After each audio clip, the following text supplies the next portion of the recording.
Pride and Prejudice by Jane Austen. Discover the wit and romance of Jane Austen's Pride and Prejudice, a timeless classic exploring themes of love, marriage, and social class in 19th century England. Chapter 1. It is a truth universally acknowledged that a single man in possession of a good fortune must be in want of a wife. However little known the feelings or views of such a man may be on his first entering a neighborhood, this truth is so well fixed in the minds of the surrounding families that he is considered as the rightful property of some one or other of their daughters. "My dear Mr. Bennet," said his lady to him one day, "have you heard that Netherfield Park is let at last?" Mr. Bennet replied that he had not. "But it is," returned she, "for Mrs. Long has just been here, and she told me all about it." Mr. Bennet made no answer. "Do not you want to know who has taken it?" cried his wife impatiently. "You want to tell me, and I have no objection to hearing it." This was invitation enough. "Why, my dear, you must know. Mrs. Long says that Netherfield is taken by a young man of large fortune from the north of England, that he came down on Monday in a chaise and four to see the place, and was so much delighted with it that he agreed with Mr. Morris immediately, that he is to take possession before Michaelmas, and some of his servants are to be in the house by the end of next week." "What is his name?" "Bingley. Is he married or single?" "Oh, single, my dear, to be sure. A single man of large fortune, 4,000 or 5,000 a year. What a fine thing for our girls." "How so? How can it affect them?" "My dear Mr. Bennet," replied his wife, "how can you be so tiresome? You must know that I am thinking of his marrying one of them." "Is that his design in settling here?" "Design? Nonsense! How can you talk so?"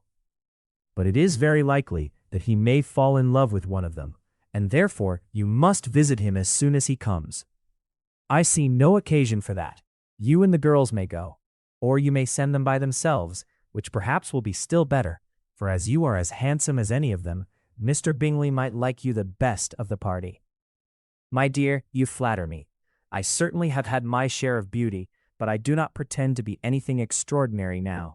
When a woman has 5 grown-up daughters, she ought to give over thinking of her own beauty.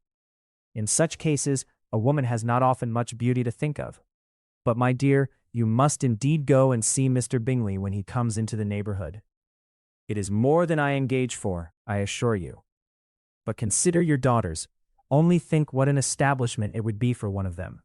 Sir William and Lady Lucas are determined to go, merely on that account, for in general, you know, they visit no newcomers. Indeed, you must go, for it will be impossible for us to visit him if you do not." "You are over-scrupulous, surely. I dare say Mr. Bingley will be very glad to see you, and I will send a few lines by you to assure him of my hearty consent to his marrying whichever he chooses of the girls. Though I must throw in a good word for my little Lizzie. I desire you will do no such thing. Lizzie is not a bit better than the others, and I am sure she is not half so handsome as Jane, nor half so good-humored as Lydia." "They have none of them much to recommend them," replied he. "They are all silly and ignorant like other girls, but Lizzie has something more of quickness than her sisters. Mr. Bennet, how can you abuse your own children in such a way? You take delight in vexing me. You have no compassion on my poor nerves." "You mistake me, my dear. I have a high respect for your nerves. They are my old friends. I have heard you mention them with consideration these 20 years at least. Ah, you do not know what I suffer. But I hope you will get over it, and live to see many young men of 4,000 a year come into the neighborhood. It will be no use to us if 20 such should come, since you will not visit them. Depend upon it, my dear, that when there are 20, I will visit them all." Mr. Bennet was so odd a mixture of quick parts, sarcastic humor, reserve, and caprice, that the experience of 23 years had been insufficient to make his wife understand his character. Her mind was less difficult to develop. She was a woman of mean understanding, little information, and uncertain temper. When she was discontented, she fancied herself nervous. The business of her life was to get her daughters married. Its solace was visiting and news. Chapter 2. Mr. Bennet was among the earliest of those who waited on Mr. Bingley.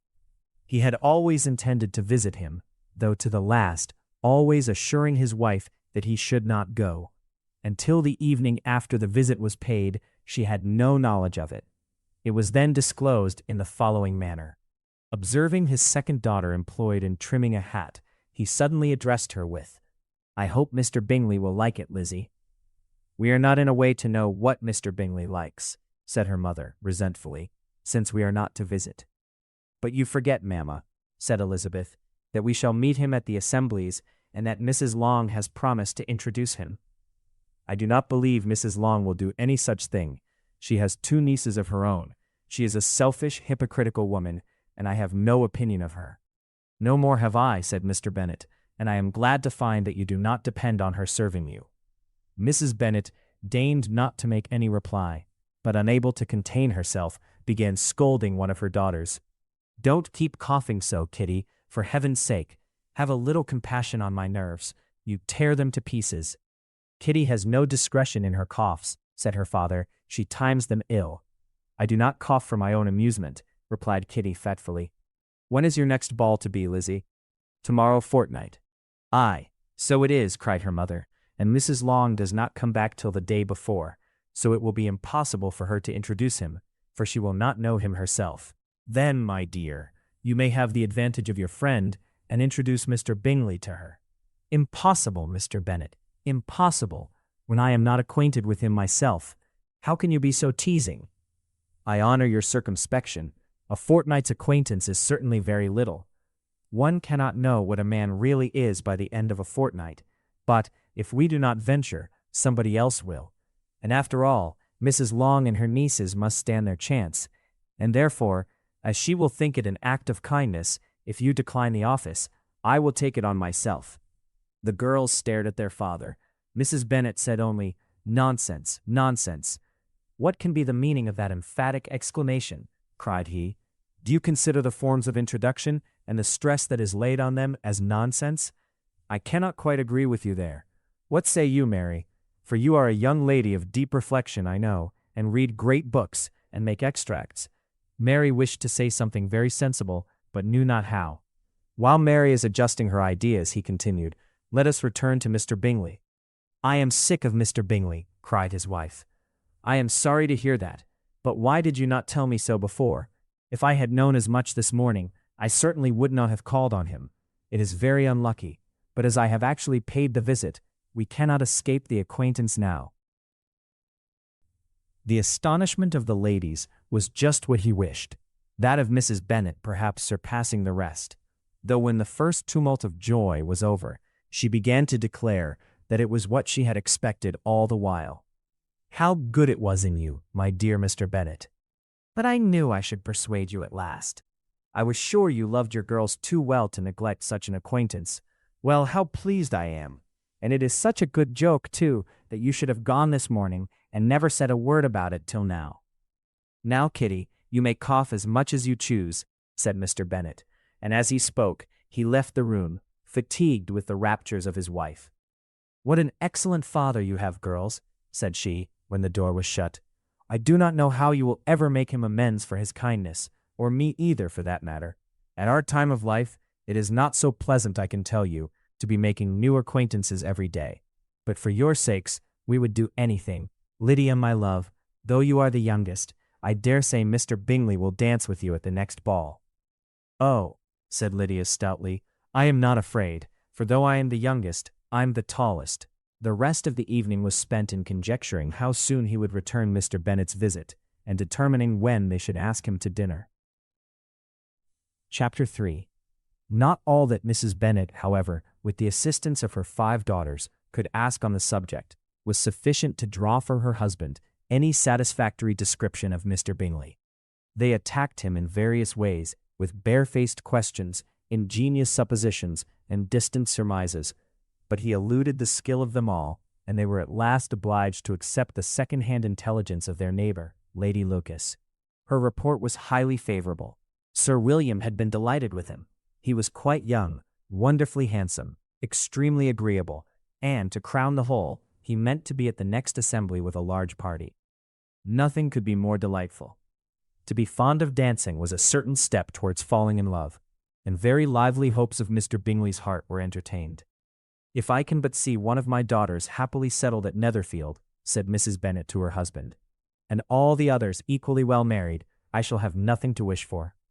In a few days Mr. Bingley returned Mr. Bennet's visit, and sat about 10 minutes with him in his library. He had entertained hopes of being admitted to a sight of the young ladies, of whose beauty he had heard much, but he saw only the father. The ladies were somewhat more fortunate, for they had the advantage of ascertaining from an upper window that he wore a blue coat and rode a black horse. An invitation to dinner was soon afterwards dispatched, and already had Mrs. Bennet planned the courses that were to do credit to her housekeeping, when an answer arrived which deferred it all. Mr. Bingley was obliged to be in town the following day, and consequently unable to accept the honor of their invitation, etc. Mrs. Bennet was quite disconcerted.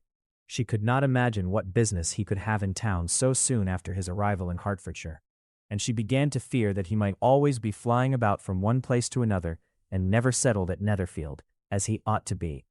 Lady Lucas quieted her fears a little by starting the idea of his being gone to London only to get a large party for the ball. And a report soon followed that Mr. Bingley was to bring 12 ladies and 7 gentlemen with him to the assembly. The girls grieved over such a number of ladies, but were comforted the day before the ball by hearing that, instead of 12, he had brought only 6 with him from London, his 5 sisters and a cousin. And when the party entered the assembly room, it consisted of only 5 altogether: Mr. Bingley, his 2 sisters, the husband of the eldest, and another young man. Mr. Bingley was good-looking and gentlemanlike. He had a pleasant countenance and easy, unaffected manners. His sisters were fine women with an air of decided fashion. His brother-in-law, Mr. Hurst, merely looked the gentleman, but his friend Mr. Darcy soon drew the attention of the room by his fine, tall person, handsome features, noble mien, and the report, which was in general circulation within 5 minutes after his entrance, of his having 10,000 a year. The gentleman pronounced him to be a fine figure of a man. The ladies declared he was much handsomer than Mr. Bingley, and he was looked at with great admiration for about half the evening, till his manners gave a disgust which turned the tide of his popularity. For he was discovered to be proud, to be above his company, and above being pleased, and not all his large estate in Derbyshire can save him from having a most forbidding, disagreeable countenance, and being unworthy to be compared with his friend. Mr. Bingley had soon made himself acquainted with all the principal people in the room. He was lively and unreserved, danced every dance, was angry that the ball closed so early, and talked of giving one himself at Netherfield. Such amiable qualities must speak for themselves. What a contrast between him and his friend!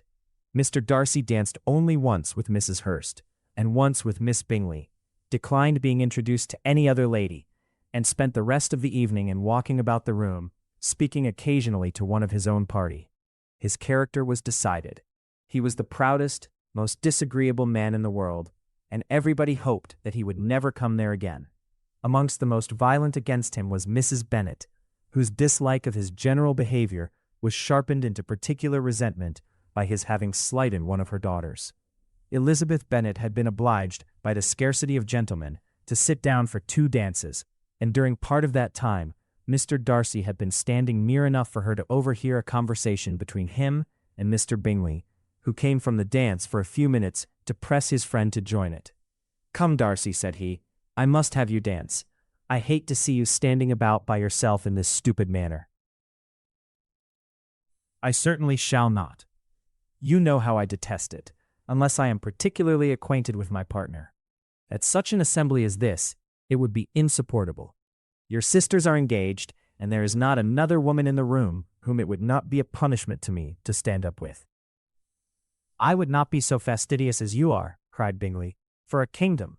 Upon my honor, I never met with so many pleasant girls in my life as I have this evening, and there are several of them, you see, uncommonly pretty."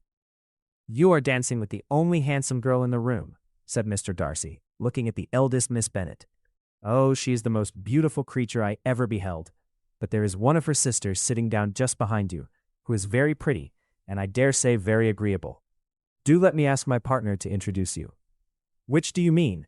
And turning round, he looked for a moment at Elizabeth, till, catching her eye, he withdrew his own, and coldly said, "She is tolerable, but not handsome enough to tempt me, and I am in no humor at present to give consequence to young ladies who are slighted by other men. You had better return to your partner and enjoy her smiles, for you are wasting your time with me." Mr. Bingley followed his advice. Mr. Darcy walked off, and Elizabeth remained with no very cordial feelings towards him. She told the story, however, with great spirit among her friends, for she had a lively, playful disposition which delighted in anything ridiculous. The evening altogether passed off pleasantly to the whole family. Mrs. Bennet had seen her eldest daughter much admired by the Netherfield party. Mr. Bingley had danced with her twice, and she had been distinguished by his sisters.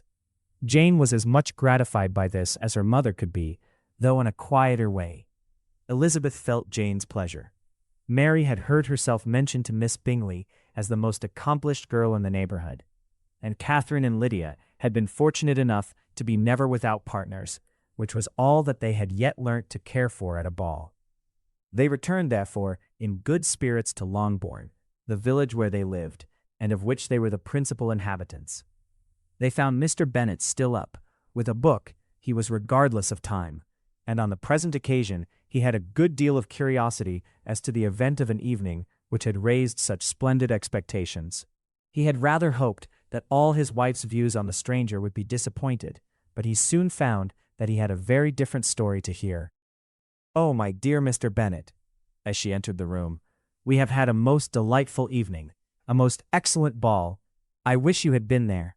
Jane was so admired, nothing could be like it. Everybody said how well she looked, and Mr. Bingley thought her quite beautiful, and danced with her twice. Only think of that, my dear. He actually danced with her twice, and she was the only creature in the room that he asked a second time. First of all, he asked Miss Lucas.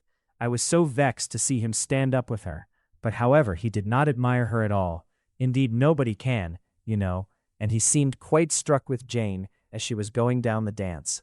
So he inquired who she was, and got introduced, and asked her for the two next. Then the 2/3 he danced with Miss King, and the 2/4 with Maria Lucas, and the 2/5 with Jane again, and the 2/6 with Lizzie. If he had had any compassion for me, cried her husband impatiently, he would not have danced half so much. For God's sake, say no more of his partners. Oh, that he had sprained his ankle in the first dance. Oh, my dear, continued Mrs. Bennet, I am quite delighted with him. He is so excessively handsome, and his sisters are charming women. I never in my life saw anything more elegant than their dresses. I dare say the lace upon Mrs. Hurst's gown—" Here she was interrupted again. Mr. Bennet protested against any description of finery. She was therefore obliged to seek another branch of the subject, and related, with much bitterness of spirit and some exaggeration, the shocking rudeness of Mr. Darcy. "But I can assure you," she added, "that Lizzie does not lose much by not suiting his fancy, for he is a most disagreeable, horrid man, not at all worth pleasing. So high and so conceited that there was no enduring him. He walked here and he walked there, fancying himself so very great, not handsome enough to dance with. I wish you had been there, my dear, to have given him one of your set-downs. I quite detest the man." Chapter 4. When Jane and Elizabeth were alone, the former, who had been cautious in her praise of Mr. Bingley before, expressed to her sister how very much she admired him. "He is just what a young man ought to be," said she. "Sensible, good-humored, lively, and I never saw such happy manners, so much ease, with such perfect good breeding." "He is also handsome," replied Elizabeth, "which a young man ought likewise to be, if he possibly can. His character is thereby complete. I was very much flattered by his asking me to dance a second time. I did not expect such a compliment." "Did not you? I did for you, but that is one great difference between us. Compliments always take you by surprise, and me never. What could be more natural than his asking you again? He could not help seeing that you were about 5 times as pretty as every other woman in the room. No thanks to his gallantry for that. Well, he certainly is very agreeable, and I give you leave to like him. You have liked many a stupider person. Dear Lizzie, oh, you are a great deal too apt, you know, to like people in general. You never see a fault in anybody. All the world are good and agreeable in your eyes. I never heard you speak ill of a human being in my life. I would wish not to be hasty in censuring anyone, but I always speak what I think. I know you do, and it is that which makes the wonder. With your good sense, to be so honestly blind to the follies and nonsense of others. Affectation of candor is common enough. One meets with it everywhere. But to be candid without ostentation or design, to take the good of everybody's character and make it still better, and say nothing of the bad, belongs to you alone. And so, you like this man's sisters too, do you? Their manners are not equal to his. Certainly not, at first, but they are very pleasing women when you converse with them. Miss Bingley is to live with her brother and keep his house, and I am much mistaken if we shall not find a very charming neighbor in her. Elizabeth listened in silence, but was not convinced. Their behavior at the assembly had not been calculated to please in general, and with more quickness of observation and less pliancy of temper than her sister, and with a judgment, too, unassailed by any attention to herself, she was very little disposed to approve them.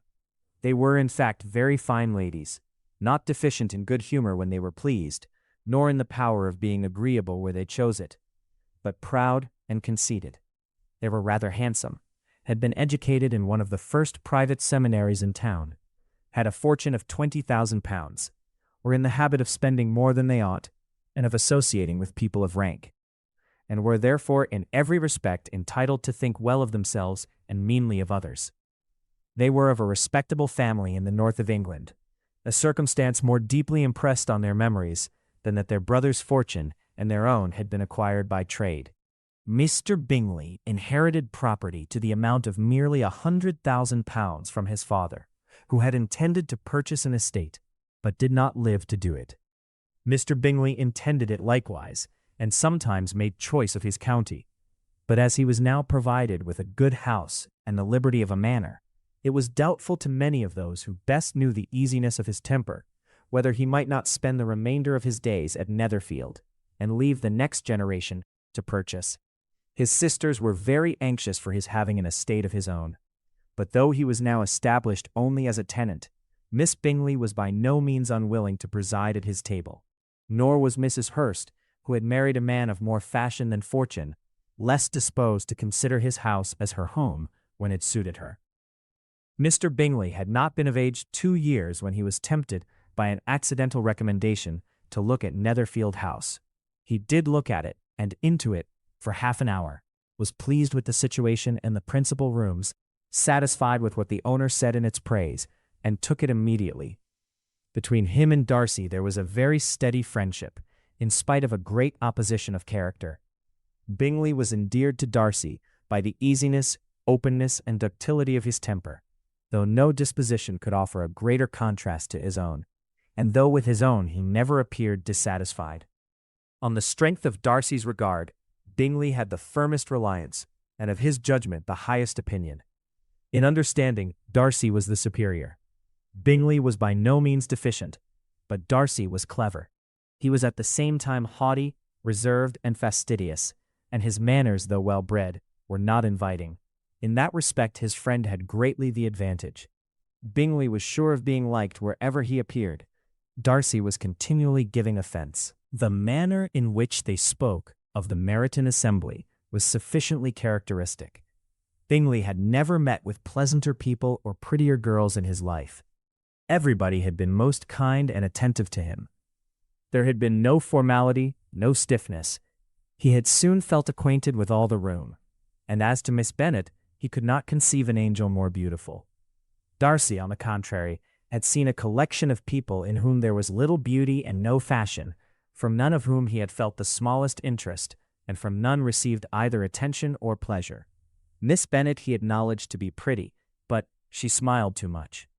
Mrs. Hurst and her sister allowed it to be so, but still they admired her and liked her, and pronounced her to be a sweet girl, and one whom they should not object to know more of. Miss Bennet was therefore established as a sweet girl, and their brother felt authorized by such commendation to think of her as he chose. Chapter 5. Within a short walk of Longbourn lived a family with whom the Bennets were particularly intimate. Sir William Lucas had been formerly in trade in Meryton, where he had made a tolerable fortune, and risen to the honor of knighthood by an address to the king during his mayoralty. The distinction had perhaps been felt too strongly. It had given him a disgust to his business and to his residence in a small market town, and quitting them both, he had removed with his family to a house about a mile from Meryton, denominated from that period Lucas Lodge, where he could think with pleasure of his own importance, and, unshackled by business, occupy himself solely in being civil to all the world. For though elated by his rank, it did not render him supercilious. On the contrary, he was all attention to everybody. By nature inoffensive, friendly, and obliging, his presentation at St. James's had made him courteous. Lady Lucas was a very good kind of woman, not too clever to be a valuable neighbor to Mrs. Bennet. They had several children. The eldest of them, a sensible, intelligent young woman, about 27, was Elizabeth's intimate friend. That the Miss Lucases and the Miss Bennets should meet to talk over a ball was absolutely necessary, and the morning after the assembly brought the former to Longbourn to hear and to communicate. "You began the evening well, Charlotte," said Mrs. Bennet, with civil self-command to Miss Lucas. "You were Mr. Bingley's first choice." "Yes, but he seemed to like his second better." "Oh, you mean Jane, I suppose, because he danced with her twice." "To be sure, that did seem as if he admired her. Indeed, I rather believe he did. I heard something about it, but I hardly know what. Something about Mr. Robinson." "Perhaps you mean what I overheard between him and Mr. Robinson. Did not I mention it to you? Mr. Robinson's asking him how he liked our Meryton assemblies, and whether he did not think there were a great many pretty women in the room, and which he thought the prettiest, and his answering immediately to the last question, 'Oh, the eldest Miss Bennet, beyond a doubt. There cannot be two opinions on that point.'" "Upon my word. Well, that was very decided indeed. That does seem as if, but however, it may all come to nothing, you know." "My overhearings were more to the purpose than yours, Eliza," said Charlotte. "Mr. Darcy is not so well worth listening to as his friend, is he? Poor Eliza, to be only just tolerable. I beg you will not put it into Lizzie's head to be vexed by his ill treatment, for he is such a disagreeable man that it would be quite a misfortune to be liked by him. Mrs. Long told me last night that he sat close to her for half an hour without once opening his lips." "Are you quite sure, ma'am? Is not there a little mistake?" said Jane. "I certainly saw Mr. Darcy speaking to her." Because she asked him at last how he liked Netherfield, and he could not help answering her. But she said he seemed very angry at being spoke to." "Miss Bingley told me," said Jane, "that he never speaks much unless among his intimate acquaintance. With them he is remarkably agreeable." "I do not believe a word of it, my dear. If he had been so very agreeable, he would have talked to Mrs. Long. But I can guess how it was. Everybody says that he is eat up with pride, and I dare say he had heard somehow that Mrs. Long does not keep a carriage, and had to come to the ball in a hack chaise." "I do not mind his not talking to Mrs. Long," said Miss Lucas, "but I wish he had danced with Eliza." "Another time, Lizzie," said her mother, "I would not dance with him, if I were you." "I believe, ma'am, I may safely promise you never to dance with him." "His pride," said Miss Lucas, "does not offend me so much as pride often does, because there is an excuse for it. One cannot wonder that so very fine a young man, with family, fortune, everything in his favor, should think highly of himself. If I may so express it, he has a right to be proud." "That is very true," replied Elizabeth, "and I could easily forgive his pride if he had not mortified mine." "Pride," observed Mary, who piqued herself upon the solidity of her reflections, "is a very common failing, I believe. By all that I have ever read, I am convinced that it is very common indeed, that human nature is particularly prone to it, and that there are very few of us who do not cherish a feeling of self-complacency on the score of some quality or other, real or imaginary. Vanity and pride are different things, though the words are often used synonymously. A person may be proud without being vain. Pride relates more to our opinion of ourselves, vanity to what we would have others think of us." "If I were as rich as Mr. Darcy," cried a young Lucas, who came with his sisters, "I should not care how proud I was. I would keep a pack of foxhounds and drink a bottle of wine every day." "Then you would drink a great deal more than you ought," said Mrs. Bennet, "and if I were to see you at it, I should take away your bottle directly." The boy protested that she should not. She continued to declare that she would, and the argument ended only with the visit. Chapter 6. The ladies of Longbourn soon waited on those of Netherfield. The visit was returned in due form. Miss Bennet's pleasing manners grew on the goodwill of Mrs. Hurst and Miss Bingley, and though the mother was found to be intolerable, and the younger sisters not worth speaking to, a wish of being better acquainted with them was expressed towards the two eldest. By Jane this attention was received with the greatest pleasure, but Elizabeth still saw superciliousness in their treatment of everybody, hardly excepting even her sister, and could not like them, though their kindness to Jane, such as it was, had a value, as arising in all probability from the influence of their brother's admiration. It was generally evident, whenever they met, that he did admire her, and to her it was equally evident that Jane was yielding to the preference which she had begun to entertain for him from the first, and was in a way to be very much in love. But she considered with pleasure that it was not likely to be discovered by the world in general, since Jane united with great strength of feeling, a composure of temper, and an uniform cheerfulness of manner, which would guard her from the suspicions of the impertinent. She mentioned this to her friend, Miss Lucas. "It may perhaps be pleasant," replied Charlotte, "to be able to impose on the public in such a case, but it is sometimes a disadvantage to me so very guarded. If a woman conceals her affection with the same skill from the object of it, she may lose the opportunity of fixing him, and it will then be but poor consolation to believe the world equally in the dark. There is so much of gratitude or vanity in almost every attachment that it is not safe to leave any to itself. We can all begin freely. A slight preference is natural enough, but there are very few of us who have heart enough to be really in love without encouragement. In 9 cases out of 10, a woman had better show more affection than she feels. Bingley likes your sister undoubtedly, but he may never do more than like her, if she does not help him on. But she does help him on, as much as her nature will allow. If I can perceive her regard for him, he must be a simpleton indeed, not to discover it too. Remember, Eliza, that he does not know Jane's disposition as you do. But if a woman is partial to a man, and does not endeavor to conceal it, he must find it out. Perhaps he must if he sees enough of her.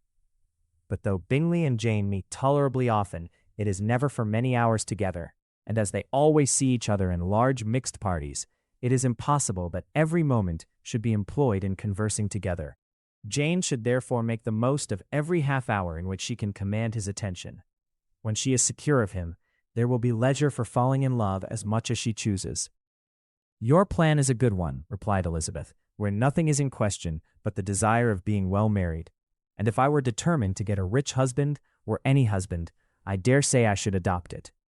But these are not Jane's feelings. She is not acting by design. As yet she cannot even be certain of the degree of her own regard, nor of its reasonableness. She has known him only a fortnight. She danced 4 dances with him at Meryton. She saw him one morning at his own house, and has since dined in company with him 4 times. This is not quite enough to make her understand his character. Not as you represent it.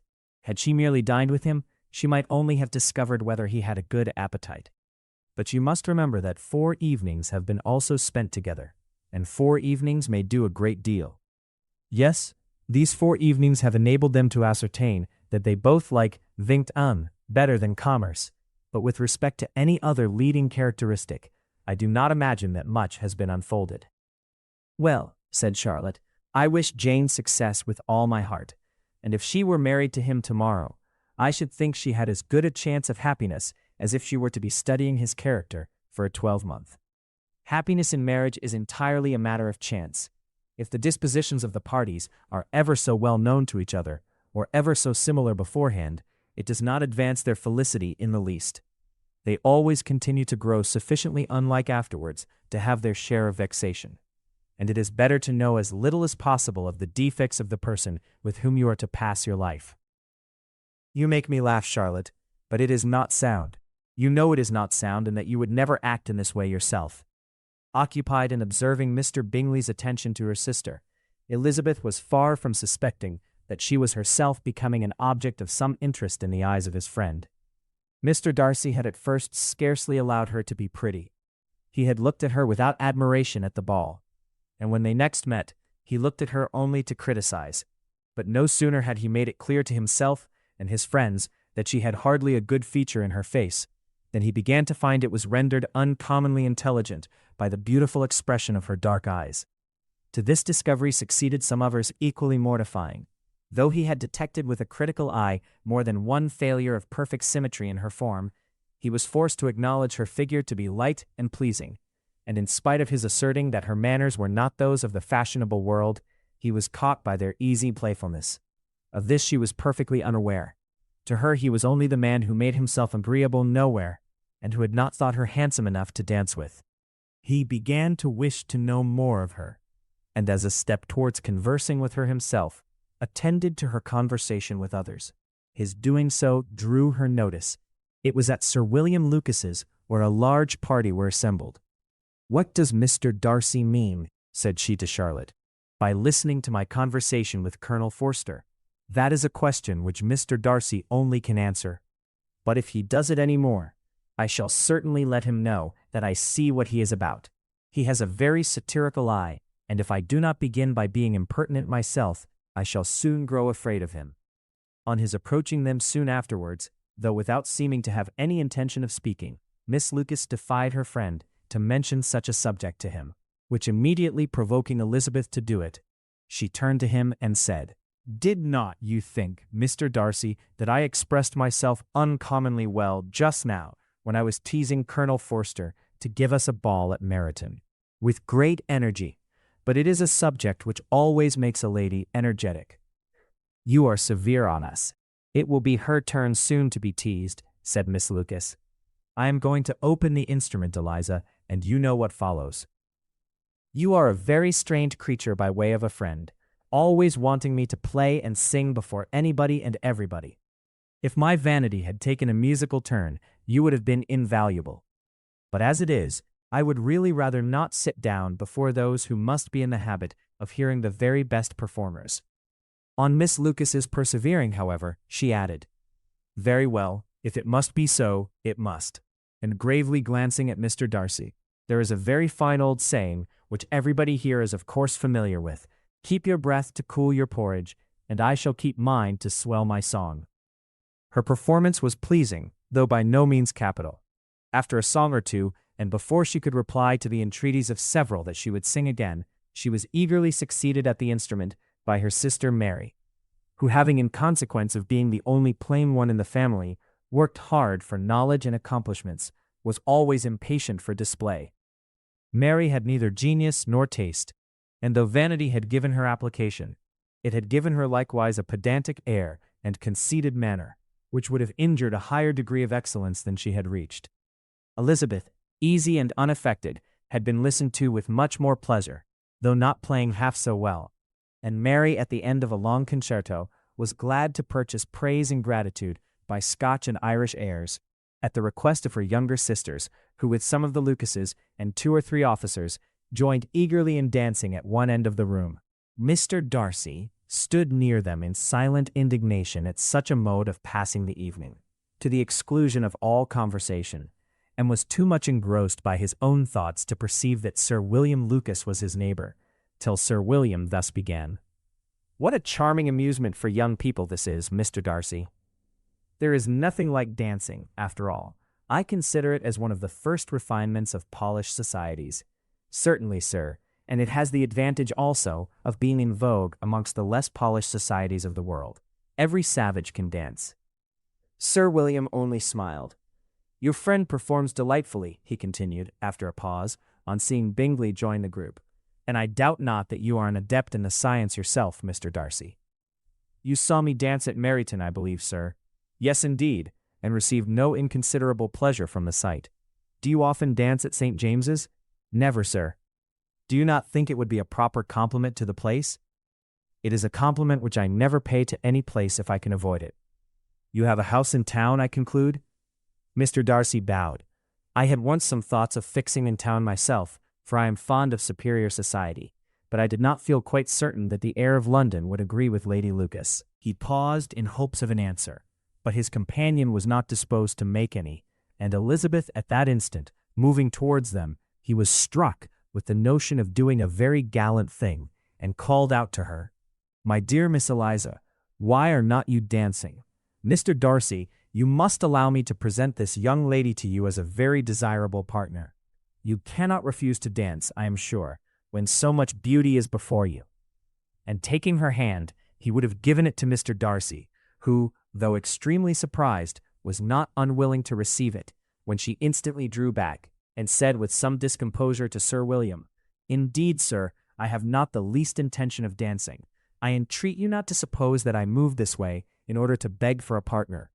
Mr. Darcy, with grave propriety, requested to be allowed the honor of her hand, but in vain. Elizabeth was determined, nor did Sir William at all shake her purpose by his attempt at persuasion. "You excel so much in the dance, Miss Eliza, that it is cruel to deny me the happiness of seeing you, and though this gentleman dislikes the amusement in general, he can have no objection, I am sure, to oblige us for 1/2 hour." "Mr. Darcy is all politeness," said Elizabeth, smiling. "He is indeed, but considering the inducement, my dear Miss Eliza, we cannot wonder at his complaisance, for who would object to such a partner?" Elizabeth looked archly and turned away. Her resistance had not injured her with the gentleman, and he was thinking of her with some complacency when thus accosted by Miss Bingley. "I can guess the subject of your reverie." "I should imagine not. You are considering how insupportable it would be to pass many evenings in this manner, in such society, and indeed, I am quite of your opinion. I was never more annoyed. The insipidity and yet the noise, the nothingness and yet the self-importance of all these people, what would I give to hear your strictures on them? Your conjecture is totally wrong, I assure you. My mind was more agreeably engaged. I have been meditating on the very great pleasure which a pair of fine eyes in the face of a pretty woman can bestow." Miss Bingley immediately fixed her eyes on his face, and desired he would tell her what lady had the credit of inspiring such reflections. Mr. Darcy replied, with great intrepidity, "Miss Elizabeth Bennet." "Miss Elizabeth Bennet," repeated Miss Bingley. "I am all astonishment. How long has she been such a favorite? And pray, when am I to wish you joy?" "That is exactly the question which I expected you to ask. A lady's imagination is very rapid. It jumps from admiration to love, from love to matrimony, in a moment. I knew you would be wishing me joy. Nay, if you are so serious about it, I shall consider the matter as absolutely settled. You will have a charming mother-in-law indeed, and of course she will be always at Pemberley with you." He listened to her with perfect indifference, while she chose to entertain herself in this manner, and as his composure convinced her that all was safe. Chapter 7.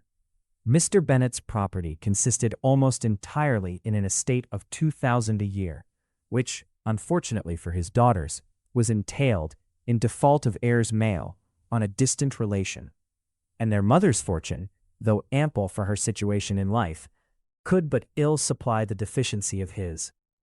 Her father had been an attorney in Meryton, and had left her £4,000. She had a sister married to a Mr. Phillips, who had been a clerk to their father, and succeeded him in the business, and a brother settled in London in a respectable line of trade. The village of Longbourn was only 1 mile from Meryton, a most convenient distance for the young ladies who were usually tempted thither 3 or 4 times a week to pay their duty to their aunt, and to a milliner's shop just over the way. The 2 youngest of the family, Catherine and Lydia, were particularly frequent in these attentions. Their minds were more vacant than their sisters, and when nothing better offered, a walk to Meryton was necessary to amuse their morning hours and furnish conversation for the evening. And however bare of news the country in general might be, they always contrived to learn some from their aunt. At present, indeed, they were well supplied both with news and happiness by the recent arrival of a militia regiment in the neighborhood. It was to remain the whole winter, and Meryton was the headquarters. Their visits to Mrs. Phillips were now productive of the most interesting intelligence. Every day added something to their knowledge of the officers' names and connections. Their lodgings were not long a secret, and at length they began to know the officers themselves. Mr. Phillips visited them all, and this opened to his nieces a source of felicity unknown before. They could talk of nothing but officers, and Mr. Bingley's large fortune, the mention of which gave animation to their mother, was worthless in their eyes when opposed to the regimentals of an ensign. After listening one morning to their effusions on this subject, Mr. Bennet coolly observed, "From all that I can collect by your manner of talking, you must be two of the silliest girls in the country. I have suspected it some time, but I am now convinced." Catherine was disconcerted and made no answer, but Lydia, with perfect indifference, continued to express her admiration of Captain Carter and her hope of seeing him in the course of the day, as he was going the next morning to London. "I am astonished, my dear," said Mrs. Bennet, "that you should be so ready to think your own children silly. If I wished to think slightingly of anybody's children, it should not be of my own, however. If my children are silly, I must hope to be always sensible of it. Yes, but as it happens, they are all of them very clever. This is the only point, I flatter myself, on which we do not agree. I had hoped that our sentiments coincided in every particular, but I must so far differ from you as to think our two youngest daughters uncommonly foolish. My dear Mr. Bennet, you must not expect such girls to have the sense of their father and mother. When they get to our age, I dare say they will not think about officers any more than we do. I remember the time when I liked a red coat myself very well, and indeed so I do still at my heart, and if a smart young colonel, with 5,000 or 6,000 a year, should want one of my girls, I shall not say nay to him, and I thought Colonel Forster looked very becoming the other night at Sir William's in his regimentals." "Mamma," cried Lydia, "my aunt says that Colonel Forster and Captain Carter do not go so often to Miss Watson's as they did when they first came. She sees them now very often standing in Clark's library." Mrs. Bennet was prevented replying by the entrance of the footman with a note for Miss Bennet. It came from Netherfield, and the servant waited for an answer. Mrs. Bennet's eyes sparkled with pleasure, and she was eagerly calling out while her daughter read. "Well, Jane, who is it from? What is it about? What does he say? Well, Jane, make haste and tell us. Make haste, my love." "It is from Miss Bingley," said Jane, and then read it aloud. "My dear friend, if you are not so compassionate as to dine today with Louisa and me, we shall be in danger of hating each other for the rest of our lives. For a whole day's tete-a-tete between two women can never end without a quarrel. Come as soon as you can on the receipt of this. My brother and the gentlemen are to dine with the officers. Yours ever, Caroline Bingley." "With the officers?" cried Lydia. "I wonder my aunt did not tell us of that." "Dining out," said Mrs. Bennet. "That is very unlucky." "Can I have the carriage?" said Jane. "No, my dear, you had better go on horseback, because it seems likely to rain, and then you must stay all night." "That would be a good scheme," said Elizabeth, "if you were sure that they would not offer to send her home." "Oh, but the gentlemen will have Mr. Bingley's chaise to go to Meryton, and the Hursts have no horses to theirs. I had much rather go in the coach." "But, my dear, your father cannot spare the horses, I am sure." "They are wanted in the farm, Mr. Bennet, are not they?" "They are wanted in the farm much oftener than I can get them." "But if you have got them today," said Elizabeth, "my mother's purpose will be answered." She did at last extort from her father an acknowledgment that the horses were engaged. Jane was therefore obliged to go on horseback, and her mother attended her to the door with many cheerful prognostics of a bad day. Her hopes were answered. Jane had not been gone long before it rained hard. Her sisters were uneasy for her, but her mother was delighted. The rain continued the whole evening without intermission. Jane certainly could not come back. "This was a lucky idea of mine, indeed," said Mrs. Bennet, more than once, as if the credit of making it rain were all her own. Till the next morning, however, she was not aware of all the felicity of her contrivance. Breakfast was scarcely over when a servant from Netherfield brought the following note for Elizabeth. "My dearest Lizzie, I find myself very unwell this morning, which I suppose is to be imputed to my getting wet through yesterday.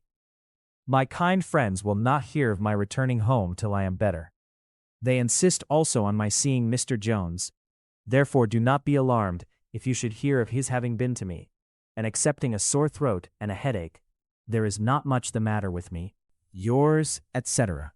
"Well, my dear," said Mr. Bennet, when Elizabeth had read the note aloud, "if your daughter should have a dangerous fit of illness, if she should die, It would be a comfort to know that it was all in pursuit of Mr. Bingley and under your orders. Oh, I am not at all afraid of her dying. People do not die of little trifling colds. She will be taken good care of. As long as she stays there, it is all very well. I would go and see her if I could have the carriage." Elizabeth, feeling really anxious, determined to go to her, though the carriage was not to be had, and as she was no horsewoman, walking was her only alternative. She declared her resolution. "How can you be so silly," cried her mother, "as to think of such a thing, in all this dirt? You will not be fit to be seen when you get there." "I shall be very fit to see Jane, which is all I want." "Is this a hint to me, Lizzie?" said her father, "to send for the horses?" "No, indeed. I do not wish to avoid the walk. The distance is nothing when one has a motive. Only 3 miles. I shall be back by dinner." "I admire the activity of your benevolence," observed Mary, "but every impulse of feeling should be guided by reason, and in my opinion, exertion should always be in proportion to what is required." "We will go as far as Meryton with you," said Catherine and Lydia. Elizabeth accepted their company, and the 3 young ladies set off together. "If we make haste," said Lydia, as they walked along, "perhaps we may see something of Captain Carter before he goes." In Meryton they parted. The 2 youngest repaired to the lodgings of one of the officers' wives, and Elizabeth continued her walk alone, crossing field after field at a quick pace, jumping over stiles and springing over puddles with impatient activity, and finding herself at last within view of the house, with weary ankles, dirty stockings, and a face glowing with the warmth of exercise. She was shown into the breakfast parlor, where all but Jane were assembled, and where her appearance created a great deal of surprise. That she should have walked 3 miles so early in the day in such dirty weather, and by herself, was almost incredible to Mrs. Hurst and Miss Bingley, and Elizabeth was convinced that they held her in contempt for it. She was received, however, very politely by them, and in their brother's manners there was something better than politeness. There was good humor and kindness. Mr. Darcy said very little, and Mr. Hurst nothing at all. The former was divided between admiration of the brilliancy which exercise had given to her complexion, and doubt as to the occasions justifying her coming so far alone. The latter was thinking only of his breakfast. Her inquiries after her sister were not very favorably answered. Miss Bennet had slept ill, and though up, was very feverish, and not well enough to leave her room. Elizabeth was glad to be taken to her immediately, and Jane, who had only been withheld by the fear of giving alarm or inconvenience from expressing in her note how much she longed for such a visit, was delighted at her entrance. She was not equal, however, to much conversation, and when Miss Bingley left them together, could attempt little beside expressions of gratitude for the extraordinary kindness she was treated with. When breakfast was over, they were joined by the sisters, and Elizabeth began to like them herself when she saw how much affection and solicitude they showed for Jane. The apothecary came, and having examined his patient, said, as might be supposed, that she had caught a violent cold, and that they must endeavor to get the better of it, advised her to return to bed, and promised her some draughts. The advice was followed readily, for the feverish symptoms increased, and her head ached acutely. Elizabeth did not quit her room for a moment, nor were the other ladies often absent. The gentlemen being out, they had in fact nothing to do elsewhere. When the clock struck 3, Elizabeth felt that she must go, and very unwillingly said so. Miss Bingley offered her the carriage, and she only wanted a little pressing to accept it, when Jane testified such concern at parting with her, that Miss Bingley was obliged to convert the offer of the chaise into an invitation to remain at Netherfield for the present. Elizabeth most thankfully consented, and a servant was dispatched to Longbourn to acquaint the family with her stay and bring back a supply of clothes. Chapter 8. At 5 o'clock, the 2 ladies retired to dress, and at 6:30, Elizabeth was summoned to dinner. To the civil inquiries which then poured in, and amongst which she had the pleasure of distinguishing the much superior solicitude of Mr. Bingley, she could not make a very favorable answer. Jane was by no means better. The sisters, on hearing this, repeated 3 or 4 times how much they were grieved, how shocking it was to have a bad cold, and how excessively they disliked being ill themselves, and then thought no more of the matter, and their indifference towards Jane, when not immediately before them, restored Elizabeth to the enjoyment of all her original dislike. Their brother, indeed, was the only one of the party whom she could regard with any complacency. His anxiety for Jane was evident, and his attentions to herself most pleasing, and they prevented her feeling herself so much an intruder as she believed she was considered by the others. She had very little notice from any but him. Miss Bingley was engrossed by Mr. Darcy, her sister scarcely less so, and as for Mr. Hurst, by whom Elizabeth sat, he was an indolent man, who lived only to eat, drink, and play at cards, who, when he found her prefer a plain dish to a ragout, had nothing to say to her. When dinner was over, she returned directly to Jane, and Miss Bingley began abusing her as soon as she was out of the room. Her manners were pronounced to be very bad indeed, a mixture of pride and impertinence. She had no conversation, no style, no taste, no beauty. Mrs. Hurst thought the same, and added, "She has nothing, in short, to recommend her, but being an excellent walker. I shall never forget her appearance this morning. She really looked almost wild." "She did indeed, Louisa. I could hardly keep my countenance. Very nonsensical to come at all. Why must she be scampering about the country, because her sister had a cold? Her hair so untidy, so blousy. Yes, and her petticoat. I hope you saw her petticoat, 6 inches deep in mud, I am absolutely certain, and the gown which had been let down to hide it, not doing its office." "Your picture may be very exact, Louisa," said Bingley, "but this was all lost upon me. I thought Miss Elizabeth Bennet looked remarkably well when she came into the room this morning. Her dirty petticoat quite escaped my notice." "You observed it, Mr. Darcy, I am sure," said Miss Bingley, "and I am inclined to think that you would not wish to see your sister make such an exhibition." "Certainly not. To walk 3 miles, or 4 miles, or 5 miles, or whatever it is, above her ankles in dirt, and alone, quite alone. What could she mean by it? It seems to me to show an abominable sort of conceited independence, a most country-town indifference to decorum." "It shows an affection for her sister that is very pleasing," said Bingley. "I am afraid, Mr. Darcy," observed Miss Bingley, in a half-whisper, "that this adventure has rather affected your admiration of her fine eyes." "Not at all," he replied. "They were brightened by the exercise." A short pause followed this speech, and Mrs. Hurst began again. "I have an excessive regard for Jane Bennet. She is really a very sweet girl, and I wish with all my heart she were well settled. But with such a father and mother, and such low connections, I am afraid there is no chance of it." "I think I have heard you say that their uncle is an attorney in Meryton." "Yes, and they have another who lives somewhere near Cheapside." "That is capital," added her sister, and they both laughed heartily. "If they had uncles enough to fill all Cheapside," cried Bingley, "it would not make them one jot less agreeable." "But it must very materially lessen their chance of marrying men of any consideration in the world," replied Darcy. To this speech Bingley made no answer, but his sisters gave it their hearty assent, and indulged their mirth for some time at the expense of their dear friend's vulgar relations. With a renewal of tenderness, however, they repaired to her room, on leaving the dining parlor, and sat with her till summoned to coffee. She was still very poorly, and Elizabeth would not quit her at all, till late in the evening, when she had the comfort of seeing her asleep, and when it appeared to her rather right than pleasant that she should go downstairs herself. On entering the drawing-room, she found the whole party at loo, and was immediately invited to join them. But, suspecting them to be playing high, she declined it, and making her sister the excuse, said she would amuse herself, for the short time she could stay below, with a book. Mr. Hurst looked at her with astonishment. "Do you prefer reading to cards?" said he. "That is rather singular." "Miss Eliza Bennet," said Miss Bingley, "despises cards. She's a great reader, and has no pleasure in anything else."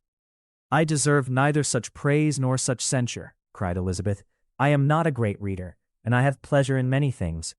"In nursing your sister I am sure you have pleasure," said Bingley, "and I hope it will soon be increased by seeing her quite well." Elizabeth thanked him from her heart, and then walked towards a table where a few books were lying. He immediately offered to fetch her others, all that his library afforded. "And I wish my collection were larger for your benefit and my own credit, but I am an idle fellow, and though I have not many, I have more than I ever looked into." Elizabeth assured him that she could suit herself perfectly with those in the room. "I am astonished," said Miss Bingley, That my father should have left so small a collection of books. What a delightful library you have at Pemberley, Mr. Darcy. It ought to be good, he replied. It has been the work of many generations. And then you have added so much to it yourself. You are always buying books.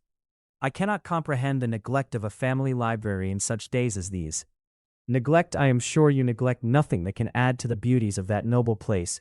Charles, when you build your house, I wish it may be half as delightful as Pemberley. I wish it may. But I would really advise you to make your purchase in that neighborhood, and take Pemberley for a kind of model. There is not a finer county in England than Derbyshire. With all my heart, I will buy Pemberley itself, if Darcy will sell it. I am talking of possibilities, Charles. Upon my word, Caroline, I should think it more possible to get Pemberley by purchase than by imitation. Elizabeth was so much caught by what passed as to leave her very little attention for her book. And soon laying it wholly aside, she drew near the card table, and stationed herself between Mr. Bingley and his eldest sister to observe the game. "Is Miss Darcy much grown since the spring?" said Miss Bingley. "Will she be as tall as I am?" "I think she will. She is now about Miss Elizabeth Bennet's height, or rather taller. How I long to see her again. I never met with anybody who delighted me so much.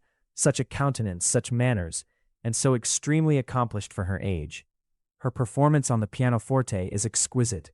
"It is amazing to me," said Bingley, "how young ladies can have patience to be so very accomplished as they all are." "All young ladies accomplished? My dear Charles, what do you mean?" "Yes, all of them, I think. They all paint tables, cover screens, and net purses. I scarcely know anyone who cannot do all this, and I am sure I never heard a young lady spoken of for the first time without being informed that she was very accomplished." "Your list of the common extent of accomplishments," said Darcy, "has too much truth.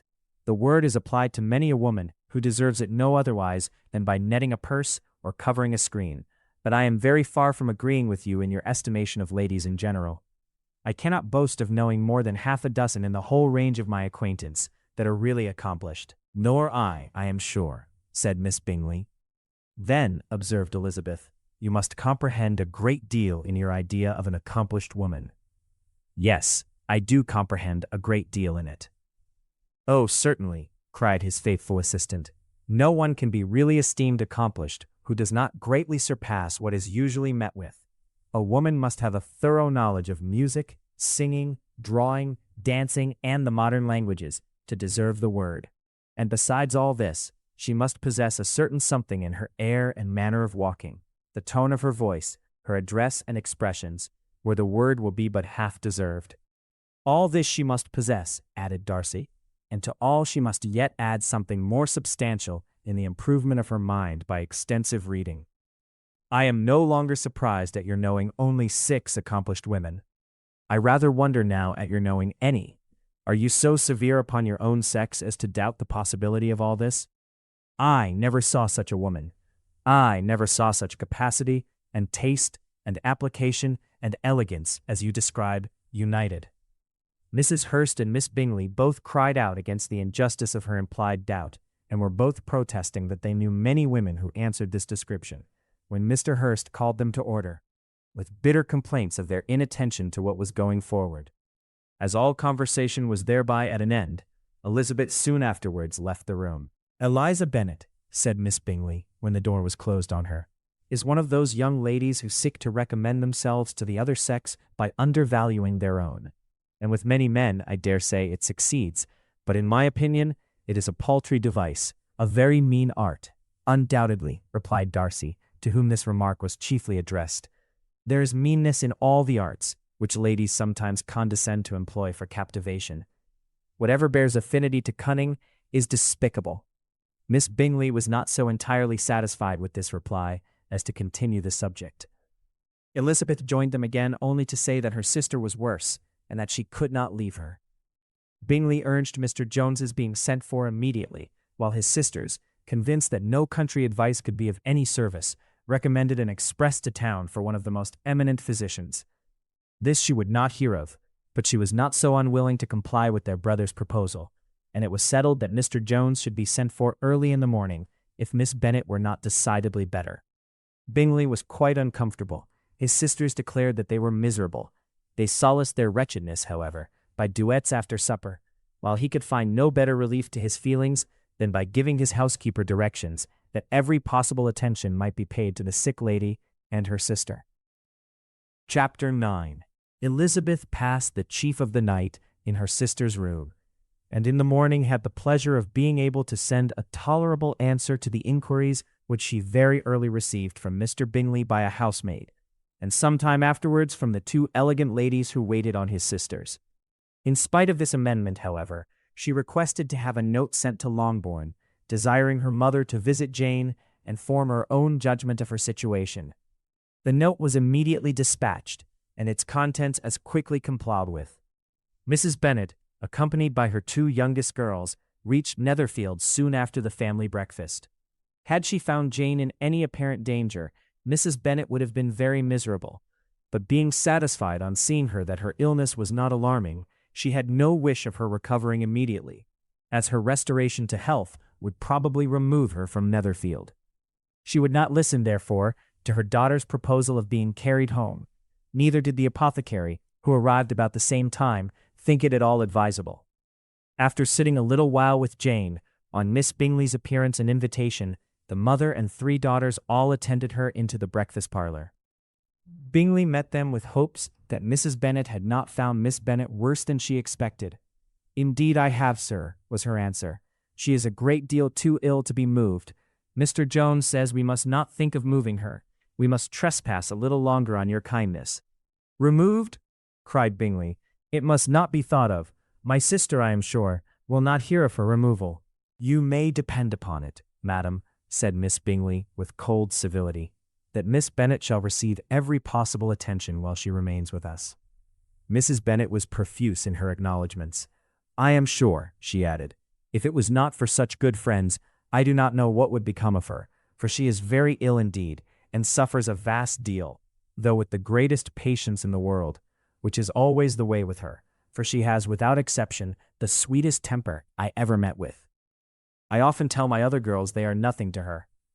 You have a sweet room here, Mr. Bingley, and a charming prospect over that gravel walk. I do not know a place in the country that is equal to Netherfield. You will not think of quitting it in a hurry, I hope, though you have but a short lease." "Whatever I do is done in a hurry," replied he, "and therefore, if I should resolve to quit Netherfield, I should probably be off in 5 minutes. At present, however, I consider myself as quite fixed here." "That is exactly what I should have supposed of you," said Elizabeth. "You begin to comprehend me, do you?" cried he, turning towards her. "Oh yes, I understand you perfectly. I wish I might take this for a compliment, but to be so easily seen through, I am afraid, is pitiful. That is as it happens. It does not necessarily follow that a deep, intricate character is more or less estimable than such a one as yours." "Lizzie," cried her mother, "remember where you are, and do not run on in the wild manner that you are suffered to do at home." "I did not know before," continued Bingley, immediately, "that you were a studier of character. It must be an amusing study." "Yes, but intricate characters are the most amusing. They have at least that advantage." "The country," said Darcy, "can in general supply but few subjects for such a study. In a country neighborhood you move in a very confined and unvarying society. But people themselves alter so much that there is something new to be observed in them forever." "Yes, indeed," cried Mrs. Bennet, offended by his manner of mentioning a country neighborhood. "I assure you there is quite as much of that going on in the country as in town." Everybody was surprised, and Darcy, after looking at her for a moment, turned silently away. Mrs. Bennet, who fancied she had gained a complete victory over him, continued her triumph. "I cannot see that London has any great advantage over the country for my part, except the shops and public places. The country is a vast deal pleasanter, is not it, Mr. Bingley?" "When I am in the country," he replied, "I never wish to leave it, and when I am in town, it is pretty much the same. They have each their advantages, and I can be equally happy in either." "Aye, that is because you have the right disposition." But that gentleman, looking at Darcy, seemed to think the country was nothing at all. "Indeed, mamma, you are mistaken," said Elizabeth, blushing for her mother. "You quite mistook Mr. Darcy. He only meant that there was not such a variety of people to be met with in the country as in town, which you must acknowledge to be true." "Certainly, my dear, nobody said there were. But as to not meeting with many people in this neighborhood, I believe there are few neighborhoods larger. I know we dine with 24 families. Nothing but concern for Elizabeth could enable Bingley to keep his countenance. His sister was less delicate, and directed her eye towards Mr. Darcy with a very expressive smile. Elizabeth, for the sake of saying something that might turn her mother's thoughts, now asked her if Charlotte Lucas had been at Longbourn since her coming away. Yes, she called yesterday with her father. What an agreeable man Sir William is, Mr. Bingley, is not he? So much the man of fashion, so genteel and so easy. He has always something to say to everybody. That is my idea of good breeding, and those persons who fancy themselves very important and never open their mouths quite mistake the matter. Did Charlotte dine with you? No, she would go home. I fancy she was wanted about the mince pies. For my part, Mr. Bingley, I always keep servants that can do their own work. My daughters are brought up differently. But everybody is to judge for themselves, and the Lucases are a very good sort of girls, I assure you. It is a pity they're not handsome. Not that I think Charlotte so very plain, but then she is our particular friend. She seems a very pleasant young woman, said Bingley. Oh dear, yes, but you must own she is very plain. Lady Lucas herself has often said so, and envied me Jane's beauty. I do not like to boast of my own child, but to be sure, Jane, one does not often see anybody better looking. It is what everybody says. I do not trust my own partiality. When she was only 15, there was a gentleman at my brother Gardiner's in town so much in love with her, that my sister-in-law was sure he would make her an offer before we came away. But, however, he did not. Perhaps he thought her too young. However, he wrote some verses on her, and very pretty they were. And so ended his affection, said Elizabeth impatiently. There has been many a one, I fancy, overcome in the same way. I wonder who first discovered the efficacy of poetry in driving away love. I have been used to consider poetry as the food of love, said Darcy. Of a fine, stout, healthy love it may. Everything nourishes what is strong already. But if it be only a slight, thin sort of inclination, I am convinced that one good sonnet will starve it entirely away. Darcy only smiled, and the general pause which ensued made Elizabeth tremble lest her mother should be exposing herself again. She longed to speak, but could think of nothing to say. And after a short silence, Mrs. Bennet began repeating her thanks to Mr. Bingley for his kindness to Jane, with an apology for troubling him also with Lizzie. Mr. Bingley was unaffectedly civil in his answer, and forced his younger sister to be civil also, and say what the occasion required.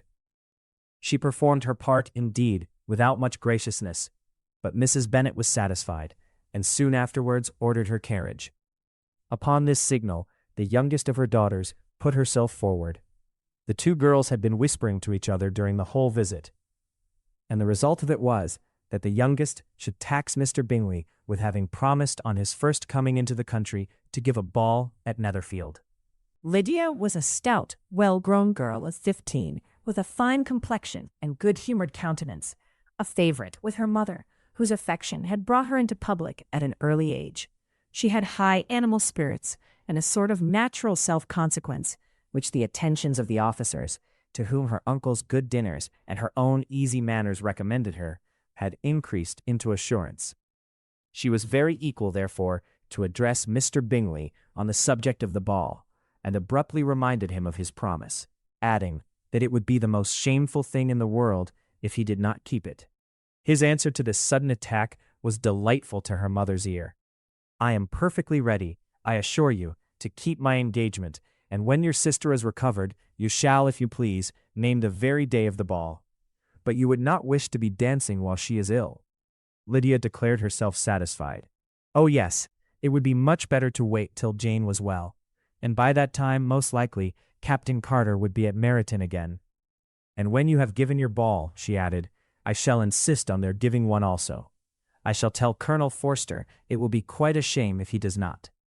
Mrs. Bennet and her daughters then departed, and Elizabeth returned instantly to Jane, leaving her own and her relations' behavior to the remarks of the two ladies and Mr. Darcy, the latter of whom, however, could not be prevailed on to join in their censure of her, in spite of all Miss Bingley's witticisms on fine eyes. Chapter 10. The day passed much as the day before had done. Mrs. Hurst and Miss Bingley had spent some hours of the morning with the invalid, who continued, though slowly, to mend. And in the evening, Elizabeth joined their party in the drawing-room. The loo table, however, did not appear. Mr. Darcy was writing, and Miss Bingley, seated near him, was watching the progress of his letter and repeatedly calling off his attention by messages to his sister. Mr. Hurst and Mr. Bingley were at piquet, and Mrs. Hurst was observing their game. Elizabeth took up some needlework, and was sufficiently amused in attending to what passed between Darcy and his companion. The perpetual commendations of the lady, either on his handwriting, or on the evenness of his lines, or on the length of his letter, with the perfect unconcern with which her praises were received, formed a curious dialogue, and was exactly in unison with her opinion of each. "How delighted Miss Darcy will be to receive such a letter." He made no answer. "You write uncommonly fast." "You are mistaken. I write rather slowly." "How many letters you must have occasion to write in the course of a year. Letters of business, too. How odious I should think them." "It is fortunate, then, that they fall to my lot instead of to yours." "Pray tell your sister that I long to see her." "I have already told her so once, by your desire." "I am afraid you do not like your pen. Let me mend it for you. I mend pens remarkably well." "Thank you, but I always mend my own." "How can you contrive to write so even?" He was silent. "Tell your sister I am delighted to hear of her improvement on the harp, and pray let her know that I am quite in raptures with her beautiful little design for a table, and I think it infinitely superior to Miss Grantley's." "Will you give me leave to defer your raptures till I write again? At present I have not room to do them justice." "Oh, it is of no consequence. I shall see her in January." "But do you always write such charming long letters to her, Mr. Darcy?" "They are generally long, but whether always charming, it is not for me to determine. It is a rule with me that a person who can write a long letter with ease cannot write ill." "That will not do for a compliment to Darcy, Caroline," cried her brother, "because he does not write with ease. He studies too much for words of 4 syllables. Do not you, Darcy? My style of writing is very different from yours." "Oh," cried Miss Bingley, "Charles writes in the most careless way imaginable. He leaves out half his words and blots the rest. My ideas flow so rapidly that I have not time to express them, by which means my letters sometimes convey no ideas at all to my correspondents." "Your humility, Mr. Bingley," said Elizabeth, "must disarm reproof."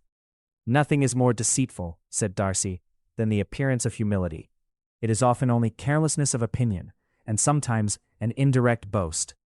"And which of the two do you call my little recent piece of modesty?"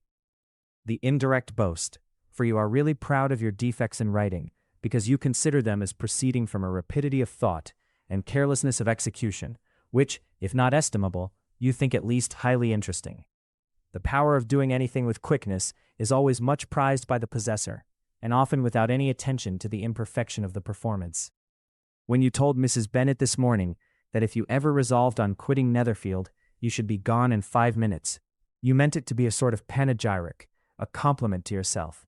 And yet what is there so very laudable in a precipitance which must leave very necessary business undone, and can be of no real advantage to yourself or anyone else?" "Nay," cried Bingley, "this is too much, to remember at night all the foolish things that were said in the morning.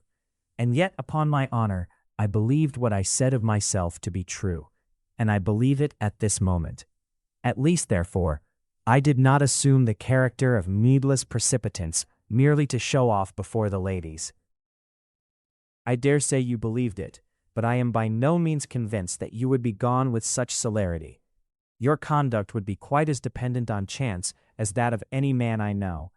And if, as you were mounting your horse, a friend were to say, 'Bingley, you had better stay till next week,' you would probably do it. You would probably not go, and at another word might stay a month." "You have only proved by this," cried Elizabeth, "that Mr. Bingley did not do justice to his own disposition. You have shown him off now much more than he did himself." "I am exceedingly gratified," said Bingley, "by your converting what my friend says into a compliment on the sweetness of my temper. But I am afraid you are giving it a turn which that gentleman did by no means intend, for he would certainly think the better of me if, under such a circumstance, I were to give a flat denial and ride off as fast as I could. Would Mr. Darcy then consider the rashness of your original intention as atoned for by your obstinacy in adhering to it? Upon my word, I cannot exactly explain the matter. Darcy must speak for himself. You expect me to account for opinions which you choose to call mine, but which I have never acknowledged. Allowing the case, however, to stand according to your representation, you must remember, Miss Bennet, that the friend who is supposed to desire his return to the house and the delay of his plan has merely desired it, asked it, without offering one argument in favor of its propriety. To yield readily, easily, to the persuasion of a friend is no merit with you. To yield without conviction is no compliment to the understanding of either. You appear to me, Mr. Darcy, to allow nothing for the influence of friendship and affection. A regard for the requester would often make one readily yield to a request, without waiting for arguments to reason one into it. I am not particularly speaking of such a case as you have supposed about Mr. Bingley. We may as well wait, perhaps, till the circumstance occurs before we discuss the discretion of his behavior thereupon. But in general and ordinary cases, between friend and friend, where one of them is desired by the other to change a resolution of no very great moment, should you think ill of that person for complying with the desire, without waiting to be argued into it? Will it not be advisable, before we proceed on this subject, to arrange with rather more precision the degree of importance which is to appertain to this request, as well as the degree of intimacy subsisting between the parties? By all means, cried Bingley, let us hear all the particulars, not forgetting their comparative height and size, for that will have more weight in the argument, Miss Bennet, than you may be aware of. I assure you that if Darcy were not such a great tall fellow, in comparison with myself, I should not pay him half so much deference. I declare I do not know a more awful object than Darcy on particular occasions, and in particular places, at his own house especially, and of a Sunday evening when he has nothing to do. Mr. Darcy smiled, but Elizabeth thought she could perceive that he was rather offended, and therefore checked her laugh. Miss Bingley warmly resented the indignity he had received, in an expostulation with her brother for talking such nonsense. I see your design, Bingley, said his friend. You dislike an argument, and want to silence this. Perhaps I do. Arguments are too much like disputes. If you and Miss Bennet will defer yours till I am out of the room, I shall be very thankful, and then you may say whatever you like of me. What you ask, said Elizabeth, is no sacrifice on my side, and Mr. Darcy had much better finish his letter. Mr. Darcy took her advice, and did finish his letter. When that business was over, he applied to Miss Bingley and Elizabeth for the indulgence of some music. Miss Bingley moved with alacrity to the pianoforte, and after a polite request that Elizabeth would lead the way, which the other as politely and more earnestly negatived, she seated herself. Mrs. Hurst sang with her sister, and while they were thus employed, Elizabeth could not help observing, as she turned over some music books that lay on the instrument, how frequently Mr. Darcy's eyes were fixed on her. She hardly knew how to suppose that she could be an object of admiration to so great a man, and yet that he should look at her, because he disliked her, was still more strange. She could only imagine, however, at last, that she drew his notice because there was something about her more wrong and reprehensible, according to his ideas of right, than in any other person present. The supposition did not pain her. She liked him too little to care for his approbation. After playing some Italian songs, Miss Bingley varied the charm by a lively Scotch air, and soon afterwards Mr. Darcy, drawing near Elizabeth, said to her, "Do you not feel a great inclination, Miss Bennet, to seize such an opportunity of dancing a reel?"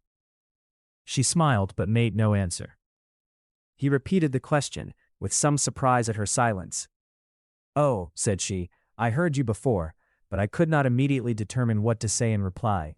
You wanted me, I know, to say yes, that you might have the pleasure of despising my taste. But I always delight in overthrowing those kind of schemes, and cheating a person of their premeditated contempt. I have, therefore, made up my mind to tell you that I do not want to dance a reel at all. Indeed, I do not dare." Elizabeth, having rather expected to affront him, was amazed at his gallantry, but there was a mixture of sweetness and archness in her manner which made it difficult for her to affront anybody, and Darcy had never been so bewitched by any woman as he was by her. He really believed that were it not for the inferiority of her connections, he should be in some danger. Miss Bingley saw, or suspected, enough to be jealous, and her great anxiety for the recovery of her dear friend Jane received some assistance from her desire of getting rid of Elizabeth. She often tried to provoke Darcy into disliking her guest by talking of their supposed marriage and planning his happiness in such an alliance. "I hope," said she, as they were walking together in the shrubbery the next day, "you will give your mother-in-law a few hints when this desirable event takes place as to the advantage of holding her tongue, and if you can compass it, to cure the younger girls of running after the officers. And, if I may mention so delicate a subject, endeavor to check that little something bordering on conceit and impertinence which your lady possesses. Have you anything else to propose for my domestic felicity? Oh, yes. Do let the portraits of your uncle and Aunt Phillips be placed in the gallery at Pemberley. Put them next to your great-uncle the judge. They are in the same profession, you know, only in different lines. As for your Elizabeth's picture, you must not attempt to have it taken, for what painter could do justice to those beautiful eyes? It would not be easy, indeed, to catch their expression, but their color and shape, and the eyelashes, so remarkably fine, might be copied." At that moment, they were met from another walk by Mrs. Hurst and Elizabeth herself. "I did not know that you intended to walk," said Miss Bingley, in some confusion, lest they had been overheard. "You used us abominably ill," answered Mrs. Hurst, "running away without telling us that you were coming out." Then taking the disengaged arm of Mr. Darcy, she left Elizabeth to walk by herself. The path just admitted 3. Mr. Darcy felt their rudeness and immediately said, "This walk is not wide enough for our party. We had better go into the avenue." But Elizabeth, who had not the least inclination to remain with them, laughingly answered, "No, no, stay where you are. You are charmingly grouped, and appear to uncommon advantage. The picturesque would be spoilt by admitting a fourth. Goodbye." She then ran gaily off, rejoicing, as she rambled about, in the hope of being at home again in a day or 2. Jane was already so much recovered as to intend leaving her room for a couple of hours that evening. Chapter 11.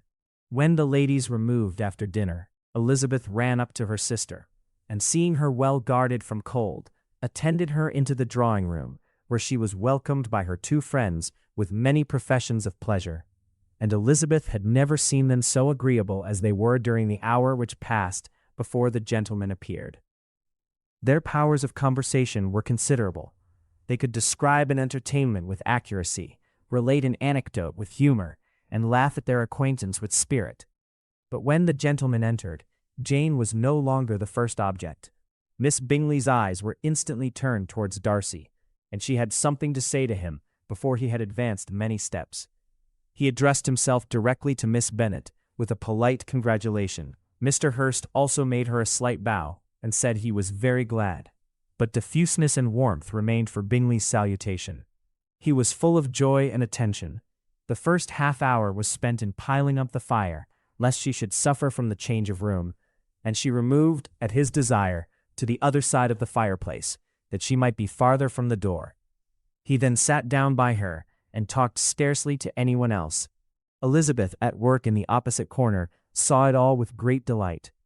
When tea was over, Mr. Hurst reminded his sister-in-law of the card-table, but in vain. She had obtained private intelligence that Mr. Darcy did not wish for cards, and Mr. Hurst soon found even his open petition rejected. She assured him that no one intended to play, and the silence of the whole party on the subject seemed to justify her. Mr. Hurst had therefore nothing to do but to stretch himself on one of the sofas and go to sleep. Darcy took up a book. Miss Bingley did the same, and Mrs. Hurst, principally occupied in playing with her bracelets and rings, joined now and then in her brother's conversation with Miss Bennet. Miss Bingley's attention was quite as much engaged in watching Mr. Darcy's progress through his book as in reading her own, and she was perpetually either making some inquiry or looking at his page. She could not win him, however, to any conversation. He merely answered her question and read on.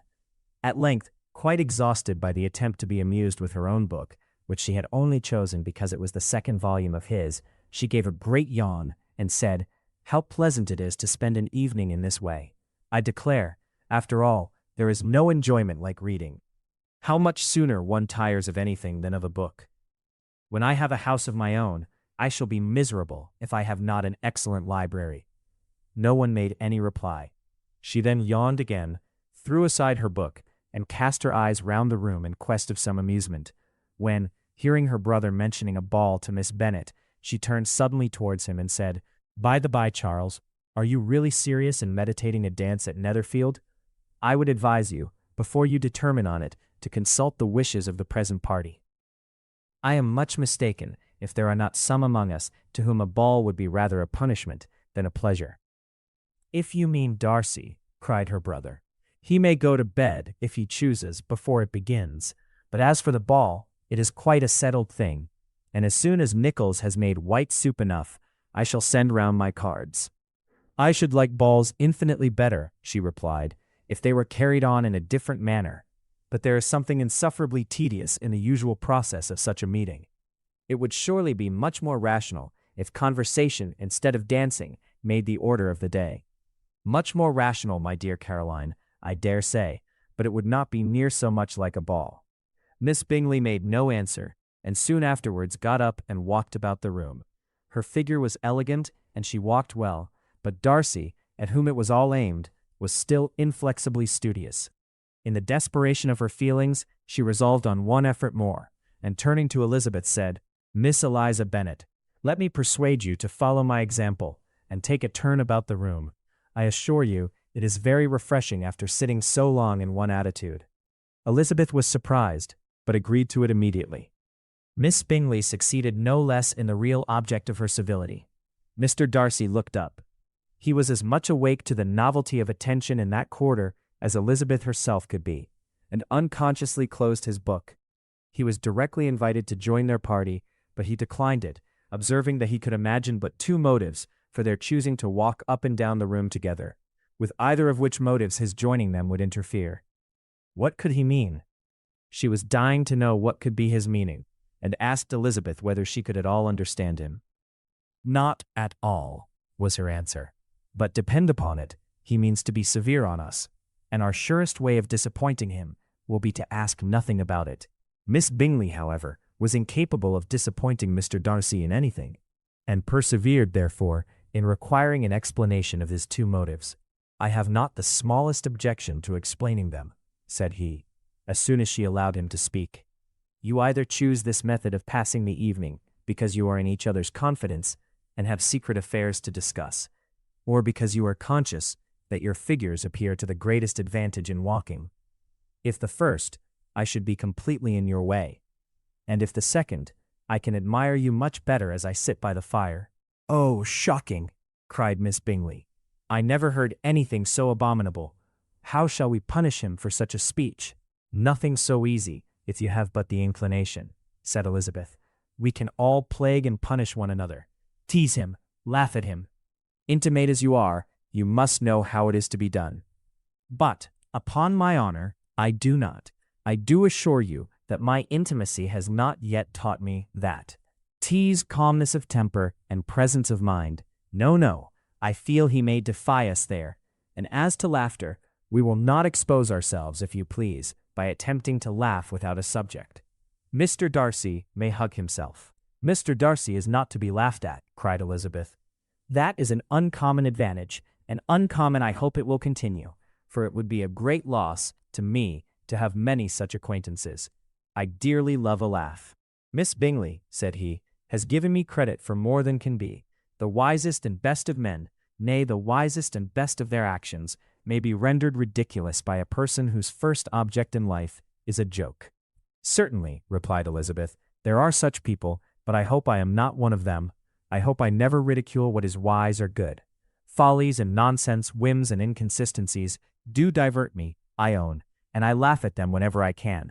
But these, I suppose, are precisely what you are without.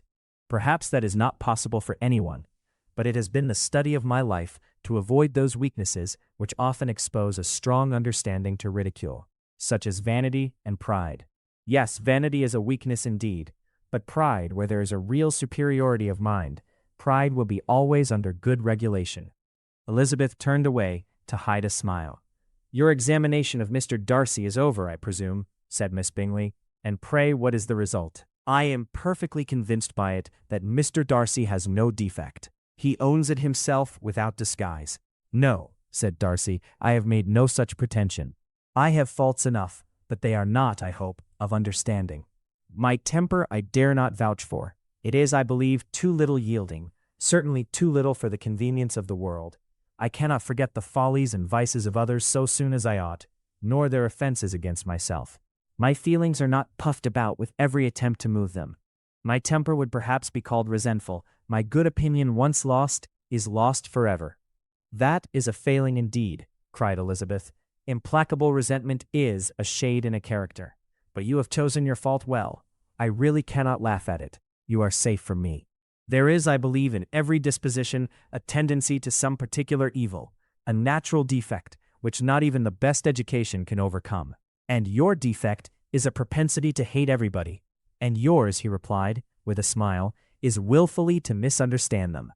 Do let us have a little music, cried Miss Bingley, tired of a conversation in which she had no share. Louisa, you will not mind my waking Mr. Hurst? Her sister made not the smallest objection, and the pianoforte was opened, and Darcy, after a few moments' recollection, was not sorry for it. He began to feel the danger of paying Elizabeth too much attention. Chapter 12. In consequence of an agreement between the sisters, Elizabeth wrote the next morning to her mother, to beg that the carriage might be sent for them in the course of the day. But Mrs. Bennet, who had calculated on her daughters remaining at Netherfield till the following Tuesday, which would exactly finish Jane's week, could not bring herself to receive them with pleasure before. Her answer, therefore, was not propitious, at least not to Elizabeth's wishes, for she was impatient to get home. Mrs. Bennet sent them word that they could not possibly have the carriage before Tuesday, and in her postscript it was added that if Mr. Bingley and his sister pressed them to stay longer, she could spare them very well. Against staying longer, however, Elizabeth was positively resolved, nor did she much expect it would be asked, and fearful, on the contrary, of being considered as intruding themselves needlessly long, she urged Jane to borrow Mr. Bingley's carriage immediately, and at length it was settled that their original design of leaving Netherfield that morning should be mentioned, and the request made. The communication excited many professions of concern, and enough was said of wishing them to stay at least till the following day to work on Jane, and till the morrow their going was deferred. Miss Bingley was then sorry that she had proposed the delay, for her jealousy and dislike of one sister much exceeded her affection for the other. The master of the house heard with real sorrow that they were to go so soon, and repeatedly tried to persuade Miss Bennet that it would not be safe for her, that she was not enough recovered. But Jane was firm where she felt herself to be right. To Mr. Darcy, it was welcome intelligence. Elizabeth had been at Netherfield long enough. She attracted him more than he liked, and Miss Bingley was uncivil to her, and more teasing than usual to himself.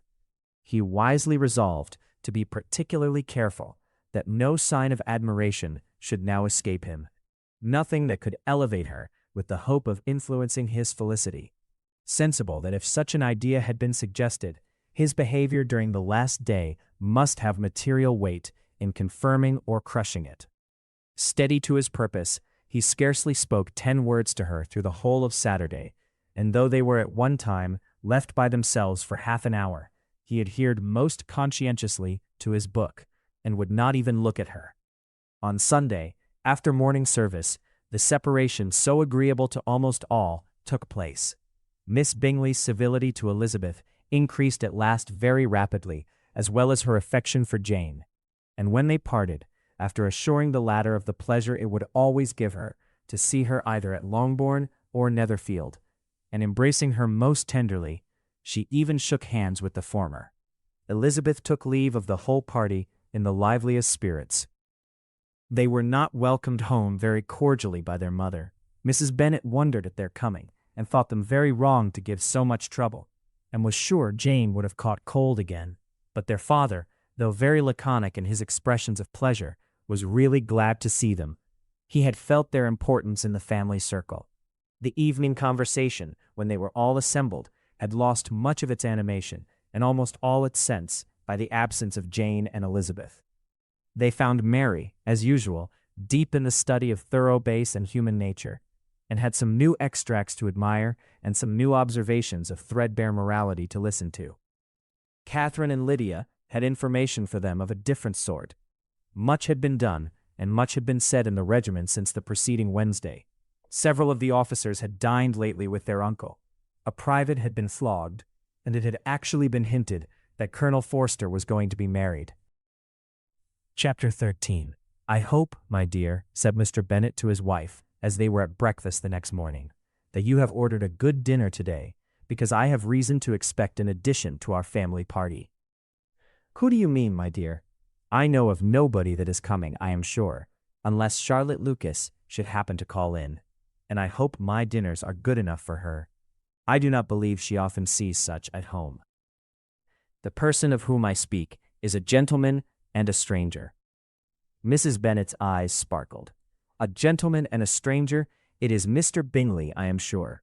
Why, Jane, you never dropped a word of this, you sly thing. Well, I am sure I shall be extremely glad to see Mr. Bingley.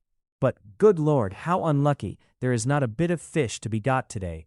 Lydia, my love, ring the bell. I must speak to Hill this moment. It is not Mr. Bingley, said her husband.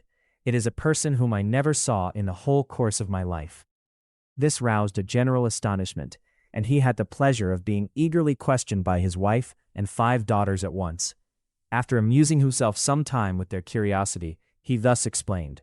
About a month ago I received this letter, and about a fortnight ago I answered it, for I thought it a case of some delicacy, and requiring early attention. It is from my cousin, Mr. Collins, who, when I am dead, may turn you all out of this house as soon as he pleases. Oh, my dear, cried his wife, I cannot bear to hear that mentioned. Pray do not talk of that odious man. I do think it is the hardest thing in the world that your estate should be entailed away from your own children. And I am sure, if I had been you, I should have tried long ago to do something or other about it. Jane and Elizabeth attempted to explain to her the nature of an entail. They had often attempted it before, but it was a subject on which Mrs. Bennet was beyond the reach of reason, and she continued to rail bitterly against the cruelty of settling an estate away from a family of 5 daughters, in favor of a man whom nobody cared anything about. It certainly is a most iniquitous affair, said Mr. Bennet, and nothing can clear Mr. Collins from the guilt of inheriting Longbourn. But if you will listen to his letter, you may perhaps be a little softened by his manner of expressing himself. No, that I am sure I shall not. And I think it was very impertinent of him to write to you at all, and very hypocritical. I hate such false friends. Why could not he keep on quarreling with you, as his father did before him? Why, indeed, he does seem to have had some filial scruples on that head, as you will hear. Hunsford, near Westerham, Kent, 15th October. Dear Sir, the disagreement subsisting between yourself and my late honored father always gave me much uneasiness, and since I have had the misfortune to lose him, I have frequently wished to heal the breach, but for some time I was kept back by my own doubts, fearing lest it might seem disrespectful to his memory for me to be on good terms with anyone with whom it had always pleased him to be at variance. There, Mrs. Bennet. My mind, however, is now made up on the subject, for having received ordination at Easter, I have been so fortunate as to be distinguished by the patronage of the Right Honourable Lady Catherine de Bourgh, widow of Sir Louis de Bourgh, whose bounty and beneficence has preferred me to the valuable rectory of this parish, where it shall be my earnest endeavour to demean myself with grateful respect towards her ladyship, and be ever ready to perform those rites and ceremonies which are instituted by the Church of England. As a clergyman, moreover, I feel it my duty to promote and establish the blessing of peace in all families within the reach of my influence, and on these grounds I flatter myself that my present overtures of goodwill are highly commendable, and that the circumstance of my being next in the entail of Longbourn estate will be kindly overlooked on your side, and not lead you to reject the offered olive branch. I cannot be otherwise than concerned at being the means of injuring your amiable daughters, and beg leave to apologize for it, as well as to assure you of my readiness to make them every possible amends. But of this hereafter. If you should have no objection to receive me into your house, I propose myself the satisfaction of waiting on you and your family, Monday, November 18th, by 4 o'clock, and shall probably trespass on your hospitality till the Saturday se'nnight following, which I can do without any inconvenience, as Lady Catherine is far from objecting to my occasional absence on a Sunday, provided that some other clergyman is engaged to do the duty of the day. I remain, dear sir, with respectful compliments to your lady and daughters, your well-wisher and friend, William Collins. At 4 o'clock, therefore, we may expect this peacemaking gentleman, said Mr. Bennet, as he folded up the letter. He seems to be a most conscientious and polite young man, upon my word, and I doubt not will prove a valuable acquaintance, especially if Lady Catherine should be so indulgent as to let him come to us again. There is some sense in what he says about the girls, however, and if he is disposed to make them any amends, I shall not be the person to discourage him. Though it is difficult, said Jane, to guess in what way he can mean to make us the atonement he thinks our due, the wish is certainly to his credit. Elizabeth was chiefly struck with his extraordinary deference for Lady Catherine, and his kind intention of christening, marrying, and burying his parishioners whenever it were required. He must be an oddity, I think, said she. I cannot make him out. There is something very pompous in his style. And what can he mean by apologizing for being next in the entail? We cannot suppose he would help it if he could. Can he be a sensible man, sir?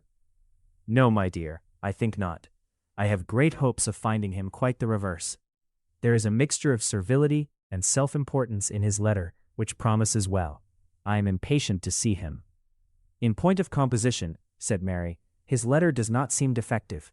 The idea of the olive branch perhaps is not wholly new, yet I think it is well expressed. To Catherine and Lydia, neither the letter nor its writer were in any degree interesting.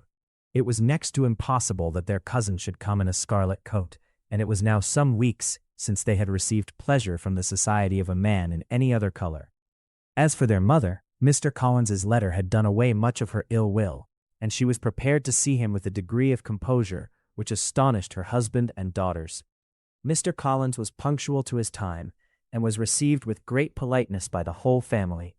Mr. Bennet indeed said little, but the ladies were ready enough to talk, and Mr. Collins seemed neither in need of encouragement, nor inclined to be silent himself. He was a tall, heavy-looking young man of 25.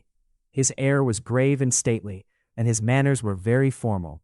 He had not been long seated before he complimented Mrs. Bennet on having so fine a family of daughters, said he had heard much of their beauty, but that in this instance fame had fallen short of the truth, and added that he did not doubt her seeing them all in due time well disposed of in marriage.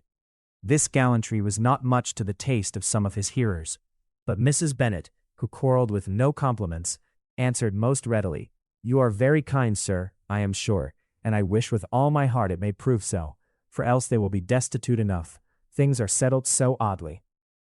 "You allude, perhaps, to the entail of this estate." "Ah, sir, I do indeed. It is a grievous affair to my poor girls, you must confess. Not that I mean to find fault with you, for such things, I know, are all chance in this world. There is no knowing how estates will go when once they come to be entailed. I am very sensible, madam, of the hardship to my fair cousins, and could say much on the subject, but that I am cautious of appearing forward and precipitate. But I can assure the young ladies that I come prepared to admire them. At present I will not say more, but perhaps when we are better acquainted." He was interrupted by a summons to dinner, and the girls smiled on each other. They were not the only objects of Mr. Collins's admiration. The hall, the dining room, and all its furniture were examined and praised, and his commendation of everything would have touched Mrs. Bennet's heart, but for the mortifying supposition of his viewing it all as his own future property. The dinner, too, in its turn, was highly admired, and he begged to know to which of his fair cousins the excellence of its cookery was owing. But here he was set right by Mrs. Bennet, who assured him, with some asperity, that they were very well able to keep a good cook, and that her daughters had nothing to do in the kitchen. He begged pardon for having displeased her. In a softened tone, she declared herself not at all offended, but he continued to apologize for about a quarter of an hour. Chapter 14. During dinner, Mr. Bennet scarcely spoke at all, but when the servants were withdrawn, he thought it time to have some conversation with his guest, and therefore started a subject in which he expected him to shine, by observing that he seemed very fortunate in his patroness. Lady Catherine de Bourgh's attention to his wishes and consideration for his comfort appeared very remarkable. Mr. Bennet could not have chosen better. Mr. Collins was eloquent in her praise. The subject elevated him to more than usual solemnity of manner, and with a most important aspect he protested that he had never in his life witnessed such behavior in a person of rank, such affability and condescension as he had himself experienced from Lady Catherine. She had been graciously pleased to approve of both the discourses which he had already had the honor of preaching before her. She had also asked him twice to dine at Rosings, and had sent for him only the Saturday before to make up her pool of quadrille in the evening. Lady Catherine was reckoned proud by many people he knew, but he had never seen anything but affability in her. She had always spoken to him as she would to any other gentleman. She made not the smallest objection to his joining in the society of the neighborhood, nor to his leaving his parish occasionally for a week or two to visit his relations. She had even condescended to advise him to marry as soon as he could, provided he chose with discretion, and had once paid him a visit in his humble parsonage, where she had perfectly approved all the alterations he had been making, and had even vouchsafed to suggest some herself. "That is all very proper and civil, I am sure," said Mrs. Bennet, "and I dare say she is a very agreeable woman. It is a pity that great ladies in general are not more like her. Does she live near you, sir?" "The garden in which stands my humble abode is separated only by a lane from Rosings Park, her ladyship's residence." "I think you said she was a widow, sir? Has she any family?" "She has one only daughter, the heiress of Rosings, and a very extensive property." "Ah," cried Mrs. Bennet, shaking her head, "then she is better off than many girls. And what sort of young lady is she? Is she handsome?" "She is a most charming young lady, indeed.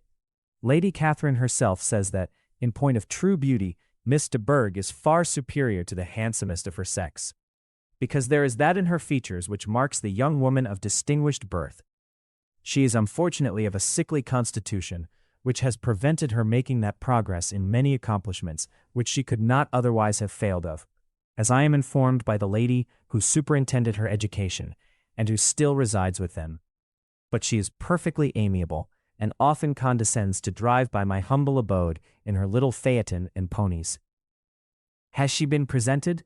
I do not remember her name among the ladies at court." "Her indifferent state of health unhappily prevents her being in town, and by that means, as I told Lady Catherine myself one day, has deprived the British court of its brightest ornament. Her ladyship seemed pleased with the idea, and you may imagine that I am happy on every occasion to offer those little delicate compliments which are always acceptable to ladies. I have more than once observed to Lady Catherine that her charming daughter seemed born to be a duchess, and that the most elevated rank, instead of giving her consequence, would be adorned by her. These are the kind of little things which please her ladyship, and it is a sort of attention which I conceive myself peculiarly bound to pay." "You judge very properly," said Mr. Bennet, "and it is happy for you that you possess the talent of flattering with delicacy. May I ask whether these pleasing attentions proceed from the impulse of the moment, or are the result of previous study?" "They arise chiefly from what is passing at the time, and though I sometimes amuse myself with suggesting and arranging such little elegant compliments as may be adapted to ordinary occasions, I always wish to give them as unstudied an air as possible." Mr. Bennet's expectations were fully answered. His cousin was as absurd as he had hoped, and he listened to him with the keenest enjoyment, maintaining at the same time the most resolute composure of countenance, and except in an occasional glance at Elizabeth, requiring no partner in his pleasure. By tea time, however, the dose had been enough, and Mr. Bennet was glad to take his guest into the drawing-room again, and when tea was over, glad to invite him to read aloud to the ladies.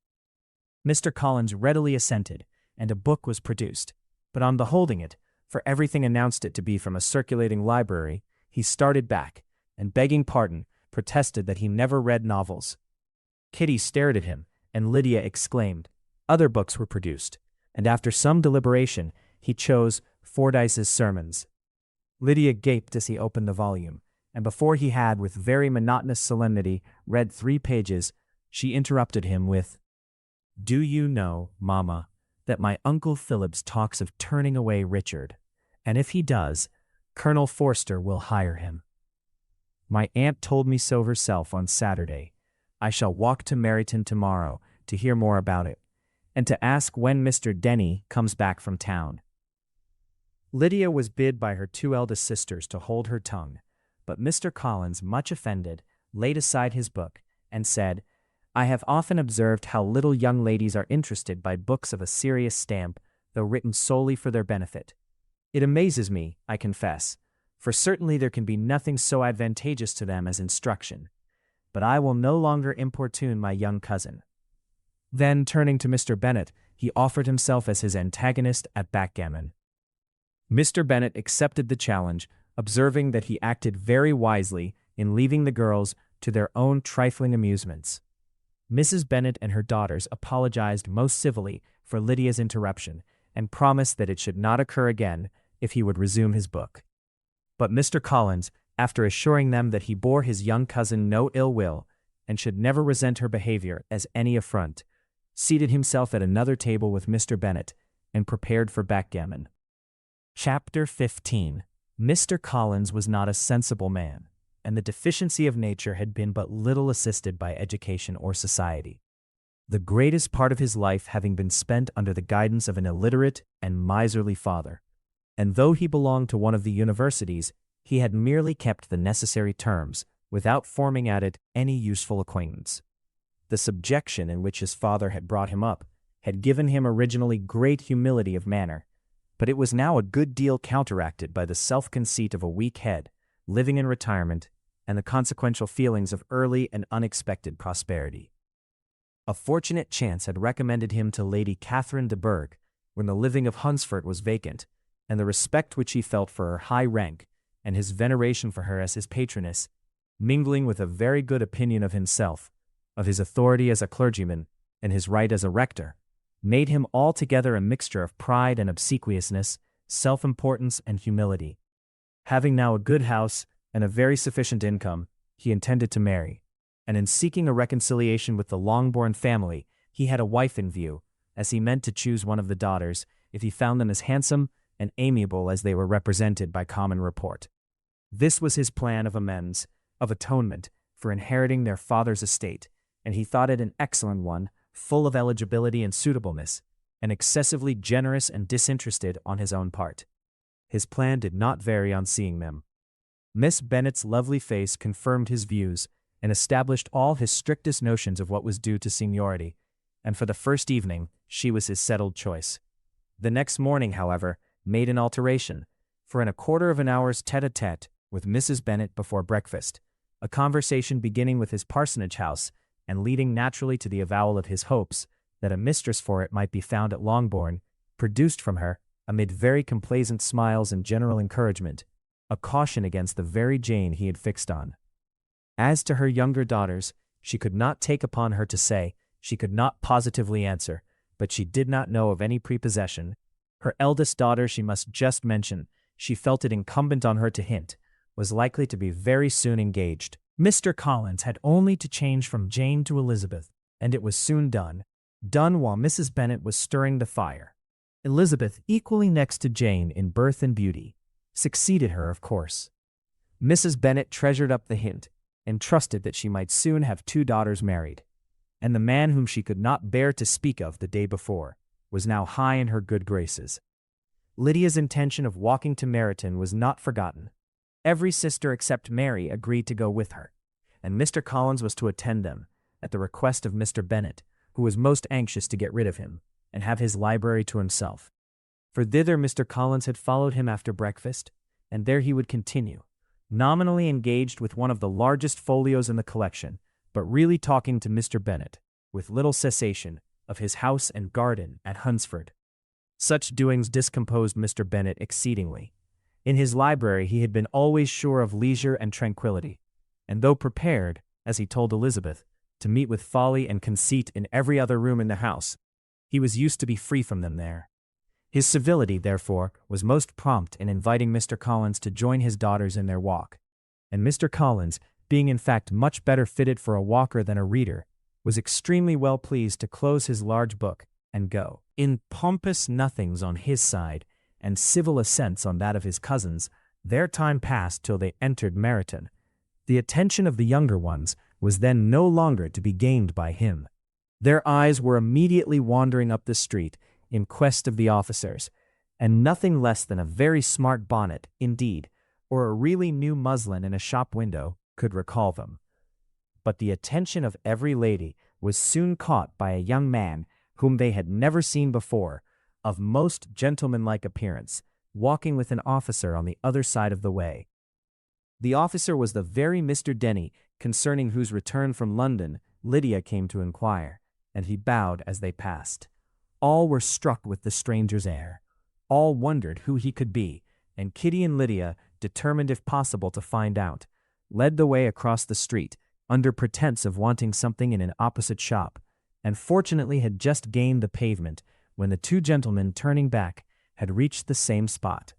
Mr. Denny addressed them directly, and entreated permission to introduce his friend, Mr. Wickham, who had returned with him the day before from town, and he was happy to say, had accepted a commission in their corps. This was exactly as it should be, for the young man wanted only regimentals to make him completely charming. His appearance was greatly in his favor. He had all the best parts of beauty, a fine countenance, a good figure, and very pleasing address. The introduction was followed up on his side by a happy readiness of conversation, a readiness at the same time perfectly correct and unassuming, and the whole party were still standing and talking together very agreeably when the sound of horses drew their notice, and Darcy and Bingley were seen riding down the street. On distinguishing the ladies of the group, the two gentlemen came directly towards them and began the usual civilities. Bingley was the principal spokesman, and Miss Bennet the principal object. He was then, he said, on his way to Longbourn, on purpose to inquire after her. Mr. Darcy corroborated it with a bow, and was beginning to determine not to fix his eyes on Elizabeth, when they were suddenly arrested by the sight of the stranger, and Elizabeth, happening to see the countenance of both as they looked at each other, was all astonishment at the effect of the meeting. Both changed color. One looked white, the other red. Mr. Wickham, after a few moments, touched his hat, a salutation which Mr. Darcy just deigned to return. What could be the meaning of it? It was impossible to imagine. It was impossible not to long to know. In another minute Mr. Bingley, but without seeming to have noticed what passed, took leave and rode on with his friend. Mr. Denny and Mr. Wickham walked with the young ladies to the door of Mr. Phillips's house, and then made their bows, in spite of Miss Lydia's pressing entreaties that they would come in, and even in spite of Mrs. Phillips's throwing up the parlor window and loudly seconding the invitation. Mrs. Phillips was always glad to see her nieces, and the two eldest from their recent absence were particularly welcome, and she was eagerly expressing her surprise at their sudden return home, which, as their own carriage had not fetched them, she should have known nothing about if she had not happened to see Mr. Jones's shop-boy in the street, who had told her that they were not to send any more drafts to Netherfield, because the Miss Bennets were come away, when her civility was claimed towards Mr. Collins by Jane's introduction of him. She received him with her very best politeness, which he returned with as much more, apologizing for his intrusion without any previous acquaintance with her, which he could not help flattering himself, however, might be justified by his relationship to the young ladies who introduced him to her notice. Mrs. Phillips was quite awed by such an excess of good breeding, but her contemplation of one stranger was soon put an end to by exclamations and inquiries about the other, of whom, however, she could only tell her nieces what they already knew, that Mr. Denny had brought him from London, and that he was to have a lieutenant's commission in the Commisshire. She had been watching him the last hour, she said, as he walked up and down the street, and had Mr. Wickham appeared, Kitty and Lydia would certainly have continued the occupation, but unluckily no one passed the windows now except a few of the officers, who in comparison with the stranger are become stupid, disagreeable fellows. Some of them were to dine with the Phillipses the next day, and their aunt promised to make her husband call on Mr. Wickham and give him an invitation also, if the family from Longbourn would come in the evening. This was agreed to, and Mrs. Phillips protested that they would have a nice, comfortable, noisy game of lottery tickets, and a little bit of hot supper afterwards. The prospect of such delights was very cheering, and they parted in mutual good spirits. Mr. Collins repeated his apologies in quitting the room, and was assured, with unwearying civility, that they were perfectly needless. As they walked home, Elizabeth related to Jane what she had seen pass between the two gentlemen. But though Jane would have defended either or both had they appeared to be wrong, she could no more explain such behavior than her sister. Mr. Collins, on his return, highly gratified Mrs. Bennet by admiring Mrs. Phillips's manners and politeness. He protested that except Lady Catherine and her daughter, he had never seen a more elegant woman, for she had not only received him with the utmost civility, but had even pointedly included him in her invitation for the next evening, although utterly unknown to her before. Something, he supposed, might be attributed to his connection with them, but yet he had never met with so much attention in the whole course of his life. Chapter 16. As no objection was made to the young people's engagement with their aunt, and all Mr. Collins's scruples of leaving Mr. and Mrs. Bennet for a single evening during his visit were most steadily resisted, the coach conveyed him and his 5 cousins at a suitable hour to Meryton, and the girls had the pleasure of hearing, as they entered the drawing-room, that Mr. Wickham had accepted their uncle's invitation, and was then in the house. When this information was given, and they had all taken their seats, Mr. Collins was at leisure to look around him and admire, and he was so much struck with the size and furniture of the apartment that he declared he might almost have supposed himself in the small summer breakfast parlor at Rosings, a comparison that did not at first convey much gratification. But when Mrs. Phillips understood from him what Rosings was and who was its proprietor, when she had listened to the description of only one of Lady Catherine's drawing-rooms, and found that the chimney-piece alone had cost £800, she felt all the force of the compliment, and would hardly have resented a comparison with the housekeeper's room. In describing to her all the grandeur of Lady Catherine and her mansion, with occasional digressions in praise of his own humble abode, and the improvements it was receiving, he was happily employed until the gentlemen joined them, and he found in Mrs. Phillips a very attentive listener, whose opinion of his consequence increased with what she heard, and who was resolving to retail it all among her neighbors as soon as she could. To the girls, who could not listen to their cousin, and who had nothing to do but to wish for an instrument, and examine their own indifferent imitations of china on the mantelpiece, the interval of waiting appeared very long. It was over at last, however. The gentlemen did approach, and when Mr. Wickham walked into the room, Elizabeth felt that she had neither been seeing him before, nor thinking of him since, with the smallest degree of unreasonable admiration.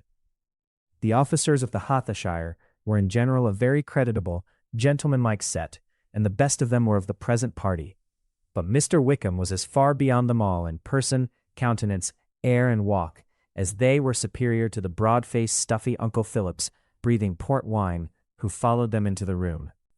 Mr. Wickham was the happy man towards whom almost every female eye was turned, and Elizabeth was the happy woman by whom he finally seated himself.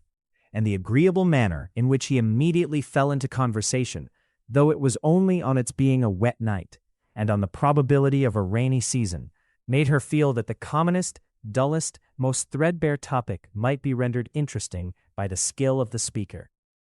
With such rivals for the notice of the fair as Mr. Wickham and the officers, Mr. Collins seemed to sink into insignificance. To the young ladies he certainly was nothing, but he had still at intervals a kind listener in Mrs. Phillips, and was, by her watchfulness, most abundantly supplied with coffee and muffin. When the card tables were placed, he had an opportunity of obliging her in return by sitting down to whist.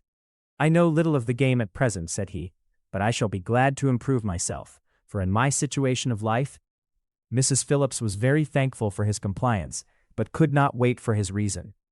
Mr. Wickham did not play at whist, and with ready delight was he received at the other table between Elizabeth and Lydia. At first there seemed danger of Lydia's engrossing him entirely, for she was a most determined talker, but being likewise extremely fond of lottery tickets, she soon grew too much interested in the game, too eager in making bets and exclaiming after prizes, to have attention for anyone in particular. Allowing for the common demands of the game, Mr. Wickham was therefore at leisure to talk to Elizabeth, and she was very willing to hear him, though what she chiefly wished to hear she could not hope to be told, the history of his acquaintance with Mr. Darcy. She dared not even mention that gentleman. Her curiosity, however, was unexpectedly relieved. Mr. Wickham began the subject himself. He inquired how far Netherfield was from Meryton, and after receiving her answer, asked in a hesitating manner how long Mr. Darcy had been staying there. "About a month," said Elizabeth, and then, unwilling to let the subject drop, added, "He is a man of very large property in Derbyshire, I understand." "Yes," replied Wickham, "his estate there is a noble one, a clear 10,000 per annum.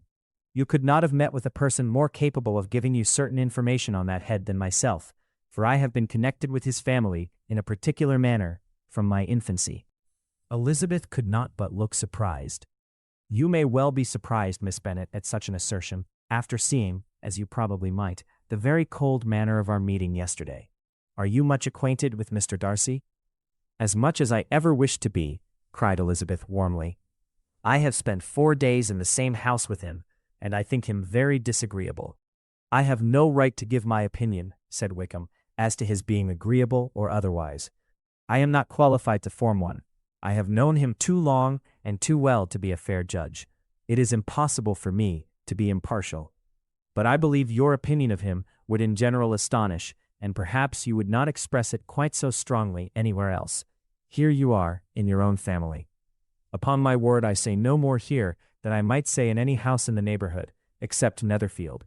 He is not at all liked in Hertfordshire. Everybody is disgusted with his pride.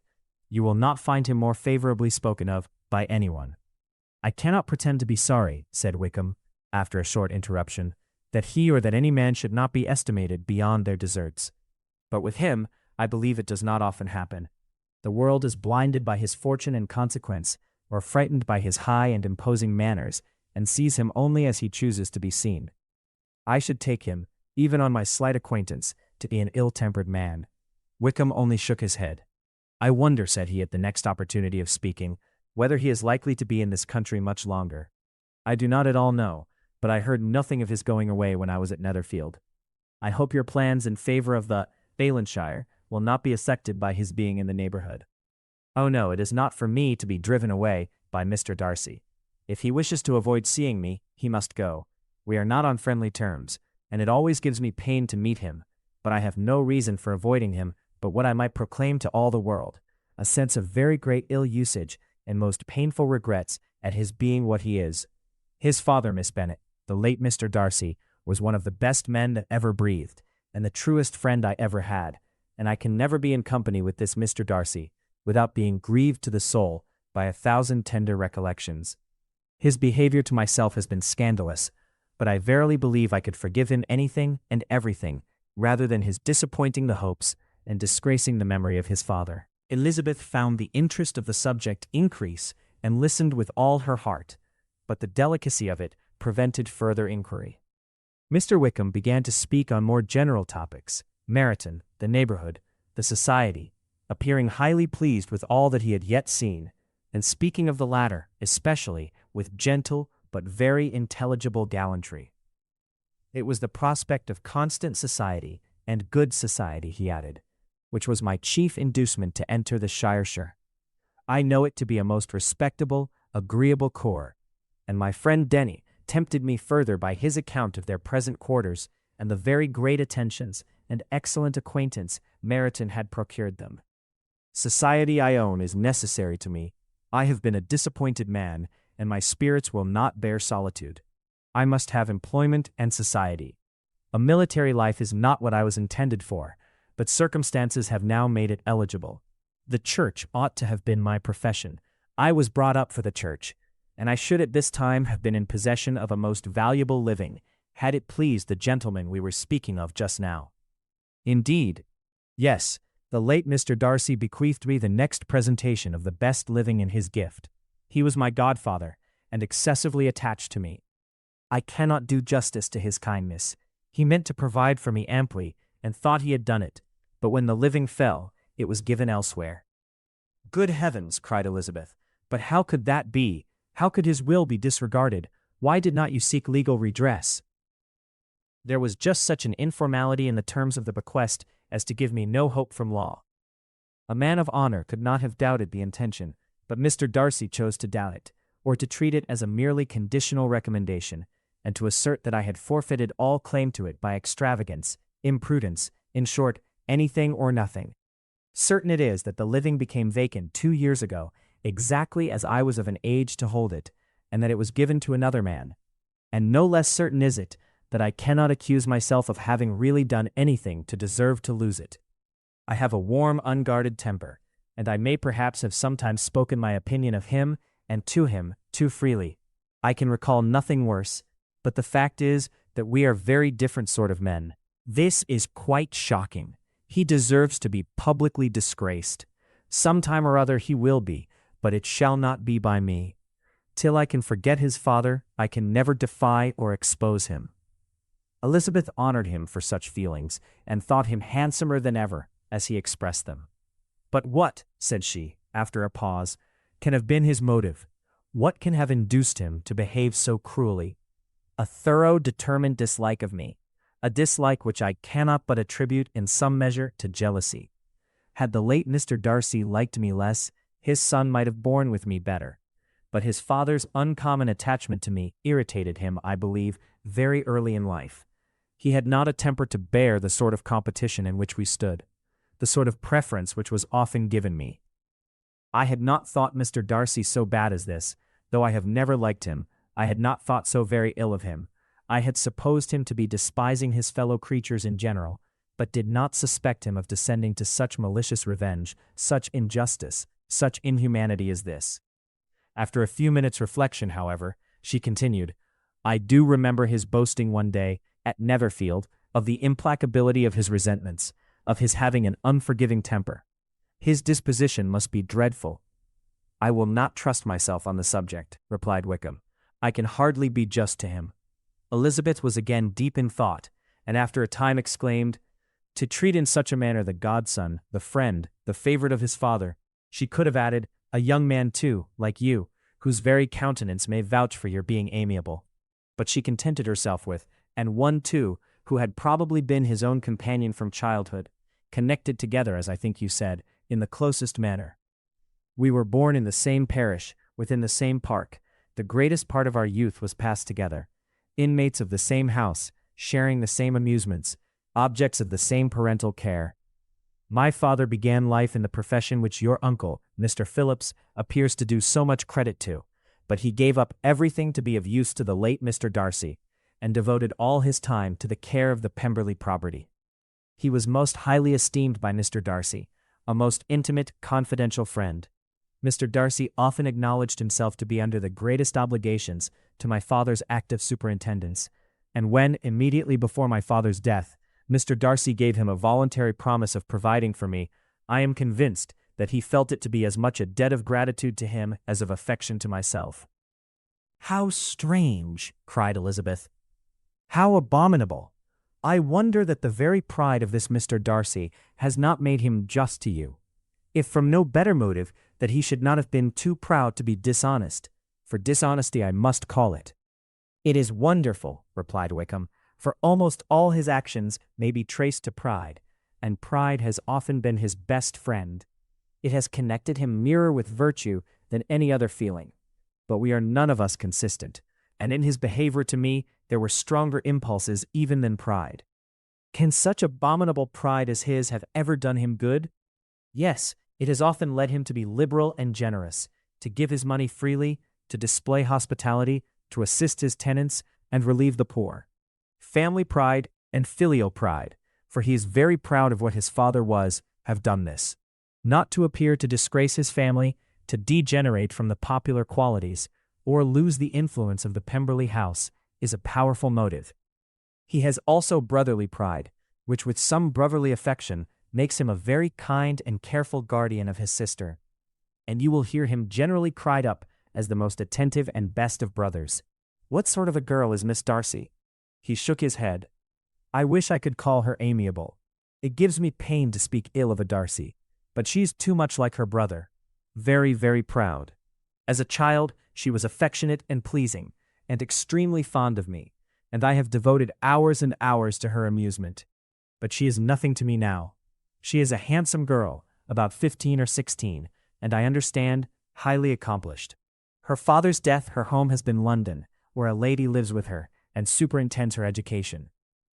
After many pauses and many trials of other subjects, Elizabeth could not help reverting once more to the first, and saying, "I am astonished at his intimacy with Mr. Bingley. How can Mr. Bingley, who seems good humor itself, and is, I really believe, truly amiable, be in friendship with such a man? How can they suit each other? Do you know Mr. Bingley? Not at all. He is a sweet-tempered, amiable, charming man. He cannot know what Mr. Darcy is. Probably not, but Mr. Darcy can please where he chooses. He does not want abilities. He can be a conversable companion if he thinks it worth his while. Among those who are at all his equals in consequence, he is a very different man from what he is to the less prosperous. His pride never deserts him, but with the rich he is liberal-minded, just, sincere, rational, honorable, and perhaps agreeable, allowing something for fortune and figure." The whist party soon afterwards breaking up, the players gathered round the other table, and Mr. Collins took his station between his cousin Elizabeth and Mrs. Phillips. The usual inquiries as to his success were made by the latter. It had not been very great. He had lost every point, but when Mrs. Phillips began to express her concern thereupon, he assured her, with much earnest gravity, that it was not of the least importance, that he considered the money as a mere trifle, and begged she would not make herself uneasy. "I know very well, madam," said he, "that when persons sit down to a card-table, they must take their chance of these things, and happily I am not in such circumstances as to make 5 shillings any object. There are undoubtedly many who could not say the same, but thanks to Lady Catherine de Bourgh, I am removed far beyond the necessity of regarding little matters." Mr. Wickham's attention was caught, and after observing Mr. Collins for a few moments, he asked Elizabeth in a low voice whether her relations were very intimately acquainted with the family of de Bourgh. "Lady Catherine de Bourgh," she replied, "has very lately given him a living. I hardly know how Mr. Collins was first introduced to her notice, but he certainly has not known her long. You know, of course, that Lady Catherine de Bourgh and Lady Anne Darcy were sisters, consequently that she is aunt to the present Mr. Darcy." "No, indeed, I did not. I knew nothing at all of Lady Catherine's connections. I never heard of her existence till the day before yesterday. Her daughter, Miss de Bourgh, will have a very large fortune, and it is believed that she and her cousin will unite the 2 estates."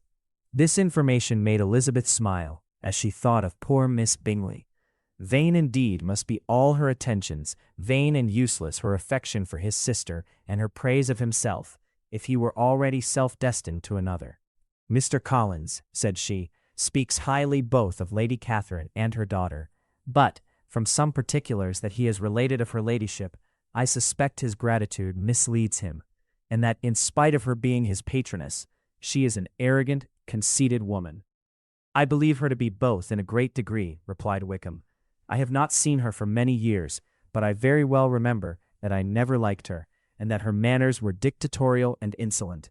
She has the reputation of being remarkably sensible and clever, but I rather believe she derives part of her abilities from her rank and fortune, part from her authoritative manner, and the rest from the pride of her nephew, who chooses that everyone connected with him should have an understanding of the first class." Elizabeth allowed that he had given a very rational account of it, and they continued talking together with mutual satisfaction till supper put an end to cards, and gave the rest of the ladies their share of Mr. Wickham's attentions.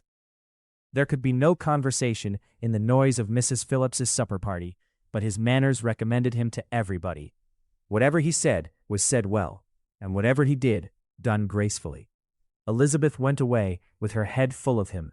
She could think of nothing but of Mr. Wickham and of what he had told her, all the way home.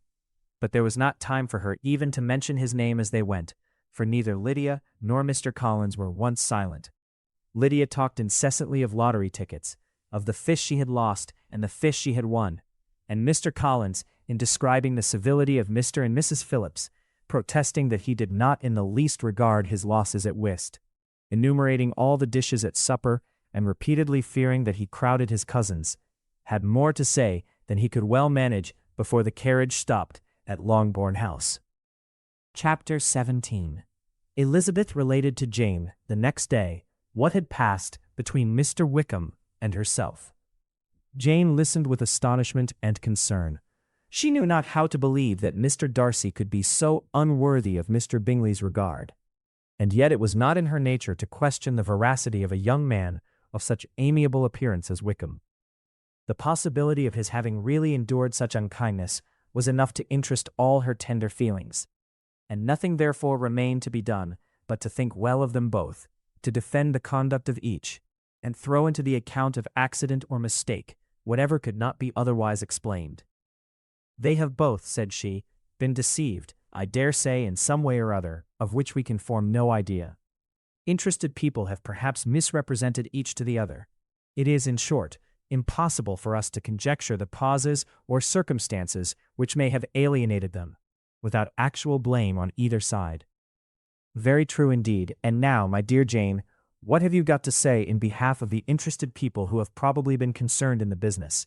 Do clear them too, or we shall be obliged to think ill of somebody. Laugh as much as you choose, but you will not laugh me out of my opinion. My dearest Lizzie, do but consider in what a disgraceful light it places Mr. Darcy to be treating his father's favorite in such a manner, one whom his father had promised to provide for. It is impossible. No man of common humanity, no man who had any value for his character, could be capable of it. Can his most intimate friends be so excessively deceived in him? I can much more easily believe Mr. Bingley's being imposed on than that Mr. Wickham should invent such a history of himself as he gave me last night. Names, facts, everything mentioned without ceremony. If it be not so, let Mr. Darcy contradict it. Besides, there was truth in his looks. It is difficult indeed. It is distressing. One does not know what to think. I beg your pardon. One knows exactly what to think. But Jane could think with certainty on only one point, that Mr. Bingley, if he had been imposed on, would have much to suffer when the affair became public. The two young ladies were summoned from the shrubbery, where this conversation passed, by the arrival of some of the very persons of whom they had been speaking. Mr. Bingley and his sisters came to give their personal invitation for the long-expected ball at Netherfield, which was fixed for the following Tuesday. The two ladies were delighted to see their dear friend again, called it an age since they had met, and repeatedly asked what she had been doing with herself since their separation. To the rest of the family they paid little attention, avoiding Mrs. Bennet as much as possible, saying not much to Elizabeth, and nothing at all to the others. They were soon gone again, rising from their seats with an activity which took their brother by surprise, and hurrying off as if eager to escape from Mrs. Bennet's civilities.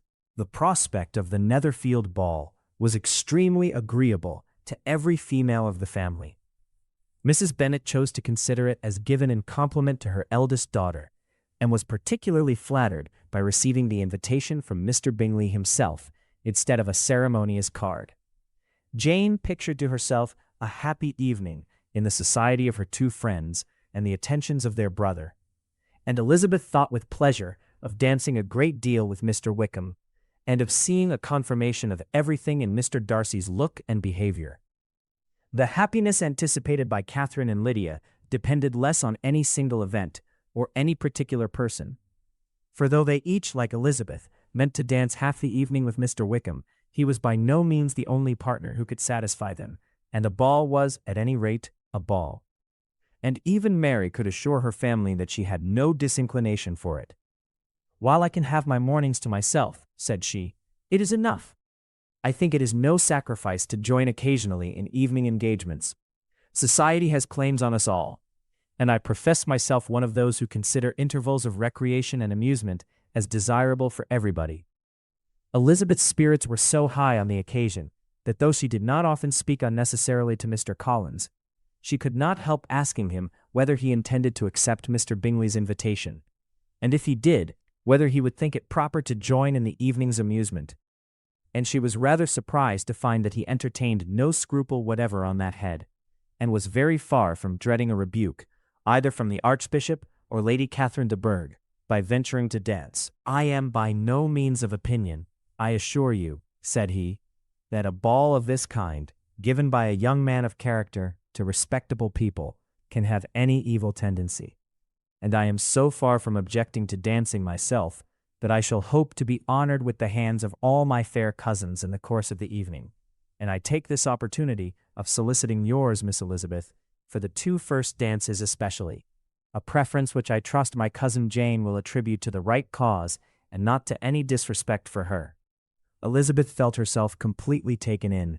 She had fully proposed being engaged by Wickham for those very dances, and to have Mr. Collins instead, her liveliness had been never worse timed. There was no help for it, however. Mr. Wickham's happiness and her own was perforce delayed a little longer, and Mr. Collins's proposal accepted with as good a grace as she could. She was not the better pleased with his gallantry from the idea it suggested of something more.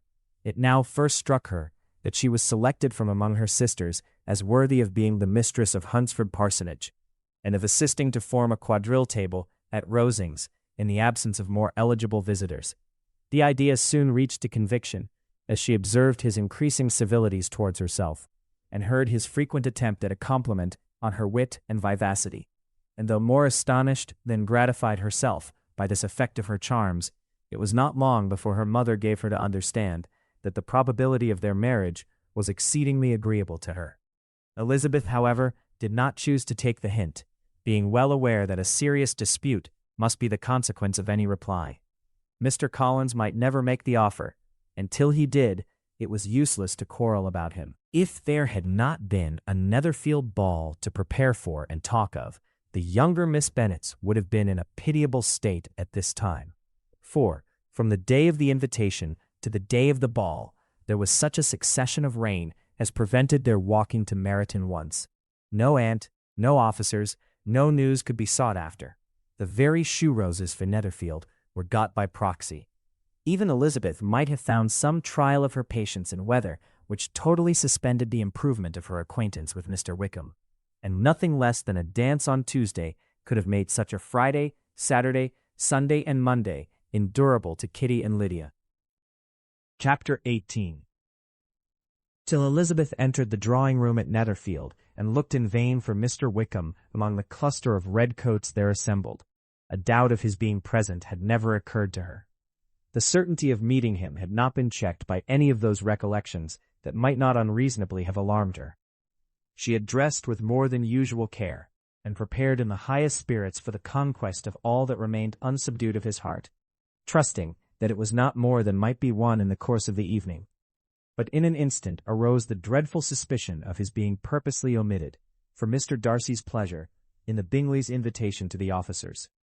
And though this was not exactly the case, the absolute fact of his absence was pronounced by his friend Mr. Denny, to whom Lydia eagerly applied, and who told them that Wickham had been obliged to go to town on business the day before, and was not yet returned, adding, with a significant smile, "I do not imagine his business would have called him away just now, if he had not wished to avoid a certain gentleman here." This part of his intelligence, though unheard by Lydia, was caught by Elizabeth, and as it assured her that Darcy was not less answerable for Wickham's absence than if her first surmise had been just, every feeling of displeasure against the former was so sharpened by immediate disappointment that she could hardly reply with tolerable civility to the polite inquiries which he directly afterwards approached to make. Attention, forbearance, patience with Darcy was injury to Wickham. She was resolved against any sort of conversation with him, and turned away with a degree of ill humor which she could not wholly surmount even in speaking to Mr. Bingley, whose blind partiality provoked her. But Elizabeth was not formed for ill humor, and though every prospect of her own was destroyed for the evening, it could not dwell long on her spirits. And having told all her griefs to Charlotte Lucas, whom she had not seen for a week, she was soon able to make a voluntary transition to the oddities of her cousin, and to point him out to her particular notice. The 2 first dances, however, brought a return of distress. They were dances of mortification, Mr. Collins awkward and solemn, apologizing instead of attending, and often moving wrong without being aware of it, gave her all the shame and misery which a disagreeable partner for a couple of dances can give. The moment of her release from him was ecstasy. She danced next with an officer, and had the refreshment of talking of Wickham, and of hearing that he was universally liked. When those dances were over, she returned to Charlotte Lucas, and was in conversation with her, when she found herself suddenly addressed by Mr. Darcy, who took her so much by surprise in his application for her hand, that without knowing what she did, she accepted him. He walked away again immediately, and she was left to fret over her own want of presence of mind. Charlotte tried to console her. "I dare say you will find him very agreeable." "Heaven forbid, that would be the greatest misfortune of all, to find a man agreeable whom one is determined to hate. Do not wish me such an evil." When the dancing recommenced, however, and Darcy approached to claim her hand, Charlotte could not help cautioning her, in a whisper, not to be a simpleton, and allow her fancy for Wickham to make her appear unpleasant, in the eyes of a man oftentimes his consequence. Elizabeth made no answer, and took her place in the set, amazed at the dignity to which she was arrived, in being allowed to stand opposite to Mr. Darcy, and reading in her neighbors' looks their equal amazement in beholding it. They stood for some time without speaking a word, and she began to imagine that their silence was to last through the 2 dances, and at first was resolved not to break it, till suddenly, fancying that it would be the greater punishment to her partner to oblige him to talk, she made some slight observation on the dance. He replied, and was again silent. After a pause of some minutes, she addressed him a second time, with, "It is your turn to say something now, Mr. Darcy. I talked about the dance, and you ought to make some kind of remark on the size of the room or the number of couples." He smiled, and assured her that whatever she wished him to say should be said. "Very well, that reply will do for the present. Perhaps by and by I may observe that private balls are much pleasanter than public ones, but now we may be silent." "Do you talk by rule, then, while you are dancing?" "Sometimes. One must speak a little, you know. It would look odd to be entirely silent for half an hour together. And yet, for the advantage of some, conversation ought to be so arranged as that they may have the trouble of saying as little as possible." "Are you consulting your own feelings in the present case, or do you imagine that you are gratifying mine?" "Both," replied Elizabeth archly, "for I have always seen a great similarity in the turn of our minds. We are each of an unsocial, taciturn disposition, unwilling to speak, unless we expect to say something that will amaze the whole room and be handed down to posterity with all the eclat of a proverb." "This is no very striking resemblance of your own character, I am sure," said he. "How near it may be to mine, I cannot pretend to say. You think it a faithful portrait, undoubtedly. I must not decide on my own performance." He made no answer, and they were again silent till they had gone down the dance, when he asked her if she and her sisters did not very often walk to Meryton. She answered in the affirmative, and unable to resist the temptation, added, "When you met us there the other day, we had just been forming a new acquaintance." The effect was immediate. A deeper shade of hauteur overspread his features, but he said not a word, and Elizabeth, though blaming herself for her own weakness, could not go on. At length Darcy spoke, and in a constrained manner said, "Mr. Wickham is blessed with such happy manners as may ensure his making friends. Whether he may be equally capable of retaining them is less certain." "He has been so unlucky as to lose your friendship," replied Elizabeth with emphasis, "and in a manner which he is likely to suffer from all his life." Darcy made no answer, and seemed desirous of changing the subject. At that moment, Sir William Lucas appeared close to them, meaning to pass through the set to the other side of the room, but on perceiving Mr. Darcy, he stopped, with a bow of superior courtesy, to compliment him on his dancing and his partner. "I have been most highly gratified, indeed, my dear sir. Such very superior dancing is not often seen. It is evident that you belong to the first circles. Allow me to say, however, that your fair partner does not disgrace you, and that I must hope to have this pleasure often repeated, especially when a certain desirable event, my dear Miss Eliza," glancing at her sister in Bingley, "shall take place. What congratulations will then flow in!" I appealed to Mr. Darcy. "But let me not interrupt you, sir. You will not thank me for detaining you from the bewitching converse of that young lady, whose bright eyes are also upbraiding me." The latter part of this address was scarcely heard by Darcy, but Sir William's allusion to his friend seemed to strike him forcibly, and his eyes were directed, with a very serious expression, towards Bingley and Jane, who were dancing together. Recovering himself, however, shortly, he turned to his partner and said, "Sir William's interruption has made me forget what we were talking of. I do not think we were speaking at all. Sir William could not have interrupted any 2 people in the room who had less to say for themselves." We have tried 2 or 3 subjects already, without success, and what we are to talk of next, I cannot imagine. What think you of books? Said he, smiling. Books? Oh no. I'm sure we never read the same, or not with the same feelings.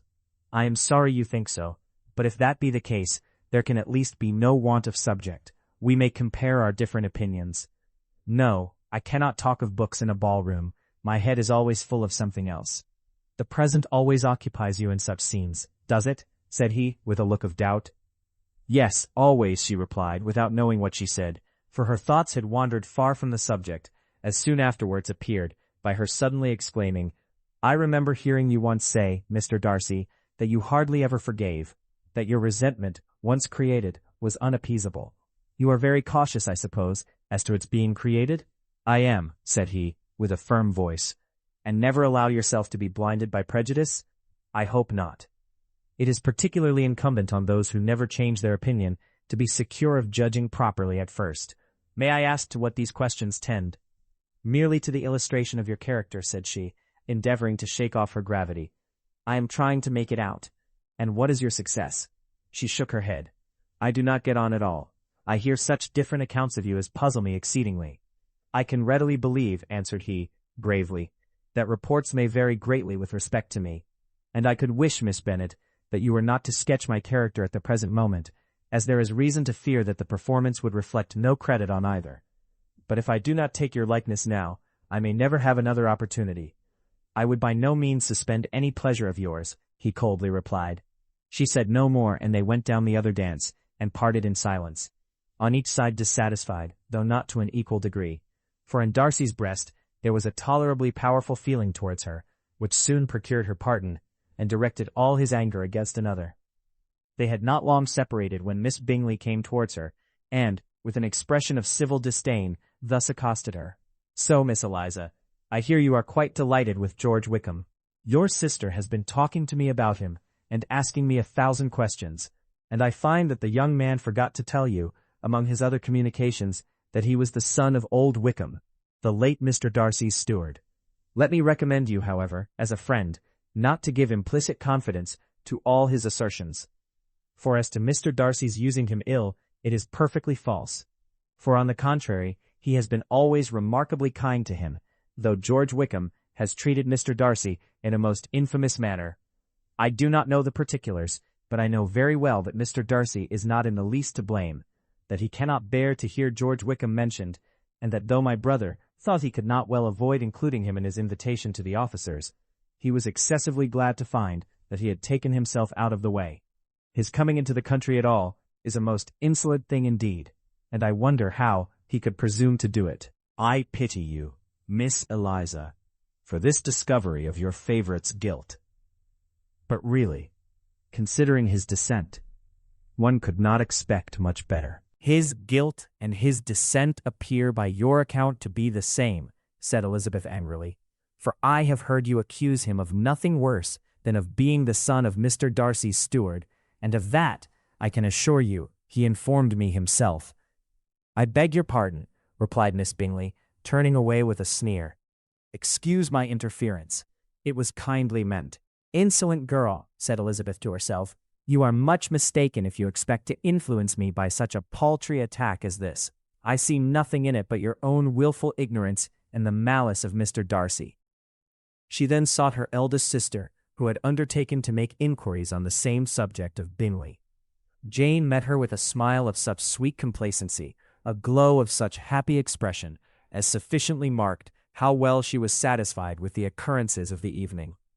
Elizabeth instantly read her feelings, and at that moment, solicitude for Wickham, resentment against his enemies, and everything else gave way before the hope of Jane's being in the fairest way for happiness. I want to know, said she, with a countenance no less smiling than her sister's, what you have learned about Mr. Wickham. But perhaps you have been too pleasantly engaged to think of any third person, in which case you may be sure of my pardon. No, replied Jane, I have not forgotten him, but I have nothing satisfactory to tell you. Mr. Bingley does not know the whole of his history, and is quite ignorant of the circumstances which have principally offended Mr. Darcy. But he will vouch for the good conduct, the probity and honor of his friend, and is perfectly convinced that Mr. Wickham has deserved much less attention from Mr. Darcy than he has received. And I am sorry to say that by his account, as well as his sister's, Mr. Wickham is by no means a respectable young man. I am afraid he has been very imprudent and has deserved to lose Mr. Darcy's regard. Mr. Bingley does not know Mr. Wickham himself. No, he never saw him till the other morning at Meryton. This account, then, is what he has received from Mr. Darcy. I am perfectly satisfied. But what does he say of the living? He does not exactly recollect the circumstances, though he has heard them from Mr. Darcy more than once, but he believes that it was left to him conditionally only. I have not a doubt of Mr. Bingley's sincerity, said Elizabeth warmly, but you must excuse my not being convinced by assurances only. Mr. Bingley's defense of his friend was a very able one, I dare say, but since he is unacquainted with several parts of the story, and has learnt the rest from that friend himself, I shall venture still to think of both gentlemen as I did before. She then changed the discourse to one more gratifying to each, and on which there could be no difference of sentiment. Elizabeth listened with delight to the happy though modest hopes which Jane entertained of Bingley's regard, and said all in her power to heighten her confidence in it. On their being joined by Mr. Bingley himself, Elizabeth withdrew to Miss Lucas, to whose inquiry after the pleasantness of her last partner she had scarcely replied, before Mr. Collins came up to them, and told her with great exultation that he had just been so fortunate as to make a most important discovery. I have found out, said he, by a singular accident, that there is now in the room a near relation to my patroness. I happened to overhear the gentleman himself mentioning to the young lady who does the honors of this house the names of his cousin Miss de Bourgh and of her mother, Lady Catherine. How wonderfully these sort of things occur! Who would have thought of my meeting with, perhaps, a nephew of Lady Catherine de Bourgh in this assembly? I am most thankful that the discovery is made in time for me to pay my respects to him, which I am now going to do, and trust he will excuse my not having done it before. My total ignorance of the connection must plead my apology. You are not going to introduce yourself to Mr. Darcy? Indeed I am. I shall entreat his pardon for not having done it earlier. I believe him to be Lady Catherine's nephew. It will be in my power to assure him that her ladyship was quite well yesterday se'nnight. Elizabeth tried hard to dissuade him from such a scheme, assuring him that Mr. Darcy would consider his addressing him without introduction as an impertinent freedom, rather than a compliment to his aunt, that it was not in the least necessary there should be any notice on either side, and that if it were, it must belong to Mr. Darcy, the superior in consequence, to begin the acquaintance. Mr. Collins listened to her with the determined air of following his own inclination, and when she ceased speaking, replied thus: My dear Miss Elizabeth, I have the highest opinion in the world of your excellent judgment in all matters within the scope of your understanding. But permit me to say that there must be a wide difference between the established forms of ceremony amongst the laity and those which regulate the clergy. Forgive me leave to observe that I consider the clerical office as equal in point of dignity with the highest rank in the kingdom, provided that a proper humility of behavior is at the same time maintained. You must therefore allow me to follow the dictates of my conscience on this occasion, which lead me to perform what I look on as a point of duty. Pardon me for neglecting to profit by your advice, which on every other subject shall be my constant guide, though in the case before us I consider myself more fitted by education and habitual study to decide on what is right than a young lady like yourself. And with a low bow he left her to attack Mr. Darcy, whose reception of his advances she eagerly watched, and whose astonishment at being so addressed was very evident. Her cousin prefaced his speech with a solemn bow, and though she could not hear a word of it, she felt as if hearing it all, and saw in the motion of his lips the words apology, Hunsford, and Lady Catherine de Bourgh. It vexed her to see him expose himself to such a man. Darcy was eyeing him with unrestrained wonder, and when at last Mr. Collins allowed him to speak, replied with an air of distant civility. Mr. Collins, however, was not discouraged from speaking again, and Mr. Darcy's contempt seemed abundantly increasing with the length of his second speech, and at the end of it he only made him a slight bow and moved another way. Mr. Collins then returned to Elizabeth. I have no reason, I assure you, said he, to be dissatisfied with my reception. Mr. Darcy seemed much pleased with the attention, He answered me with the utmost civility, and even paid me the compliment of saying that he was so well convinced of Lady Catherine's discernment as to be certain she could never bestow a favor unworthily. It was really a very handsome thought. Upon the whole, I am much pleased with him. As Elizabeth had no longer any interest of her own to pursue, she turned her attention almost entirely on her sister and Mr. Bingley, and the train of agreeable reflections which her observations gave birth to made her perhaps almost as happy as Jane. She saw her in idea settled in that very house, in all the felicity which a marriage of true affection could bestow, and she felt capable, under such circumstances, of endeavoring even to like Bingley's two sisters. Her mother's thoughts she plainly saw were bent the same way, and she determined not to venture near her, lest she might hear too much. When they sat down to supper, therefore, she considered it a most unlucky perverseness which placed them within one of each other, and deeply was she vexed to find that her mother was talking to that one person, Lady Lucas, freely, openly, and of nothing else but of her expectation that Jane would be soon married to Mr. Bingley. It was an animating subject, and Mrs. Bennet seemed incapable of fatigue while enumerating the advantages of the match. His being such a charming young man and so rich, and living but 3 miles from them, were the first points of self-gratulation. And then it was such a comfort to think how fond the two sisters were of Jane, and to be certain that they must desire the connection as much as she could do. It was moreover such a promising thing for her younger daughters, as Jane's marrying so greatly must throw them in the way of other rich men, and lastly, it was so pleasant at her time of life to be able to consign her single daughters to the care of their sister, that she might not be obliged to go into company more than she liked. It was necessary to make this circumstance a matter of pleasure, because on such occasions it is the etiquette, but no one was less likely than Mrs. Bennet to find comfort in staying at home at any period of her life. She concluded with many good wishes that Lady Lucas might soon be equally fortunate, though evidently and triumphantly believing there was no chance of it. In vain did Elizabeth endeavor to check the rapidity of her mother's words, or persuade her to describe her felicity in a less audible whisper, for to her inexpressible vexation she could perceive that the chief of it was overheard by Mr. Darcy, who sat opposite to them. Her mother only scolded her for being nonsensical. "What is Mr. Darcy to me, pray, that I should be afraid of him? I am sure we owe him no such particular civility as to be obliged to say nothing he may not like to hear. For heaven's sake, madam, speak lower. What advantage can it be to you to offend Mr. Darcy? You will never recommend yourself to his friend by so doing." Nothing that she could say, however, had any influence. Her mother would talk of her views in the same intelligible tone.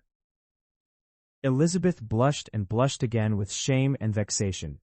She could not help frequently glancing her eye at Mr. Darcy, though every glance convinced her of what she dreaded.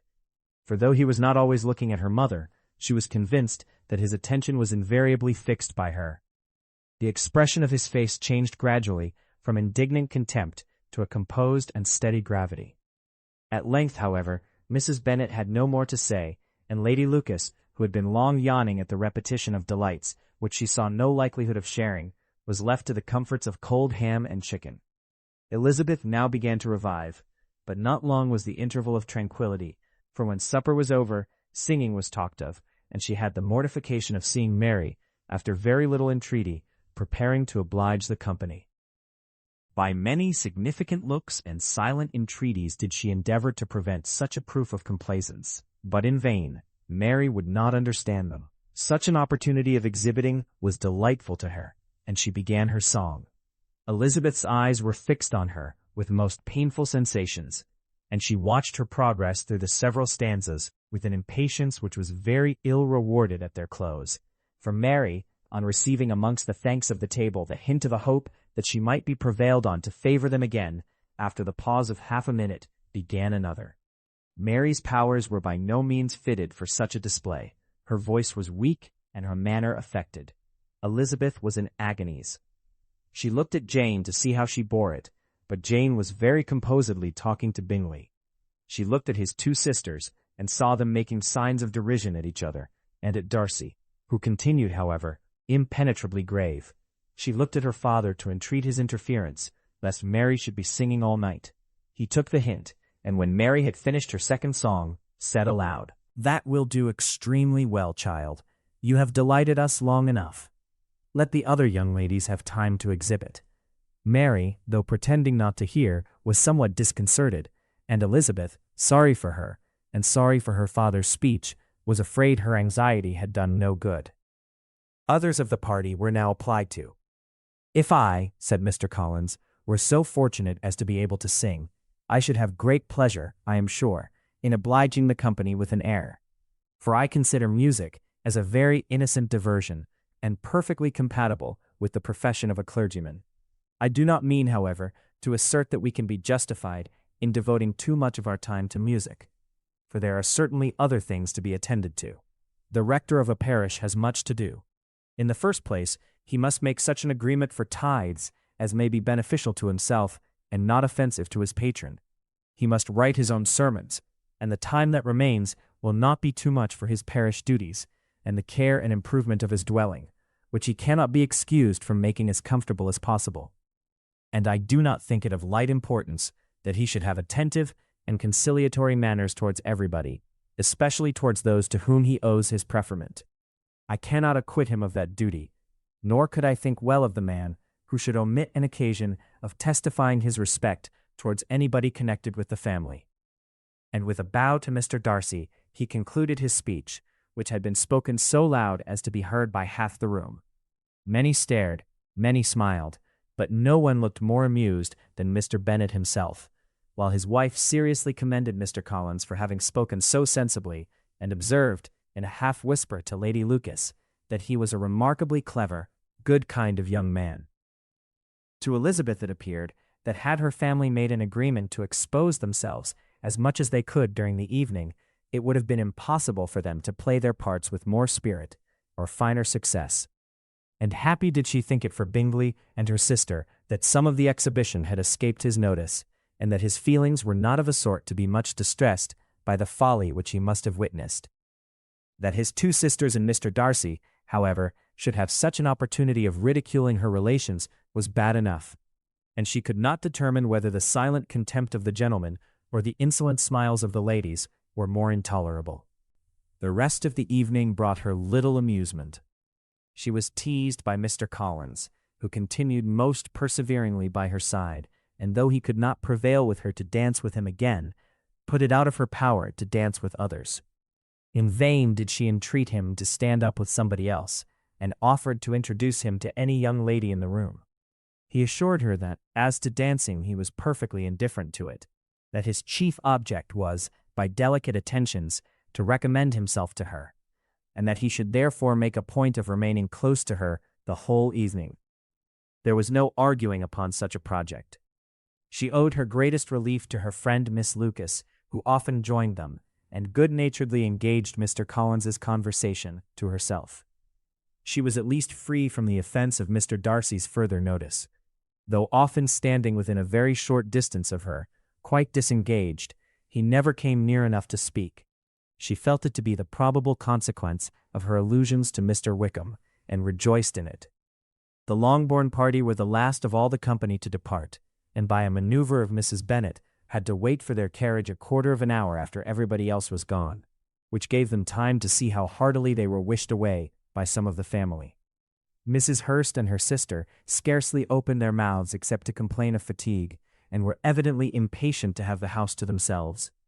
They repulsed every attempt of Mrs. Bennet at conversation, and by so doing, threw a languor over the whole party, which was very little relieved by the long speeches of Mr. Collins, who was complimenting Mr. Bingley and his sisters on the elegance of their entertainment, and the hospitality and politeness which had marked their behavior to their guests. Darcy said nothing at all. Mr. Bennet, in equal silence, was enjoying the scene.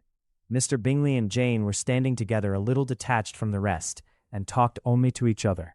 Elizabeth preserved as steady a silence as either Mrs. Hurst or Miss Bingley, and even Lydia was too much fatigued to utter more than the occasional exclamation of, "Lord, how tired I am," accompanied by a violent yawn. When at length they arose to take leave, Mrs. Bennet was most pressingly civil in her hope of seeing the whole family soon at Longbourn, and addressed herself particularly to Mr. Bingley to assure him how happy he would make them, by eating a family dinner with them at any time, without the ceremony of a formal invitation. Bingley was all grateful pleasure, and he readily engaged for taking the earliest opportunity of waiting on her after his return from London, whither he was obliged to go the next day for a short time. Mrs. Bennet was perfectly satisfied, and quitted the house under the delightful persuasion that, allowing for the necessary preparations of settlements, new carriages, and wedding clothes, she should undoubtedly see her daughter settled at Netherfield in the course of 3 or 4 months. Of having another daughter married to Mr. Collins, she thought with equal certainty, and with considerable, though not equal, pleasure. Elizabeth was the least dear to her of all her children, and though the man and the match were quite good enough for her, the worth of each was eclipsed by Mr. Bingley and Netherfield. Chapter 19. The next day opened a new scene at Longbourn. Mr. Collins made his declaration in form, having resolved to do it without loss of time, as his leave of absence extended only to the following Saturday, and having no feelings of diffidence to make it distressing to himself even at the moment, he set about it in a very orderly manner, with all the observances which he supposed a regular part of the business. On finding Mrs. Bennet, Elizabeth, and one of the younger girls together, soon after breakfast, he addressed the mother in these words: "May I hope, madam, for your interest with your fair daughter Elizabeth, when I solicit for the honor of a private audience with her in the course of this morning?" Before Elizabeth had time for anything but a blush of surprise, Mrs. Bennet instantly answered, "Oh dear, yes, certainly. I am sure Lizzie will be very happy. I am sure she can have no objection. Come, Kitty, I want you upstairs." And gathering her work together, she was hastening away, when Elizabeth called out, "Dear ma'am, do not go. I beg you will not go. Mr. Collins must excuse me. He can have nothing to say to me that anybody need not hear. I am going away myself." "No, no, nonsense, Lizzie. I desire you will stay where you are." And upon Elizabeth seeming really, with vexed and embarrassed looks, about to escape, she added, "Lizzie, I insist upon your staying and hearing Mr. Collins."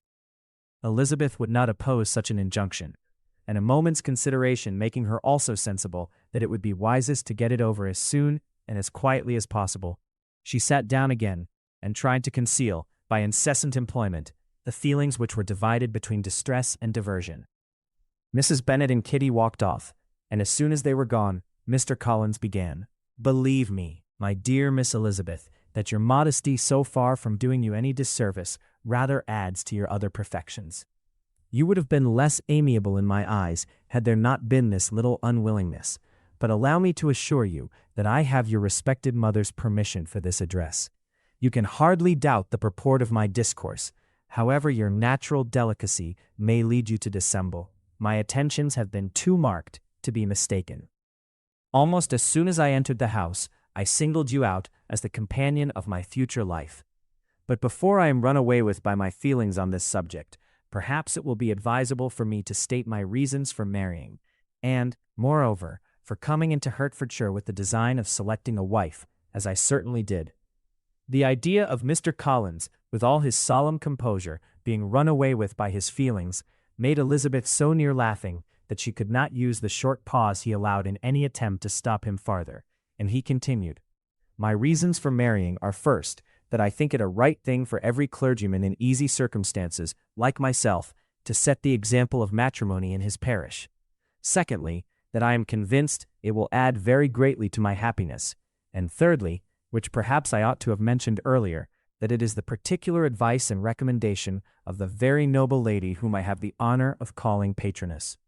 Twice has she condescended to give me her opinion, unasked too, on this subject, and it was but the very Saturday night before I left Hunsford, between our pools at quadrille, while Mrs. Jenkinson was arranging Miss de Bourgh's footstool, that she said, 'Mr. Collins, you must marry. A clergyman like you must marry. Choose properly. Choose a gentlewoman for my sake, and for your own. Let her be an active, useful sort of person, not brought up high, but able to make a small income go a good way. This is my advice. Find such a woman as soon as you can, bring her to Hunsford, and I will visit her. Allow me, by the way, to observe, my fair cousin, that I do not reckon the notice and kindness of Lady Catherine de Bourgh as among the least of the advantages in my power to offer. You will find her manners beyond anything I can describe, and your wit and vivacity, I think, must be acceptable to her, especially when tempered with the silence and respect which her rank will inevitably excite. Thus much for my general intention in favor of matrimony. It remains to be told why my views were directed to Longbourn instead of my own neighborhood, where I assure you there are many amiable young women. But the fact is, that being as I am, to inherit this estate after the death of your honored father, who however may live many years longer, I could not satisfy myself, without resolving to choose a wife from among his daughters, that the loss to them might be as little as possible when the melancholy event takes place, which, however, as I have already said, may not be for several years. This has been my motive, my fair cousin, and I flatter myself it will not sink me in your esteem. And now nothing remains for me but to assure you in the most animated language of the violence of my affection. To fortune I am perfectly indifferent, and shall make no demand of that nature on your father, since I am well aware that it could not be complied with, and that £1,000 in the 4 per cents, which will not be yours till after your mother's decease, is all that you may ever be entitled to.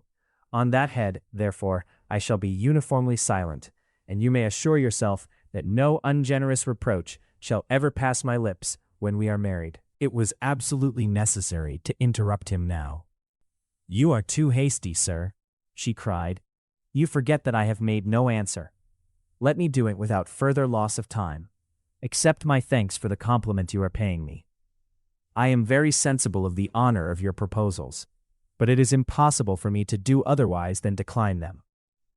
"I am not now to learn," replied Mr. Collins, with a formal wave of the hand, "that it is usual with young ladies to reject the addresses of the man whom they secretly mean to accept when he first applies for their favor, and that sometimes the refusal is repeated a second or even a third time. I am therefore by no means discouraged by what you have just said, and shall hope to lead you to the altar ere long." "Upon my word, sir," cried Elizabeth, "your hope is rather an extraordinary one after my declaration.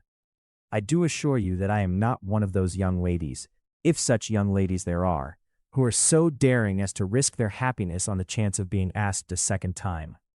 I am perfectly serious in my refusal.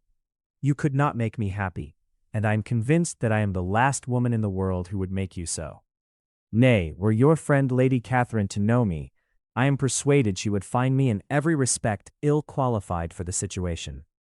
"Were it certain that Lady Catherine would think so," said Mr. Collins very gravely, "but I cannot imagine that her ladyship would at all disapprove of you. And you may be certain that when I have the honor of seeing her again I shall speak in the highest terms of your modesty, economy, and other amiable qualifications. Indeed, Mr. Collins, all praise of me will be unnecessary. You must give me leave to judge for myself, and pay me the compliment of believing what I say. I wish you very happy and very rich, and by refusing your hand, do all in my power to prevent your being otherwise. In making me the offer, you must have satisfied the delicacy of your feelings with regard to my family, and may take possession of Longbourn estate whenever it falls, without any self-reproach. This matter may be considered, therefore, as finally settled." And rising as she thus spoke, she would have quitted the room, had not Mr. Collins thus addressed her. "When I do myself the honor of speaking to you next on the subject, I shall hope to receive a more favorable answer than you have now given me, though I am far from accusing you of cruelty at present, because I know it to be the established custom of your sex to reject a man on the first application, and perhaps you have even now said as much to encourage my suit as would be consistent with the true delicacy of the female character." "Really, Mr. Collins," cried Elizabeth, with some warmth, "you puzzle me exceedingly. If what I have hitherto said can appear to you in the form of encouragement, I know not how to express my refusal in such a way as may convince you of its being one. You must give me leave to flatter myself, my dear cousin, that your refusal of my addresses are merely words of course. My reasons for believing it are briefly these. It does not appear to me that my hand is unworthy of your acceptance, or that the establishment I can offer would be any other than highly desirable. My situation in life, my connections with the family of de Bourgh, and my relationship to your own are circumstances highly in my favor, and you should take it into further consideration that in spite of your manifold attractions, it is by no means certain that another offer of marriage may ever be made you. Your portion is unhappily so small that it will in all likelihood undo the effects of your loveliness and amiable qualifications. As I must therefore conclude that you are not serious in your rejection of me, I shall choose to attribute it to your wish of increasing my love by suspense, according to the usual practice of elegant females. I do assure you, sir, that I have no pretensions whatever to that kind of elegance which consists in tormenting a respectable man. I would rather be paid the compliment of being believed sincere. I thank you again and again for the honor you have done me in your proposals, but to accept them is absolutely impossible. My feelings in every respect forbid it. Can I speak plainer? Do not consider me now as an elegant female intending to plague you, but as a rational creature speaking the truth from her heart. You are uniformly charming, cried he, with an air of awkward gallantry, and I am persuaded that, when sanctioned by the express authority of both your excellent parents, my proposals will not fail of being acceptable. To such perseverance in wilful self-deception, Elizabeth would make no reply, and immediately and in silence withdrew, determined that if he persisted in considering her repeated refusals as flattering encouragement, to apply to her father, whose negative might be uttered in such a manner as must be decisive, and whose behavior at least could not be mistaken for the affectation and coquetry of an elegant female. Chapter 20. Mr. Collins was not left long to the silent contemplation of his successful love, for Mrs. Bennet, having dawdled about in the vestibule to watch for the end of the conference, no sooner saw Elizabeth open the door and with quick step pass her towards the staircase, than she entered the breakfast-room, and congratulated both him and herself in warm terms on the happy prospect of their nearer connection. Mr. Collins received and returned these felicitations with equal pleasure, and then proceeded to relate the particulars of their interview, with the result of which he trusted he had every reason to be satisfied, since the refusal which his cousin had steadfastly given him would naturally flow from her bashful modesty and the genuine delicacy of her character. This information, however, startled Mrs. Bennet. She would have been glad to be equally satisfied that her daughter had meant to encourage him by protesting against his proposals, but she dared not believe it, and could not help saying so. But depend upon it, Mr. Collins, she added, that Lizzie shall be brought to reason. I will speak to her about it myself directly.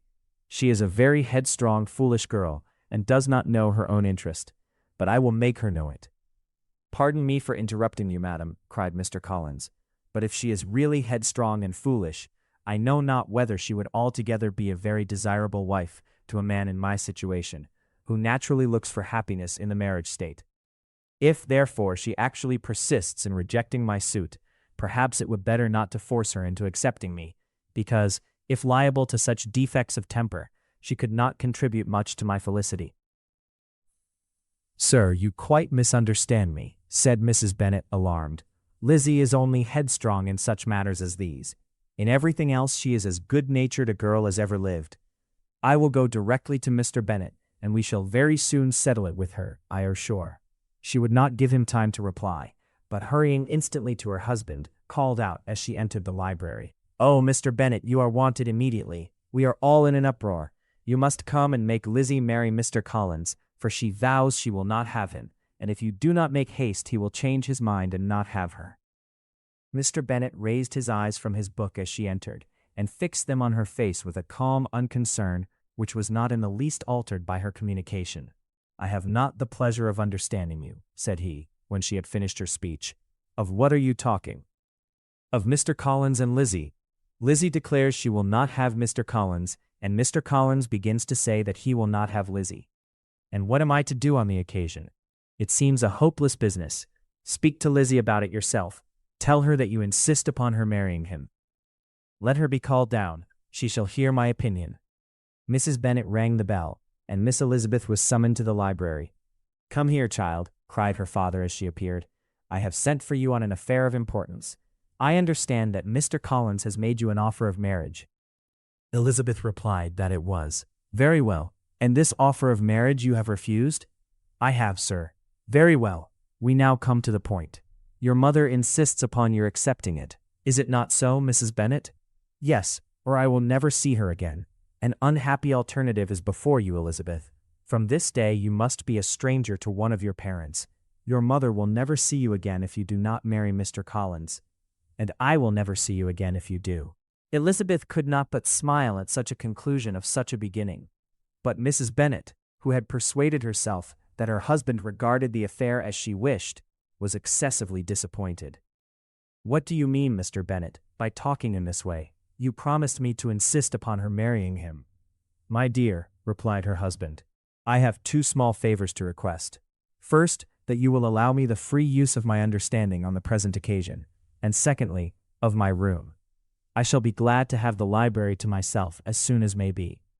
Not yet, however, in spite of her disappointment in her husband, did Mrs. Bennet give up the point. She talked to Elizabeth again and again, coaxed and threatened her by turns. She endeavored to secure Jane in her interest, but Jane, with all possible mildness, declined interfering, and Elizabeth, sometimes with real earnestness and sometimes with playful gaiety, replied to her attacks.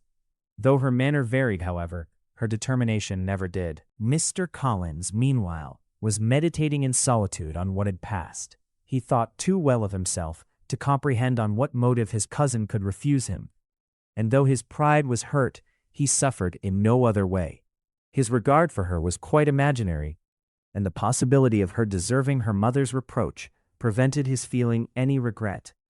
While the family were in this confusion, Charlotte Lucas came to spend the day with them.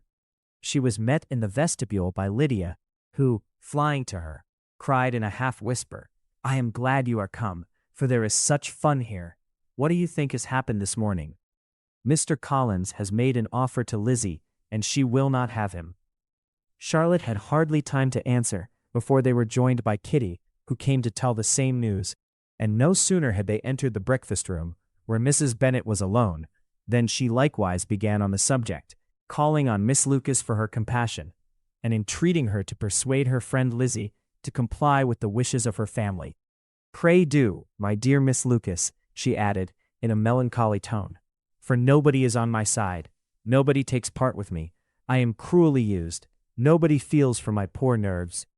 Charlotte's reply was spared by the entrance of Jane and Elizabeth. "Aye, there she comes," continued Mrs. Bennet, looking as unconcerned as may be, and caring no more for us than if we were at York, provided she can have her own way. "But I tell you what, Miss Lizzie, if you take it into your head to go on refusing every offer of marriage in this way, you will never get a husband at all, and I am sure I do not know who is to maintain you when your father is dead. I shall not be able to keep you, and so I warn you.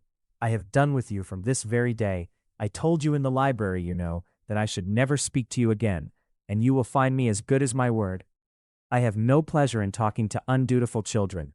Not that I have much pleasure indeed in talking to anybody. People who suffer as I do from nervous complaints can have no great inclination for talking. Nobody can tell what I suffer, but it is always so. Those who do not complain are never pitied." Her daughters listened in silence to this effusion, sensible that any attempt to reason with or soothe her would only increase the irritation. She talked on, therefore, without interruption from any of them, till they were joined by Mr. Collins, who entered with an air more stately than usual, and on perceiving whom, she said to the girls, "Now, I do insist upon it, that you, all of you, hold your tongues, and let Mr. Collins and me have a little conversation together." Elizabeth passed quietly out of the room. Jane and Kitty followed, but Lydia stood her ground, determined to hear all she could, and Charlotte, detained first by the civility of Mr. Collins, whose inquiries after herself and all her family were very minute, and then by a little curiosity, satisfied herself with walking to the window and pretending not to hear. In a doleful voice, Mrs. Bennet thus began the projected conversation. "Oh, Mr. Collins, my dear madam," replied he, "let us be forever silent on this point. Far be it from me," he presently continued, in a voice that mocked his displeasure, "to resent the behavior of your daughter. Resignation to inevitable evils is the duty of us all, the peculiar duty of a young man who has been so fortunate as I have been in early preferment, and, I trust, I am resigned. Perhaps not the less so from feeling a doubt of my positive happiness had my fair cousin honored me with her hand. For I have often observed that resignation is never so perfect as when the blessing denied begins to lose somewhat of its value in our estimation. You will not, I hope, consider me as showing any disrespect to your family, my dear madam, by thus withdrawing my pretensions to your daughter's favor, without having paid yourself and Mr. Bennet the compliment of requesting you to interpose your authority in my behalf. My conduct may, I fear, be objectionable in having accepted my dismission from your daughter's lips instead of your own, but we are all liable to error. I have certainly meant well through the whole affair. My object has been to secure an amiable companion for myself, with due consideration for the advantage of all your family, and if my manner has been at all reprehensible, I here beg leave to apologize. Chapter 21. The discussion of Mr. Collins's offer was now nearly at an end, and Elizabeth had only to suffer from the uncomfortable feelings necessarily attending it, and occasionally from some peevish allusion of her mother. As for the gentleman himself, his feelings were chiefly expressed not by embarrassment or dejection or by trying to avoid her, but by stiffness of manner and resentful silence. He scarcely ever spoke to her, and the assiduous attentions which he had been so sensible of himself were transferred for the rest of the day to Miss Lucas, whose civility in listening to him was a seasonable relief to them all, and especially to her friend. The morrow produced no abatement of Mrs. Bennet's ill humor or ill health. Mr. Collins was also in the same state of angry pride. Elizabeth had hoped that his resentment might shorten his visit, but his plan did not appear in the least affected by it. He was always to have gone on Saturday, and to Saturday he still meant to stay. After breakfast, the girls walked to Meryton, to inquire if Mr. Wickham were returned, and to lament over his absence from the Netherfield ball. He joined them on their entering the town, and attended them to their aunt's, where his regret and vexation and the concern of everybody were well talked over. To Elizabeth, however, he voluntarily acknowledged that the necessity of his absence had been self-imposed.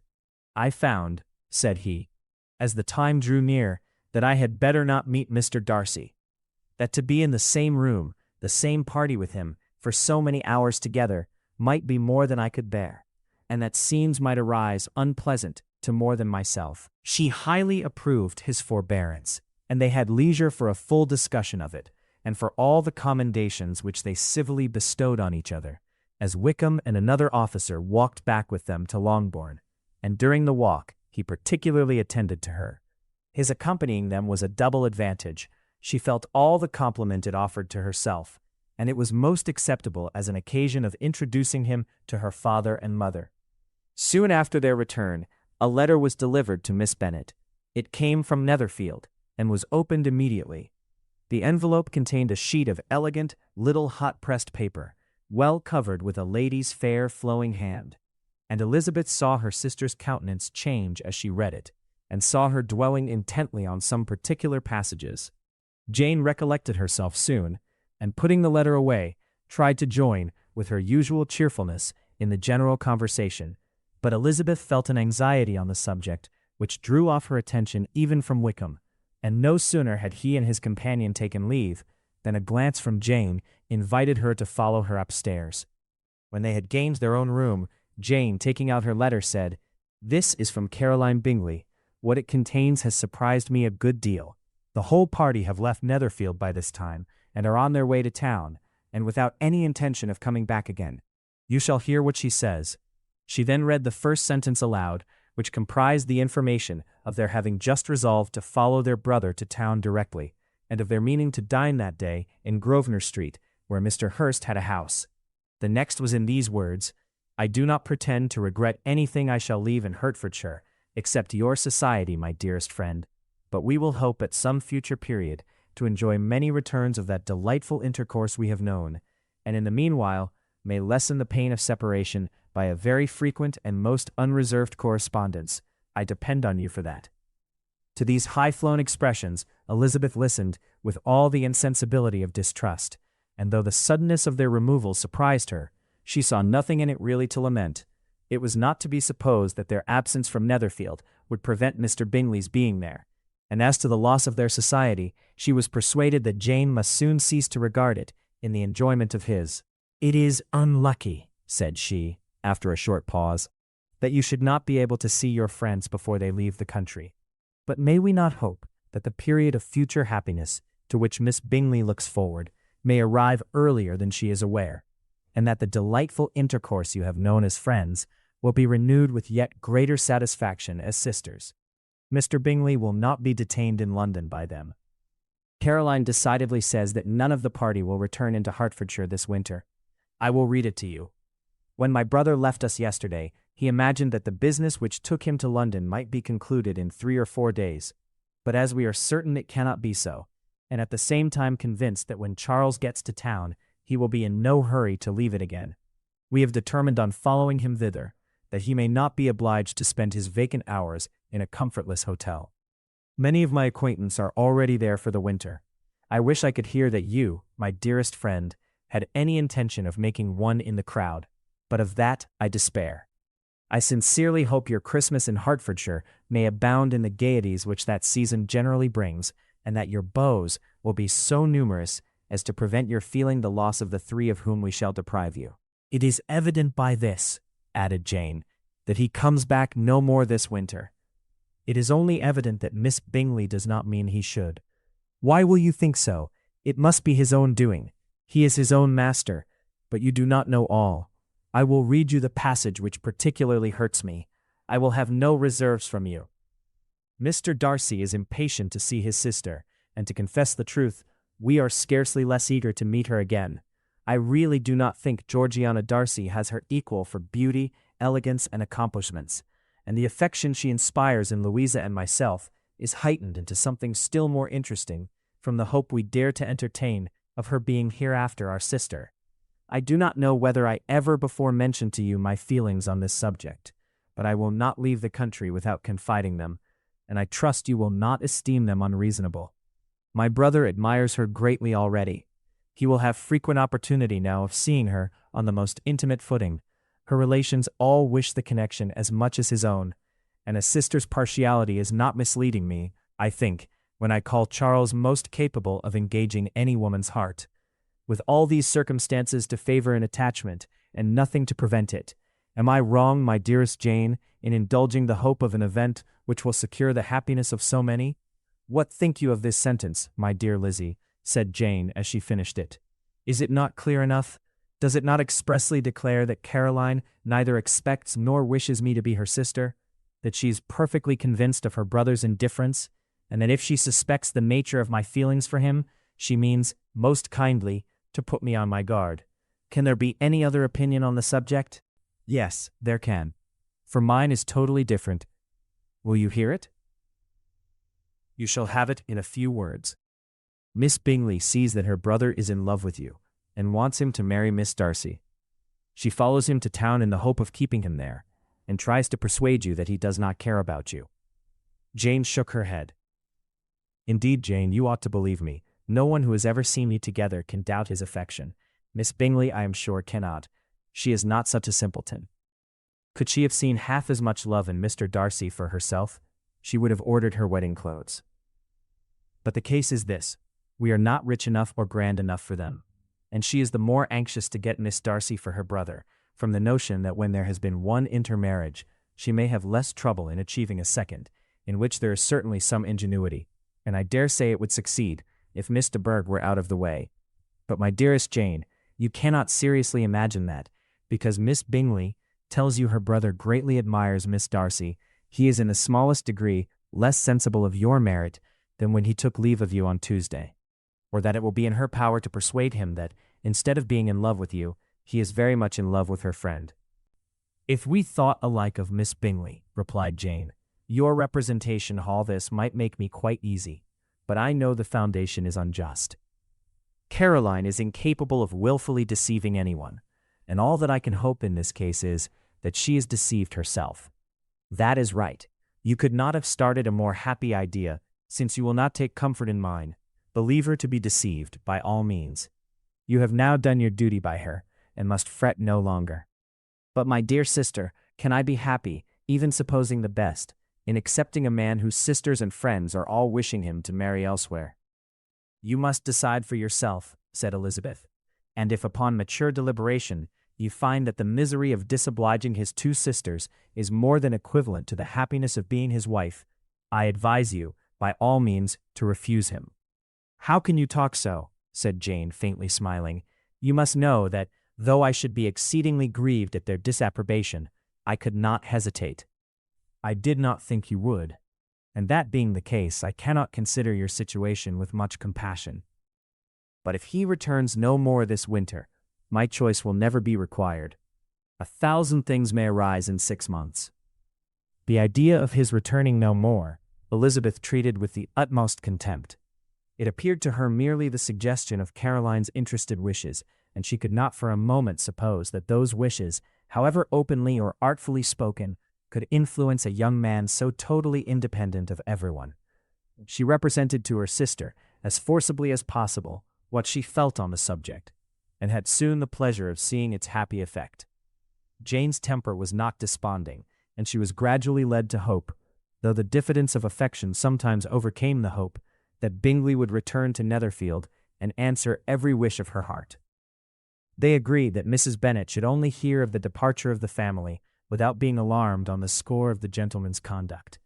But even this partial communication gave her a great deal of concern, and she bewailed it as exceedingly unlucky that the ladies should happen to go away, just as they were all getting so intimate together. After lamenting it, however, at some length, she had the consolation of thinking that Mr. Bingley would be soon down again, and soon dining at Longbourn, and the conclusion of all was the comfortable declaration that though he had been invited only to a family dinner, she would take care to have 2 full courses. Chapter 22. The Bennets were engaged to dine with the Lucases, and again, during the chief of the day, was Miss Lucas so kind as to listen to Mr. Collins. Elizabeth took an opportunity of thanking her. "It keeps him in good humor," said she, "and I am more obliged to you than I can express." Charlotte assured her friend of her satisfaction in being useful, and that it amply repaid her for the little sacrifice of her time. This was very amiable, but Charlotte's kindness extended farther than Elizabeth had any conception of. Its object was nothing less than to secure her from any return of Mr. Collins's addresses by engaging them towards herself. Such was Miss Lucas's scheme, and appearances were so favorable that when they parted at night, she would have felt almost sure of success if he had not been to leave Hertfordshire so very soon. But here she did injustice to the fire and independence of his character, for it led him to escape out of Longbourn House the next morning with admirable slyness, and hastened to Lucas Lodge to throw himself at her feet. He was anxious to avoid the notice of his cousins, from a conviction that if they saw him depart, they could not fail to conjecture his design, and he was not willing to have the attempt known till its success could be known likewise. For though feeling almost secure, and with reason, for Charlotte had been tolerably encouraging, he was comparatively diffident since the adventure of Wednesday. His reception, however, was of the most flattering kind. Miss Lucas perceived him from an upper window as he walked towards the house, and instantly set out to meet him accidentally in the lane. But little had she dared to hope that so much love and eloquence awaited her there. In as short a time as Mr. Collins's long speeches would allow, everything was settled between them to the satisfaction of both, and as they entered the house, he earnestly entreated her to name the day that was to make him the happiest of men. And though such a solicitation must be waived for the present, the lady felt no inclination to trifle with his happiness. The stupidity with which he was favored by nature must guard his courtship from any charm that could make a woman wish for its continuance, and Miss Lucas, who accepted him solely from the pure and disinterested desire of an establishment, cared not how soon that establishment were gained. Sir William and Lady Lucas were speedily applied to for their consent, and it was bestowed with a most joyful alacrity. Mr. Collins's present circumstances made it a most eligible match for their daughter, to whom they could give little fortune, and his prospects of future wealth were exceedingly fair. Lady Lucas began directly to calculate, with more interest than the matter had ever excited before, how many years longer Mr. Bennet was likely to live, and Sir William gave it as his decided opinion that whenever Mr. Collins should be in possession of the Longbourn estate, it would be highly expedient that both he and his wife should make their appearance at St. James's. The whole family, in short, were properly overjoyed on the occasion. The younger girls formed hopes of coming out a year or two sooner than they might otherwise have done, and the boys were relieved from their apprehension of Charlotte's dying an old maid. Charlotte herself was tolerably composed. She had gained her point and had time to consider of it. Her reflections were in general satisfactory. Mr. Collins, to be sure, was neither sensible nor agreeable. His society was irksome, and his attachment to her must be imaginary, but still he would be her husband.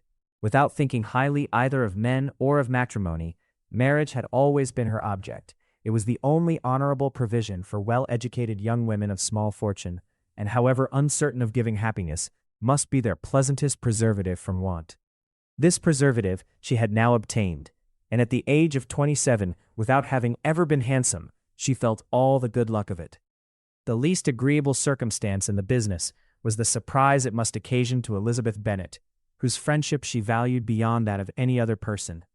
Elizabeth would wonder, and probably would blame her, and though her resolution was not to be shaken, her feelings must be hurt by such a disapprobation.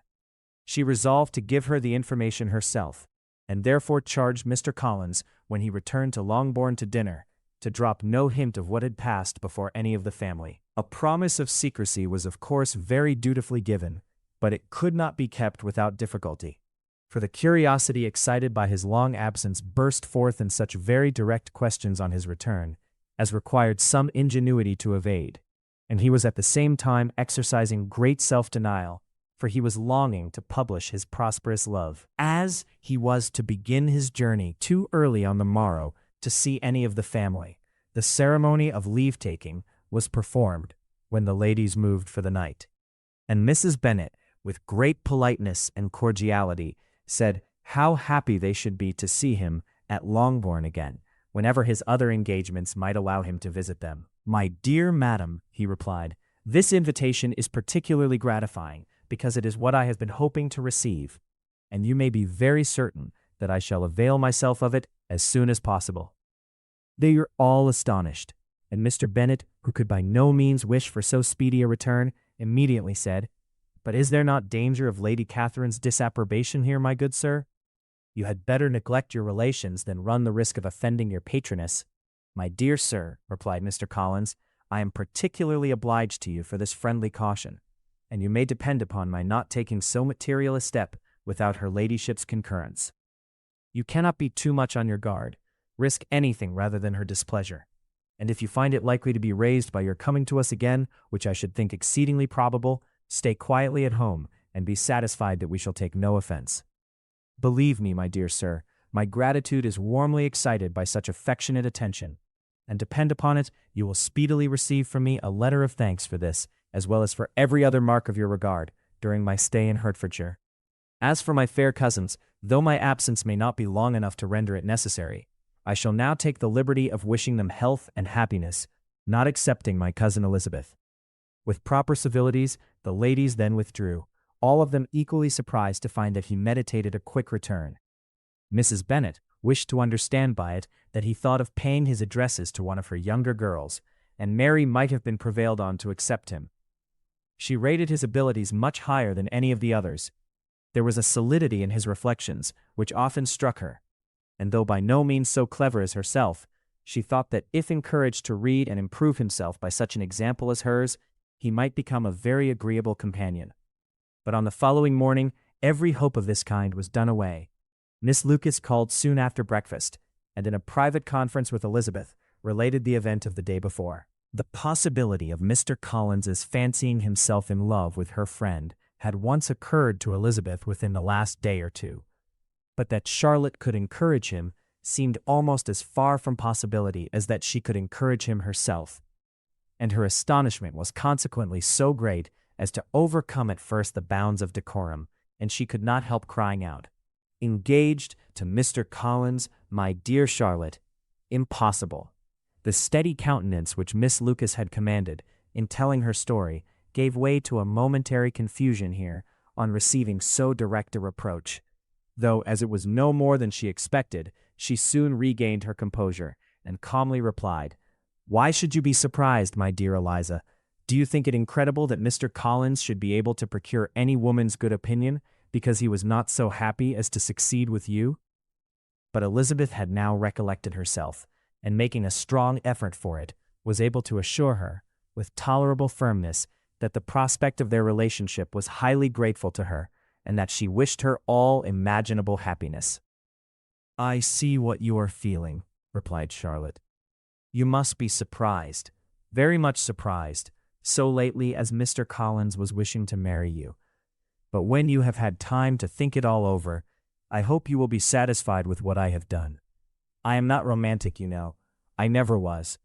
I ask only a comfortable home, and considering Mr. Collins's character, connections, and situation in life, I am convinced that my chance of happiness with him is as fair as most people can boast on entering the marriage state." Elizabeth quietly answered, "Undoubtedly," and after an awkward pause they returned to the rest of the family. Charlotte did not stay much longer, and Elizabeth was then left to reflect on what she had heard. It was a long time before she became at all reconciled to the idea of so unsuitable a match. The strangeness of Mr. Collins's making 2 offers of marriage within 3 days was nothing in comparison of his being now accepted. She had always felt that Charlotte's opinion of matrimony was not exactly like her own, but she could not have supposed it possible that, when called into action, she would have sacrificed every better feeling to worldly advantage. Charlotte, the wife of Mr. Collins, was a most humiliating picture, and to the pang of a friend disgracing herself and sunk in her esteem was added the distressing conviction that it was impossible for that friend to be tolerably happy in the lot she had chosen. Chapter 23. Elizabeth was sitting with her mother and sisters, reflecting on what she had heard, and doubting whether she was authorized to mention it, when Sir William Lucas himself appeared, sent by his daughter to announce her engagement to the family. With many compliments to them and much self-gratulation on the prospect of a connection between the houses, he unfolded the matter, to an audience not merely wondering but incredulous, for Mrs. Bennet, with more perseverance than politeness, protested he must be entirely mistaken, and Lydia, always unguarded and often uncivil, boisterously exclaimed, "Good Lord, Sir William, how can you tell such a story? Do not you know that Mr. Collins wants to marry Lizzie?" Nothing less than the complaisance of a courtier could have borne without anger such treatment. But Sir William's good breeding carried him through it all, and though he begged leave to be positive as to the truth of his information, he listened to all their impertinence with the most forbearing courtesy. Elizabeth, feeling it incumbent on her to relieve him from so unpleasant a situation, now put herself forward to confirm his account by mentioning her prior knowledge of it from Charlotte herself, and endeavored to put a stop to the exclamations of her mother and sisters by the earnestness of her congratulations to Sir William, in which she was readily joined by Jane, and by making a variety of remarks on the happiness that might be expected from the match, the excellent character of Mr. Collins, and the convenient distance of Hunsford from London. Mrs. Bennet was, in fact, too much overpowered to say a great deal while Sir William remained, but no sooner had he left them than her feelings found a rapid vent. In the first place, she persisted in disbelieving the whole of the matter. Secondly, she was very sure that Mr. Collins had been taken in. Thirdly, she trusted that they would never be happy together. And fourthly, that the match might be broken off. 2 inferences, however, were plainly deduced from the whole. One, that Elizabeth was the real cause of all the mischief, and the other, that she herself had been barbarously used by them all. And on these 2 points she principally dwelt during the rest of the day. Nothing could console and nothing appease her, nor did that day wear out her resentment. A week elapsed before she could see Elizabeth without scolding her. A month passed away before she could speak to Sir William or Lady Lucas without being rude, and many months were gone before she could at all forgive their daughter. Mr. Bennet's emotions were much more tranquil on the occasion, and such as he did experience he pronounced to be of a most agreeable sort. For it gratified him, he said, to discover that Charlotte Lucas, whom he had been used to think tolerably sensible, was as foolish as his wife, and more foolish than his daughter. Jane confessed herself a little surprised at the match, but she said less of her astonishment than of her earnest desire for their happiness, nor could Elizabeth persuade her to consider it as improbable. Kitty and Lydia were far from envying Miss Lucas, for Mr. Collins was only a clergyman, and it affected them in no other way than as a piece of news to spread at Meryton. Lady Lucas could not be insensible of triumph on being able to retort on Mrs. Bennet the comfort of having a daughter well married, and she called at Longbourn rather oftener than usual to say how happy she was, though Mrs. Bennet's sour looks and ill-natured remarks might have been enough to drive happiness away. Between Elizabeth and Charlotte, there was a restraint which kept them mutually silent on the subject, and Elizabeth felt persuaded that no real confidence could ever subsist between them again. Her disappointment in Charlotte made her turn with fonder regard to her sister, of whose rectitude and delicacy she was sure her opinion could never be shaken, and for whose happiness she grew daily more anxious, as Bingley had now been gone a week, and nothing was heard of his return. Jane had sent Caroline an early answer to her letter, and was counting the days till she might reasonably hope to hear again. The promised letter of thanks from Mr. Collins arrived on Tuesday, addressed to their father, and written with all the solemnity of gratitude which a 12 months' abode in the family might have prompted. After discharging his conscience on that head, he proceeded to inform them, with many rapturous expressions, of his happiness in having obtained the affection of their amiable neighbor, Miss Lucas, and then explained that it was merely with the view of enjoying her society that he had been so ready to close with their kind wish of seeing him again at Longbourn, whither he hoped to be able to return on Monday fortnight. For Lady Catherine, he added, so heartily approved his marriage that she wished it to take place as soon as possible, which he trusted would be an unanswerable argument with his amiable Charlotte, to maim an early day for making him the happiest of men. Mr. Collins's return into Hertfordshire was no longer a matter of pleasure to Mrs. Bennet. On the contrary, she was as much disposed to complain of it as her husband. It was very strange that he should come to Longbourn instead of to Lucas Lodge. It was also very inconvenient and exceedingly troublesome. She hated having visitors in the house while her health was so indifferent, and lovers were of all people the most disagreeable. Such were the gentle murmurs of Mrs. Bennet, and they gave way only to the greater distress of Mr. Bingley's continued absence. Neither Jane nor Elizabeth were comfortable on this subject. Day after day passed away without bringing any other tidings of him than the report which shortly prevailed in Meryton of his coming no more to Netherfield the whole winter, a report which highly incensed Mrs. Bennet, and which she never failed to contradict as a most scandalous falsehood. Even Elizabeth began to fear not that Bingley was indifferent, but that his sisters would be successful in keeping him away. Unwilling as she was to admit an idea so destructive to Jane's happiness, and so dishonorable to the stability of her lover, she could not prevent its frequently recurring. The united efforts of his two unfeeling sisters and of his overpowering friend, assisted by the attractions of Miss Darcy and the amusements of London, might be too much, she feared, for the strength of his attachment. As for Jane, her anxiety under this suspense was, of course, more painful than Elizabeth's. But whatever she felt, she was desirous of concealing, and between herself and Elizabeth, therefore, the subject was never alluded to. But as no such delicacy restrained her mother, an hour seldom passed in which she did not talk of Bingley, express her impatience for his arrival, or even require Jane to confess that if he did not come back, she should think herself very ill-used. It needed all Jane's steady mildness to bear these attacks with tolerable tranquillity.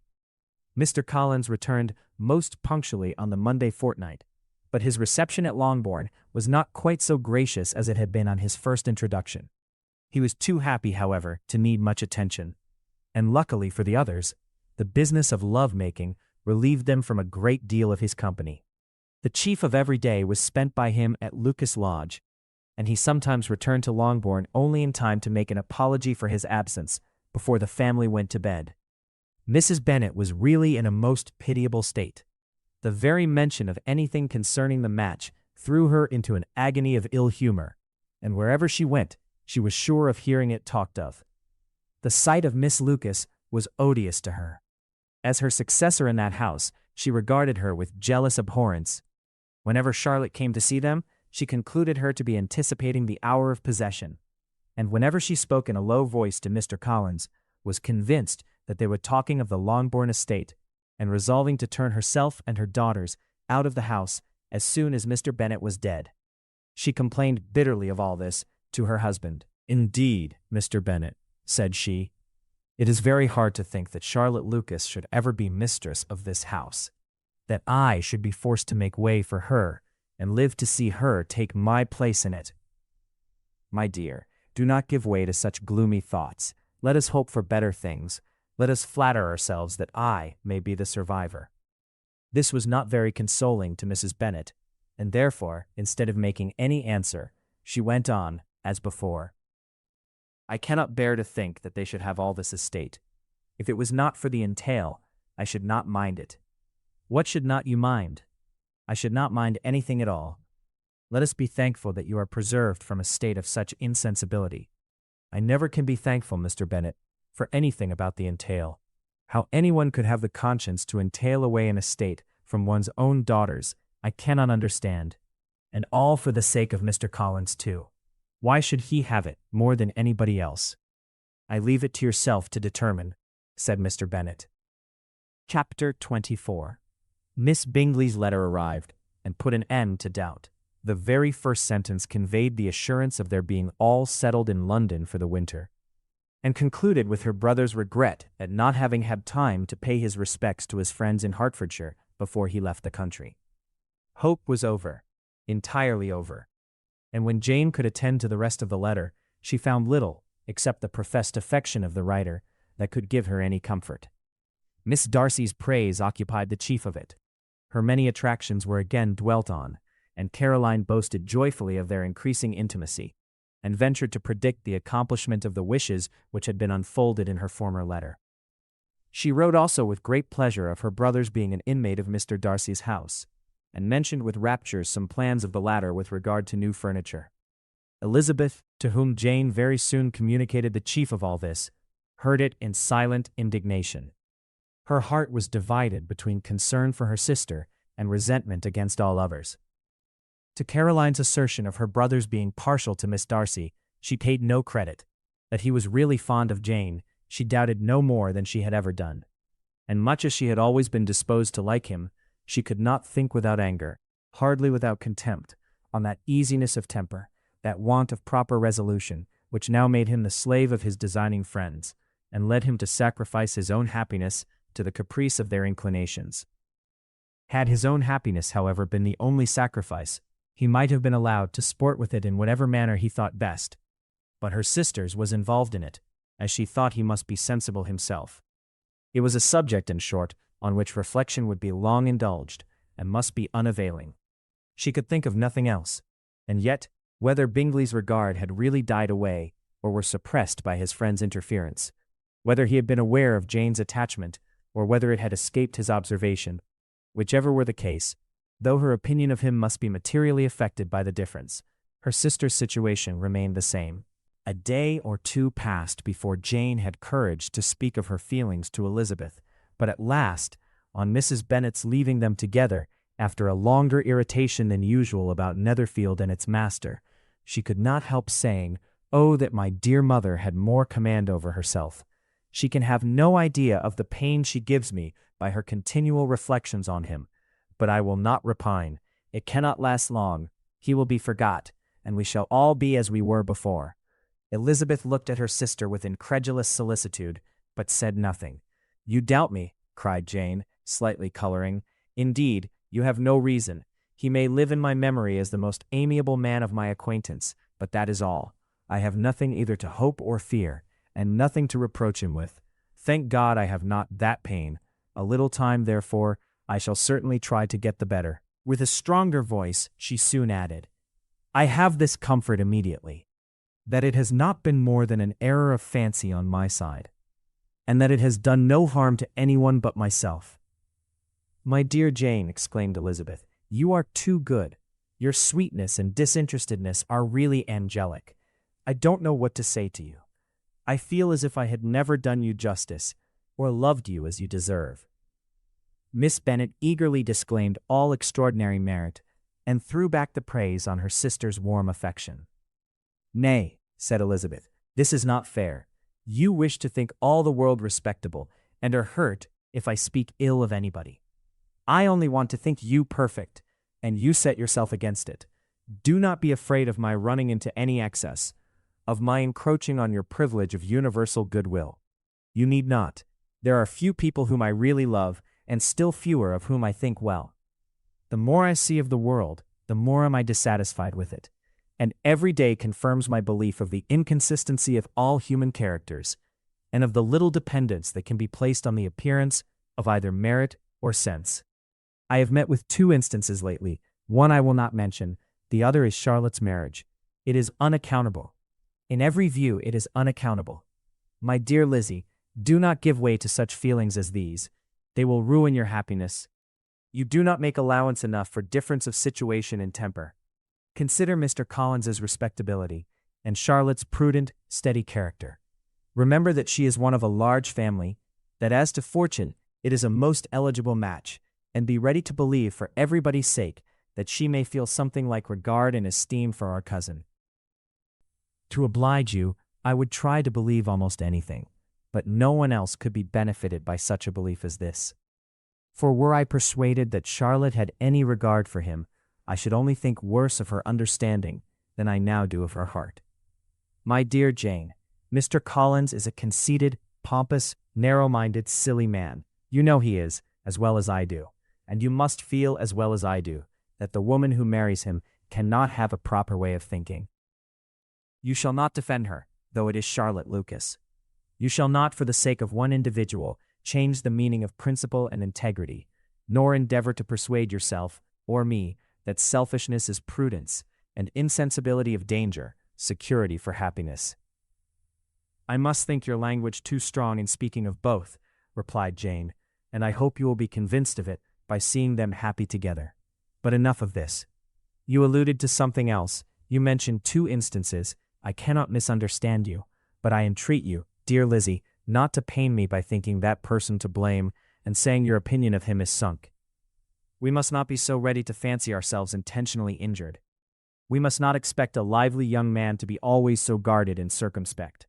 It is very often nothing but our own vanity that deceives us. Women fancy admiration means more than it does. And men take care that they should. If it is designedly done, they cannot be justified, but I have no idea of there being so much design in the world as some persons imagine. I am far from attributing any part of Mr. Bingley's conduct to design, said Elizabeth. But without scheming to do wrong, or to make others unhappy, there may be error, and there may be misery, thoughtlessness, want of attention to other people's feelings, and want of resolution will do the business. And do you impute it to either of those? Yes, to the last. But if I go on, I shall displease you by saying what I think of persons you esteem. Stop me, whilst you can. You persist, then, in supposing his sisters influence him. Yes, in conjunction with his friend. I cannot believe it. Why should they try to influence him? They can only wish his happiness, and if he is attached to me, no other woman can secure it. Your first position is false. They may wish many things besides his happiness. They may wish his increase of wealth and consequence. They may wish him to marry a girl who has all the importance of money, great connections, and pride. Beyond a doubt they do wish him to choose Miss Darcy, replied Jane. But this may be from better feelings than you are supposing. They have known her much longer than they have known me. No wonders they love her better. But, whatever may be their own wishes, it is very unlikely they should have opposed their brothers. What sister would think herself at liberty to do it, unless there were something very objectionable? If they believed him attached to me, they would not try to part us. If he were so, they could not succeed.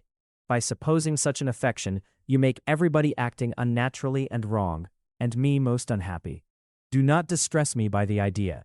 I am not ashamed of having been mistaken, or at least, it is slight. It is nothing in comparison of what I should feel in thinking ill of him or his sisters. Let me take it in the best light, in the light in which it may be understood. Elizabeth could not oppose such a wish, and from this time, Mr. Bingley's name was scarcely ever mentioned between them. Mrs. Bennet still continued to wonder and repine at his returning no more, and though a day seldom passed in which Elizabeth did not account for it clearly, there seemed little chance of her ever considering it with less perplexity. Her daughter endeavored to convince her of what she did not believe herself, that his attentions to Jane had been merely the effect of a common and transient liking, which ceased when he saw her no more. But though the probability of the statement was admitted at the time, she had the same story to repeat every day. Mrs. Bennet's best comfort was that Mr. Bingley must be down again in the summer. Mr. Bennet treated the matter differently. "So, Lizzie," said he one day, "your sister is crossed in love, I find. I congratulate her. Next to being married, a girl likes to be crossed in love a little now and then. It is something to think of, and gives her a sort of distinction among her companions. When is your turn to come? You will hardly bear to be long outdone by Jane. Now is your time. Here are officers enough at Meryton to disappoint all the young ladies in the country. Let Wickham be your man. He is a pleasant fellow, and would jilt you creditably." "Thank you, sir, but a less agreeable man would satisfy me. We must not all expect Jane's good fortune." "True," said Mr. Bennet, "but it is a comfort to think that whatever of that kind may befall you, you have an affectionate mother who will always make the most of it." Mr. Wickham's society was of material service in dispelling the gloom which the late perverse occurrences had thrown on many of the Longbourn family. They saw him often, and to his other recommendations was now added that of general unreserve. The whole of what Elizabeth had already heard, his claims on Mr. Darcy, and all that he had suffered from him, was now openly acknowledged and publicly canvassed, and everybody was pleased to think how much they had always disliked Mr. Darcy before they had known anything of the matter. Miss Bennet was the only creature who could suppose there might be any extenuating circumstances in the case unknown to the society of Hertfordshire. Her mild and steady candor always pleaded for allowances and urged the possibility of mistakes.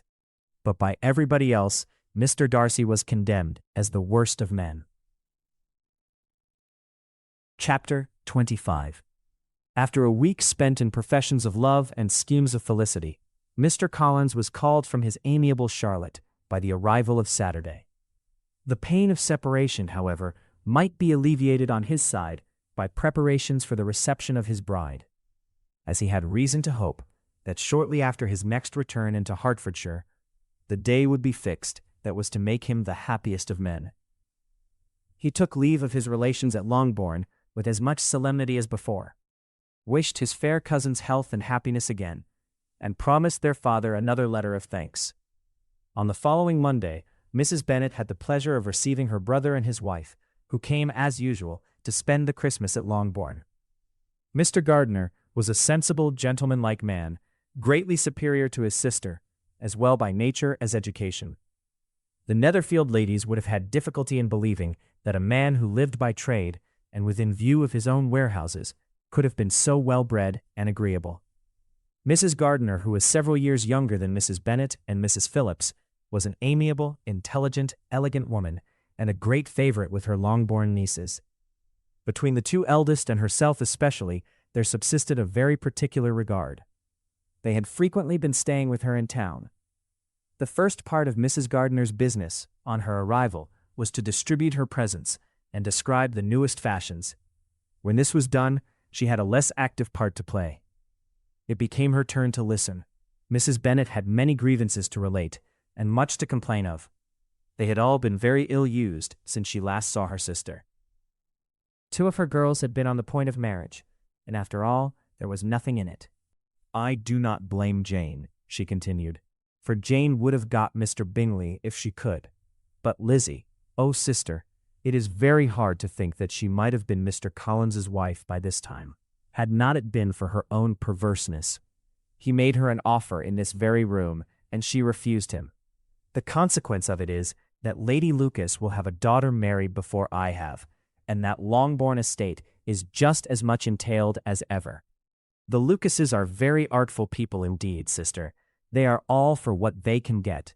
I am sorry to say it of them, but so it is. It makes me very nervous and poorly to be thwarted so in my own family, and to have neighbors who think of themselves before anybody else. However, your coming just at this time is the greatest of comforts, and I am very glad to hear what you tell us of long sleeves." Mrs. Gardiner, to whom the chief of this news had been given before, in the course of Jane and Elizabeth's correspondence with her, made her sister a slight answer, and, in compassion to her nieces, turned the conversation. When alone with Elizabeth afterwards, she spoke more on the subject, "It seems likely to have been a desirable match for Jane," said she. "I am sorry it went off, but these things happen so often. A young man such as you describe, Mr. Bingley, so easily falls in love with a pretty girl for a few weeks, and, when accident separates them, so easily forgets her, that these sort of inconstancies are very frequent." "An excellent consolation in its way," said Elizabeth. "But it will not do for us. We do not suffer by accident. It does not often happen that the interference of friends will persuade a young man of independent fortune to think no more of a girl whom he was violently in love with only a few days before. But that expression of violently in love is so hackneyed, so doubtful, so indefinite, that it gives me very little idea. It is as often applied to feelings which arise only from a half-hour's acquaintance as to a real, strong attachment. Pray, how violent was Mr. Bingley's love? I never saw a more promising inclination. He was growing quite inattentive to other people, and wholly engrossed by her. Every time they met, it was more decided and remarkable. At his own ball, he offended 2 or 3 young ladies by not asking them to dance, and I spoke to him twice myself without receiving an answer. Could there be finer symptoms? Is not general incivility the very essence of love? Oh yes, of that kind of love which I suppose him to have felt. Poor Jane! I am sorry for her, because with her disposition she may not get over it immediately. It had better have happened to you, Lizzie. You would have laughed yourself out of it sooner. But do you think she would be prevailed on to go back with us? Change of scene might be of service, and perhaps a little relief from home may be as useful as anything." Elizabeth was exceedingly pleased with this proposal, and felt persuaded of her sister's ready acquiescence. "I hope," added Mrs. Gardiner, "that no consideration with regard to this young man will influence her. We live in so different a part of town. All our connections are so different, and, as you well know, we go out so little that it is very improbable they should meet at all, unless he really comes to see her, and that is quite impossible, for he is now in the custody of his friend, and Mr. Darcy would no more suffer him to pall on Jane in such a part of London. My dear aunt, how could you think of it?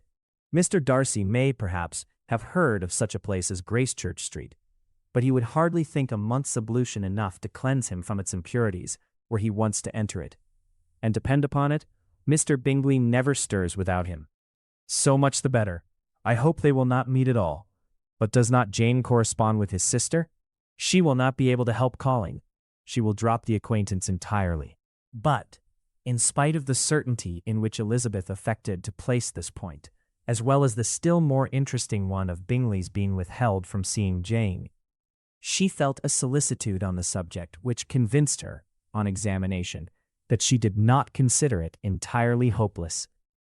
It was possible, and sometimes she thought it probable, that his affection might be reanimated, and the influence of his friends successfully combated by the more natural influence of Jane's attractions. Miss Bennet accepted her aunt's invitation with pleasure, and the Bingleys were no otherwise in her thoughts at the same time than, as she hoped, by Caroline's not living in the same house with her brother, she might occasionally spend a morning with her, without any danger of seeing him.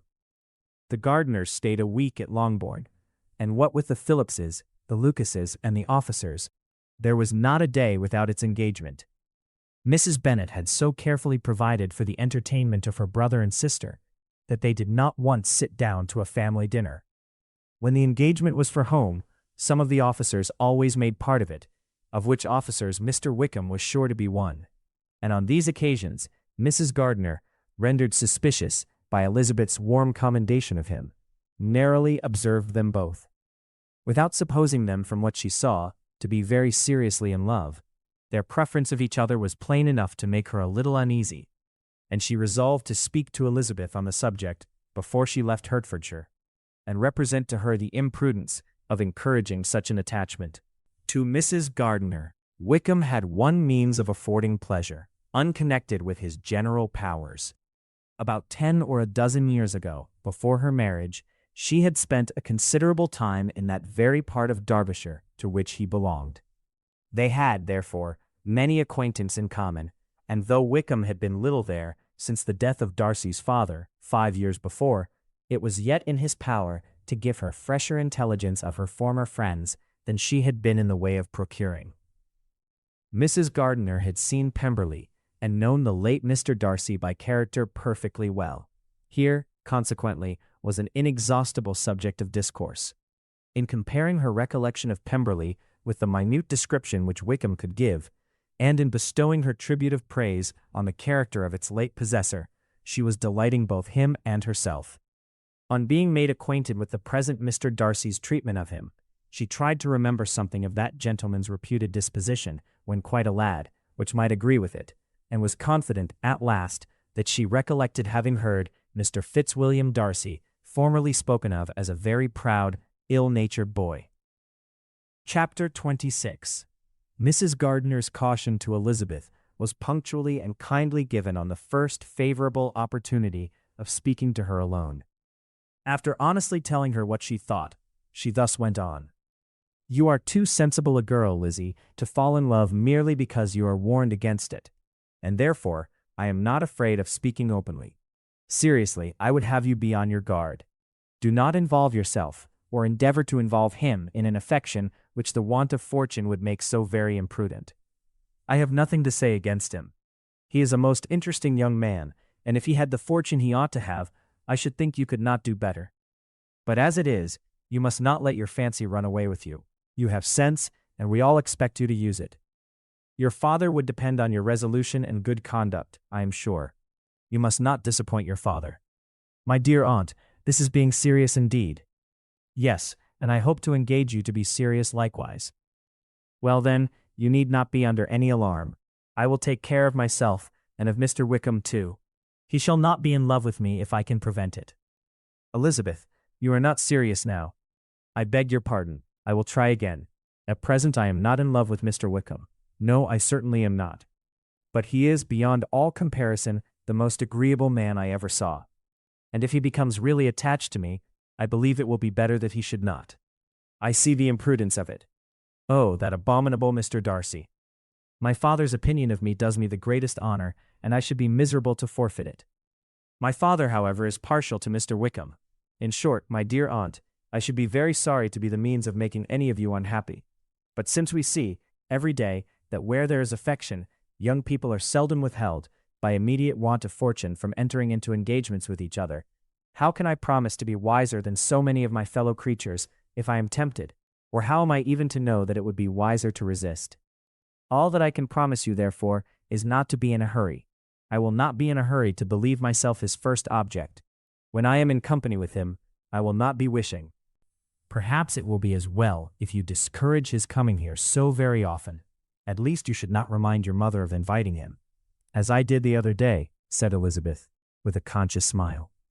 "Very true, it will be wise in me to refrain from that. But do not imagine that he is always here so often. It is on your account that he has been so frequently invited this week. You know my mother's ideas as to the necessity of constant company for her friends.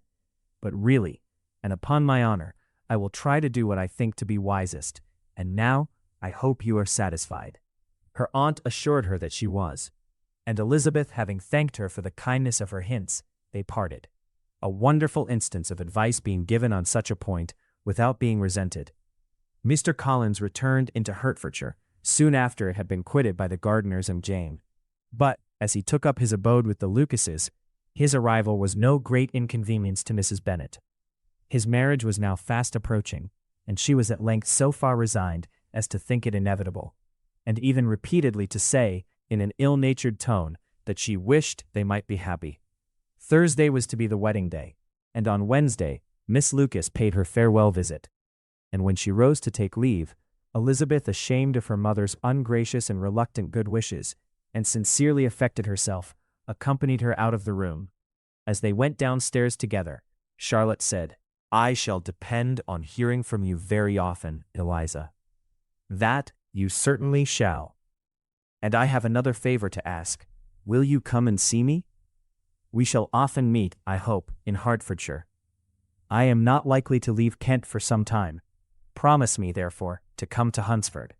Elizabeth could not refuse, though she foresaw little pleasure in the visit. "My father and Maria are to come to me in March," added Charlotte, "and I hope you will consent to be of the party. Indeed, Eliza, you will be as welcome to me as either of them." The wedding took place. The bride and bridegroom set off for Kent from the church door, and everybody had as much to say or to hear on the subject as usual. Elizabeth soon heard from her friend, and their correspondence was as regular and frequent as it ever had been. That it should be equally unreserved was impossible. Elizabeth could never address her without feeling that all the comfort of intimacy was over. And, though determined not to slacken as a correspondent, it was for the sake of what had been rather than what was. Charlotte's first letters were received with a good deal of eagerness. There could not but be curiosity to know how she would speak of her new home, how she would like Lady Catherine, and how happy she would dare pronounce herself to be. Though, when the letters were read, Elizabeth felt that Charlotte expressed herself on every point exactly as she might have foreseen. She wrote cheerfully, seemed surrounded with comforts, and mentioned nothing which she could not praise. The house, furniture, neighborhood, and roads were all to her taste, and Lady Catherine's behavior was most friendly and obliging. It was Mr. Collins's picture of Hunsford and Rosings rationally softened, and Elizabeth perceived that she must wait for her own visit there. Jane had already written a few lines to her sister to announce their safe arrival in London, and when she wrote again, Elizabeth hoped it would be in her power to say something of the Bingleys. Her impatience for this second letter was as well rewarded as impatience generally is. Jane had been a week in town without either seeing or hearing from Caroline. She accounted for it, however, by supposing that her last letter to her friend from Longbourn had by some accident been lost. "My aunt," she continued, "is going tomorrow into that part of the town, and I shall take the opportunity of calling in Grosvenor Street."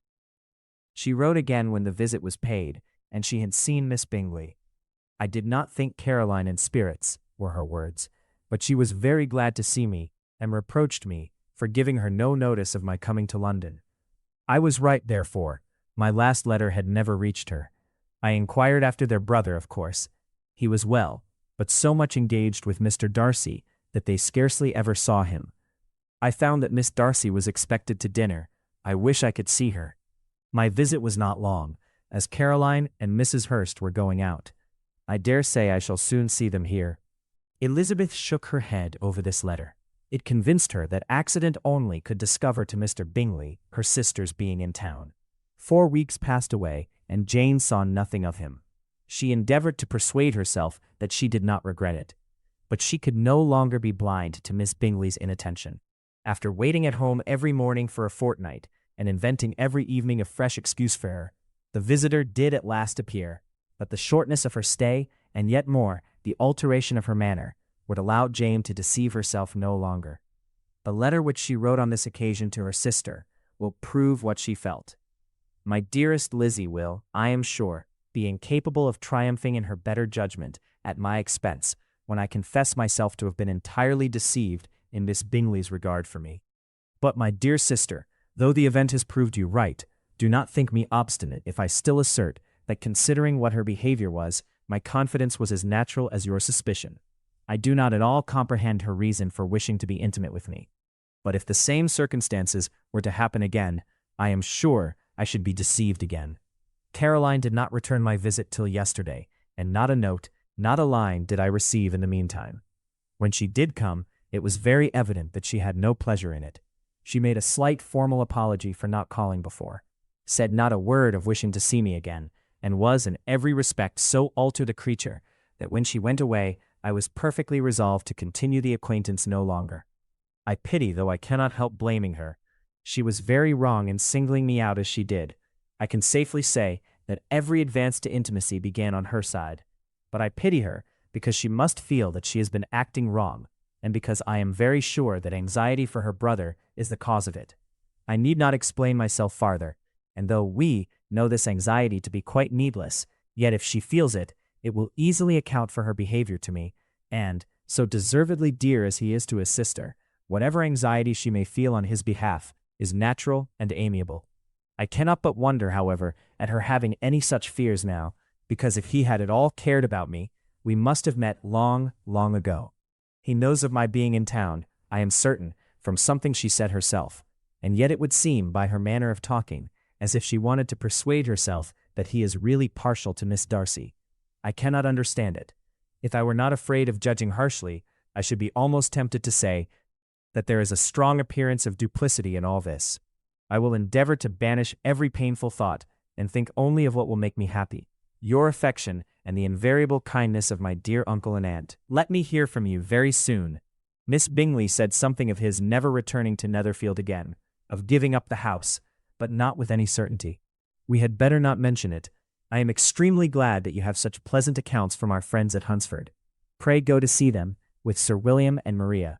I am sure you will be very comfortable there. Yours, etc. This letter gave Elizabeth some pain, but her spirits returned as she considered that Jane would no longer be duped, by the sister at least. All expectation from the brother was now absolutely over. She would not even wish for any renewal of his attentions. His character sunk on every review of it, and, as a punishment for him, as well as a possible advantage to Jane, she seriously hoped he might really soon marry Mr. Darcy's sister, as by Wickham's account, she would make him abundantly regret what he had thrown away. Mrs. Gardiner about this time reminded Elizabeth of her promise concerning that gentleman, and required information, and Elizabeth had such to send as might rather give contentment to her aunt than to herself. His apparent partiality had subsided, his attentions were over, he was the admirer of someone else. Elizabeth was watchful enough to see it all, but she could see it and write of it without material pain. Her heart had been but slightly touched, and her vanity was satisfied with believing that she would have been his only choice, had fortune permitted it. The sudden acquisition of £10,000 was the most remarkable charm of the young lady to whom he was now rendering himself agreeable. But Elizabeth, less clear-sighted perhaps in this case than in Charlotte's, did not quarrel with him for his wish of independence. Nothing, on the contrary, could be more natural, and while able to suppose that it cost him a few struggles to relinquish her, she was ready to allow it a wise and desirable measure for both, and could very sincerely wish him happy. All this was acknowledged to Mrs. Gardiner, and, after relating the circumstances, she thus went on. I am now convinced, my dear aunt, that I have never been much in love. For had I really experienced that pure and elevating passion, I should at present detest his very name, and wish him all manner of evil. But my feelings are not only cordial towards him, they are even impartial towards Miss King. I cannot find out that I hate her at all, or that I am in the least unwilling to think her a very good sort of girl. There can be no love in all this. My watchfulness has been effectual, and though I should certainly be a more interesting object to all my acquaintance were I distractedly in love with him, I cannot say that I regret my comparative insignificance. Importance may sometimes be purchased too dearly. Kitty and Lydia take his defection much more to heart than I do. They are young in the ways of the world, and not yet open to the mortifying conviction that handsome young men must have something to live on as well as the plain. Chapter 27. With no greater events than these in the Longbourn family, and otherwise diversified by little beyond the walks to Meryton, sometimes dirty and sometimes cold, did January and February pass away. March was to take Elizabeth to Hunsford. She had not at first thought very seriously of going thither, but Charlotte, she soon found, was depending on the plan, and she gradually learned to consider it herself with greater pleasure as well as greater certainty. Absence had increased her desire of seeing Charlotte again and weakened her disgust of Mr. Collins. There was novelty in the scheme, and as with such a mother and such uncompanionable sisters, home could not be faultless, a little change was not unwelcome for its own sake. The journey would, moreover, give her a peep at Jane, and in short, as the time drew near, she would have been very sorry for any delay. Everything, however, went on smoothly, and was finally settled according to Charlotte's first sketch. She was to accompany Sir William and his second daughter. The improvement of spending a night in London was added in time, and the plan became as perfect as plan could be. The only pain was in leaving her father, who would certainly miss her, and who, when it came to the point, so little liked her going, that he told her to write to him, and almost promised to answer her letter. The farewell between herself and Mr. Wickham was perfectly friendly, on his side even more.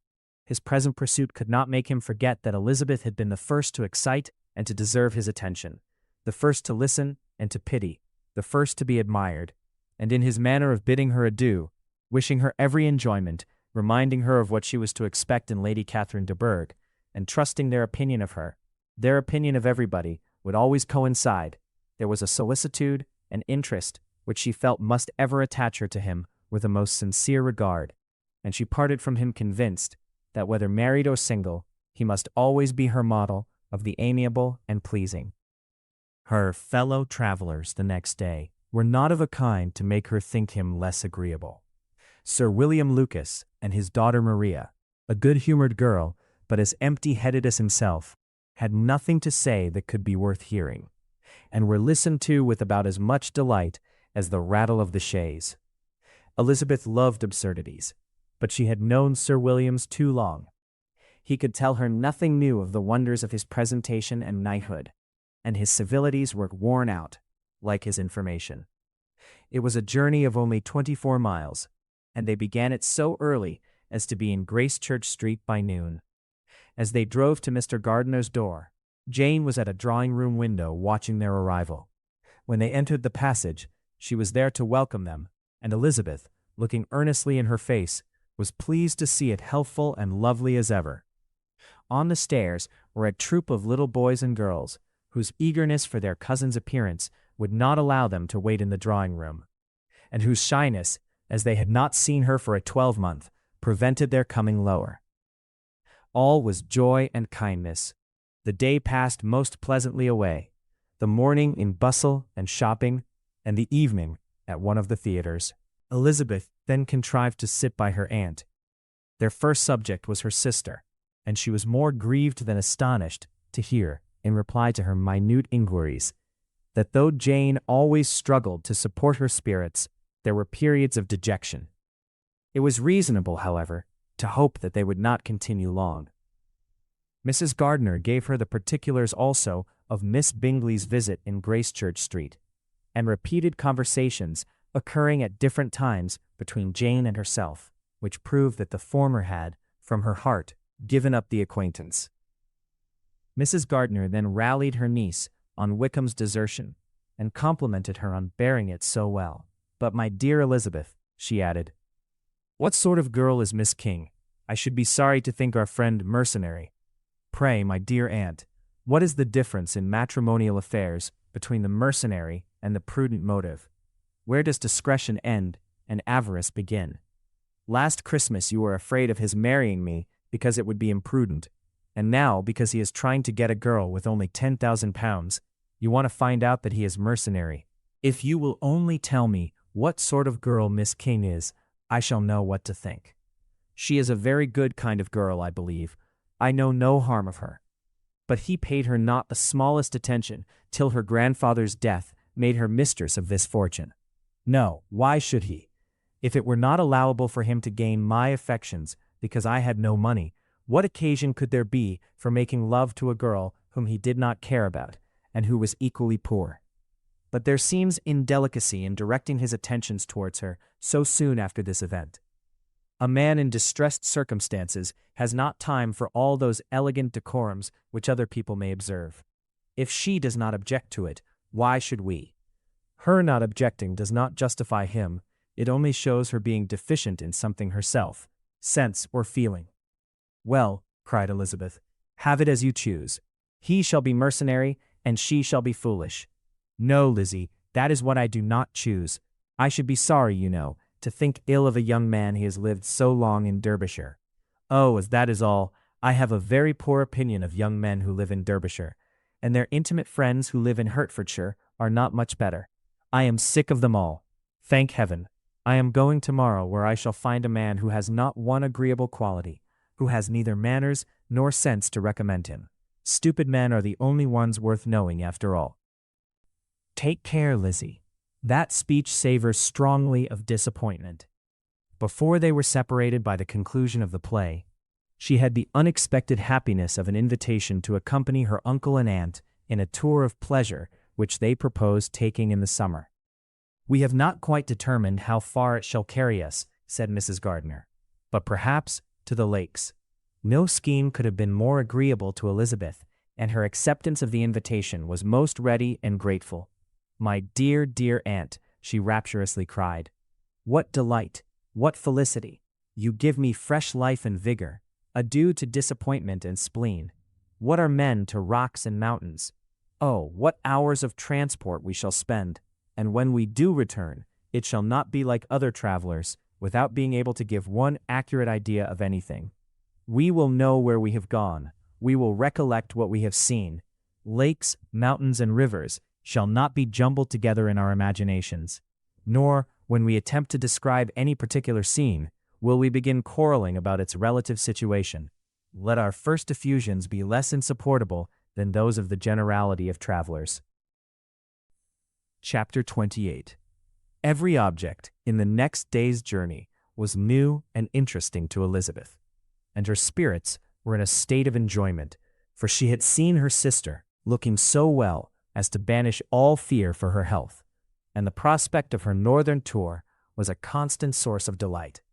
When they left the high road for the lane to Hunsford, every eye was in search of the parsonage, and every turning expected to bring it in view. The paling of Rosings Park was their boundary on one side. Elizabeth smiled at the recollection of all that she had heard of its inhabitants. At length, the parsonage was discernible, the garden sloping to the road, the house standing in it, the green pales and the laurel hedge. Everything declared they were arriving. Mr. Collins and Charlotte appeared at the door, and the carriage stopped at the small gate, which led by a short gravel walk to the house, amidst the nods and smiles of the whole party. In a moment they were all out of the chaise, rejoicing at the sight of each other. Mrs. Collins welcomed her friend with the liveliest pleasure, and Elizabeth was more and more satisfied with coming, when she found herself so affectionately received. She saw instantly that her cousin's manners were not altered by his marriage. His formal civility was just what it had been, and he detained her some minutes at the gate to hear and satisfy his inquiries after all her family. They were then, with no other delay than his pointing out the neatness of the entrance, taken into the house, and as soon as they were in the parlor, he welcomed them a second time, with ostentatious formality, to his humble abode, and punctually repeated all his wife's offers of refreshment. Elizabeth was prepared to see him in his glory, and she could not help fancying that in displaying the good proportion of the room, its aspect, and its furniture, he addressed himself particularly to her, as if wishing to make her feel what she had lost in refusing him. But though everything seemed neat and comfortable, she was not able to gratify him by any sigh of repentance, and rather looked with wonder at her friend that she could have so cheerful an air with such a companion. When Mr. Collins said anything of which his wife might reasonably be ashamed, which certainly was not seldom, she involuntarily turned her eye on Charlotte. Once or twice she could discern a faint blush, but in general Charlotte wisely did not hear. After sitting long enough to admire every article of furniture in the room, from the sideboard to the fender, to give an account of their journey, and of all that had happened in London, Mr. Collins invited them to take a stroll in the garden, which was large and well laid out, and to the cultivation of which he attended himself. To work in his garden was one of his most respectable pleasures, and Elizabeth admired the command of countenance with which Charlotte talked of the healthfulness of the exercise, and owned she encouraged it as much as possible. Here, leading the way through every walk and crosswalk, and scarcely allowing them an interval to utter the praises he asked for, every view was pointed out with a minuteness which left beauty entirely behind. He could number the fields in every direction, and could tell how many trees there were in the most distant clump. But of all the views which his garden, or which the country or the kingdom could boast, none were to be compared with the prospect of Rosings, afforded by an opening in the trees that bordered the park nearly opposite the front of his house. It was a handsome modern building, well situated on rising ground. From his garden, Mr. Collins would have led them round his 2 meadows, but the ladies, not having shoes to encounter the remains of a white frost, turned back, and while Sir William accompanied him, Charlotte took her sister and friend over the house, extremely well pleased, probably, to have the opportunity of showing it without her husband's help. It was rather small, but well built and convenient, and everything was fitted up and arranged with a neatness and consistency of which Elizabeth gave Charlotte all the credit. When Mr. Collins could be forgotten, there was really a great air of comfort throughout, and by Charlotte's evident enjoyment of it, Elizabeth supposed he must be often forgotten. She had already learnt that Lady Catherine was still in the country. It was spoken of again while they were at dinner, when Mr. Collins, joining in, observed, "Yes, Miss Elizabeth, you will have the honor of seeing Lady Catherine de Bourgh on the ensuing Sunday at church, and I need not say you will be delighted with her. She is all affability and condescension, and I doubt not but you will be honored with some portion of her notice when service is over. I have scarcely any hesitation in saying that she will include you and my sister Maria in every invitation with which she honors us during your stay here. Her behavior to my dear Charlotte is charming. We dine at Rosings twice every week, and are never allowed to walk home. Her ladyship's carriage is regularly ordered for us. I should say one of her ladyship's carriages, for she has several. Lady Catherine is a very respectable, sensible woman indeed," added Charlotte, "and a most attentive neighbor." "Very true, my dear. That is exactly what I say. She is the sort of woman whom one cannot regard with too much deference." The evening was spent chiefly in talking over Hertfordshire news and telling again what had been already written. And when it closed, Elizabeth, in the solitude of her chamber, had to meditate upon Charlotte's degree of contentment, to understand her address in guiding and composure in bearing with her husband, and to acknowledge that it was all done very well. She had also to anticipate how her visit would pass, the quiet tenor of their usual employments, the vexatious interruptions of Mr. Collins, and the gaieties of their intercourse with Rosings. A lively imagination soon settled it all. About the middle of the next day, as she was in her room getting ready for a walk, a sudden noise below seemed to speak the whole house in confusion, and after listening a moment, she heard somebody running upstairs in a violent hurry and calling loudly after her. She opened the door and met Maria in the landing place, who, breathless with agitation, cried out, "Oh, my dear Eliza, pray make haste and come into the dining room, for there is such a sight to be seen. I will not tell you what it is.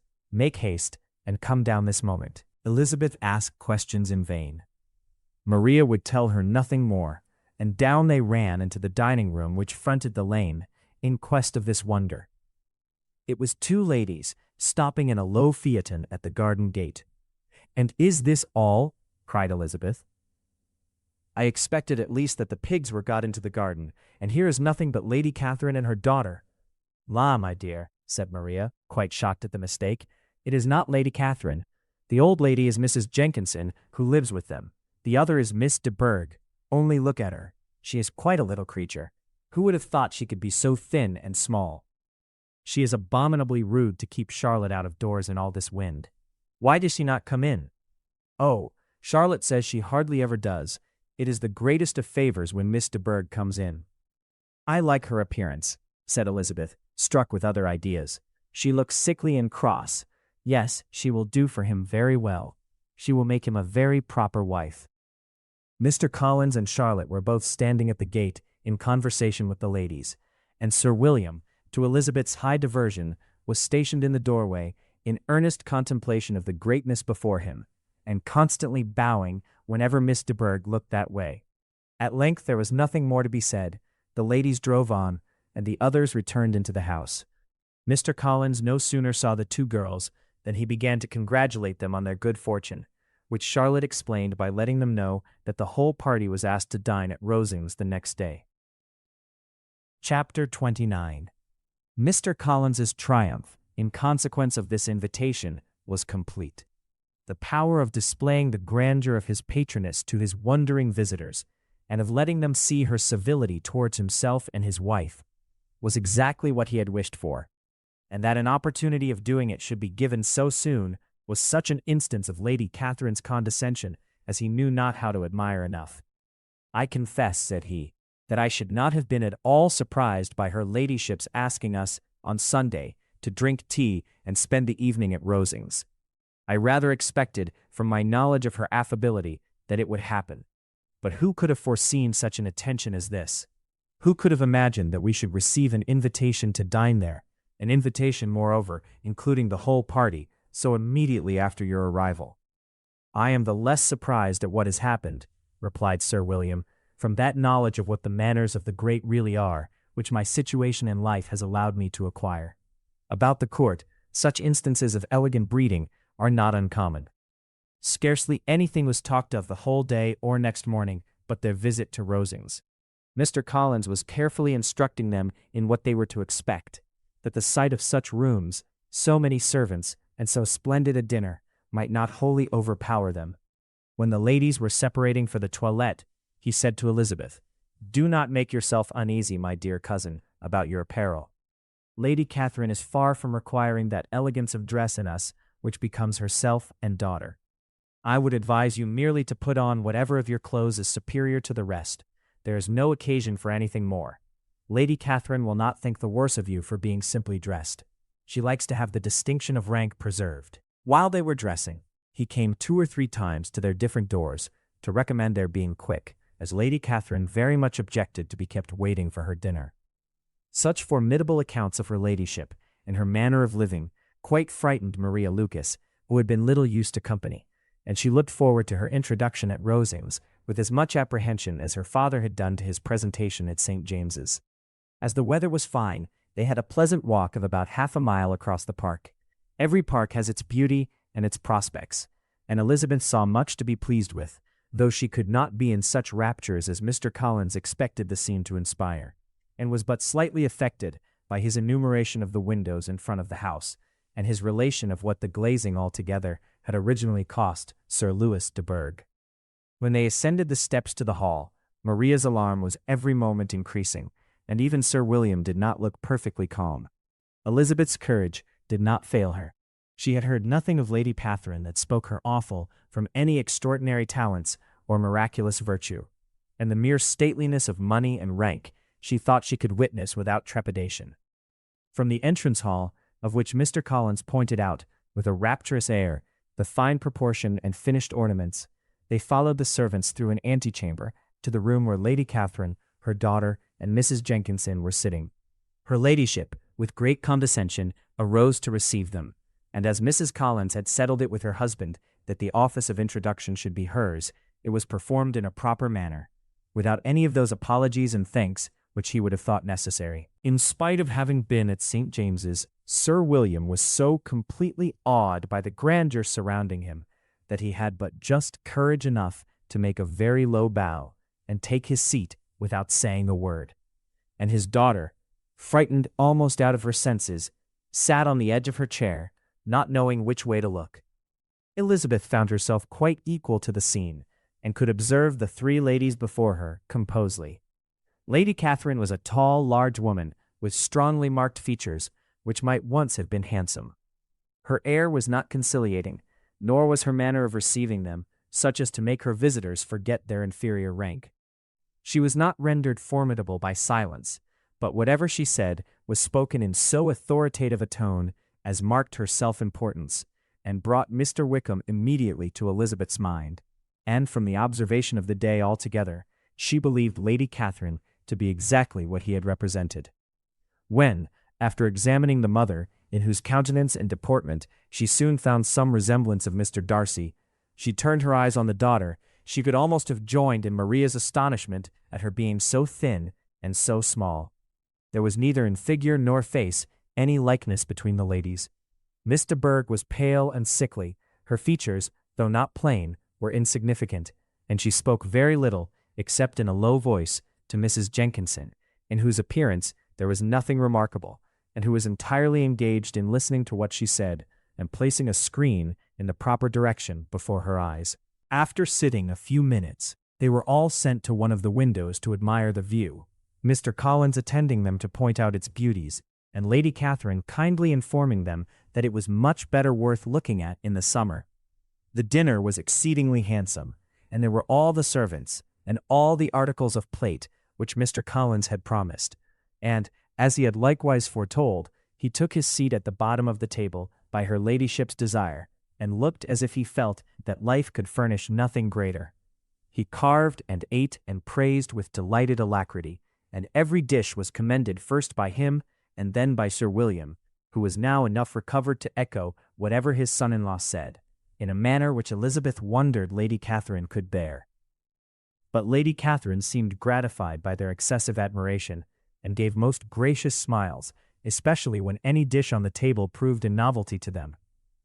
The party did not supply much conversation. Elizabeth was ready to speak whenever there was an opening, but she was seated between Charlotte and Miss de Bourgh, the former of whom was engaged in listening to Lady Catherine, and the latter said not a word to her all the dinner time. Mrs. Jenkinson was chiefly employed in watching how little Miss de Bourgh ate, pressing her to try some other dish, and fearing she was indisposed. Maria thought speaking out of the question, and the gentlemen did nothing but eat and admire. When the ladies returned to the drawing-room, there was little to be done but to hear Lady Catherine talk, which she did without any intermission till coffee came in, delivering her opinion on every subject in so decisive a manner as proved that she was not used to have her judgment controverted. She inquired into Charlotte's domestic concerns familiarly and minutely, and gave her a great deal of advice as to the management of them all, told her how everything ought to be regulated in so small a family as hers, and instructed her as to the care of her cows and her poultry. Elizabeth found that nothing was beneath this great lady's attention which could furnish her with an occasion for dictating to others. In the intervals of her discourse with Mrs. Collins, she addressed a variety of questions to Maria and Elizabeth, but especially to the latter, of whose connections she knew the least, and who, she observed to Mrs. Collins, was a very gentle kind of girl. She asked her at different times how many sisters she had, whether they were older or younger than herself, whether any of them were likely to be married, whether they were handsome, where they had been educated, what carriage her father kept, and what had been her mother's maiden name. Elizabeth felt all the impertinence of her questions, but answered them very composedly. Lady Catherine then observed, "Your father's estate is entailed on Mr. Collins, I think. For your sake," turning to Charlotte, "I am glad of it. But otherwise, I see no occasion for entailing estates from the female line. It was not thought necessary in Sir Louis de Bourgh's family. Do you play and sing, Miss Bennet?" "A little." "Oh, then, some time or other we shall be happy to hear you. Our instrument is a capital one, probably superior to, you shall try it some day. Do your sisters play and sing?" "One of them does. Why did not you all learn? You ought all to have learned. The Miss Webbs all play, and their father has not so good an income as yours. Do you draw?" "No, not at all." "What? None of you?" "Not one." "That is very strange. But I suppose you had no opportunity. Your mother should have taken you to town every spring for the benefit of masters." "My mother would have no objection, but my father hates London." "Has your governess left you?" "We never had any governess." "No governess? How was that possible? 5 daughters brought up at home without a governess. I never heard of such a thing. Your mother must have been quite a slave to your education." Elizabeth could hardly help smiling, as she assured her that had not been the case. "Then who taught you? Who attended to you? Without a governess you must have been neglected." "Compared with some families, I believe we were. But such of us as wished to learn never wanted the means. We were always encouraged to read, and had all the masters that were necessary. Those who chose to be idle certainly might." "Aye, no doubt, but that is what a governess will prevent. And if I had known your mother, I should have advised her most strenuously to engage one. I always say that nothing is to be done in education without steady and regular instruction, and nobody but a governess can give it. It is wonderful how many families I have been the means of supplying in that way. I am always glad to get a young person well placed out. 4 nieces of Mrs. Jenkinson are most delightfully situated through my means, and it was but the other day that I recommended another young person, who was merely accidentally mentioned to me, and the family are quite delighted with her. Mrs. Collins, did I tell you of Lady Metcalfe's calling yesterday to thank me? She finds Miss Pope a treasure. 'Lady Catherine,' said she, 'you have given me a treasure. Are any of your younger sisters out?' 'Yes, ma'am, all.' 'All? What, all 5 out at once? Very odd. And you only the second. The younger ones out before the elder are married? Your younger sisters must be very young.' 'Yes, my youngest is not 16. Perhaps she is full young to be much in company. But really, ma'am, I think it would be very hard upon younger sisters that they should not have their share of society and amusement, because the elder may not have the means or inclination to marry early. The last born has as good a right to the pleasures of youth as the first. And to be kept back on such a motive, I think it would not be very likely to promote sisterly affection or delicacy of mind.' 'Upon my word,' said her ladyship, You give your opinion very decidedly for so young a person. Pray, what is your age?" "With 3 younger sisters grown up," replied Elizabeth, smiling. "Your ladyship can hardly expect me to own it." Lady Catherine seemed quite astonished at not receiving a direct answer, and Elizabeth suspected herself to be the first creature who had ever dared to trifle with so much dignified impertinence. "You cannot be more than 20, I am sure. Therefore you need not conceal your age." "I am not 21." When the gentlemen had joined them and tea was over, the card tables were placed.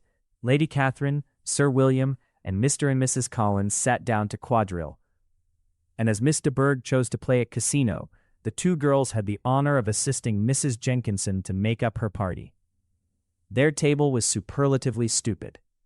Scarcely a syllable was uttered that did not relate to the game, except when Mrs. Jenkinson expressed her fears of Miss de Bourgh's being too hot or too cold, or having too much or too little light. A great deal more passed at the other table. Lady Catherine was generally speaking, stating the mistakes of the 3 others, or relating some anecdote of herself. Mr. Collins was employed in agreeing to everything her ladyship said, thanking her for every fish he won, and apologizing if he thought he won too many. Sir William did not say much. He was storing his memory with anecdotes and noble names. When Lady Catherine and her daughter had played as long as they chose, the tables were broken up, the carriage was offered to Mrs. Collins, gratefully accepted, and immediately ordered. The party then gathered round the fire to hear Lady Catherine determine what weather they were to have on the morrow. From these instructions they were summoned by the arrival of the coach, and with many speeches of thankfulness on Mr. Collins's side, and as many bows on Sir William's, they departed. As soon as they had driven from the door, Elizabeth was called on by her cousin to give her opinion of all that she had seen at Rosings, which, for Charlotte's sake, she made more favorable than it really was.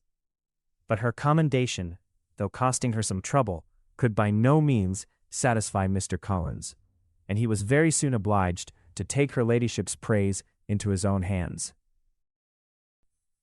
Chapter 30. Sir William stayed only a week at Hunsford, but his visit was long enough to convince him of his daughter's being most comfortably settled, and of her possessing such a husband and such a neighbor as were not often met with. While Sir William was with them, Mr. Collins devoted his mornings to driving him out in his gig, and showing him the country. But when he went away, the whole family returned to their usual employments, and Elizabeth was thankful to find that they did not see more of her cousin by the alteration, for the chief of the time, between breakfast and dinner, was now passed by him either at work in the garden, or in reading and writing, and looking out of window in his own book-room, which fronted the road. The room in which the ladies sat was backwards. Elizabeth at first had rather wondered that Charlotte should not prefer the dining parlor for common use. It was a better-sized room and had a pleasanter aspect. But she soon saw that her friend had an excellent reason for what she did, for Mr. Collins would undoubtedly have been much less in his own apartment had they sat in one equally lively, and she gave Charlotte credit for the arrangement. From the drawing-room they could distinguish nothing in the lane, and were indebted to Mr. Collins for the knowledge of what carriages went along, and how often especially Miss de Bourgh drove by in her phaeton, which he never failed coming to inform them of, though it happened almost every day. She not unfrequently stopped at the parsonage, and had a few minutes' conversation with Charlotte, but was scarcely ever prevailed on to get out. Very few days passed in which Mr. Collins did not walk to Rosings, and not many in which his wife did not think it necessary to go likewise, until Elizabeth recollected that there might be other family livings to be disposed of. She could not understand the sacrifice of so many hours. Now and then they were honored with a call from her ladyship, and nothing escaped her observation that was passing in the room during these visits. She examined into their employments, looked at their work, and advised them to do it differently, found fault with the arrangement of the furniture, or detected the housemaid in negligence. And if she accepted any refreshment, seemed to do it only for the sake of finding out that Mrs. Collins's joints of meat were too large for her family. Elizabeth soon perceived that though this great lady was not in the commission of the peace for the county, she was a most active magistrate in her own parish, the minutest concerns of which were carried to her by Mr. Collins. And whenever any of the cottagers were disposed to be quarrelsome, discontented, or too poor, She sallied forth into the village to settle their differences, silence their complaints, and scold them into harmony and plenty. The entertainment of dining at Rosings was repeated about twice a week, and allowing for the loss of Sir William, and there being only one card table in the evening, every such entertainment was the counterpart of the first. Their other engagements were few, as the style of living of the neighborhood in general was beyond the Collinses' reach. This, however, was no evil to Elizabeth, and upon the whole she spent her time comfortably enough. There were half-hours of pleasant conversation with Charlotte, and the weather was so fine for the time of year that she had often great enjoyment out of doors. Her favorite walk, and where she frequently went while the others were calling on Lady Catherine, was along the open grove which edged that side of the park, where there was a nice, sheltered path which no one seemed to value but herself, and where she felt beyond the reach of Lady Catherine's curiosity. In this quiet way the first fortnight of her visit soon passed away. Easter was approaching, and the week preceding it was to bring an addition to the family at Rosings, which in so small a circle must be important. Elizabeth had heard, soon after her arrival, that Mr. Darcy was expected there in the course of a few weeks, and though there were not many of her acquaintance whom she did not prefer, his coming would furnish one comparatively new to look at in their Rosings parties, and she might be amused in seeing how hopeless Miss Bingley's designs on him were, by his behavior to his cousin, for whom he was evidently destined by Lady Catherine, who talked of his coming with the greatest satisfaction, spoke of him in terms of the highest admiration, and seemed almost angry to find that he had already been frequently seen by Miss Lucas and herself. His arrival was soon known at the parsonage, for Mr. Collins was walking the whole morning within view of the lodges opening into Hunsford Lane, in order to have the earliest assurance of it, and, after making his bow as the carriage turned into the park, hurried home with the great intelligence. On the following morning he hastened to Rosings to pay his respects. There were 2 nephews of Lady Catherine to require them, for Mr. Darcy had brought with him a Colonel Fitzwilliam, the younger son of his uncle, Lord Blank, and, to the great surprise of all the party, when Mr. Collins returned, the gentleman accompanied him. Charlotte had seen them from her husband's room, crossing the road, and immediately running into the other, told the girls what an honor they might expect, adding, "I may thank you, Eliza, for this piece of civility. Mr. Darcy would never have come so soon to wait upon me." Elizabeth had scarcely time to disclaim all right to the compliment before their approach was announced by the doorbell, and shortly afterwards the 3 gentlemen entered the room. Colonel Fitzwilliam, who led the way, was about 30, not handsome, but in person and address most truly the gentleman. Mr. Darcy looked just as he had been used to look in Hertfordshire, paid his compliments with his usual reserve to Mrs. Collins, and whatever might be his feelings towards her friend, met her with every appearance of composure. Elizabeth merely courtesied to him without saying a word. Colonel Fitzwilliam entered into conversation directly, with the readiness and ease of a well-bred man, and talked very pleasantly. But his cousin, after having addressed a slight observation on the house and garden to Mrs. Collins, sat for some time without speaking to anybody. At length, however, his civility was so far awakened as to inquire of Elizabeth after the health of her family. She answered him in the usual way, and after a moment's pause added, "My eldest sister has been in town these 3 months. Have you never happened to see her there?" She was perfectly sensible that he never had, but she wished to see whether he would betray any consciousness of what had passed between the Bingleys and Jane, and she thought he looked a little confused as he answered that he had never been so fortunate as to meet Miss Bennet. The subject was pursued no further, and the gentlemen soon afterwards went away. Chapter 31. Colonel Fitzwilliam's manners were very much admired at the parsonage, and the ladies all felt that he must add considerably to the pleasure of their engagements at Rosings. It was some days, however, before they received any invitation thither, for while there were visitors in the house, they could not be necessary, and it was not till Easter Day, almost a week after the gentleman's arrival, that they were honored by such an attention, and then they were merely asked on leaving church to come there in the evening. For the last week they had seen very little of either Lady Catherine or her daughter. Colonel Fitzwilliam had called at the parsonage more than once during the time, but Mr. Darcy they had only seen at church. The invitation was accepted, of course, and at a proper hour they joined the party in Lady Catherine's drawing room.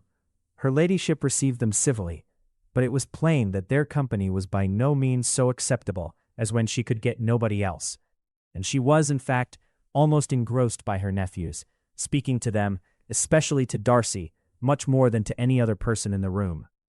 Colonel Fitzwilliam seemed really glad to see them.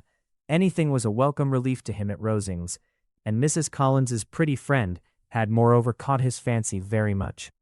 He now seated himself by her, and talked so agreeably of Kent and Hertfordshire, of travelling and staying at home, of new books and music, that Elizabeth had never been half so well entertained in that room before, and they conversed with so much spirit and flow as to draw the attention of Lady Catherine herself, as well as of Mr. Darcy.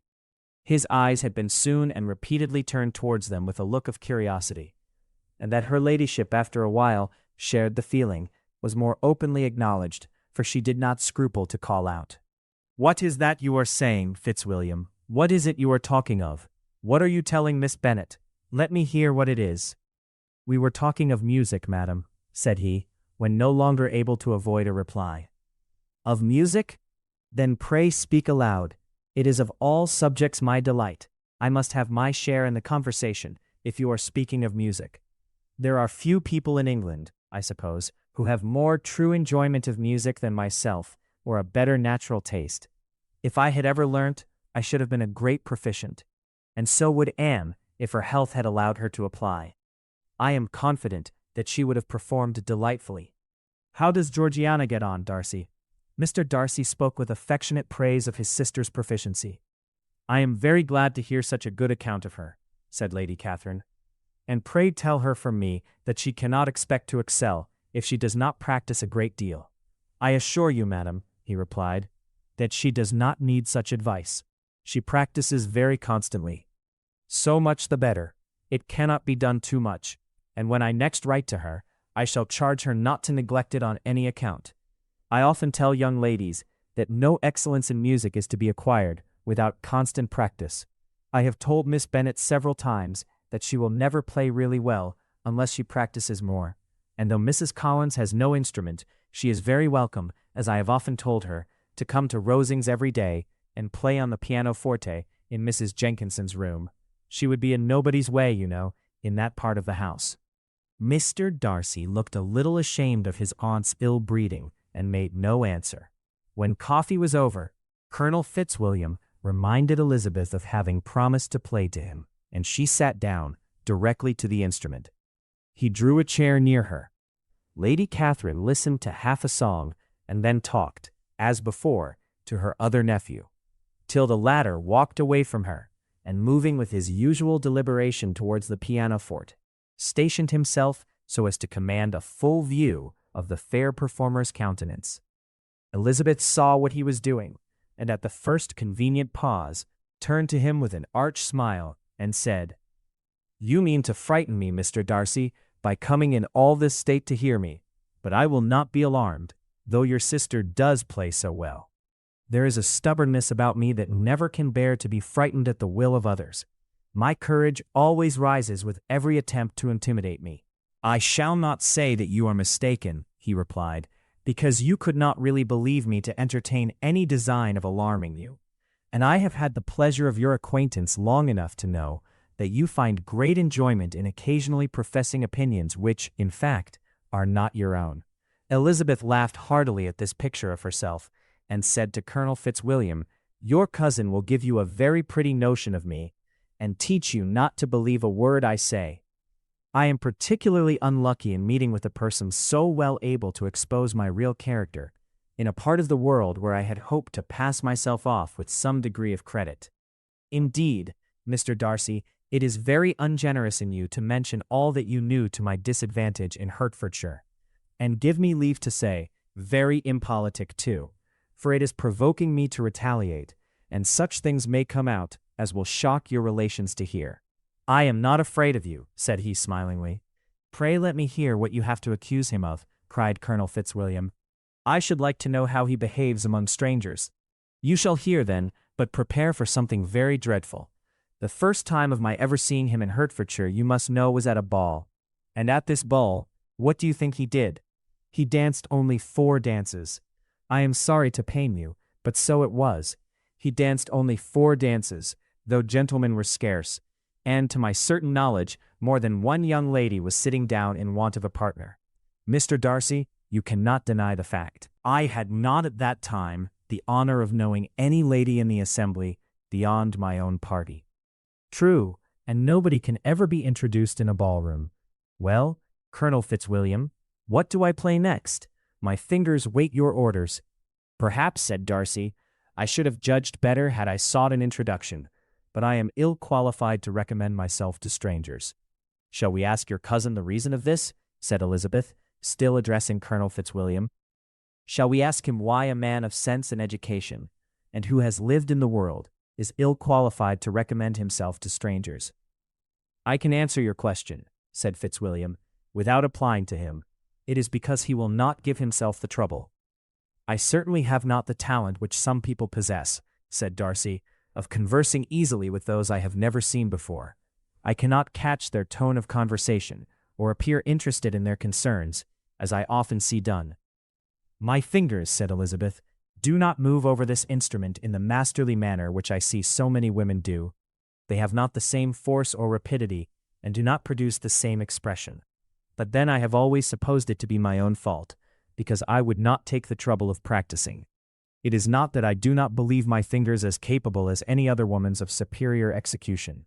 Darcy smiled and said, You are perfectly right. You have employed your time much better. No one admitted to the privilege of hearing you can think anything wanting. We neither of us perform to strangers. Here they were interrupted by Lady Catherine, who called out to know what they were talking of.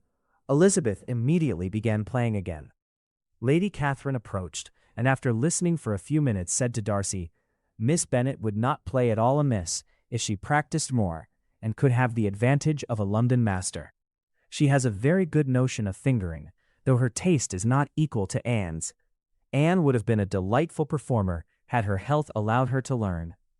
Elizabeth looked at Darcy to see how cordially he assented to his cousin's praise, but neither at that moment nor at any other could she discern any symptom of love. And from the whole of his behavior to Miss de Bourgh she derived this comfort for Miss Bingley, that he might have been just as likely to marry her had she been his relation.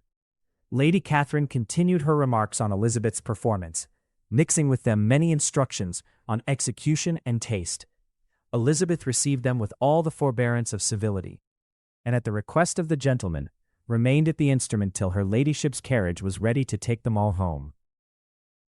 Chapter 32. Elizabeth was sitting by herself the next morning, and writing to Jane, while Mrs. Collins and Maria were gone on business into the village, when she was startled by a ring at the door, the certain signal of a visitor. As she had heard no carriage, she thought it not unlikely to be Lady Catherine, and under that apprehension was putting away her half-finished letter, that she might escape all impertinent questions, when the door opened, and to her very great surprise, Mr. Darcy, and Mr. Darcy only, entered the room.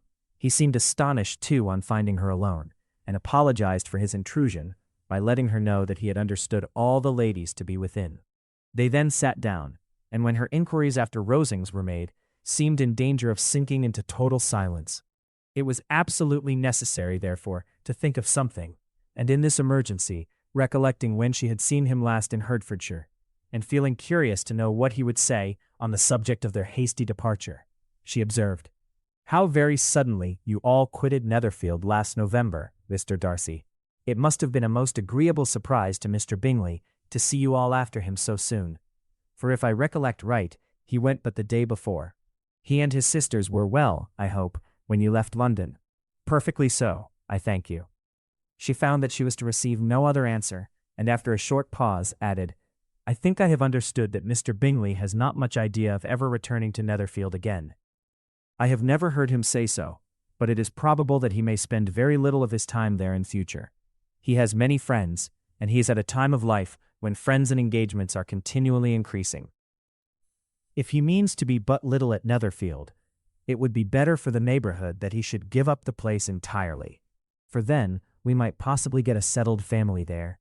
But perhaps Mr. Bingley did not take the house so much for the convenience of the neighborhood as for his own, and we must expect him to keep or quit it on the same principle. "I should not be surprised," said Darcy, "if he were to give it up as soon as any eligible purchase offers." Elizabeth made no answer. She was afraid of talking longer of his friend, and having nothing else to say, was now determined to leave the trouble of finding a subject to him. He took the hint, and soon began with, "This seems a very comfortable house. Lady Catherine, I believe, did a great deal to it when Mr. Collins first came to Hunsford." "I believe she did, and I am sure she could not have bestowed her kindness on a more grateful object. Mr. Collins appears very fortunate in his choice of a wife. Yes, indeed, his friends may well rejoice in his having met with one of the very few sensible women who would have accepted him, or have made him happy if they had. My friend has an excellent understanding, though I am not certain that I consider her marrying Mr. Collins as the wisest thing she ever did. She seems perfectly happy, however, and in a prudential light, it is certainly a very good match for her. It must be very agreeable to her to be settled within so easy a distance of her own family and friends. An easy distance, do you call it? It is nearly 50 miles. And what is 50 miles of good road? Little more than half a day's journey. Yes, I call it a very easy distance." "I should never have considered the distance as one of the advantages of the match," cried Elizabeth. "I should never have said Mrs. Collins was settled near her family. It is a proof of your own attachment to Hertfordshire. Anything beyond the very neighborhood of Longbourn, I suppose, would appear far." As he spoke, there was a sort of smile, which Elizabeth fancied she understood. He must be supposing her to be thinking of Jane and Netherfield, and she blushed as she answered, "I do not mean to say that a woman may not be settled too near her family. The far and the near must be relative and depend on many varying circumstances. Where there is fortune to make the expense of traveling unimportant, distance becomes no evil. But that is not the case here. Mr. and Mrs. Collins have a comfortable income, but not such a one as will allow of frequent journeys, and I am persuaded my friend would not call herself near her family under less than half the present distance."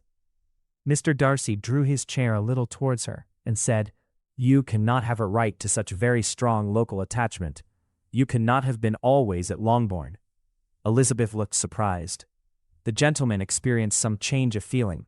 He drew back his chair, took a newspaper from the table, and glancing over it, said, in a colder voice, "Are you pleased with Kent?" A short dialogue on the subject of the country ensued, on either side calm and concise, and soon put an end to by the entrance of Charlotte and her sister, just returned from their walk. The tête-à-tête surprised them. Mr. Darcy related the mistake which had occasioned his intruding on Miss Bennet, and after sitting a few minutes longer, without saying much to anybody, went away. "What can be the meaning of this?" said Charlotte, as soon as he was gone. "My dear Eliza, he must be in love with you, or he would never have called on us in this familiar way." But when Elizabeth told of his silence, it did not seem very likely, even to Charlotte's wishes, to be the case, and after various conjectures, they could at last only suppose his visit to proceed from the difficulty of finding anything to do, which was the more probable from the time of year. All field sports were over. Within doors there was Lady Catherine, books, and a billiard table, but gentlemen cannot be always within doors, and in the nearness of the parsonage, or the pleasantness of the walk to it, or of the people who lived in it, the two cousins found a temptation from this period of walking thither almost every day. They called at various times of the morning, sometimes separately, sometimes together, and now and then accompanied by their aunt. It was plain to them all that Colonel Fitzwilliam came because he had pleasure in their society, a persuasion which of course recommended him still more. And Elizabeth was reminded by her own satisfaction in being with him, as well as by his evident admiration of her former favorite, George Wickham. And though in comparing them she saw there was less captivating softness in Colonel Fitzwilliam's manners, she believed he might have the best informed mind. But why Mr. Darcy came so often to the parsonage, it was more difficult to understand. It could not be for society, as he frequently sat there 10 minutes together without opening his lips, and when he did speak, it seemed the effect of necessity, rather than of choice, a sacrifice to propriety, not a pleasure to himself. He seldom appeared really animated. Mrs. Collins knew not what to make of him. Colonel Fitzwilliam's occasionally laughing at his stupidity proved that he was generally different, which her own knowledge of him could not have told her. And as she would have liked to believe this changed the effect of love, and the object of that love her friend Eliza, She set herself seriously to work to find it out. She watched him whenever they were at Rosings and whenever he came to Hunsford, but without much success. He certainly looked at her friend a great deal, but the expression of that look was disputable. It was an earnest, steadfast gaze, but she often doubted whether there were much admiration in it, and sometimes it seemed nothing but absence of mind. She had once or twice suggested to Elizabeth the possibility of his being partial to her, but Elizabeth always laughed at the idea, and Mrs. Collins did not think it right to press the subject from the danger of raising expectations which might only end in disappointment. For in her opinion it admitted not of a doubt that all her friend's dislike would vanish if she could suppose him to be in her power. In her kind schemes for Elizabeth, she sometimes planned her marrying Colonel Fitzwilliam. He was, beyond comparison, the pleasantest man.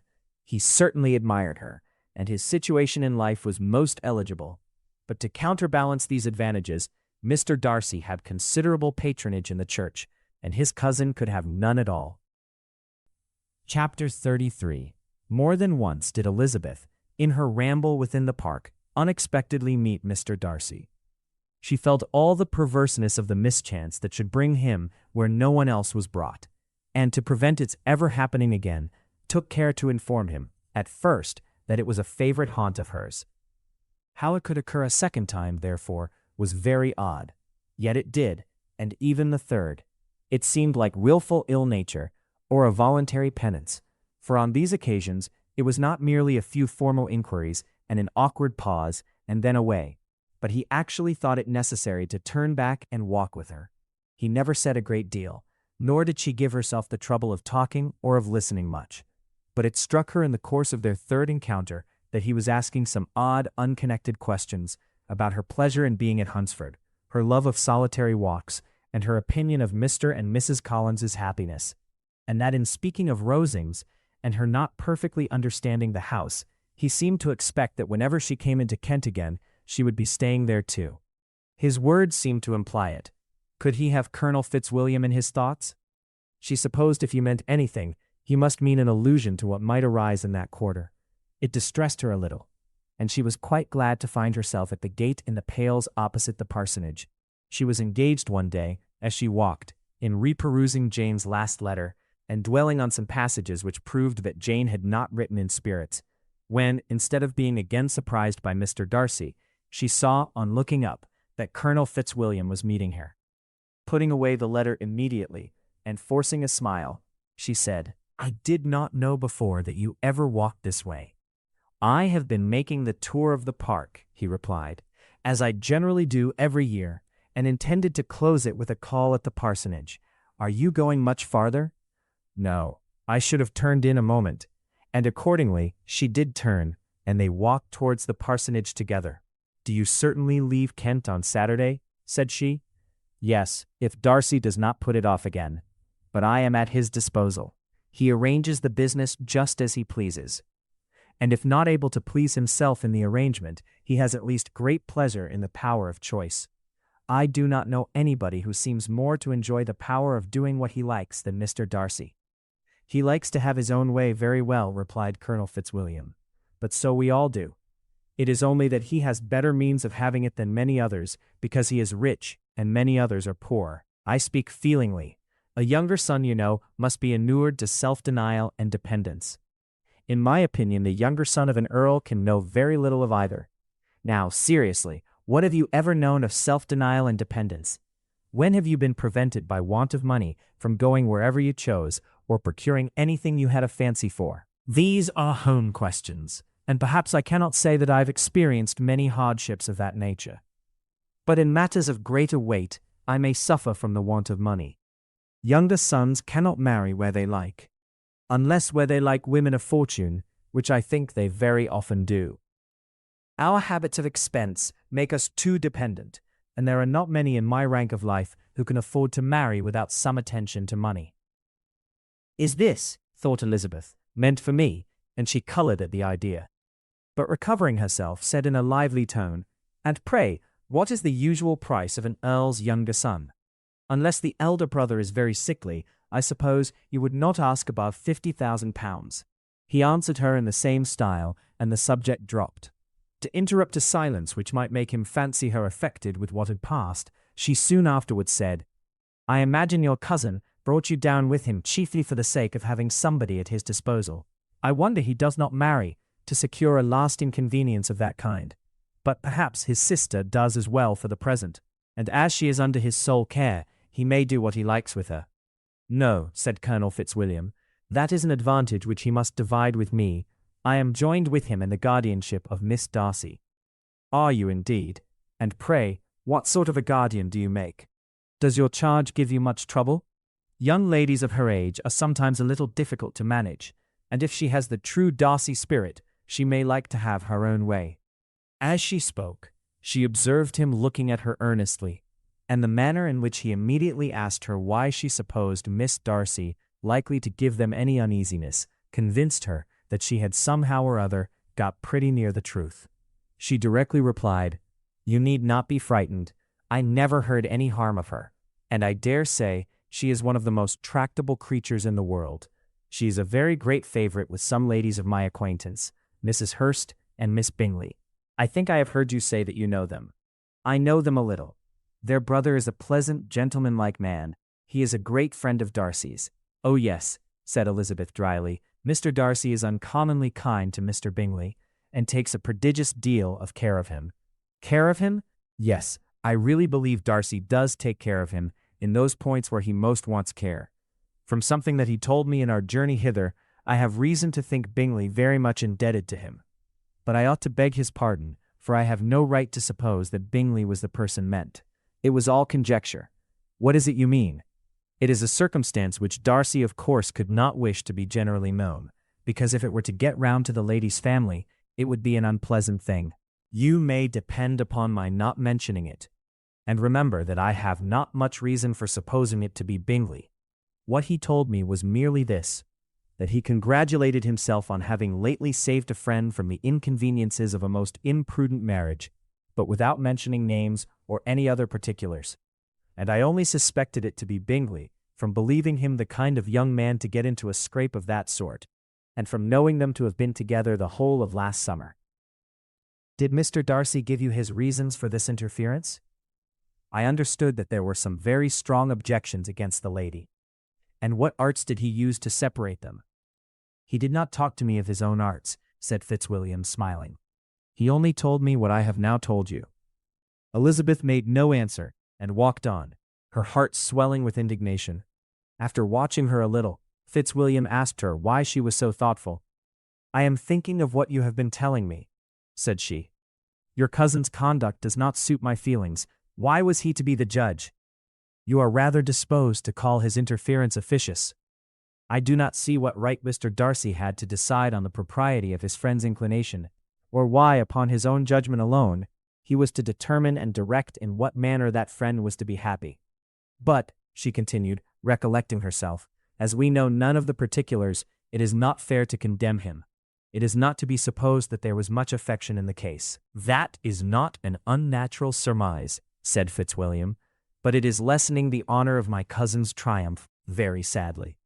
This was spoken jestingly, but it appeared to her so just a picture of Mr. Darcy that she would not trust herself with an answer, and therefore, abruptly changing the conversation, talked on in different matters till they reached the parsonage. There, shut into her own room, as soon as their visitor left them, she could think without interruption of all that she had heard. It was not to be supposed that any other people could be meant than those with whom she was connected. There could not exist in the world two men over whom Mr. Darcy could have such boundless influence.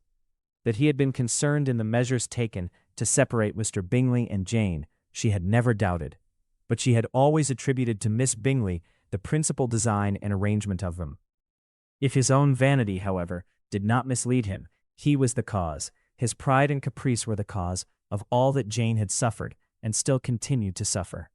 He had ruined for a while every hope of happiness for the most affectionate, generous heart in the world, and no one could say how lasting an evil he might have inflicted. There were some very strong objections against the lady, were Colonel Fitzwilliam's words, and these strong objections probably were her having one uncle who was a country attorney and another who was in business in London. To Jane herself, she exclaimed, there could be no possibility of objection.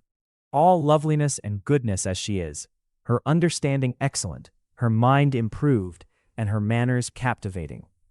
Neither could anything be urged against my father, who, though with some peculiarities, has abilities which Mr. Darcy himself need not disdain, and respectability which he will probably never reach. When she thought of her mother, indeed, her confidence gave way a little. But she would not allow that any objections there had material weight with Mr. Darcy, whose pride, she was convinced, would receive a deeper wound from the want of importance in his friends' connections than from their want of sense. And she was quite decided at last that he had been partly governed by this worst kind of pride, and partly by the wish of retaining Mr. Bingley for his sister. The agitation and tears which the subject occasioned brought on a headache, and it grew so much worse towards the evening that, added to her unwillingness to see Mr. Darcy, it determined her not to attend her cousins to Rosings, where they were engaged to drink tea. Mrs. Collins, seeing that she was really unwell, did not press her to go, and as much as possible prevented her husband from pressing her. But Mr. Collins could not conceal his apprehension of Lady Catherine's being rather displeased by her staying at home. Chapter 34. When they were gone, Elizabeth, as if intending to exasperate herself as much as possible against Mr. Darcy, chose for her employment the examination of all the letters which Jane had written to her since her being in Kent. They contained no actual complaint, nor was there any revival of past occurrences or any communication of present suffering. But in all, and in almost every line of each, there was a want of that cheerfulness which had been used to characterize her style, and which, proceeding from the serenity of a mind at ease with itself and kindly disposed towards everyone, had been scarcely ever clouded. Elizabeth noticed every sentence conveying the idea of uneasiness, with an attention which it had hardly received on the first perusal. Mr. Darcy's shameful boast of what misery he had been able to inflict gave her a keener sense of her sister's sufferings.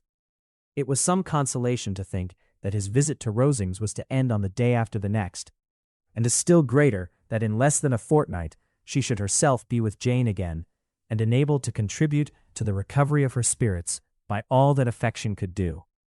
She could not think of Darcy's leaving Kent without remembering that his cousin was to go with him, but Colonel Fitzwilliam had made it clear that he had no intentions at all, and agreeable as he was, she did not mean to be unhappy about him. While settling this point, she was suddenly roused by the sound of the doorbell, and her spirits were a little fluttered by the idea of its being Colonel Fitzwilliam himself, who had once before called late in the evening and might now come to inquire particularly after her. But this idea was soon banished, and her spirits were very differently affected when, to her utter amazement, she saw Mr. Darcy walk into the room. In a hurried manner, he immediately began an inquiry after her health, imputing his visit to a wish of hearing that she were better. She answered him with cold civility. He sat down for a few moments, and then getting up, walked about the room. Elizabeth was surprised, but said not a word. After a silence of several minutes, he came towards her in an agitated manner, and thus began, "In vain have I struggled. It will not do. My feelings will not be repressed. You must allow me to tell you how ardently I admire and love you." Elizabeth's astonishment was beyond expression. She stared, colored, doubted, and was silent. This he considered sufficient encouragement, and the avowal of all that he felt and had long felt for her immediately followed. He spoke well, but there were feelings besides those of the heart to be detailed, and he was not more eloquent on the subject of tenderness than of pride. His sense of her inferiority, of its being a degradation, of the family obstacles which judgment had always opposed to inclination, were dwelt on with a warmth which seemed due to the consequence he was wounding, but was very unlikely to recommend his suit. In spite of her deeply rooted dislike, she could not be insensible to the compliment of such a man's affection, and though her intentions did not vary for an instant, she was at first sorry for the pain he was to receive, till roused to resentment by his subsequent language, she lost all compassion in anger. She tried, however, to compose herself to answer him with patience when he should have done. He concluded with representing to her the strength of that attachment which in spite of all his endeavors he had found impossible to conquer, and with expressing his hope that it would now be rewarded by her acceptance of his hand. As he said this, she could easily see that he had no doubt of a favorable answer. He spoke of apprehension and anxiety, but his countenance expressed real security. Such a circumstance could only exasperate farther, and when he ceased, the color rose into her cheeks, and she said, "In such cases as this, it is, I believe, the established mode to express a sense of obligation for the sentiments avowed, however unequally they may be returned. It is natural that obligation should be felt, and if I could feel gratitude, I would now thank you. But I cannot. I have never desired your good opinion, and you have certainly bestowed it most unwillingly. I am sorry to have occasioned pain to anyone. It has been most unconsciously done, however, and I hope will be of short duration. The feelings which you tell me have long prevented the acknowledgement of your regard can have little difficulty in overcoming it after this explanation." Mr. Darcy, who was leaning against the mantelpiece with his eyes fixed on her face, seemed to catch her words with no less resentment than surprise. His complexion became pale with anger, and the disturbance of his mind was visible in every feature. He was struggling for the appearance of composure, and would not open his lips till he believed himself to have attained it. The pause was to Elizabeth's feelings dreadful. At length, in a voice of forced calmness, he said, "And this is all the reply which I am to have the honor of expecting. I might, perhaps, wish to be informed why, with so little endeavor at civility, I am thus rejected." "I might as well inquire," replied she, "why, with so evident a design of offending and insulting me, you chose to tell me that you liked me against your will, against your reason, and even against your character. Was not this some excuse for incivility, if I was uncivil? But I have other provocations. You know I have. Had not my own feelings decided against you, had they been indifferent, or had they even been favorable, do you think that any consideration would tempt me to accept the man who has been the means of ruining, perhaps forever, the happiness of a most beloved sister?" As she pronounced these words, Mr. Darcy changed color, but the emotion was short, and he listened without attempting to interrupt her while she continued. "I have every reason in the world to think ill of you. No motive can excuse the unjust and ungenerous part you acted there. You dare not, you cannot deny that you have been the principal, if not the only means of dividing them from each other, of exposing one to the censure of the world for caprice and instability, the other to its derision for disappointed hopes, and involving them both in misery of the acutest kind." She paused, and saw with no slight indignation that he was listening with an air which proved him wholly unmoved by any feeling of remorse. He even looked at her with a smile of affected incredulity. "Can you deny that you have done it?" she repeated. With assumed tranquility, he then replied, "I have no wish of denying that I did everything in my power to separate my friend from your sister, or that I rejoice in my success. Towards him I have been kinder than towards myself." Elizabeth disdained the appearance of noticing this civil reflection, but its meaning did not escape, nor was it likely to conciliate her. "But it is not merely this affair," she continued, "on which my dislike is founded. Long before it had taken place, my opinion of you was decided. Your character was unfolded in the recital which I received many months ago from Mr. Wickham. On this subject, what can you have to say? In what imaginary act of friendship can you here defend yourself? Or under what misrepresentation can you here impose upon others?" "You take an eager interest in that gentleman's concerns," said Darcy, in a less tranquil tone, and with a heightened color. "Who that knows what his misfortunes have been can help feeling an interest in him?" "His misfortunes?" repeated Darcy, contemptuously. "Yes, his misfortunes have been great indeed." "And of your infliction," cried Elizabeth with energy. "You have reduced him to his present state of poverty, comparative poverty. You have withheld the advantages which you must know to have been designed for him. You have deprived the best years of his life of that independence which was no less his due than his desert. You have done all this, and yet you can treat the mention of his misfortunes with contempt and ridicule. And this," cried Darcy, as he walked with quick steps across the room, "is your opinion of me? This is the estimation in which you hold me. I thank you for explaining it so fully. My faults, according to this calculation, are heavy indeed. But perhaps," added he, stopping in his walk and turning towards her, These offenses might have been overlooked had not your pride been hurt by my honest confession of the scruples that had long prevented my forming any serious design. These bitter accusations might have been suppressed had I, with greater policy, concealed my struggles and flattered you into the belief of my being impelled by unqualified, unalloyed inclination, by reason, by reflection, by everything. But disguise of every sort is my abhorrence. Nor am I ashamed of the feelings I related. They were natural and just. Could you expect me to rejoice in the inferiority of your connections, to congratulate myself on the hope of relations whose condition in life is so decidedly beneath my own? Elizabeth felt herself growing more angry every moment, yet she tried to the utmost to speak with composure when she said, "You are mistaken, Mr. Darcy, if you suppose that the mode of your declaration affected me in any other way than as it spared me the concern which I might have felt in refusing you, had you behaved in a more gentlemanlike manner."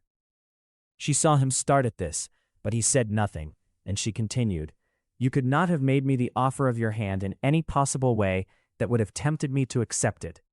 Again his astonishment was obvious, and he looked at her with an expression of mingled incredulity and mortification.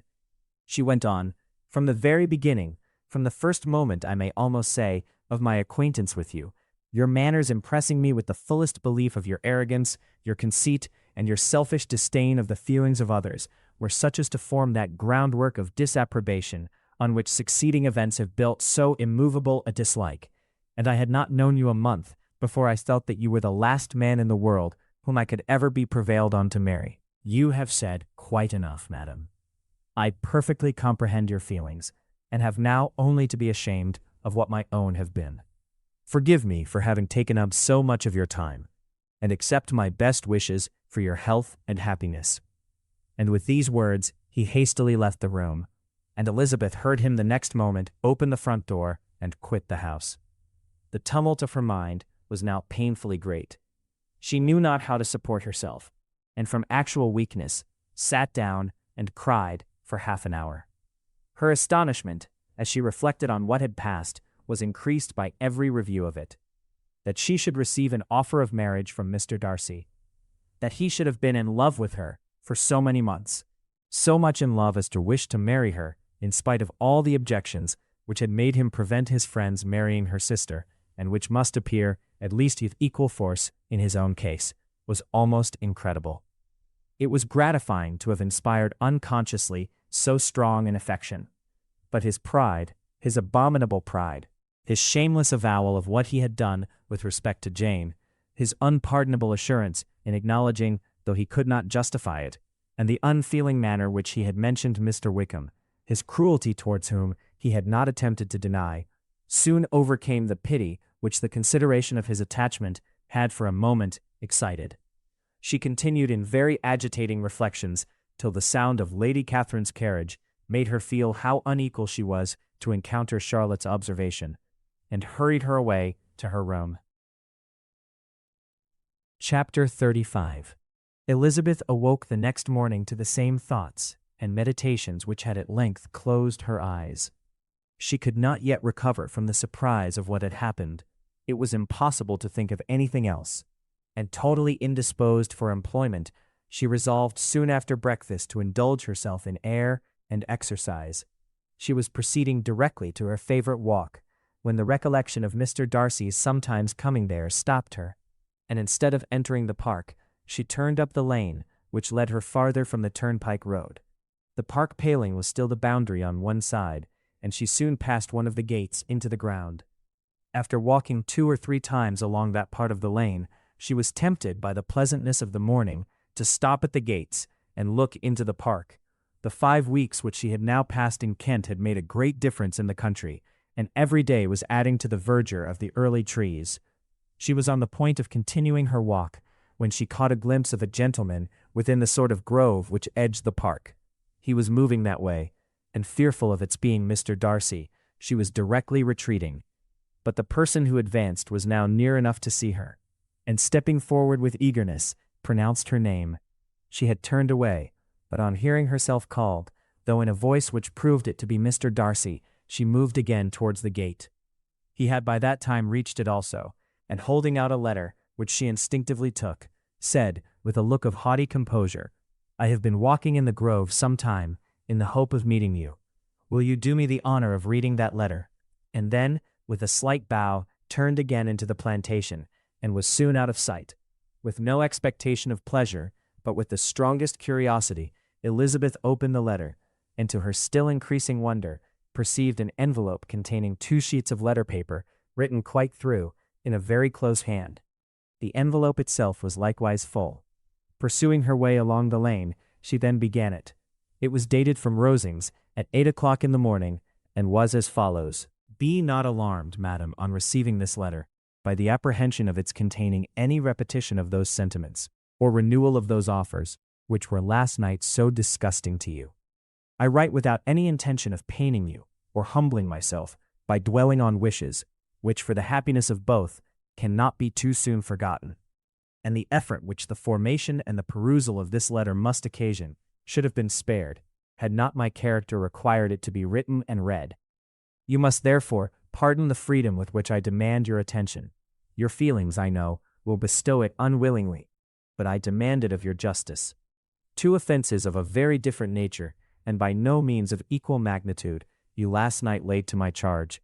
The first mentioned was, that regardless of the sentiments of either, I had detached Mr. Bingley from your sister, and the other, that I had in defiance of various claims, in defiance of honor and humanity, ruined the immediate prosperity and blasted the prospects of Mr. Wickham. Wilfully and wantonly to have thrown off the companion of my youth, the acknowledged favorite of my father, a young man who had scarcely any other dependence than on our patronage, and who had been brought up to expect its exertion, would be a depravity one cannot temper, to which the separation of 2 young persons whose affection could be the growth of only a few weeks, could bear no comparison. But from the severity of that blame, which was last night so liberally bestowed, respecting each circumstance, I shall hope to be in future secured, when the following account of my actions and their motives has been read. If, in the explanation of them which is due to myself, I am under the necessity of relating feelings which may be offensive to yours, I can only say that I am sorry. The necessity must be obeyed, and further apology would be absurd. I had not been long in Hertfordshire before I saw, in common with others, that Bingley preferred your elder sister to any other young woman in the country. But it was not till the evening of the dance at Netherfield that I had any apprehension of his feeling a serious attachment. I had often seen him in love before. At that ball, while I had the honor of dancing with you, I was first made acquainted, by Sir William Lucas's accidental information, that Bingley's attentions to your sister had given rise to a general expectation of their marriage. He spoke of it as a certain event, of which the time alone could be undecided. From that moment I observed my friend's behavior attentively, and I could then perceive that his partiality for Miss Bennet was beyond what I had ever witnessed in him. Your sister I also watched.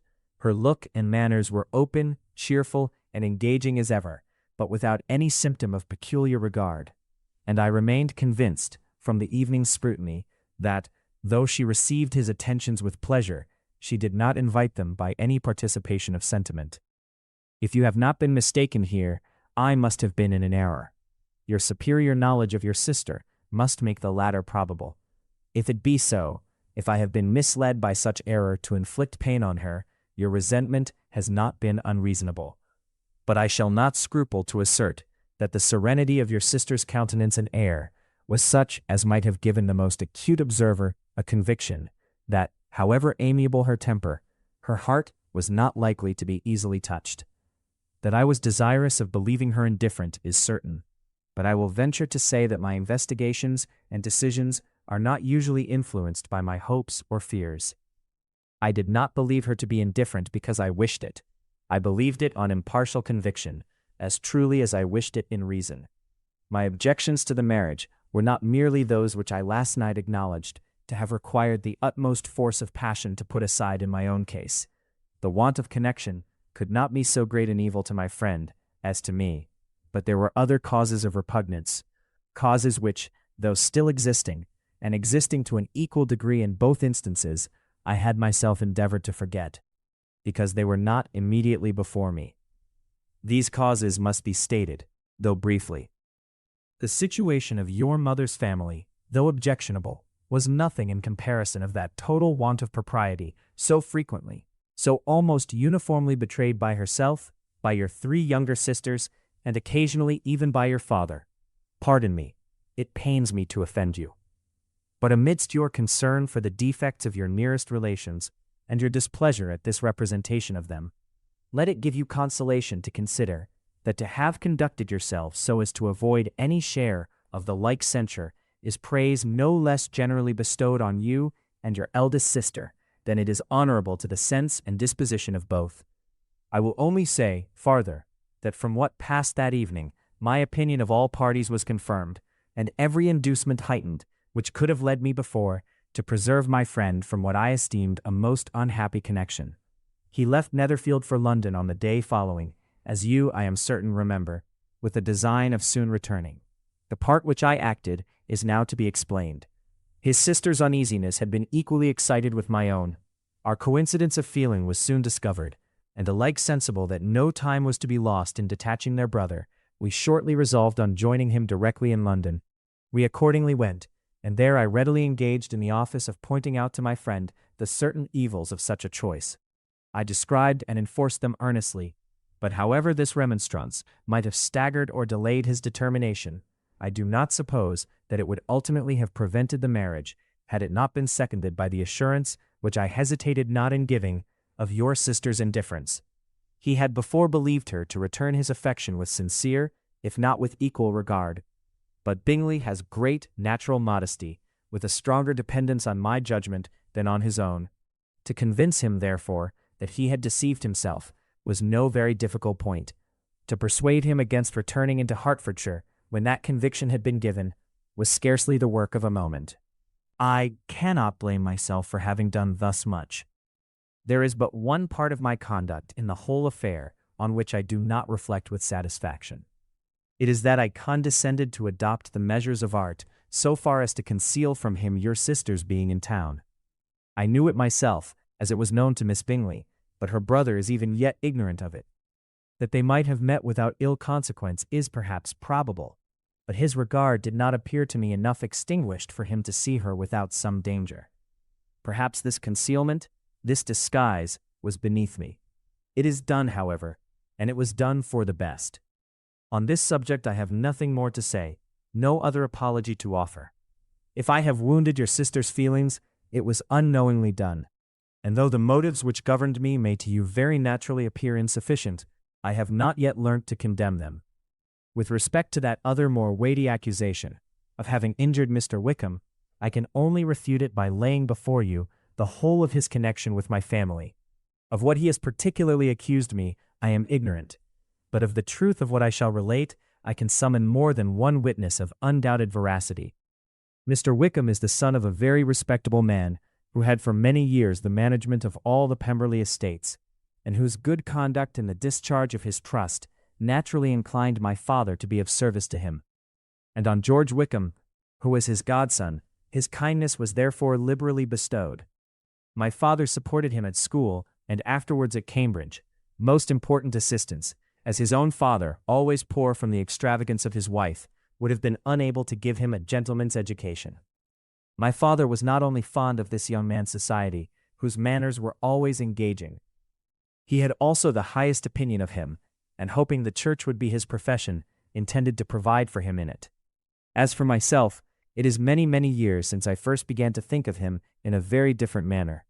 The vicious propensities, the want of principle, which he was careful to guard from the knowledge of his best friend, could not escape the observation of a young man of nearly the same age with himself, and who had opportunities of seeing him in unguarded moments, which Mr. Darcy could not have.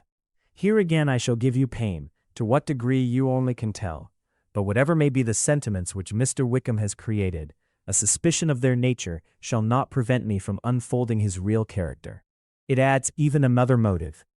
My excellent father died about 5 years ago, and his attachment to Mr. Wickham was to the last so steady that in his will he particularly recommended it to me to promote his advancement in the best manner that his profession might allow, and if he took orders, desired that a valuable family living might be his as soon as it became vacant.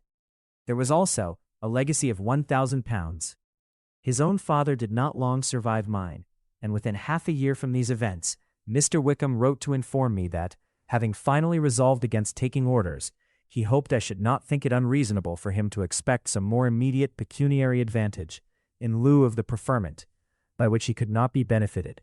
He had some intention, he added, of studying the law, and I must be aware that the interest of £1,000 would be a very insufficient support therein. I rather wished than believed him to be sincere, but at any rate was perfectly ready to accede to his proposal. I knew that Mr. Wickham ought not to be a clergyman. The business was therefore soon settled. He resigned all claim to assistance in the church, were it possible that he could ever be in a situation to receive it, and accepted in return £3,000. All connection between us seemed now dissolved. I thought too ill of him to invite him to Pemberley or admit his society in town. In town, I believe, he chiefly lived, but his studying the law was a mere pretense, and being now free from all restraint, his life was a life of idleness and dissipation. For about 3 years I heard little of him, but on the decease of the incumbent of the living which had been designed for him, he applied to me again by letter for the presentation. His circumstances, he assured me, and I had no difficulty in believing it, were exceedingly bad. He had found the law a most unprofitable study, and was now absolutely resolved on being ordained, if I would present him to the living in question, of which he trusted there could be little doubt, as he was well assured that I had no other person to provide for, and I could not have forgotten my revered father's intentions. You will hardly blame me for refusing to comply with this entreaty, or for resisting every repetition of it. His resentment was in proportion to the distress of his circumstances, and he was doubtless as violent in his abuse of me to others as in his reproaches to myself. After this period, every appearance of acquaintance was dropped. How he lived, I know not, but last summer he was again most painfully obtruded on my notice. I must now mention a circumstance which I would wish to forget myself, and which no obligation less than the present should induce me to unfold to any human being. Having said thus much, I feel no doubt of your secrecy. My sister, who is more than 10 years my junior, was left to the guardianship of my mother's nephew, Colonel Fitzwilliam, and myself. About a year ago, she was taken from school, and an establishment formed for her in London, and last summer she went with the lady who presided over it to Ramsgate, and thither also went Mr. Wickham, undoubtedly by design, for there proved to have been a prior acquaintance between him and Mrs. Young, in whose character we were most unhappily deceived, and by her connivance and aid he so far recommended himself to Georgiana, whose affectionate heart retained a strong impression of his kindness to her as a child, that she was persuaded to believe herself in love and to consent to an elopement. She was then but 15, which must be her excuse, and after stating her imprudence, I am happy to add that I owed the knowledge of it to herself. I joined them unexpectedly a day or two before the intended elopement, and then Georgiana, unable to support the idea of grieving and offending a brother whom she almost looked up to as a father, you may imagine what I felt and how I acted. Regard for my sister's credit and feelings prevented any public exposure. But I wrote to Mr. Wickham, who left the place immediately, and Mrs. Young was of course removed from her charge. Mr. Wickham's chief object was unquestionably my sister's fortune, which is £30,000, but I cannot help supposing that the hope of revenging himself on me was a strong inducement. His revenge would have been complete indeed. This, madam, is a faithful narrative of every event in which we have been concerned together. And if you do not absolutely reject it as false, you will, I hope, acquit me henceforth of cruelty towards Mr. Wickham. I know not in what manner, under what form of falsehood, he has imposed on you. But his success is not perhaps to be wondered at, ignorant as you previously were of everything concerning either. Detection could not be in your power, and suspicion certainly not in your inclination. You may possibly wonder why all this was not told you last night. But I was not then master enough of myself to know what could or ought to be revealed.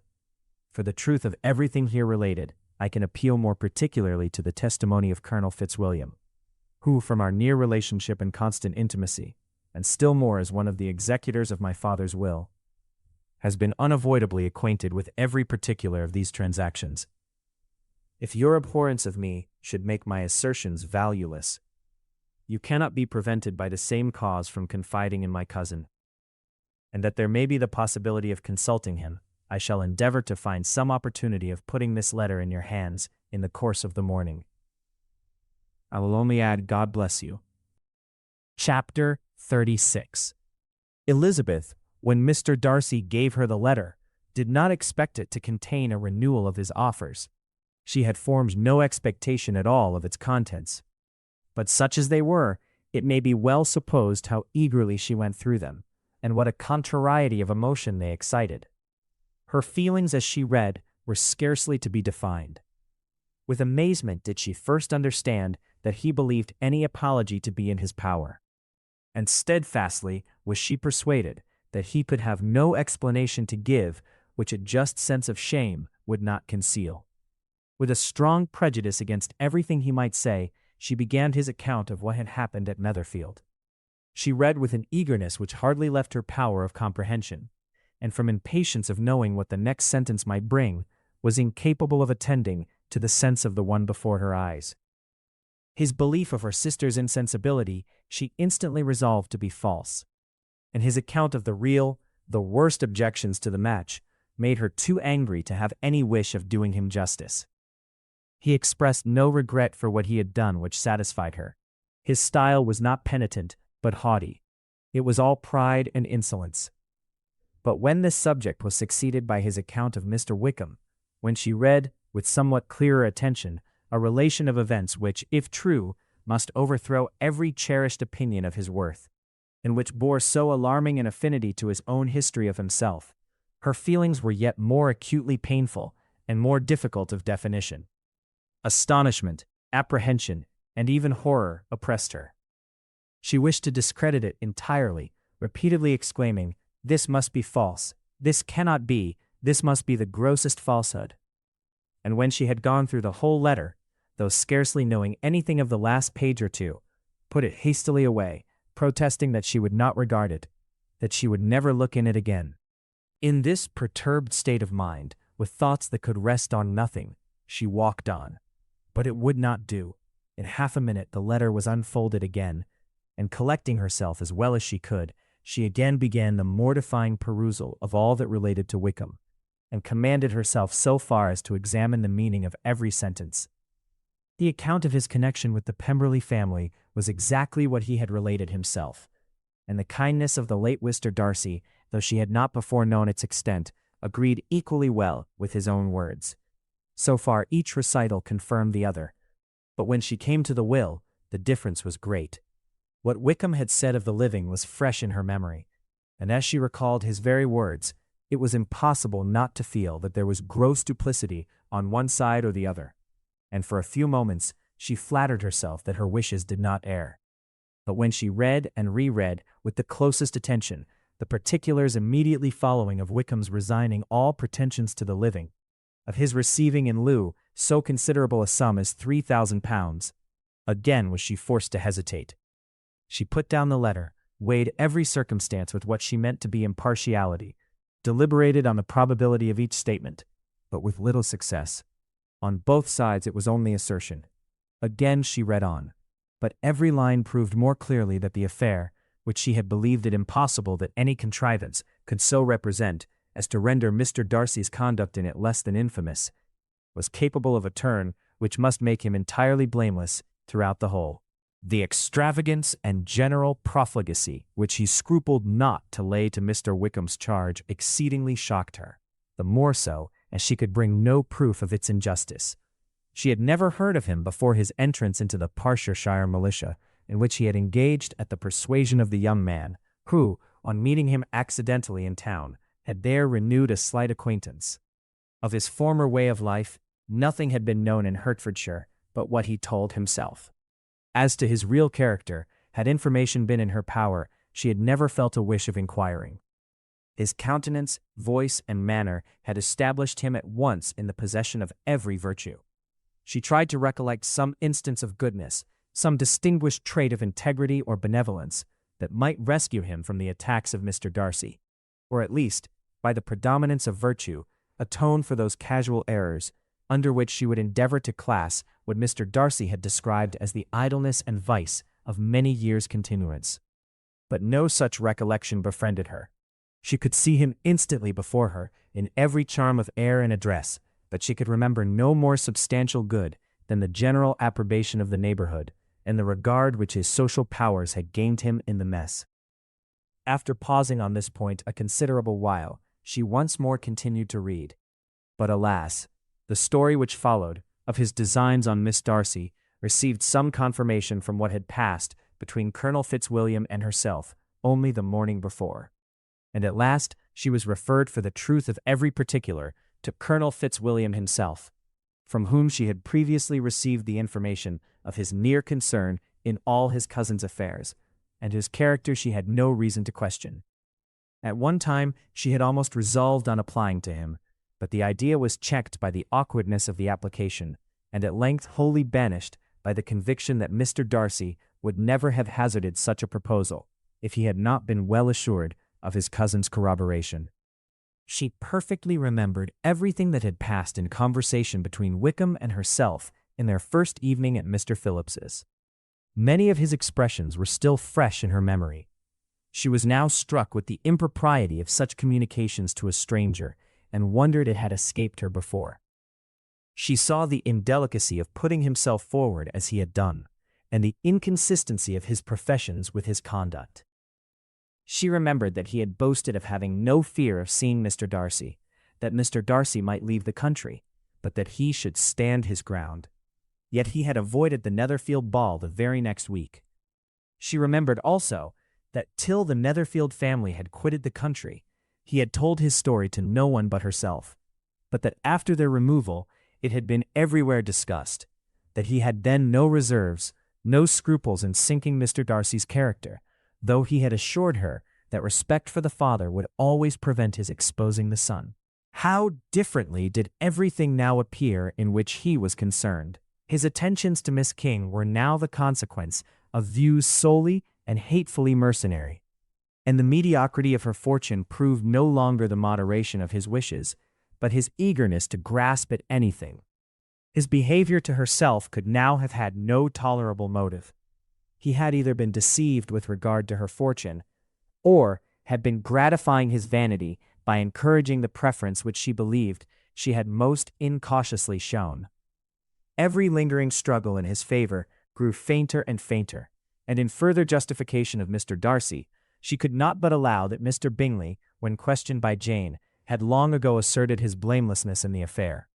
That proud and repulsive as were his manners, she had never, in the whole course of their acquaintance, an acquaintance which had latterly brought them much together, and given her a sort of intimacy with his ways, seen anything that betrayed him to be unprincipled or unjust, anything that spoke him of irreligious or immoral habits, that among his own connections he was esteemed and valued, that even Wickham had allowed him merit as a brother, and that she had often heard him speak so affectionately of his sister as to prove him capable of some amiable feeling, that had his actions been what Wickham represented them, so gross a violation of everything right could hardly have been concealed from the world, and that friendship between a person capable of it and such an amiable man as Mr. Bingley was incomprehensible. She grew absolutely ashamed of herself. Of neither Darcy nor Wickham could she think, without feeling that she had been blind, partial, prejudiced, absurd. "How despicably have I acted," she cried. "I who have prided myself on my discernment, I who have valued myself on my abilities, who have often disdained the generous candor of my sister and gratified my vanity in useless or blameless distrust. How humiliating is this discovery! Yet how just a humiliation! Had I been in love, I could not have been more wretchedly blind. But vanity, not love, has been my folly. Pleased with the preference of one, and offended by the neglect of the other, on the very beginning of our acquaintance, I have courted prepossession and ignorance, and driven reason away where either were concerned. Till this moment, I never knew myself. From herself to Jane, from Jane to Bingley, her thoughts were in a line which soon brought to her recollection that Mr. Darcy's explanation there had appeared very insufficient, and she read it again. Widely different was the effect of a second perusal. How could she deny that credit to his assertions in one instance which she had been obliged to give in the other? He declared himself to have been totally unsuspicious of her sister's attachment, and she could not help remembering what Charlotte's opinion had always been. Neither could she deny the justice of his description of Jane. She felt that Jane's feelings, though fervent, were little displayed, and that there was a constant complacency in her air and manner, not often united with great sensibility. When she came to that part of the letter in which her family were mentioned, in tones of such mortifying yet merited reproach, her sense of shame was severe.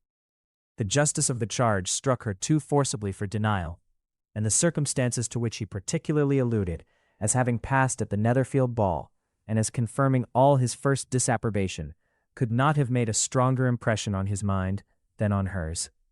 The compliment to herself and her sister was not unfelt. It soothed, but it could not console her for the contempt which had been thus self-attracted by the rest of her family. And as she considered that Jane's disappointment had in fact been the work of her nearest relations, and reflected how materially the credit of both must be hurt by such impropriety of conduct, she felt depressed beyond anything she had ever known before. After wandering along the lane for 2 hours, giving way to every variety of thought, reconsidering events, determining probabilities, and reconciling herself, as well as she could, to a change so sudden and so important, fatigue and a recollection of her long absence made her at length return home. And she entered the house with the wish of appearing cheerful as usual, and the resolution of repressing such reflections as must make her unfit for conversation. She was immediately told that the 2 gentlemen from Rosings had each called during her absence. Mr. Darcy only for a few minutes to take leave, but that Colonel Fitzwilliam had been sitting with them at least an hour, hoping for her return, and almost resolving to walk after her till she could be found. Elizabeth could but just affect concern in missing him. She really rejoiced at it. Colonel Fitzwilliam was no longer an object. She could think only of her letter. Chapter 37. The 2 gentlemen left Rosings the next morning, and Mr. Collins, having been in waiting near the lodges to make them his parting obeisance, was able to bring home the pleasing intelligence of their appearing in very good health, and in as tolerable spirits as could be expected, after the melancholy scene so lately gone through at Rosings. To Rosings he then hastened to console Lady Catherine and her daughter, and on his return brought back with great satisfaction a message from her ladyship, importing that she felt herself so dull as to make her very desirous of having them all to dine with her. Elizabeth could not see Lady Catherine without recollecting that, had she chosen it, she might by this time have been presented to her as her future niece, nor could she think without a smile of what her ladyship's indignation would have been. What would she have said, how would she have behaved, were the questions with which she amused herself. Their first subject was the diminution of the Rosings party. "I assure you, I feel it exceedingly," said Lady Catherine. "I believe nobody feels the loss of friends so much as I do, but I am particularly attached to these young men, and know them to be so much attached to me. They were excessively sorry to go, but so they always are. The dear Colonel rallied his spirits tolerably till just at last, but Darcy seemed to feel it most acutely, more I think than last year. His attachment to Rosings certainly increases." Mr. Collins had a compliment and an allusion to throw in here, which were kindly smiled on by the mother and daughter. Lady Catherine observed, after dinner, that Miss Bennet seemed out of spirits, and immediately accounting for it herself, by supposing that she did not like to go home again so soon, she added, "But as that is the case, you must write to your mother to beg that you may stay a little longer. Mrs. Collins will be very glad of your company, I am sure." "I am much obliged to your ladyship for your kind invitation," replied Elizabeth, "but it is not in my power to accept it. I must be in town next Saturday." "Why, at that rate, you will have been here only 6 weeks. I expected you to stay 2 months. I told Mrs. Collins so before you came. There can be no occasion for your going so soon. Mrs. Bennet could certainly spare you for another fortnight. But my father cannot. He wrote last week to hurry my return." "Oh, your father, of course, may spare you, if your mother can. Daughters are never of so much consequence to a father. And if you will stay another month complete, it will be in my power to take one of you as far as London, for I am going there early in June for a week, and as Dawson does not object to the barouche box, there will be very good room for one of you. And indeed, If the weather should happen to be cool, I should not object to taking you both, as you are neither of you large. You are all kindness, madam, but I believe we must abide by our original plan." Lady Catherine seemed resigned. "Mrs. Collins, you must send a servant with them. You know I always speak my mind, and I cannot bear the idea of two young women traveling post by themselves. It is highly improper. You must contrive to send somebody. I have the greatest dislike in the world to that sort of thing. Young women should always be properly guarded and attended, according to their situation in life. When my niece Georgiana went to Ramsgate last summer, I made a point of her having 2 men servants go with her. Miss Darcy, the daughter of Mr. Darcy of Pemberley, and Lady Anne, could not have appeared with propriety in a different manner. I am excessively attentive to all those things. You must send John with the young ladies, Mrs. Collins. I am glad it occurred to me to mention it, for it would really be discreditable to you to let them go alone." "My uncle is to send a servant for us." "Oh, your uncle? He keeps a manservant, does he? I am very glad you have somebody who thinks of those things. Where shall you change horses?" "Oh, Bromley, of course. If you mention my name at the bell, you will be attended to." Lady Catherine had many other questions to ask respecting their journey, and as she did not answer them all herself, attention was necessary, which Elizabeth believed to be lucky for her. Or, with a mind so occupied, she might have forgotten where she was. Reflection must be reserved for solitary hours. Whenever she was alone, she gave way to it as the greatest relief, and not a day went by without a solitary walk in which she might indulge in all the delight of unpleasant recollections. Mr. Darcy's letter she was in a fair way of soon knowing by heart. She studied every sentence, and her feelings towards its writer were at times widely different. When she remembered the style of his address, she was still full of indignation. But when she considered how unjustly she had condemned and upbraided him, her anger was turned against herself, and his disappointed feelings became the object of compassion. His attachment excited gratitude, his general character respect, but she could not approve him, nor could she for a moment repent her refusal, or feel the slightest inclination ever to see him again. In her own past behavior, there was a constant source of vexation and regret, and in the unhappy defects of her family, a subject of yet heavier chagrin. They were hopeless of remedy. Her father, contented with laughing at them, would never exert himself to restrain the wild giddiness of his youngest daughters, and her mother, with manners so far from right herself, was entirely insensible of the evil.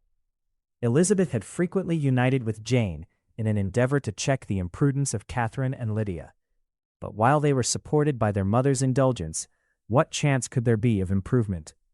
Catherine, weak-spirited, irritable, and completely under Lydia's guidance, had been always affronted by their advice, and Lydia, self-willed and careless, would scarcely give them a hearing. They were ignorant, idle, and vain.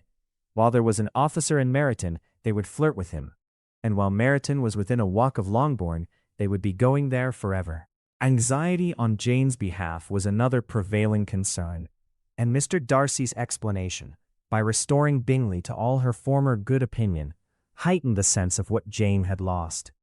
His affection was proved to have been sincere, and his conduct cleared of all blame, unless any could attach to the implicitness of his confidence in his friend.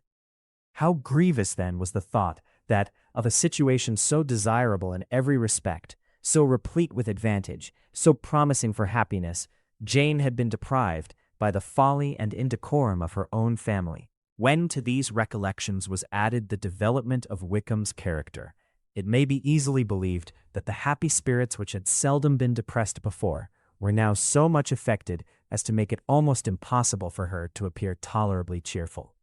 Their engagements at Rosings were as frequent during the last week of her stay as they had been at first.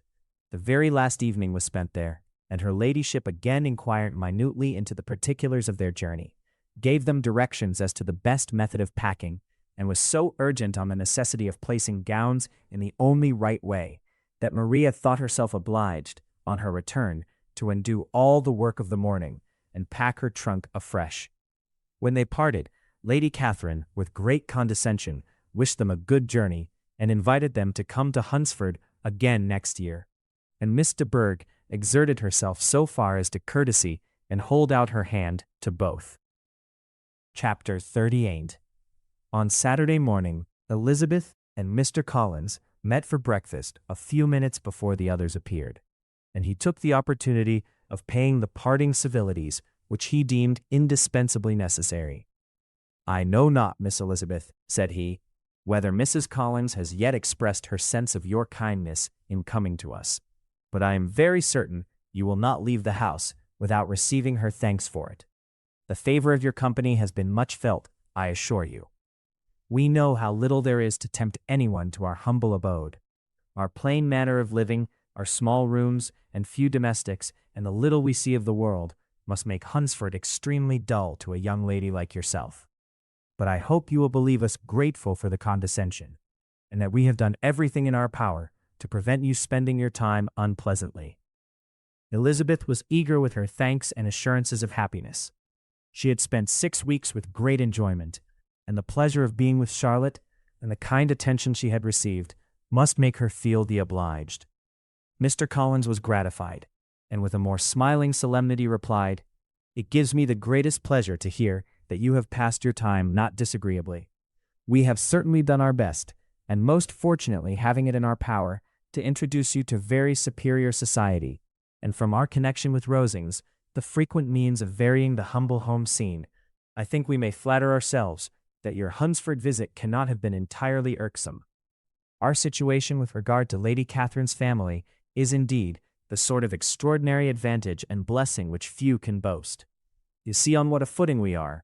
You see how continually we are engaged there. In truth, I must acknowledge that with all the disadvantages of this humble parsonage, I should not think anyone abiding in it an object of compassion, while they are sharers of our intimacy at Rosings." Words were insufficient for the elevation of his feelings, and he was obliged to walk about the room, while Elizabeth tried to unite civility and truth in a few short sentences. "You may, in fact, carry a very favorable report of us into Hertfordshire, my dear cousin. I flatter myself, at least, that you will be able to do so. Lady Catherine's great attentions to Mrs. Collins you have been a daily witness of, and altogether I trust it does not appear that your friend has drawn an unfortunate, but on this point it will be as well to be silent. Only let me assure you, my dear Miss Elizabeth, that I can from my heart most cordially wish you equal felicity in marriage. My dear Charlotte and I have but one mind and one way of thinking. There is in everything a most remarkable resemblance of character and ideas between us. We seem to have been designed for each other." Elizabeth could safely say that it was a great happiness where that was the case, and with equal sincerity could add that she firmly believed and rejoiced in his domestic comforts. She was not sorry, however, to have the recital of them interrupted by the entrance of the lady from whom they sprang. Poor Charlotte!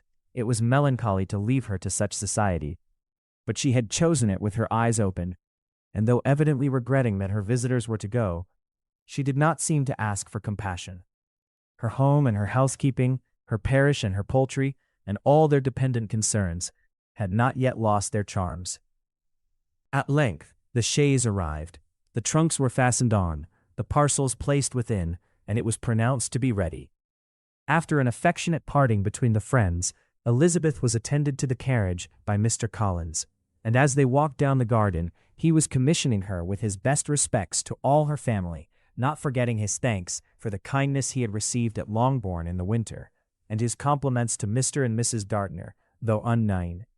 He then handed her in, Maria followed, and the door was on the point of being closed, when he suddenly reminded them, with some consternation, that they had hitherto forgotten to leave any message for the ladies of Rosings.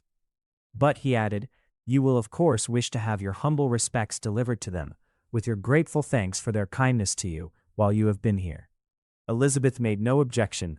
The door was then allowed to be shut, and the carriage drove off. "Good gracious!" cried Maria, after a few minutes' silence. "It seems but a day or two since we first came, and yet how many things have happened." "A great many indeed," said her companion with a sigh. "We have dined 9 times at Rosings, besides drinking tea there twice. How much I shall have to tell," Elizabeth privately added, "and how much I shall have to conceal."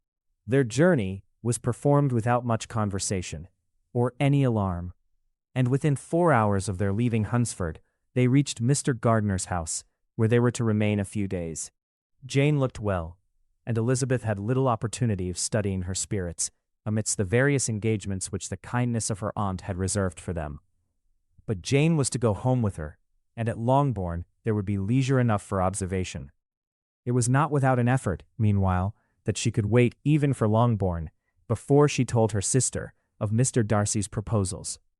To know that she had the power of revealing what would so exceedingly astonish Jane, and must, at the same time, so highly gratify whatever of her own vanity she had not yet been able to reason away, was such a temptation to openness as nothing could have conquered, but the state of indecision in which she remained as to the extent of what she should communicate, and her fear, if she once entered on the subject, of being hurried into repeating something of Bingley, which might only grieve her sister further. Chapter 39. It was the second week in May, in which the three young ladies set out together from Gracechurch Street for the town of Elm, in Hertfordshire. And as they drew near the appointed inn where Mr. Bennet's carriage was to meet them, they quickly perceived, in token of the coachman's punctuality, both Kitty and Lydia looking out of a dining-room upstairs. These two girls had been above an hour in the place, happily employed in visiting an opposite milliner, watching the sentinel on guard, and dressing a salad and cucumber. After welcoming their sisters, they triumphantly displayed a table set out with such cold meat as an inn larder usually affords, exclaiming, "Is not this nice? Is not this an agreeable surprise?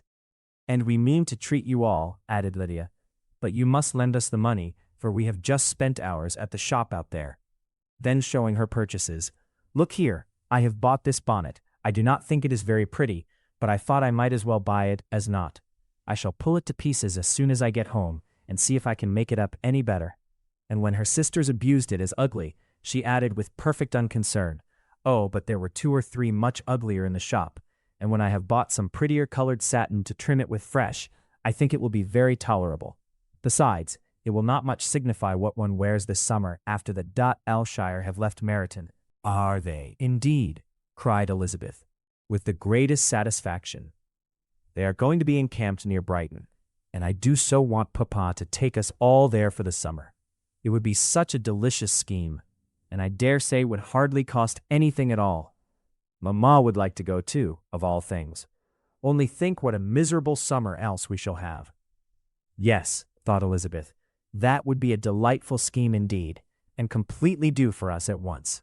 Good heaven, Brighton and a whole camp full of soldiers to us, who have been overset already by one poor regiment of militia and the monthly balls of Meryton." "Now I have got some news for you," said Lydia, as they sat down to table. "What do you think? It is excellent news, capital news, and about a certain person that we all like." Jane and Elizabeth looked at each other, and the waiter was told that he need not stay. Lydia laughed and said, "Aye, that is just like your formality and discretion. You thought the waiter must not hear, as if he cared. I dare say he often hears worse things said than I am going to say. But he is an ugly fellow. I am glad he is gone. I never saw such a long chin in my life. Well, but now for my news. It is about dear Wickham. Too good for the waiter, is it not it? There is no danger of Wickham's marrying Mary King. There's for you. She has gone down to her uncle at Liverpool, gone to stay. Wickham is safe. And Mary King is safe," added Elizabeth. "Safe from a connection, imprudent as to fortune. She is a great fool for going away, if she liked him." "But I hope there is no strong attachment on either side," said Jane. "I am sure there is not on his. I will answer for it, he never cared 3 straws about her. Who could about such a nasty little freckled thing?"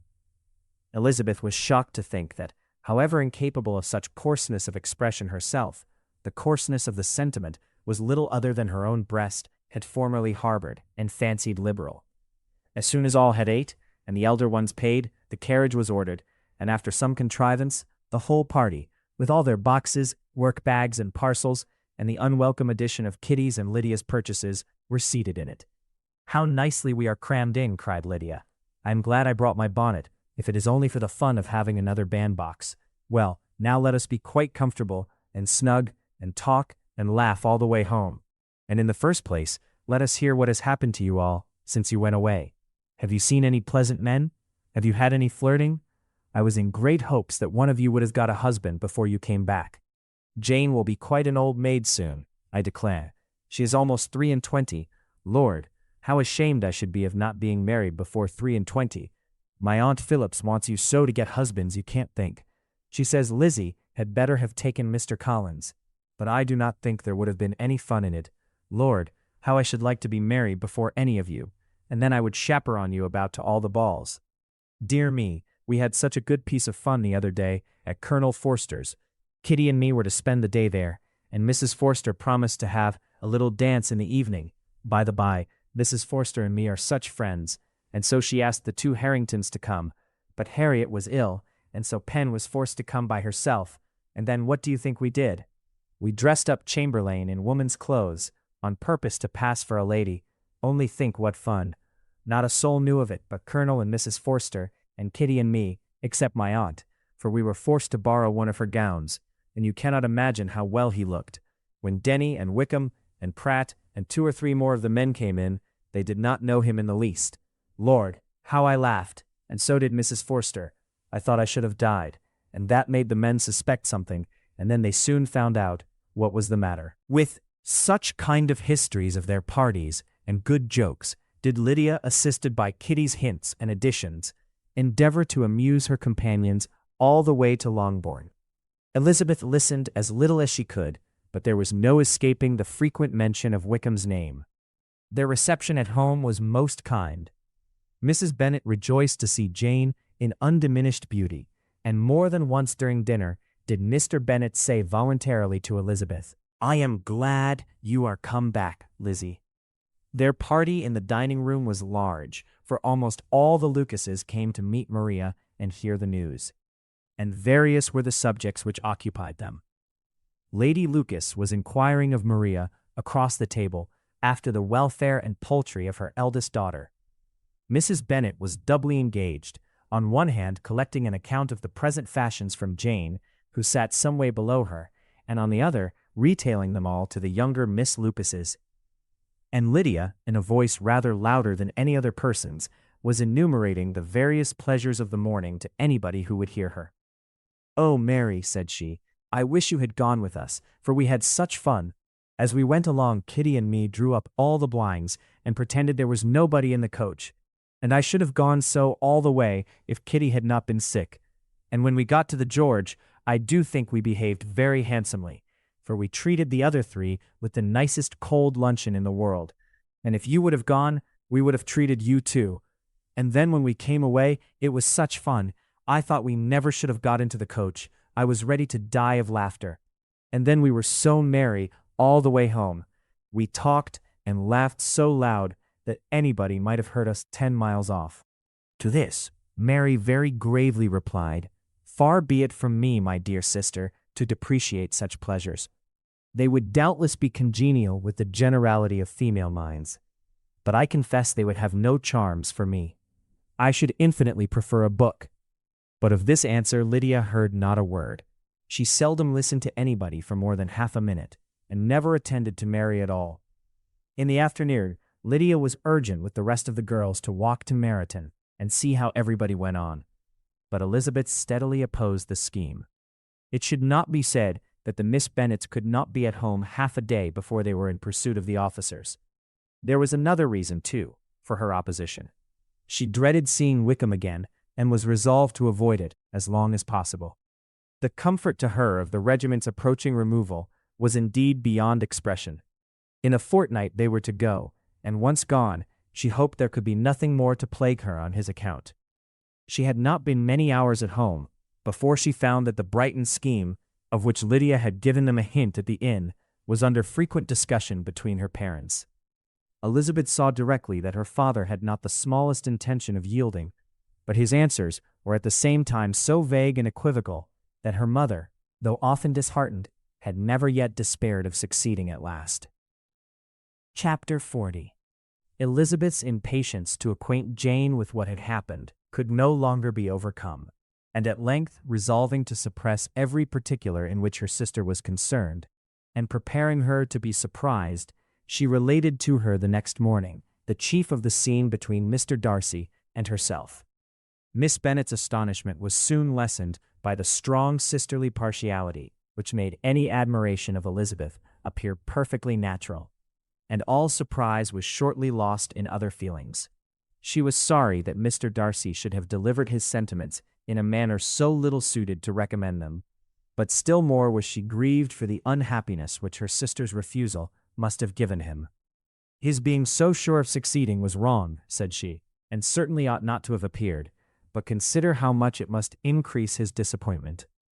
Indeed, replied Elizabeth, I am heartily sorry for him, but he has other feelings which will probably soon drive away his regard for me.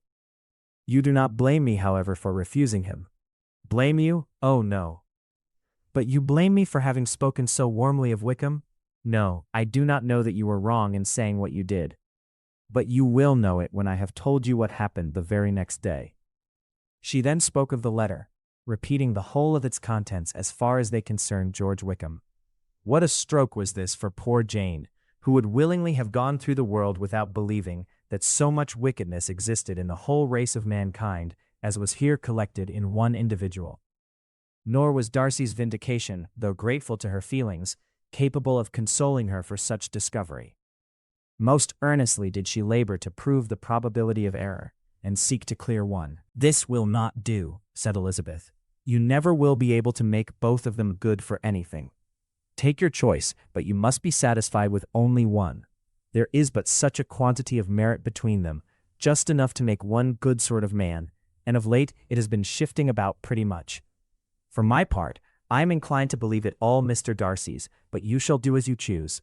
It was some time, however, before a smile could be extorted from Jane. I do not know when I have been more shocked, said she. Wickham so very bad, it is almost past belief. And poor Mr. Darcy, dear Lizzie, only consider what he must have suffered.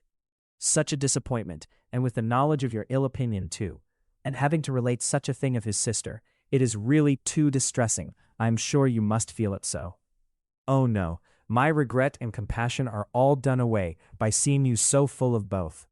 I know you will do him such ample justice that I am growing every moment more unconcerned and indifferent. Your profusion makes me saving, and if you lament over him much longer, my heart will be as light as a feather. Poor Wickham, there is such an expression of goodness in his countenance, such an openness and gentleness in his manner. There certainly was some great mismanagement in the education of those two young men. One has got all the goodness, and the other all the appearance of it. I never thought Mr. Darcy so deficient in the appearance of it as you used to do. And yet I meant to be uncommonly clever in taking so decided a dislike to him, without any reason. It is such a spur to one's genius, such an opening for wit, to have a dislike of that kind. One may be continually abusive without saying anything just, but one cannot be always laughing at a man without now and then stumbling on something witty. Lizzie, when you first read that letter, I am sure you could not treat the matter as you do now. Indeed, I could not.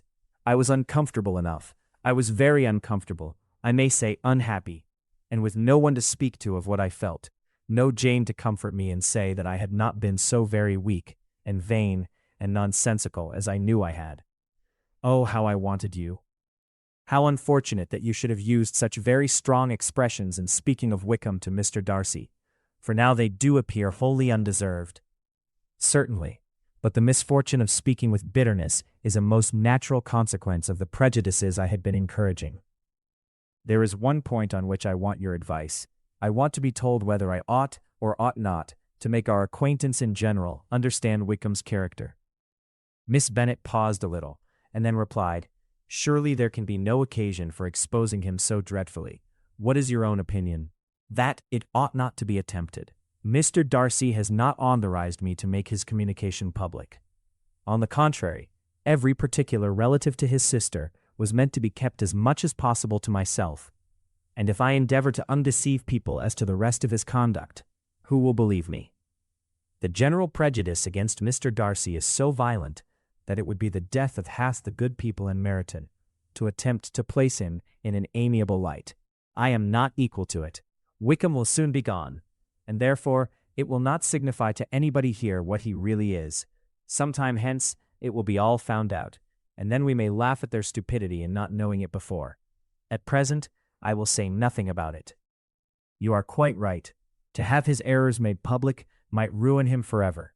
He is now, perhaps, sorry for what he has done, and anxious to re-establish a character. We must not make him desperate. The tumult of Elizabeth's mind was allayed by this conversation. She had got rid of two of the secrets which had weighed on her for a fortnight, and was certain of a willing listener in Jane, whenever she might wish to talk again of either. But there was still something lurking behind, of which prudence forbade the disclosure. She dared not relate the other half of Mr. Darcy's letter, nor explain to her sister how sincerely she had been valued by his friend. Here was knowledge in which no one could partake, and she was sensible that nothing less than a perfect understanding between the parties could justify her in throwing off this last encumbrance of mystery. And then, said she, if that very improbable event should ever take place, I shall merely be able to tell what Bingley may tell in a much more agreeable manner himself. The liberty of communication cannot be mine till it has lost all its value. She was now, on being settled at home, at leisure to observe the real state of her sister's spirits. Jane was not happy. She still cherished a very tender affection for Bingley. Having never even fancied herself in love before, her regard had all the warmth of first attachment, and from her age and disposition, greater steadiness than first attachments often boast. And so fervently did she value his remembrance, and prefer him to every other man, that all her good sense, and all her attention to the feelings of her friends, were requisite to check the indulgence of those regrets which must have been injurious to her own health and their tranquillity. "Well, Lizzie," said Mrs. Bennet one day, "what is your opinion now of this sad business of Jane's? For my part, I am determined never to speak of it again to anybody. I told my sister Phillips so the other day, but I cannot find out that Jane saw anything of him in London. Well, he is a very undeserving young man, and I do not suppose there is the least chance in the world of her ever getting him now. There is no talk of his coming to Netherfield again in the summer, and I have inquired of everybody too. I do not believe that he will ever live at Netherfield any more. Oh well, it is just as he chooses. Nobody wants him to come, though I shall always say that he used my daughter extremely ill. And if I was her, I would not have put up with it. Well, my comfort is, I am sure Jane will die of a broken heart, and then he will be sorry for what he has done." But as Elizabeth could not receive comfort from any such expectation, she made no answer. "Well, Lizzie," continued her mother soon afterwards, "and so the Collinses live very comfortable, do they? Well, well, I only hope it will last. And what sort of table do they keep? Charlotte is an excellent manager, I dare say. If she is half as sharp as her mother, she is saving enough. There is nothing extravagant in their housekeeping, I dare say. No, nothing at all. A great deal of good management, depend upon it. Yes, yes, they will take care not to outrun their income. They will never be distressed for money. Well, much good may it do them. And so I suppose they often talk of having Longbourn when your father is dead. They look upon it quite as their own, I dare say, whenever that happens. It was a subject which they could not mention before me. No, it would have been strange if they had. But I make no doubt they often talk of it between themselves. Well, if they can be easy with an estate that is not lawfully their own, so much the better.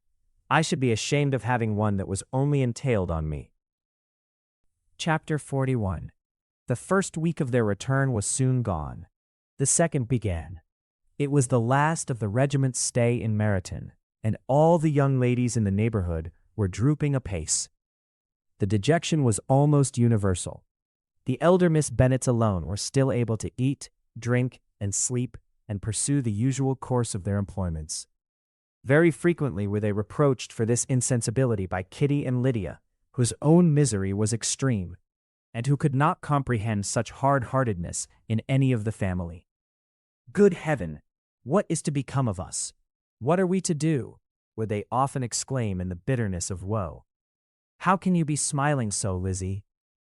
Their affectionate mother shared all their grief. She remembered what she had herself endured on a similar occasion, 25 years ago. "I am sure," said she, "I cried for 2 days together when Colonel Miller's regiment went away. I thought I should have broke my heart." "I am sure I shall break mine," said Lydia. "If one could but go to Brighton," observed Mrs. Bennet. "Oh, yes, if one could but go to Brighton, but Papa is so disagreeable." A little sea bathing would set me up forever. And my Aunt Phillips is sure it would do me a great deal of good, added Kitty. Such were the kind of lamentations resounding perpetually through Longbourn House. Elizabeth tried to be diverted by them, but all sense of pleasure was lost in shame. She felt anew the justice of Mr. Darcy's objections, and never had she before been so much disposed to pardon his interference in the views of his friend. But the gloom of Lydia's prospect was shortly cleared away, for she received an invitation from Mrs. Forster, the wife of the colonel of the regiment, to accompany her to Brighton. This invaluable friend was a very young woman and very lately married. A resemblance in good humor and good spirits had recommended her and Lydia to each other, and out of their 3 months' acquaintance they had been intimate too. The rapture of Lydia on this occasion, her adoration of Mrs. Forster, the delight of Mrs. Bennet, and the mortification of Kitty are scarcely to be described.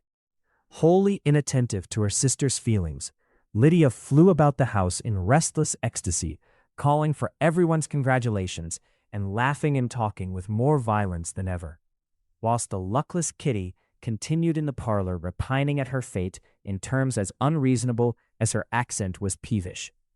I cannot see why Mrs. Forster should not ask me as well as Lydia, said she, though I am not her particular friend. I have just as much right to be asked as she has, and more too, for I am 2 years older. In vain did Elizabeth attempt to make her reasonable, and Jane to make her resigned. As for Elizabeth herself, this invitation was so far from exciting in her the same feelings as in her mother and Lydia, that she considered it as the death warrant of all possibility of common sense for the latter, and detestable as such a step must make her, were it known, she could not help secretly advising her father not to let her go. She represented to him all the improprieties of Lydia's general behavior, the little advantage she could derive from the friendship of such a woman as Mrs. Forster, and the probability of her being yet more imprudent with such a companion at Brighton, where the temptations must be greater than at home. He heard her attentively, and then said, "Lydia will never be easy till she has exposed herself in some public place or other, and we can never expect her to do it with so little expense or inconvenience to her family as under the present circumstances. If you were aware," said Elizabeth, "of the very great disadvantage to us all, which must arise from the public notice of Lydia's unguarded and imprudent manner, nay, which has already arisen from it, I am sure you would judge differently in the affair." "Already arisen?" repeated Mr. Bennet. "What, has she frightened away some of your lovers? Poor little Lizzie, but do not be cast down. Such squeamish youths as cannot bear to be connected with a little absurdity are not worth a regret. Come, let me see the list of the pitiful fellows who have been kept aloof by Lydia's folly. Indeed, you are mistaken. I have no such injuries to resent. It is not of peculiar, but of general evils, which I am now complaining. Our importance, our respectability in the world, must be affected by the wild volatility, the assurance and disdain of all restraint, which mark Lydia's character. Excuse me, for I must speak plainly. If you, my dear father, will not take the trouble of checking her exuberant spirits, and of teaching her that her present pursuits are not to be the business of her life, she will soon be beyond the reach of amendment. Her character will be fixed, and she will at 16 be the most determined flirt that ever made herself and her family ridiculous. A flirt, too, in the worst and meanest degree of flirtation, without any attraction beyond youth and a tolerable person, and, from the ignorance and emptiness of her mind, wholly unable to ward off any portion of that universal contempt which her rage for admiration will excite. In this danger, Kitty is also comprehended. She will follow wherever Lydia leads, vain, ignorant, idle, and absolutely uncontrolled. Oh, my dear father, can you suppose it possible that they will not be censured and despised wherever they are known, and that their sisters will not be often involved in the disgrace?" Mr. Bennet saw that her whole heart was in the subject, and affectionately taking her hand, said in reply, "Do not make yourself uneasy, my love. Wherever you and Jane are known, you must be respected and valued, and you will not appear to less advantage for having a couple of, or I may say 3, very silly sisters. We shall have no peace at Longbourn if Lydia does not go to Brighton." "Let her go, then. Colonel Forster is a sensible man, and will keep her out of any real mischief. And she is luckily too poor to be an object of prey to anybody," At Brighton she will be of less importance even as a common flirt than she has been here. The officers will find women better worth their notice. Let us hope, therefore, that her being there may teach her her own insignificance. At any rate, she cannot grow many degrees worse without authorizing us to lock her up for the rest of her life." With this answer, Elizabeth was forced to be content, but her own opinion continued the same, and she left him disappointed and sorry.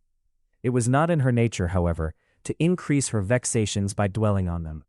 She was confident of having performed her duty, and to fret over unavoidable evils or augment them by anxiety was no part of her disposition. Had Lydia and her mother known the substance of her conference with her father, their indignation would hardly have found expression in their united volubility. In Lydia's imagination, a visit to Brighton comprised every possibility of earthly happiness. She saw with the creative eye of fancy the streets of that gay bathing place covered with officers. She saw herself the object of attention to tens and to scores of them at present unknown. She saw all the glories of the camp, its tents stretched forth in beauteous uniformity of lines, crowded with the young and the gay, and dazzling with scarlet, and, to complete the view, she saw herself seated beneath a tent, tenderly flirting with at least 6 officers at once. Had she known that her sister sought to tear her from such prospects and such realities as these, what would have been her sensations? They could have been understood only by her mother, who might have felt nearly the same. Lydia's going to Brighton was all that consoled her for the melancholy conviction of her husband's never intending to go there himself. But they were entirely ignorant of what had passed, and their raptures continued with little intermission to the very day of Lydia's leaving home. Elizabeth was now to see Mr. Wickham for the last time. Having been frequently in company with him since her return, agitation was pretty well over. The agitations of former partiality entirely so. She had even learnt to detect, in the very gentleness which at first delighted her, an affectation and a sameness to disgust and weary. In his present behavior to herself, moreover, she had a fresh source of displeasure, for the inclination he soon testified of renewing those attentions which had marked the early part of their acquaintance could only serve, after what had since passed, to provoke her. She lost all concern for him in finding herself thus selected as the object of such idle and frivolous gallantry, and while she steadily repressed it, could not but feel the reproof contained in his believing that however long and for whatever cause his attentions had been withdrawn, her vanity would be gratified and her preference secured at any time by their renewal. On the very last day of the regiment's remaining in Meryton, he dined with others of the officers at Longbourn, and so little was Elizabeth disposed to part from him in good humor, that on his making some inquiry as to the manner in which her time had passed at Hunsford, she mentioned Colonel Fitzwilliam's and Mr. Darcy's having both spent 3 weeks at Rosings, and asked him if he were acquainted with the former. He looked surprised, displeased, alarmed, but with a moment's recollection and a returning smile, replied that he had formerly seen him often, and, after observing that he was a very gentlemanlike man, asked her how she had liked him. Her answer was warmly in his favor. With an air of indifference, he soon afterwards added, "How long did you say that he was at Rosings?" "Nearly 3 weeks. And you saw him frequently?" "Yes, almost every day." "His manners are very different from his cousin's." "Yes, very different, but I think Mr. Darcy improves on acquaintance." "Indeed," cried Wickham, with a look which did not escape her. "And pray may I ask," but checking himself, he added, in a gayer tone, "is it in address that he improves? Has he deigned to add aught of civility to his ordinary style? For I dare not hope," he continued, in a lower and more serious tone, "that he has improved in essentials." "Oh, no," said Elizabeth. "In essentials, I believe, he is very much what he ever was." While she spoke, Wickham looked as if scarcely knowing whether to rejoice over her words or to distrust their meaning. There was a something in her countenance which made him listen with an apprehensive and anxious attention, while she added, "When I said that he improved on acquaintance, I did not mean that either his mind or manners were in a state of improvement, but that, from knowing him better, his disposition was better understood." Wickham's alarm now appeared in a heightened complexion and agitated look. For a few minutes he was silent, till, shaking off his embarrassment, he turned to her again and said in the gentlest of accents, You who so well know my feelings towards Mr. Darcy will readily comprehend how sincerely I must rejoice that he is wise enough to assume even the appearance of what is right. His pride in that direction may be of service, if not to himself, to many others, for it must deter him from such foul misconduct as I have suffered by. I only fear that the sort of cautiousness to which you, I imagine, have been alluding is merely adopted on his visits to his aunt, of whose good opinion and judgment he stands much in awe. His fear of her has always operated, I know, when they were together, and a good deal is to be imputed to his wish of forwarding the match with Miss de Bourgh, which I am certain he has very much at heart." Elizabeth could not repress a smile at this, but she answered only by a slight inclination of the head. She saw that he wanted to engage her on the old subject of his grievances, and she was in no humor to indulge him. The rest of the evening passed with the appearance, on his side, of usual cheerfulness, but with no further attempt to distinguish Elizabeth, and they parted at last with mutual civility, and possibly a mutual desire of never meeting again. When the party broke up, Lydia returned with Mrs. Forster to Meryton, from whence they were to set out early the next morning. The separation between her and her family was rather noisy than pathetic. Kitty was the only one who shed tears, but she did weep from vexation and envy. Mrs. Bennet was diffuse in her good wishes for the felicity of her daughter, and impressive in her injunctions that she would not miss the opportunity of enjoying herself as much as possible, advice which there was every reason to believe would be attended to. And in the clamorous happiness of Lydia herself in bidding farewell, the more gentle adieus of her sisters were uttered without being heard. Chapter 42. Had Elizabeth's opinion been all drawn from her own family, she could not have formed a very pleasing picture of conjugal felicity or domestic comfort. Her father, captivated by youth and beauty, and that appearance of good humor which youth and beauty generally give, had married a woman whose weak understanding and illiberal mind had very early in their marriage put an end to all real affection for her. Respect, esteem, and confidence had vanished forever, and all his views of domestic happiness were overthrown. But Mr. Bennet was not of a disposition to seek comfort for the disappointment which his own imprudence had brought on in any of those pleasures which too often console the unfortunate for their folly or their vice. He was fond of the country and of books, and from these tastes had arisen his principal enjoyments. To his wife he was very little otherwise indebted than as her ignorance and folly had contributed to his amusement. This is not the sort of happiness which a man would in general wish to owe to his wife. But where other powers of entertainment are wanting, the true philosopher will derive benefit from such as are given. Elizabeth, however, had never been blind to the impropriety of her father's behavior as a husband.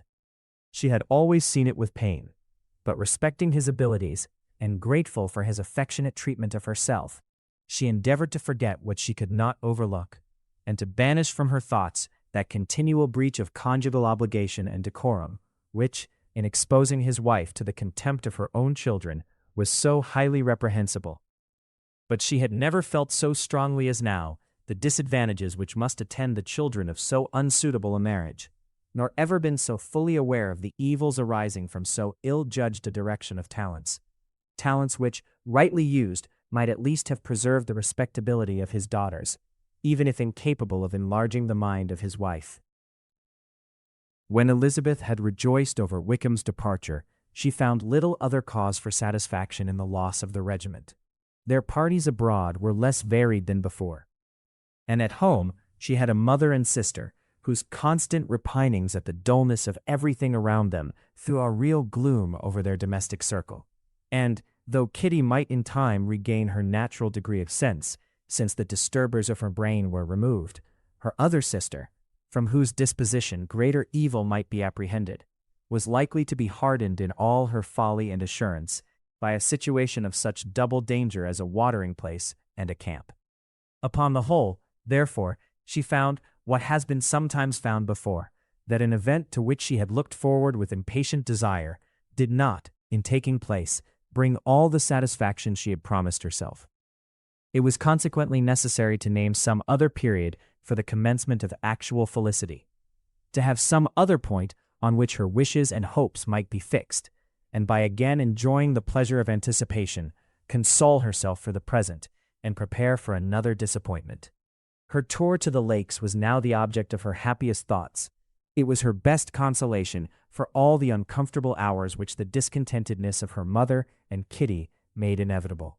And could she have included Jane in the scheme, every part of it would have been perfect. But it is fortunate, thought she, that I have something to wish for. Were the whole arrangement complete, my disappointment would be certain. But here, by carrying with me one ceaseless source of regret in my sister's absence, I may reasonably hope to have all my expectations of pleasure realized. A scheme of which every part promises delight can never be successful, and general disappointment is only warded off by the defense of some little peculiar vexation. When Lydia went away, she promised to write very often and very minutely to her mother and Kitty. But her letters were always long expected and always very short. Those to her mother contained little else than that they were just returned from the library, where such and such officers had attended them, and where she had seen such beautiful ornaments as made her quite wild, that she had a new gown or a new parasol, which she would have described more fully, but was obliged to leave off in a violent hurry, as Mrs. Forster called her, and they were going to the camp. And from her correspondence with her sister, there was still less to be learnt, for her letters to Kitty, though rather longer, were much too full of lines under the words to be made public. After the first fortnight or 3 weeks of her absence, health, good humor, and cheerfulness began to reappear at Longbourn. Everything wore a happier aspect. The families who had been in town for the winter came back again, and summer finery and summer engagements arose.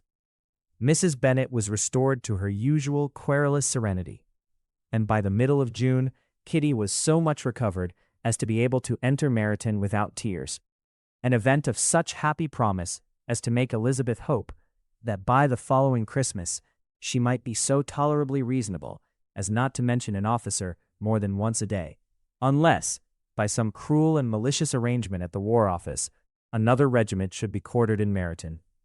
The time fixed for the beginning of their northern tour was now fast approaching, and a fortnight only was wanting of it, when a letter arrived from Mrs. Gardiner, which at once delayed its commencement and curtailed its extent.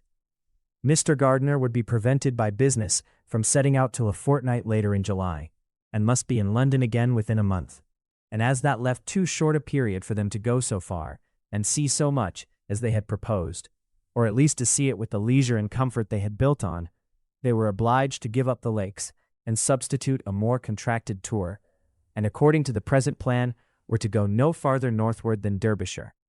In that county there was enough to be seen to occupy the chief of their 3 weeks, and to Mrs. Gardiner it had a peculiarly strong attraction. The town where she had formerly passed some years of her life, and where they were now to spend a few days, was probably as great an object of her curiosity as all the celebrated beauties of Matlock, Chatsworth, Dovedale, or the Peak. Elizabeth was excessively disappointed. She had set her heart on seeing the lakes, and still thought there might have been time enough.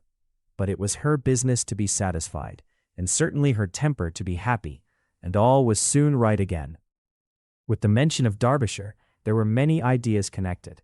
It was impossible for her to see the word without thinking of Pemberley and its owner.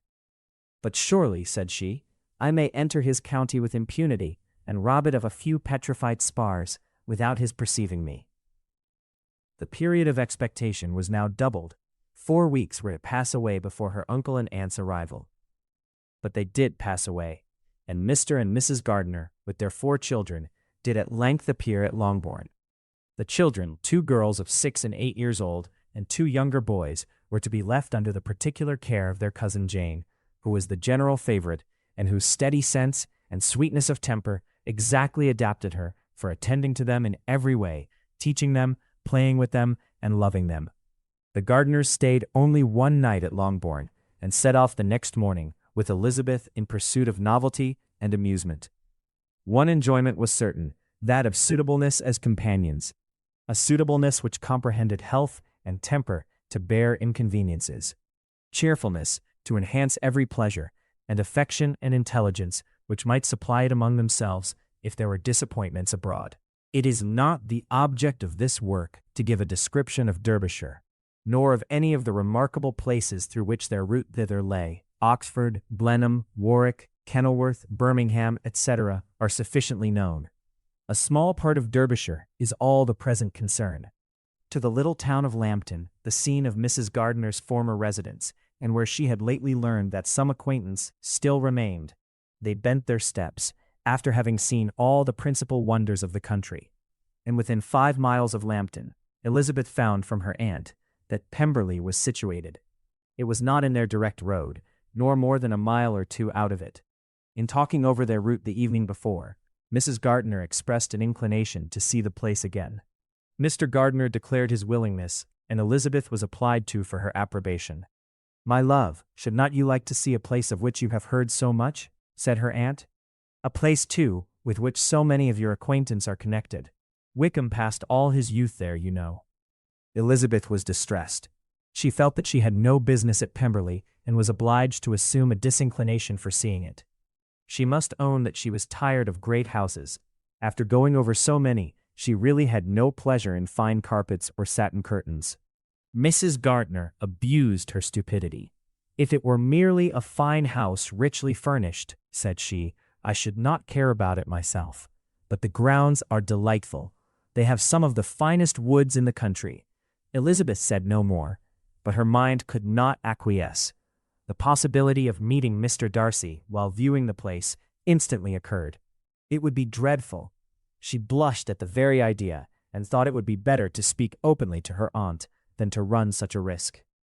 But against this there were objections, and she finally resolved that it could be the last resource if her private inquiries as to the absence of the family were unfavorably answered. Accordingly, when she retired at night, she asked the chambermaid whether Pemberley were not a very fine place, what was the name of its proprietor, and with no little alarm, whether the family were down for the summer. A most welcome negative followed the last question, and her alarms being now removed, she was at leisure to feel a great deal of curiosity to see the house herself, and when the subject was revived the next morning, and she was again applied to, could readily answer, and with a proper air of indifference, that she had not really any dislike to the scheme. Chapter 43. Elizabeth, as they drove along, watched for the first appearance of Pemberley Woods with some perturbation, and when at length they turned in at the lodge, her spirits were in a high flutter. The park was very large, and contained great variety of ground. They entered it in one of its lowest points, and drove for some time through a beautiful wood stretching over a wide extent. Elizabeth's mind was too full for conversation, but she saw and admired every remarkable spot and point of view. They gradually ascended for half a mile, and then found themselves at the top of a considerable eminence, where the wood ceased, and the eye was instantly caught by Pemberley House, situated on the opposite side of the valley, into which the road with some abruptness wound. It was a large, handsome stone building, standing well on rising ground, and backed by a ridge of high woody hills, and in front, a stream of some natural importance was swelled into greater, but without any artificial appearance. Its banks were neither formal nor falsely adorned. Elizabeth was delighted. She had never seen a place for which nature had done more, or where natural beauty had been so little counteracted by an awkward taste. They were all of them warm in their admiration, and at that moment she felt that to be mistress of Pemberley might be something. They descended the hill, crossed the bridge, and drove to the door. And while examining the nearer aspect of the house, all her apprehension of meeting its owner returned. She dreaded lest the chambermaid had been mistaken. On applying to see the place, they were admitted into the hall, and Elizabeth, as they waited for the housekeeper, had leisure to wonder at her being where she was. The housekeeper came, a respectable-looking elderly woman, much less fine and more civil than she had any notion of finding her. They followed her into the dining parlor. It was a large, well-proportioned room, handsomely fitted up. Elizabeth, after slightly surveying it, went to a window to enjoy its prospect. The hill, crowned with wood, from which they had descended, receiving increased abruptness from the distance, was a beautiful object. Every disposition of the ground was good, and she looked on the whole scene, the river, the trees scattered on its banks, and the winding of the valley, as far as she could trace it, with delight. As they passed into other rooms, these objects were taking different positions, but from every window there were beauties to be seen. The rooms were lofty and handsome, and their furniture suitable to the fortune of their proprietor, but Elizabeth saw, with admiration of his taste, that it was neither gaudy nor uselessly fine, with less of splendor and more real elegance than the furniture of Rosings. And of this place, thought she, I might have been mistress. With these rooms I might have now been familiarly acquainted. Instead of viewing them as a stranger, I might have rejoiced in them as my own, and welcomed to them as visitors my uncle and aunt. But no, recollecting herself, that could never be. My uncle and aunt would have been lost to me. I should not have been allowed to invite them. This was a lucky recollection. It saved her from something like regret. She longed to inquire of the housekeeper whether her master were really absent, but had not courage for it. At length, however, the question was asked by her uncle, and she turned away with alarm, while Mrs. Reynolds replied that he was, adding, "But we expect him tomorrow with a large party of friends." How rejoiced was Elizabeth that their own journey had not by any circumstance been delayed a day. Her aunt now called her to look at a picture. She approached and saw the likeness of Mr. Wickham suspended amongst several other miniatures over the mantelpiece. Her aunt asked her, smilingly, how she liked it.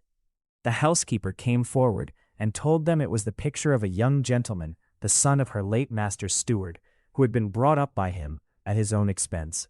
He is now gone into the army, she added, but I am afraid he has turned out very wild. Mrs. Gardiner looked at her niece with a smile, but Elizabeth could not return it. And that, said Mrs. Reynolds, pointing to another of the miniatures, is my master, and very like him. It was drawn at the same time as the other, about 8 years ago. I have heard much of your master's fine person, said Mrs. Gardiner, looking at the picture. It is a handsome face, but Lizzie, you can tell us whether it is like or not. Mrs. Reynolds' respect for Elizabeth seemed to increase on this intimation of her knowing her master. Does that young lady know Mr. Darcy? Elizabeth colored and said, A little. And do not you think him a very handsome gentleman, ma'am? Yes, very handsome. I am sure I know none so handsome, but in the gallery upstairs you will see a finer, larger picture of him than this. This room was my late master's favorite room, and these miniatures are just as they used to be then. He was very fond of them. This accounted to Elizabeth for Mr. Wickham's being among them. Mrs. Reynolds then directed their attention to one of Miss Darcy, drawn when she was only 8 years old.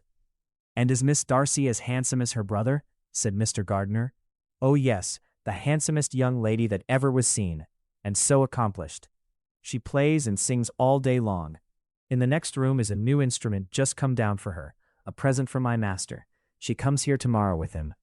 Mr. Gardiner, whose manners were easy and pleasant, encouraged her communicativeness by his questions and remarks.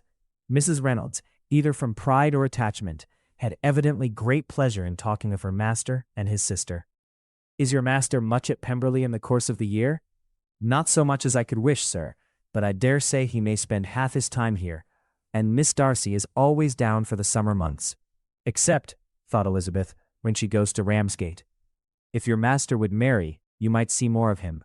Yes, sir, but I do not know when that will be. I do not know who is good enough for him. Mr. and Mrs. Gardiner smiled. Elizabeth could not help saying, It is very much to his credit, I am sure, that you should think so.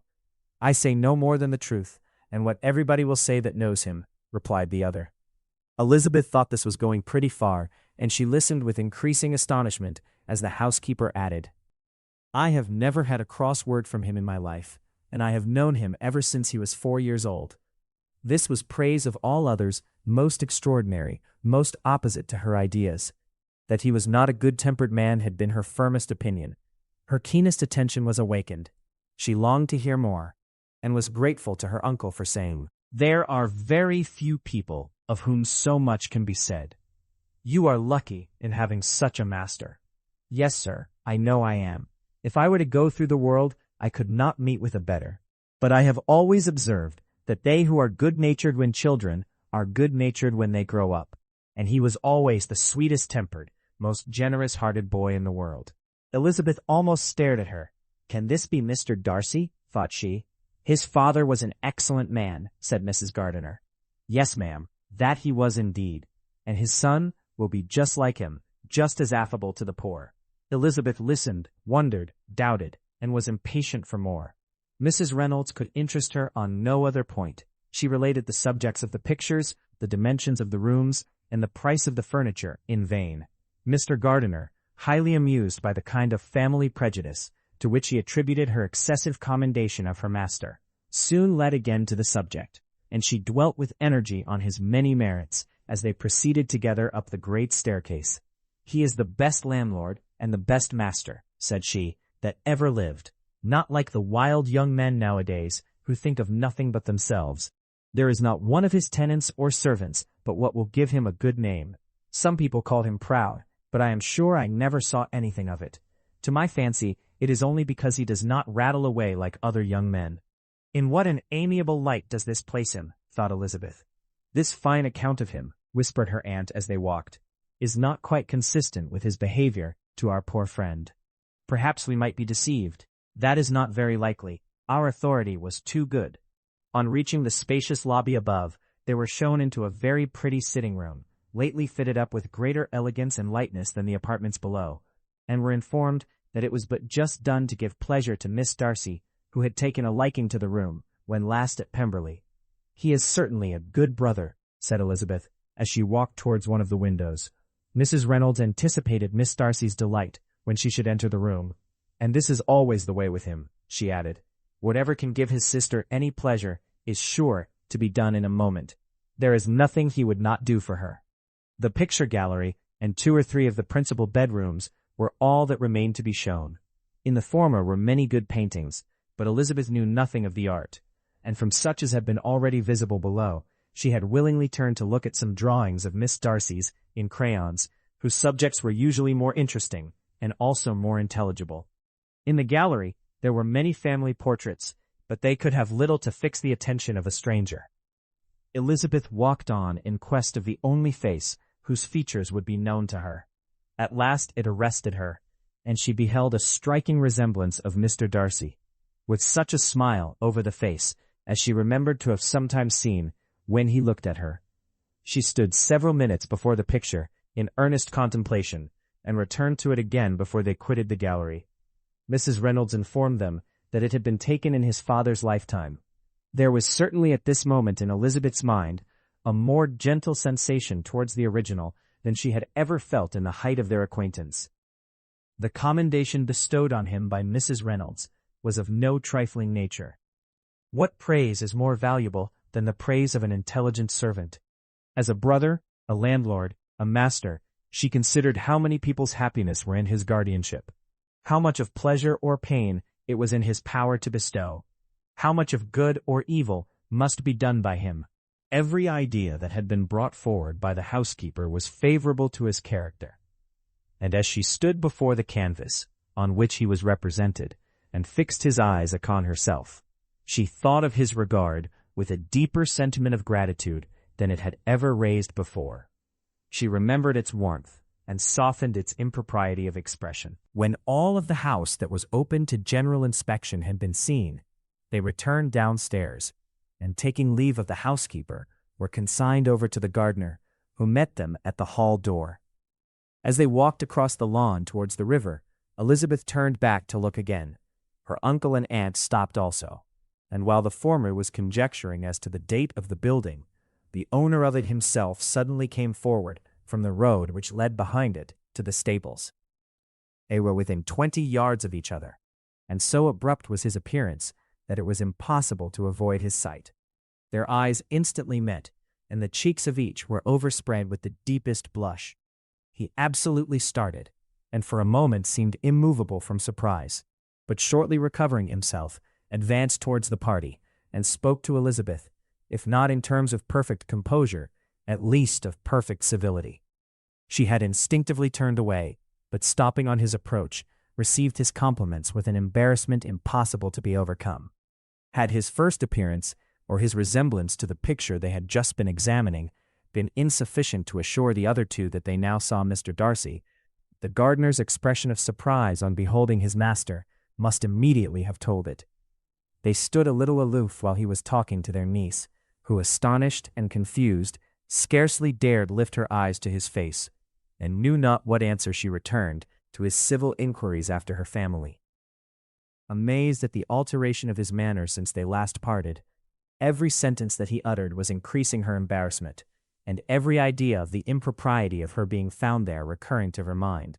The few minutes in which they continued together were some of the most uncomfortable of her life. Nor did he seem much more at ease. When he spoke, his accent had none of its usual sedateness, and he repeated his inquiries as to the time of her having left Longbourn, and of her stay in Derbyshire, so often and in so hurried a way as plainly spoke the distraction of his thoughts. At length, every idea seemed to fail him, and after standing a few moments without saying a word, he suddenly recollected himself and took leave.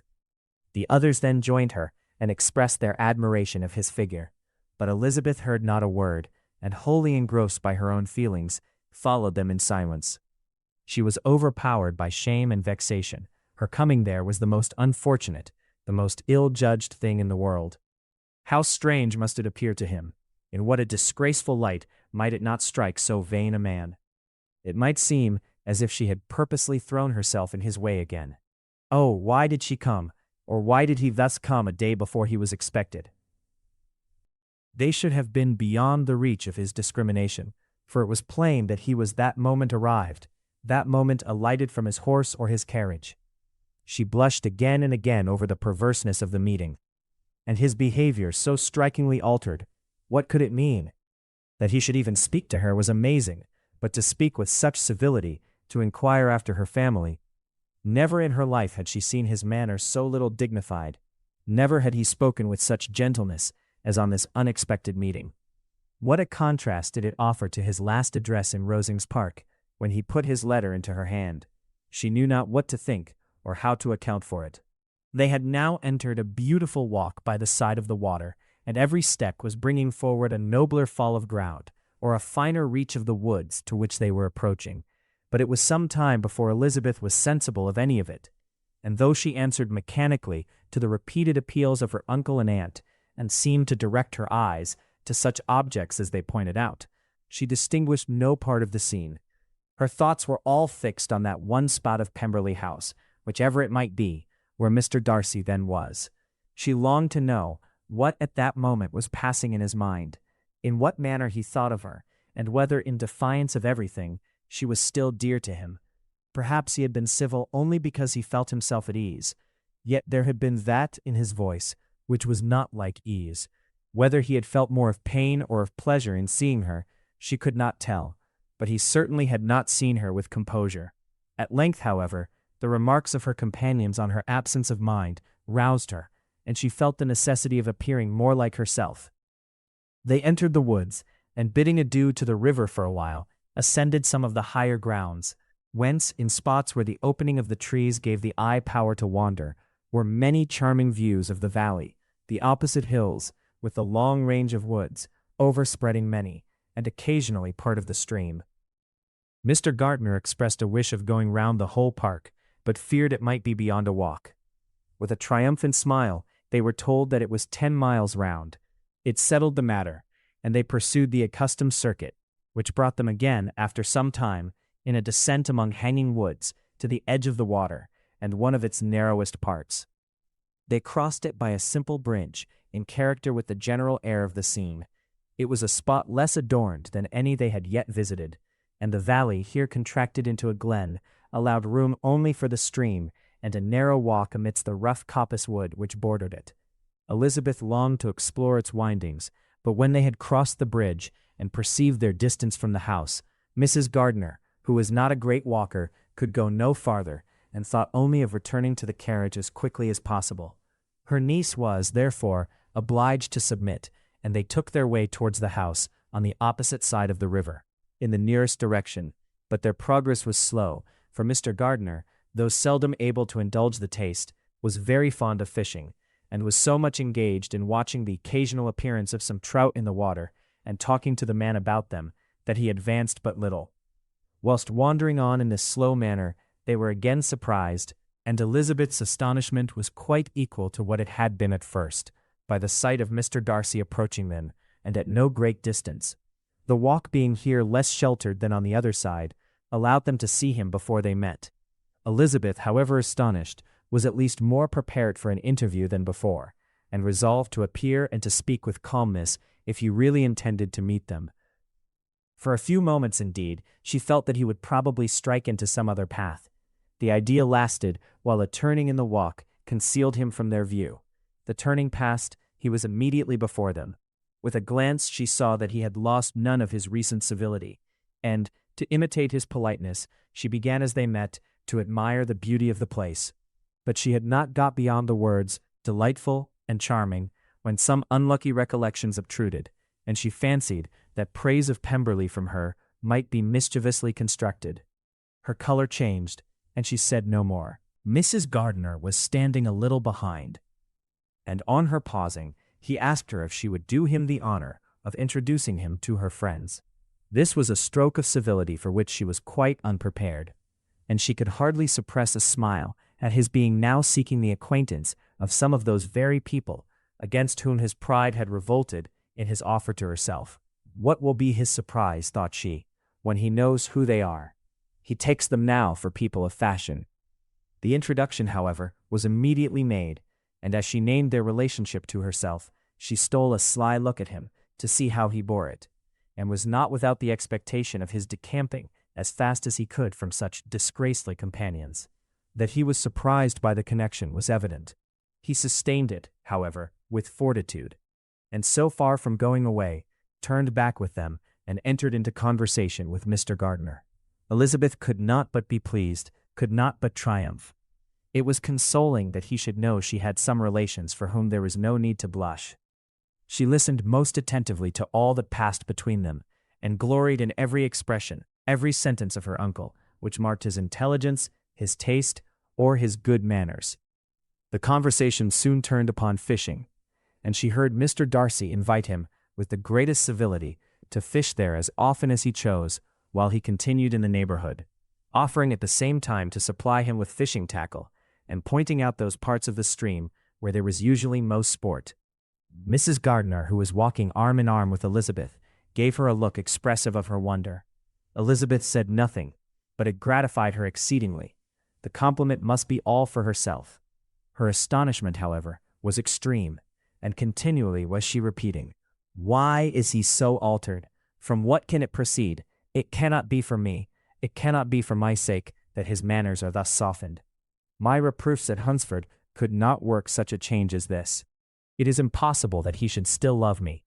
After walking some time in this way, the two ladies in front, the two gentlemen behind, on resuming their places, after descending to the brink of the river for the better inspection of some curious water plant, there chanced to be a little alteration. It originated in Mrs. Gardiner, who, fatigued by the exercise of the morning, found Elizabeth's arm inadequate to her support, and consequently preferred her husband's. Mr. Darcy took her place by her niece, and they walked on together. After a short silence, the lady first spoke. She wished him to know that she had been assured of his absence before she came to the place, and accordingly began by observing that his arrival had been very unexpected. "For your housekeeper," she added, "informed us that you would certainly not be here till tomorrow, and indeed before we left Bakewell we understood that you were not immediately expected in the country." He acknowledged the truth of it all, and said the business with his steward had occasioned his coming forward a few hours before the rest of the party with whom he'd been travelling. "They will join me early tomorrow," he continued, "and among them are some who will claim an acquaintance with you, Mr. Bingley and his sisters." Elizabeth answered only by a slight bow. Her thoughts were instantly driven back to the time when Mr. Bingley's name had been last mentioned between them, and if she might judge from his complexion, his mind was not very differently engaged. "There is also one other person in the party," he continued, after a pause, "who more particularly wishes to be known to you. Will you allow me, or do I ask too much, to introduce my sister to your acquaintance during your stay at Lambton?" The surprise of such an application was great indeed. It was too great for her to know in what manner she acceded to it. She immediately felt that whatever desire Miss Darcy might have of being acquainted with her must be the work of her brother, and without looking farther, it was satisfactory. It was gratifying to know that his resentment had not made him think really ill of her. They now walked on in silence, each of them deep in thought. Elizabeth was not comfortable, that was impossible, but she was flattered and pleased. His wish of introducing his sister to her was a compliment of the highest kind. They soon outstripped the others, and when they had reached the carriage, Mr. and Mrs. Gardiner were half a quarter of a mile behind. He then asked her to walk into the house, but she declared herself not tired, and they stood together on the lawn. At such a time much might have been said, and silence was very awkward. She wanted to talk, but there seemed an embargo on every subject. At last she recollected that she had been travelling, and they talked of Matlock and Dovedale with great perseverance. Yet time and her aunt moved slowly, and her patience and her ideas were nearly worn out before the tete-a-tete was over. On Mr. and Mrs. Gardiner's coming up, they were all pressed to go into the house and take some refreshment, but this was declined, and they parted on each side with the utmost politeness. Mr. Darcy handed the ladies into the carriage, and when it drove off, Elizabeth saw him walking slowly towards the house. The observations of her uncle and aunt now began, and each of them pronounced him to be infinitely superior to anything they had expected. "He is perfectly well behaved, polite, and unassuming," said her uncle. "There is something a little stately in him, to be sure," replied her aunt, "but it is confined to his air, and is not unbecoming. I can now say with the housekeeper, that though some people may call him proud, I have seen nothing of it. I was never more surprised than by his behavior to us. It was more than civil, it was really attentive, and there was no necessity for such attention." His acquaintance with Elizabeth was very trifling. "To be sure, Lizzie," said her aunt, "he is not so handsome as Wickham. Or rather, he has not Wickham's countenance, for his features are perfectly good. But how came you to tell us that he was so disagreeable?" Elizabeth excused herself as well as she could, said that she had liked him better when they met in Kent than before, and that she had never seen him so pleasant as this morning. "But perhaps he may be a little whimsical in his civilities," replied her uncle. "Your great men often are, and therefore I shall not take him at his word about fishing, as he might change his mind another day, and warn me off his grounds." Elizabeth felt that they had entirely mistaken his character, but said nothing. "From what we have seen of him," continued Mrs. Gardiner, "I really should not have thought that he could have behaved in so cruel a way by anybody as he has done by poor Wickham. He has not an ill-natured look. On the contrary, there is something pleasing about his mouth when he speaks, and there is something of dignity in his countenance that would not give one an unfavorable idea of his heart. But to be sure, the good lady who showed us the house did give him a most flaming character.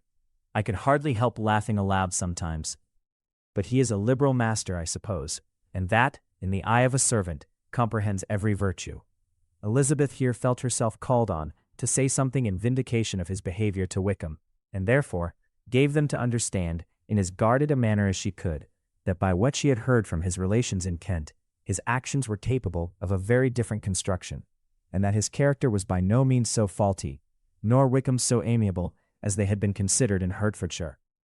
In confirmation of this, she related the particulars of all the pecuniary transactions in which they had been connected, without actually naming her authority, but stating it to be such as might be relied on.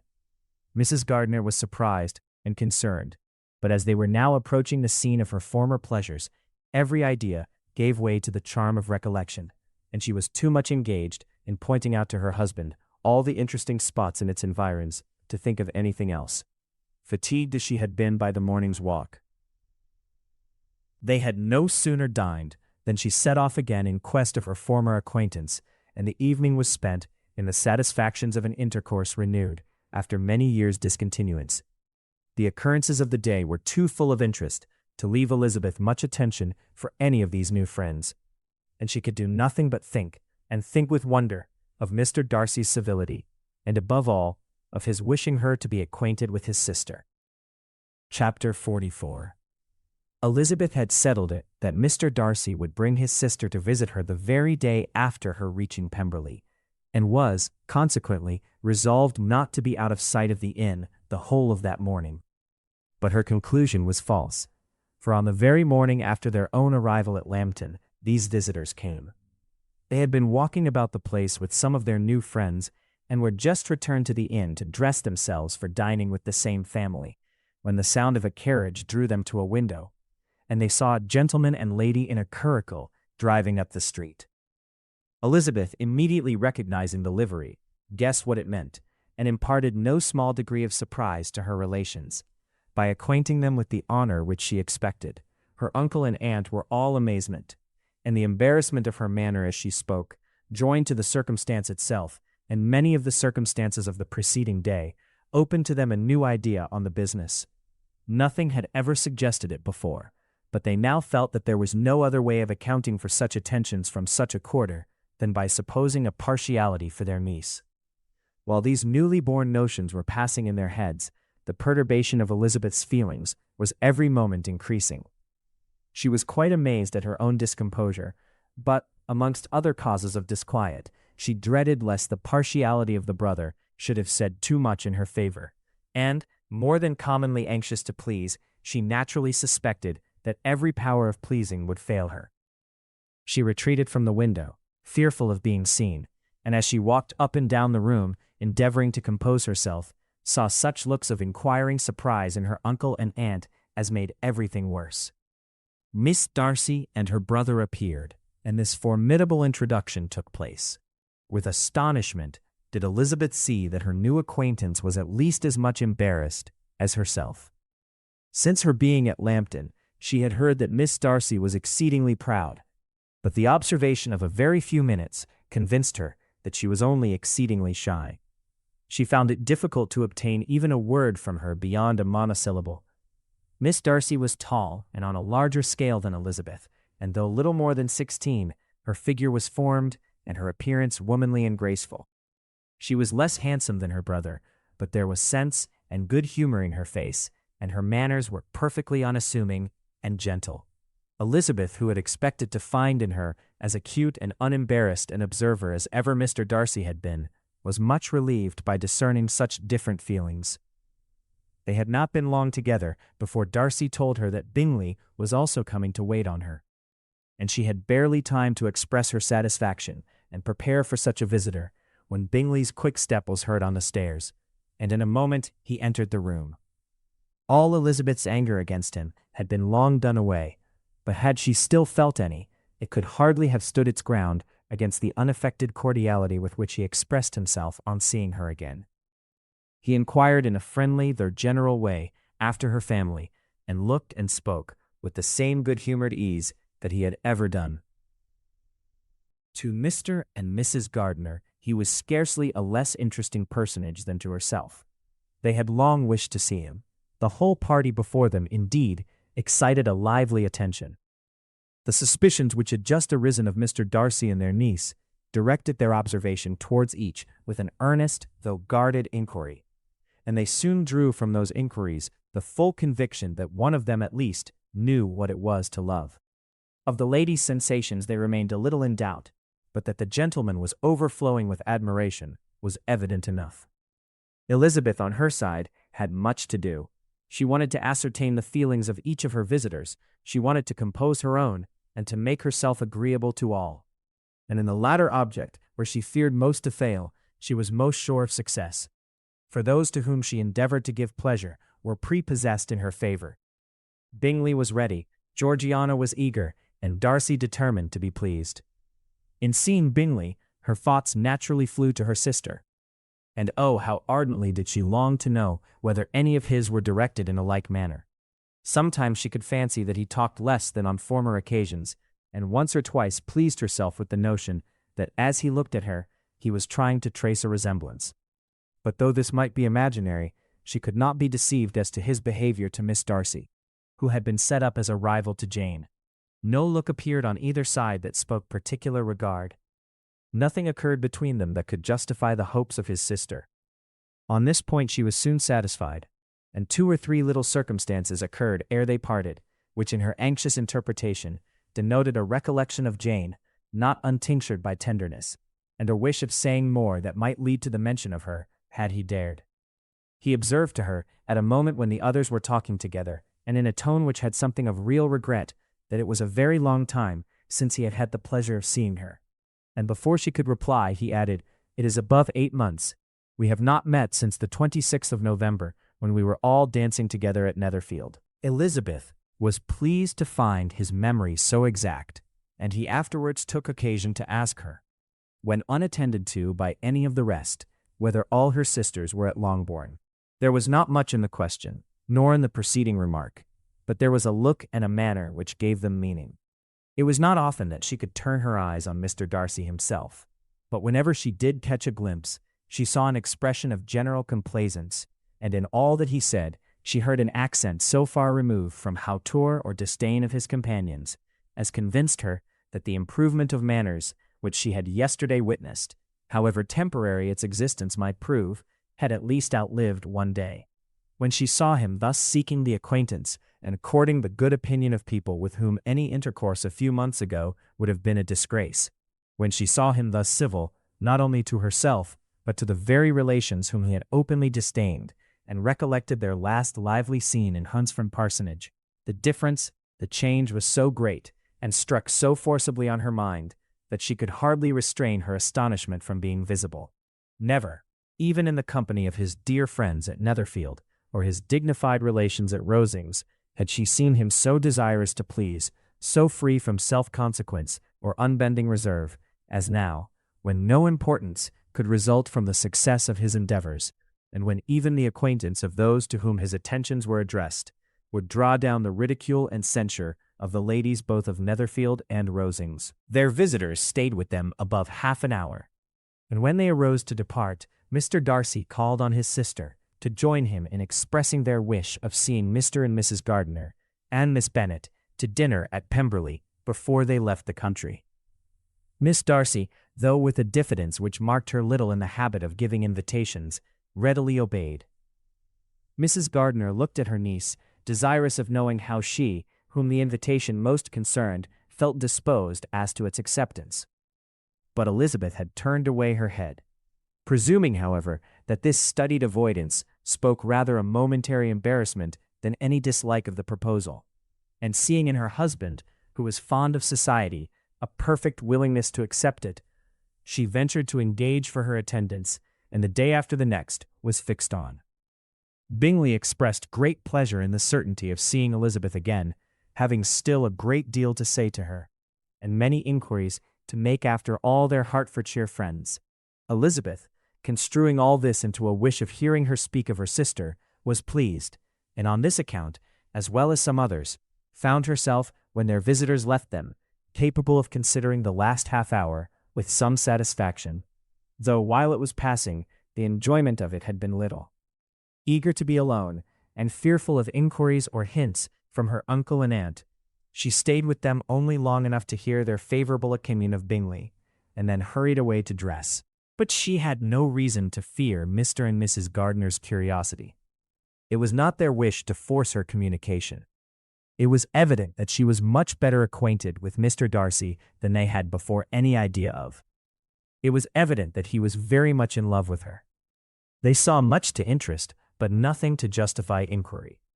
Of Mr. Darcy it was now a matter of anxiety to think well, and as far as their acquaintance reached, there was no fault to find. They could not be untouched by his politeness, and had they drawn his character from their own feelings and his servant's report, without any reference to any other account, the circle in Hertfordshire to which he was known would not have recognized it for Mr. Darcy. There was now an interest, however, in believing the housekeeper, and they soon became sensible that the authority of a servant who had known him since he was 4 years old, and whose own manners indicated respectability, was not to be hastily rejected. Neither had anything occurred in the intelligence of their Lambton friends that could materially lessen its weight. They had nothing to accuse him of but pride. Pride he probably had, and if not, it would certainly be imputed by the inhabitants of a small market town where the family did not visit. It was acknowledged, however, that he was a liberal man, and did much good among the poor. With respect to Wickham, the travellers soon found that he was not held there in much estimation.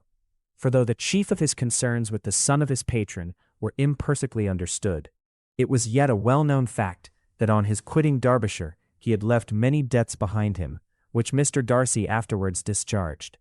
As for Elizabeth, her thoughts were at Pemberley this evening more than the last, and the evening, though as it passed it seemed long, was not long enough to determine her feelings towards one in that mansion. And she lay awake 2 whole hours, endeavoring to make them out. She certainly did not hate him. No, hatred had vanished long ago, and she had almost as long been ashamed of ever feeling a dislike against him that could be so called.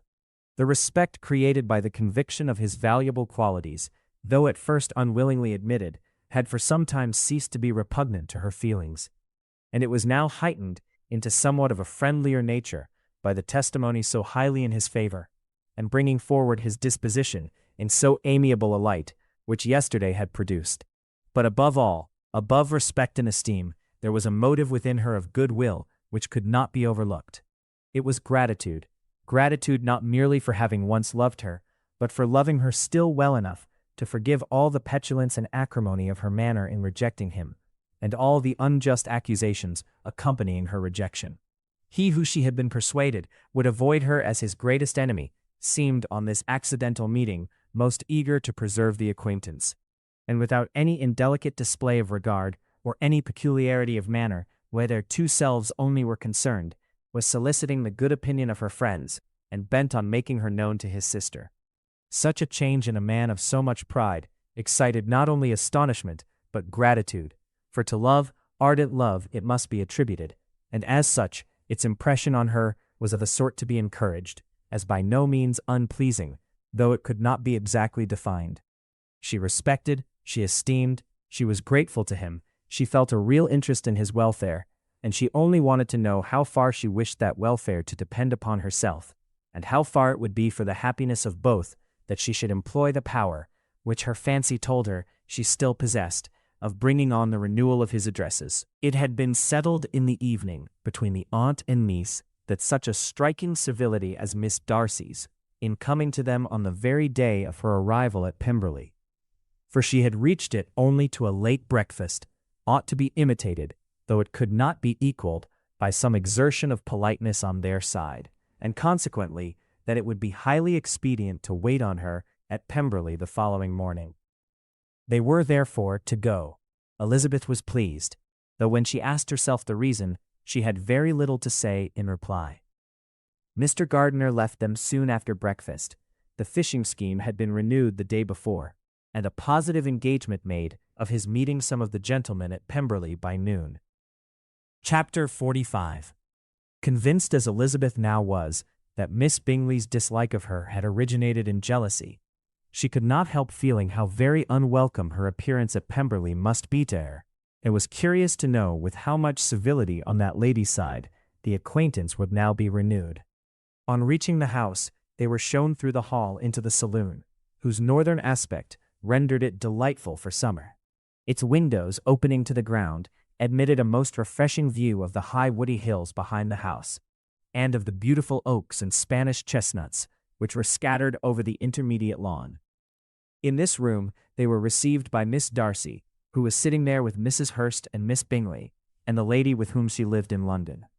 Georgiana's reception of them was very civil, but attended with all that embarrassment which, though proceeding from shyness and the fear of doing wrong, would easily give to those who felt themselves inferior the belief of her being proud and reserved. Mrs. Gardiner and her niece, however, did her justice and pitied her. By Mrs. Hurst and Miss Bingley they were noticed only by a courtesy, and on their being seated, a pause, awkward as such pauses must always be, succeeded for a few moments. It was first broken by Mrs. Annesley, a genteel, agreeable-looking woman, whose endeavor to introduce some kind of discourse proved her to be more truly well-bred than either of the others, and between her and Mrs. Gardiner, with occasional help from Elizabeth, the conversation was carried on. Miss Darcy looked as if she wished for courage enough to join in it, and sometimes did venture a short sentence when there was least danger of its being heard. Elizabeth soon saw that she was herself closely watched by Miss Bingley, and that she could not speak a word, especially to Miss Darcy, without calling her attention. This observation would not have prevented her from trying to talk to the latter, had they not been seated at an inconvenient distance, but she was not sorry to be spared the necessity of saying much. Her own thoughts were employing her. She expected every moment that some of the gentlemen would enter the room. She wished, she feared, that the master of the house might be amongst them, and whether she wished or feared it most, she could scarcely determine. After sitting in this manner a quarter of an hour, without hearing Miss Bingley's voice, Elizabeth was roused by receiving from her a cold inquiry after the health of her family. She answered with equal indifference and brevity, and the other said no more. The next variation which their visit afforded was produced by the entrance of servants with cold meat, cake, and a variety of all the finest fruits in season. But this did not take place till after many a significant look and smile from Mrs. Annesley to Miss Darcy had been given to remind her of her post. There was now employment for the whole party, for though they could not all talk, they could all eat, and the beautiful pyramids of grapes, nectarines, and peaches soon collected them round the table. While thus engaged, Elizabeth had a fair opportunity of deciding whether she most feared or wished for the appearance of Mr. Darcy by the feelings which prevailed on his entering the room. And then, though but a moment before she had believed her wishes to predominate, she began to regret that he came. He had been some time with Mr. Gardiner, who, with 2 or 3 other gentlemen from the house, was engaged by the river, and had left him only on learning that the ladies of the family intended a visit to Georgiana that morning. No sooner did he appear than Elizabeth wisely resolved to be perfectly easy and unembarrassed, a resolution the more necessary to be made, but perhaps not the more easily kept, because she saw that the suspicions of the whole party were awakened against them, and that there was scarcely an eye which did not watch his behavior when he first came into the room. In no countenance was attentive curiosity so strongly marked as in Miss Bingley's, in spite of the smiles which overspread her face whenever she spoke to one of its objects. For jealousy had not yet made her desperate, and her attentions to Mr. Darcy were by no means over. Miss Darcy, on her brother's entrance, exerted herself much more to talk, and Elizabeth saw that he was anxious for his sister and herself to get acquainted, and forwarded, as much as possible, every attempt at conversation on either side. Miss Bingley saw all this likewise, and in the imprudence of anger, took the first opportunity of saying, with sneering civility, "Pray, Miss Eliza, are not the Herefordshire militia removed from Meryton? They must be a great loss to your family." In Darcy's presence, she dared not mention Wickham's name, but Elizabeth instantly comprehended that he was uppermost in her thoughts, and the various recollections connected with him gave her a moment's distress. But exerting herself vigorously to repel the ill-natured attack, she presently answered the question in a tolerably disengaged tone. While she spoke, an involuntary glance showed her Darcy with a heightened complexion, earnestly looking at her, and his sister overcome with confusion and unable to lift up her eyes. Had Miss Bingley known what pain she was then giving her beloved friend, she undoubtedly would have refrained from the hint, but she had merely intended to discompose Elizabeth by bringing forward the idea of a man to whom she believed her partial, to make her betray a sensibility which might injure her in Darcy's opinion, and perhaps to remind the latter of all the follies and absurdities by which some part of her family were connected with that corps. Not a syllable had ever reached her of Miss Darcy's meditated elopement. To no creature had it been revealed where secrecy was possible, except to Elizabeth, and from all Bingley's connections her brother was particularly anxious to conceal it, from that very wish which Elizabeth had long ago attributed to him of their becoming hereafter her own. He had certainly formed such a plan, and without meaning that it should affect his endeavor to separate him from Miss Bennet. It is probable that it might add something to his lively concern for the welfare of his friend. Elizabeth's collected behavior, however, soon quieted his emotion, and as Miss Bingley, vexed and disappointed, dared not approach nearer to Wickham, Georgiana also recovered in time, though not enough to be able to speak any more. Her brother, whose eye she feared to meet, scarcely recollected her interest in the affair, and the very circumstance which had been designed to turn his thoughts from Elizabeth seemed to have fixed them on her more and more cheerfully. Their visit did not continue long after the question and answer above mentioned, and while Mr. Darcy was attending them to their carriage, Miss Bingley was venting her feelings in criticisms on Elizabeth's person, behavior, and dress. But Georgiana would not join her. Her brother's recommendation was enough to ensure her favor. His judgment could not err, and he had spoken in such terms of Elizabeth as to leave Georgiana without the power of finding her otherwise than lovely and amiable. When Darcy returned to the saloon, Miss Bingley could not help repeating to him some part of what she had been saying to his sister.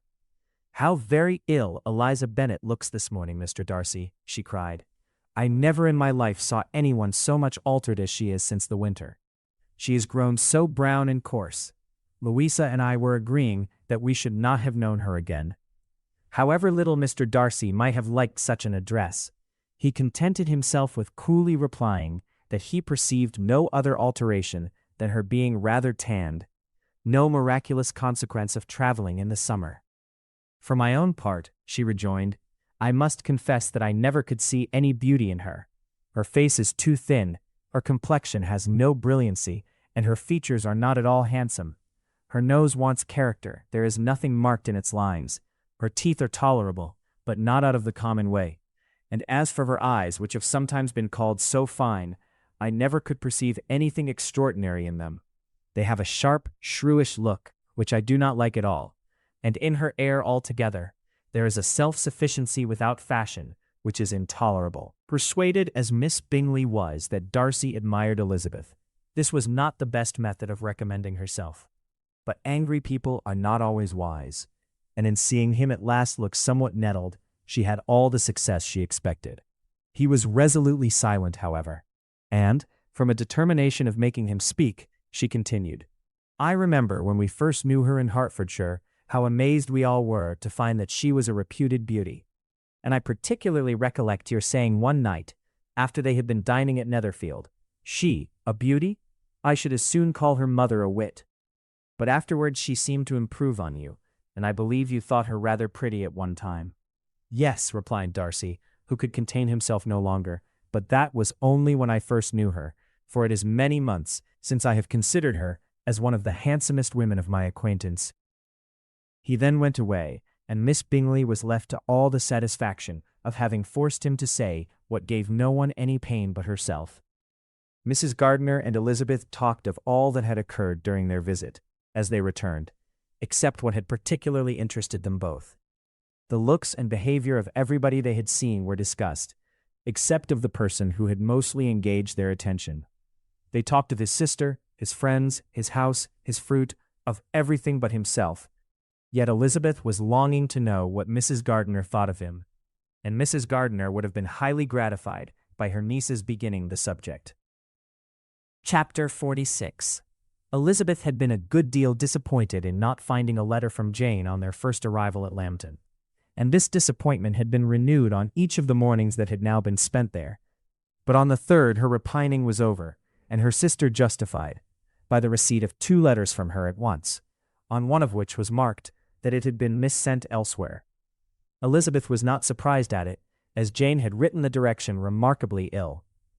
They had just been preparing to walk as the letters came in, and her uncle and aunt, leaving her to enjoy them in quiet, set off by themselves. The one missent must be first attended to. It had been written 5 days ago. The beginning contained an account of all their little parties and engagements, with such news as the country afforded. But the latter half, which was dated a day later, and written in evident agitation, gave more important intelligence. It was to this effect: "Since writing the above, dearest Lizzie, something has occurred of a most unexpected and serious nature, but I am afraid of alarming you. Be assured that we are all well. What I have to say relates to poor Lydia. An express came at 12 last night, just as we were all gone to bed, from Colonel Forster, to inform us that she was gone off to Scotland with one of his officers. To own the truth, with Wickham. Imagine our surprise. To Kitty, however, it does not seem so wholly unexpected. I am very, very sorry. So imprudent a match on both sides. But I am willing to hope the best, and that his character has been misunderstood. Thoughtless and indiscreet, I can easily believe him, but this step, and let us rejoice over it, marks nothing bad at heart. His choice is disinterested at least, for he must know my father can give her nothing. Our poor mother is sadly grieved. My father bears it better. How thankful am I that we never let them know what has been said against him. We must forget it ourselves. They were off Saturday night about 12, as is conjectured, but were not missed till yesterday morning at 8. The express was sent off directly. My dear Lizzie, They must have passed within 10 miles of us. Colonel Forster gives us reason to expect him here soon." Lydia left a few lines for his wife, informing her of their intention. "I must conclude, for I cannot be long from my poor mother. I am afraid you will not be able to make it out, but I hardly know what I have written." Without allowing herself time for consideration, and scarcely knowing what she felt, Elizabeth, on finishing this letter, instantly seized the other, and opening it with the utmost impatience, read as follows. It had been written a day later than the conclusion of the first. "By this time, my dearest sister, you have received my hurried letter. I wish this may be more intelligible, but though not confined for time, my head is so bewildered that I cannot answer for being coherent. Dearest Lizzie, I hardly know what I would write, but I have bad news for you, and it cannot be delayed. Imprudent as a marriage between Mr. Wickham and our poor Lydia would be, we are now anxious to be assured it has taken place, for there is but too much reason to fear they are not gone to Scotland. Colonel Forster came yesterday, having left Brighton the day before, not many hours after the express. Though Lydia's short letter to Mrs. F. gave them to understand that they were going to Gretna Green, something was dropped by Denny expressing his belief that W. never intended to go there, or to marry Lydia at all, which was repeated to Colonel F., who, instantly taking the alarm, set off from B., intending to trace their route. He did trace them easily to Clapham, but no farther, for on entering that place they removed into a hackney coach, and dismissed the chaise that brought them from Epsom. All that is known after this is that they were seen to continue the London road. I know not what to think.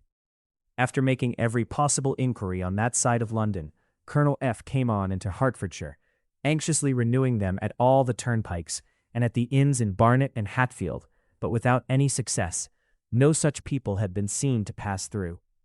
With the kindest concern he came on to Longbourn, and broke his apprehensions to us in a manner most creditable to his heart. I am sincerely grieved for him and Mrs. F., but no one can throw any blame on them. Our distress, my dear Lizzie, is very great. My father and mother believe the worst, but I cannot think so ill of him. Many circumstances might make it more eligible for them to be married privately in town than to pursue their first plan. And even if he could form such a design against a young woman of Lydia's connections, which is not likely, can I suppose her so lost to everything? Impossible. I grieve to find, however, that Colonel F. is not disposed to depend upon their marriage. He shook his head when I expressed my hopes, and said he feared W. was not a man to be trusted. My poor mother is really ill, and keeps her room. Could she exert herself, it would be better, but this is not to be expected. And as to my father, I never in my life saw him so affected. Poor Kitty has anger for having concealed their attachment, but as it was a matter of confidence, one cannot wonder. I am truly glad, dearest Lizzie, that you have been spared something of these distressing scenes. But now, as the first shock is over, shall I own that I long for your return? I am not so selfish, however, as to press for it, if inconvenient. Adieu. I take up my pen again to do what I have just told you I would not, but circumstances are such that I cannot help earnestly begging you all to come here as soon as possible. I know my dear uncle and aunt so well that I am not afraid of requesting it, though I have still something more to ask of the former. My father is going to London with Colonel Forster instantly to try to discover her. What he means to do, I am sure I know not, but his excessive distress will not allow him to pursue any measure in the best and safest way, and Colonel Forster is obliged to be at Brighton again tomorrow evening. In such an exigence, my uncle's advice and assistance would be everything in the world. He will immediately comprehend what I must feel, and I rely upon his goodness. Oh, where is my uncle? Cried Elizabeth, darting from her seat as she finished the letter, in eagerness to follow him, without losing a moment of the time so precious. But as she reached the door, it was opened by a servant, and Mr. Darcy appeared. Her pale face and impetuous manner made him start, and before he could recover himself enough to speak, she, in whose mind every idea was superseded by Lydia's situation, hastily exclaimed, "I beg your pardon, but I must leave you. I must find Mr. Gardiner this moment on business that cannot be delayed. I have not an instant to lose." "Good God, what is the matter?" cried he, with more feeling than politeness. Then, recollecting himself, "I will not detain you a minute, but let me or let the servant go after Mr. and Mrs. Gardiner. You are not well enough. You cannot go yourself. Elizabeth hesitated, but her knees trembled under her, and she felt how little would be gained by her attempting to pursue them. Calling back the servant, therefore, she commissioned him, though in so breathless an accent as made her almost unintelligible, to fetch his master and mistress home instantly. On his quitting the room, she sat down, unable to support herself, and looking so miserably ill that it was impossible for Darcy to leave her, or to refrain from saying, in a tone of gentleness and commiseration, "Let me call your maid. Is there nothing you could take to give you present relief? A glass of wine? Shall I get you one? You are very ill." "No, I thank you," she replied, endeavoring to recover herself. "There is nothing the matter with me. I am quite well. I am only distressed by some dreadful news which I have just received from Longbourn." She burst into tears as she alluded to it, and for a few minutes could not speak another word. Darcy, in wretched suspense, could only say something indistinctly of his concern, and observe her in compassionate silence. At length she spoke again. "I have just had a letter from Jane, with such dreadful news, it cannot be concealed from anyone. My youngest sister has left all her friends, has eloped, has thrown herself into the power of Mr. Wickham. They are gone off together from Brighton. You know him too well to doubt the rest. She has no money, no connections, nothing that can tempt him to. She is lost forever." Darcy was fixed in astonishment. "When I consider," she added, in a yet more agitated voice, "that I might have prevented it, I who knew what he was, had I but explained some part of it only, some part of what I learnt, to my own family. Had his character been known, this could not have happened. But it is all too late now." "I am grieved indeed," cried Darcy. "Grieved, shocked. But is it certain, absolutely certain?" "Oh yes, they left Brighton together on Sunday night and were traced almost to London, but not beyond. They are certainly not gone to Scotland. And what has been done, what has been attempted to recover her? My father has gone to London, and Jane has written to beg my uncle's immediate assistance, and we shall be off, I hope, in half an hour. But nothing can be done. I know very well that nothing can be done. How is such a man to be worked on? How are they even to be discovered? I have not the smallest hope. It is every way horrible." Darcy shook his head in silent acquiescence.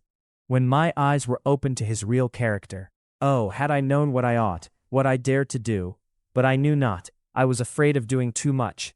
Wretched, wretched mistake." Darcy made no answer. He seemed scarcely to hear her, and was walking up and down the room, earnest meditation, his brow contracted, his air gloomy. Elizabeth soon observed, and instantly understood it. Her power was sinking. Everything must sink under such a proof of family weakness, such an assurance of the deepest disgrace. She could neither wonder nor condemn, but the belief of his self-conquest brought nothing consolatory to her bosom, afforded no palliation of her distress. It was, on the contrary, exactly calculated to make her understand her own wishes. And never had she so honestly felt that she could have loved him as now, when all love must be vain. But self, though it would intrude, could not engross her. Lydia, the humiliation, the misery she was bringing on them all, soon swallowed up every private care, and covering her face with her handkerchief, Elizabeth was soon lost to everything else, and after a pause of several minutes, was only recalled to a sense of her situation by the voice of her companion, who in a manner which, though it spoke compassion, spoke likewise restraint. "I am afraid. You have been long desiring my absence, nor have I anything to plead in excuse of my stay, but real, though unavailing concern. Would to heaven that anything could be either said or done on my part that might offer consolation to such distress. But I will not torment you with vain wishes, which may seem purposely to ask for your thanks. This unfortunate affair will, I fear, prevent my sister's having the pleasure of seeing you at Pemberley today. Oh yes, be so kind as to apologize for us to Miss Darcy. Say that urgent business calls us home immediately. Conceal the unhappy truth as long as it is possible. I know it cannot be long." He readily assured her of his secrecy, again expressed his sorrow for her distress, wished it a happier conclusion than there was at present reason to hope, and leaving his compliments for her relations, with only one serious parting look, went away. As he quitted the room, Elizabeth felt how improbable it was that they should ever see each other again on such terms of cordiality as had marked their several meetings in Derbyshire. and as she threw a retrospective glance over the whole of their acquaintance, so full of contradictions and varieties, sighed at the perverseness of those feelings which would now have promoted its continuance, and would formerly have rejoiced in its termination. If gratitude and esteem are good foundations of affection, Elizabeth's change of sentiment will be neither improbable nor faulty. But if otherwise, if the regard springing from such sources is unreasonable or unnatural, in comparison of what is so often described as arising on a first interview with its object, and even before 2 words have been exchanged, nothing can be said in her defense, except that she had given somewhat of a trial to the latter method, in her partiality for Wickham, and that its ill success might, perhaps, authorize her to seek the other less interesting mode of attachment. Be that as it may, she saw him go with regret, and in this early example of what Lydia's infamy must produce, found additional anguish as she reflected on that wretched business. Never since reading Jane's second letter had she entertained a hope of Wickham's meaning to marry her. No one but Jane, she thought, could flatter herself with such an expectation. Surprise was the least of all her feelings on this development. While the contents of the first letter remained on her mind, she was all surprise, all astonishment that Wickham should marry a girl whom it was impossible he could marry for money. And how Lydia could ever have attached him had appeared incomprehensible. But now it was all too natural. For such an attachment as this, she might have sufficient charms, and though she did not suppose Lydia to be deliberately engaging in an elopement without the intention of marriage, she had no difficulty in believing that neither her virtue nor her understanding would preserve her from falling an easy prey. She had never perceived, while the regiment was in Hertfordshire, that Lydia had any partiality for him. But she was convinced that Lydia had wanted only encouragement to attach herself to anybody. Sometimes one officer, sometimes another, had been her favorite, as their attentions raised them in her opinion. Her affections had been continually fluctuating, but never without an object. The mischief of neglect and mistaken indulgence towards such a girl. Oh, how acutely did she now feel it! She was wild to be at home, to hear, to see, to be upon the spot to share with Jane in the cares that must now fall wholly upon her, in a family so deranged. A father absent, a mother incapable of exertion, and requiring constant attendance. And though almost persuaded that nothing could be done for Lydia, her uncle's interference seemed of the utmost importance, and till he entered the room, the misery of her impatience was severe. Mr. and Mrs. Gardiner had hurried back in alarm, supposing by the servant's account that their niece was taken suddenly ill. But satisfying them instantly on that head, she eagerly communicated the cause of their summons, reading the 2 letters aloud, and dwelling on the postscript of the last with trembling energy. Though Lydia had never been a favorite with them, Mr. and Mrs. Gardiner could not but be deeply affected. Not Lydia only, but all were concerned in it, and after the first exclamations of surprise and horror, Mr. Gardiner readily promised every assistance in his power. Elizabeth, though expecting no less, thanked him with tears of gratitude, and all 3 being actuated by one spirit, everything relating to their journey was speedily settled. They were to be off as soon as possible. "But what is to be done about Pemberley?" cried Mrs. Gardiner. "John told us Mr. Darcy was here when you sent for us. Was it so?" "Yes. And I told him we should not be able to keep our engagement. That is all settled." "What is all settled?" repeated the other, as she ran into her room to prepare. "And are they upon such terms as for her to disclose the real truth? Oh, that I knew how it was!"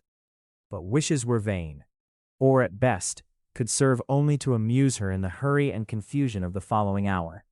Had Elizabeth been at leisure to be idle, she would have remained certain that all employment was impossible to one so wretched as herself. But she had her share of business as well as her aunt, and amongst the rest there were notes to be written to all their friends at Lambton, with false excuses for their sudden departure. An hour, however, saw the whole completed, and Mr. Gardiner, meanwhile, having settled his account at the inn, nothing remained to be done but to go. And Elizabeth, after all the misery of the morning, found herself, in a shorter space of time than she could have supposed, seated in the carriage and on the road to Longbourn. Chapter 47. "I have been thinking it over again, Elizabeth," said her uncle, as they drove from the town. "And really, upon serious consideration, I am much more inclined than I was to judge as your eldest sister does of the matter. It appears to me so very unlikely that any young man should form such a design against a girl who is by no means unprotected or friendless, and who is actually staying in his colonel's family, that I am strongly inclined to hope the best. Could he expect that her friends would not step forward? Could he expect to be noticed again by the regiment after such an affront to Colonel Forster? His temptation is not adequate to the risk. Do you really think so? Cried Elizabeth, brightening up for a moment. Upon my word, said Mrs. Gardiner, I begin to be of your uncle's opinion. It is really too great a violation of decency, honor, and interest for him to be guilty of it. I cannot think so very ill of Wickham. Can you yourself, Lizzie, so wholly give him up as to believe him capable of it? Not perhaps of neglecting his own interest, but of every other neglect I can believe him capable. If indeed it should be so, but I dare not hope it. Why should they not go on to Scotland, as that had been the case? In the first place, replied Mr. Gardiner, there is no absolute proof that they are not gone to Scotland. Oh, but their removing from the chaise into a hackney coach is such a presumption, and besides, no traces of them were to be found on the Barnet road. Well then, supposing them to be in London, they may be there, though for the purpose of concealment, for no more exceptionable purpose. It is not likely that money should be very abundant on either side, and it might strike them that they could be more economically, though less expeditiously, married in London than in Scotland. But why all this secrecy? Why any fear of detection? Why must their marriage be private? Oh no, no, this is not likely. His most particular friend, you see by Jane's account, was persuaded of his never intending to marry her. Wickham will never marry a woman without some money. He cannot afford it. And what claims has Lydia, what attractions has she beyond youth, health, and good humor, that could make him for her sake forego every chance of benefiting himself by marrying well? As to what restraint the apprehensions of disgrace in the corps might throw on a dishonorable elopement with her, I am not able to judge, for I know nothing of the effects that such a step might produce. But as to your other objection, I am afraid it will hardly hold good. Lydia has no brothers to step forward, and he might imagine, from my father's behavior, from his indolence, and the little attention he has ever seemed to give to what was going forward in his family, that he would do as little and think as little about it as any father could do in such a matter. But can you think that Lydia is so lost to everything but love of him as to consent to live with him on any other terms than marriage? It does seem, and it is most shocking indeed, replied Elizabeth, with tears in her eyes, that a sister's sense of decency and virtue in such a point should admit of doubt. But really, I know not what to say. Perhaps I am not doing her justice, but she is very young. She has never been taught to think on serious subjects, and for the last half-year, nay, for a 12-month, she has been given up to nothing but amusement and vanity. She has been allowed to dispose of her time in the most idle and frivolous manner, and to adopt any opinions that came in her way. Since the Dashur were first quartered in Meryton, nothing but love, flirtation, and officers have been in her head. She has been doing everything in her power, by thinking and talking on the subject, to give greater, what shall I call it, susceptibility to her feelings, which are naturally lively enough. And we all know that Wickham has every charm of person and address that can captivate a woman. But you see that Jane, said her aunt, does not think so ill of Wickham as to believe him capable of the attempt. Of whom does Jane ever think ill, and who is there, whatever might be their former conduct, that she would believe capable of such an attempt, till it were proved against them? But Jane knows, as well as I do, what Wickham really is.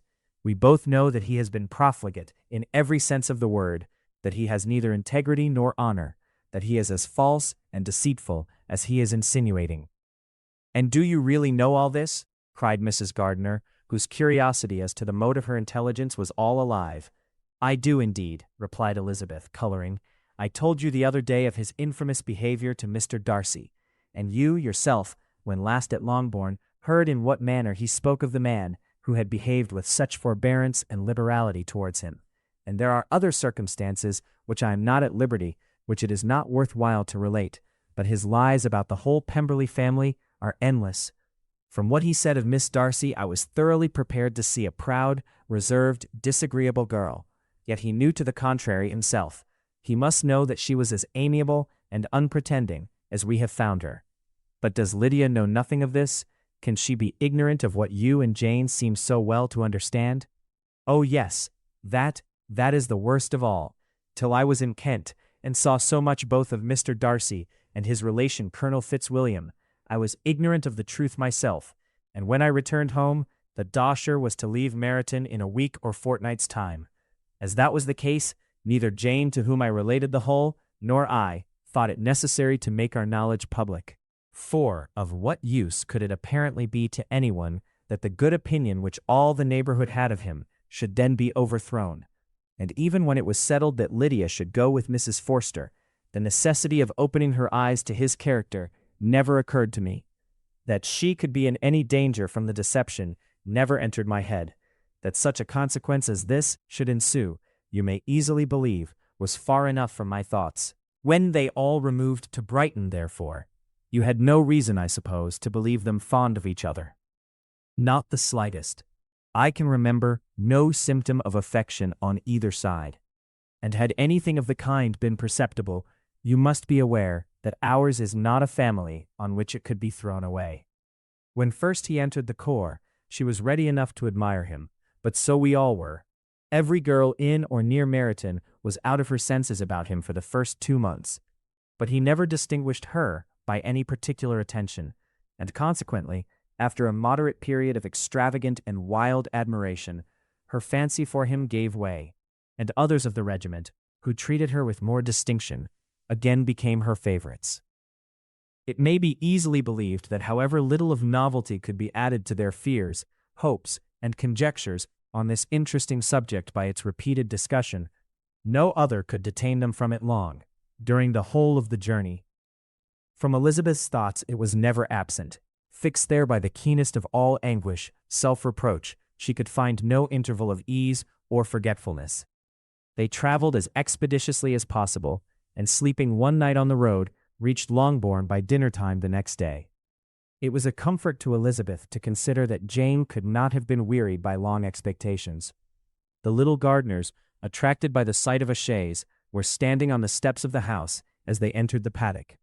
And when the carriage drove up to the door, the joyful surprise that lighted up their faces and displayed itself over their whole bodies in a variety of capers and fresks was the first pleasing earnest of their welcome.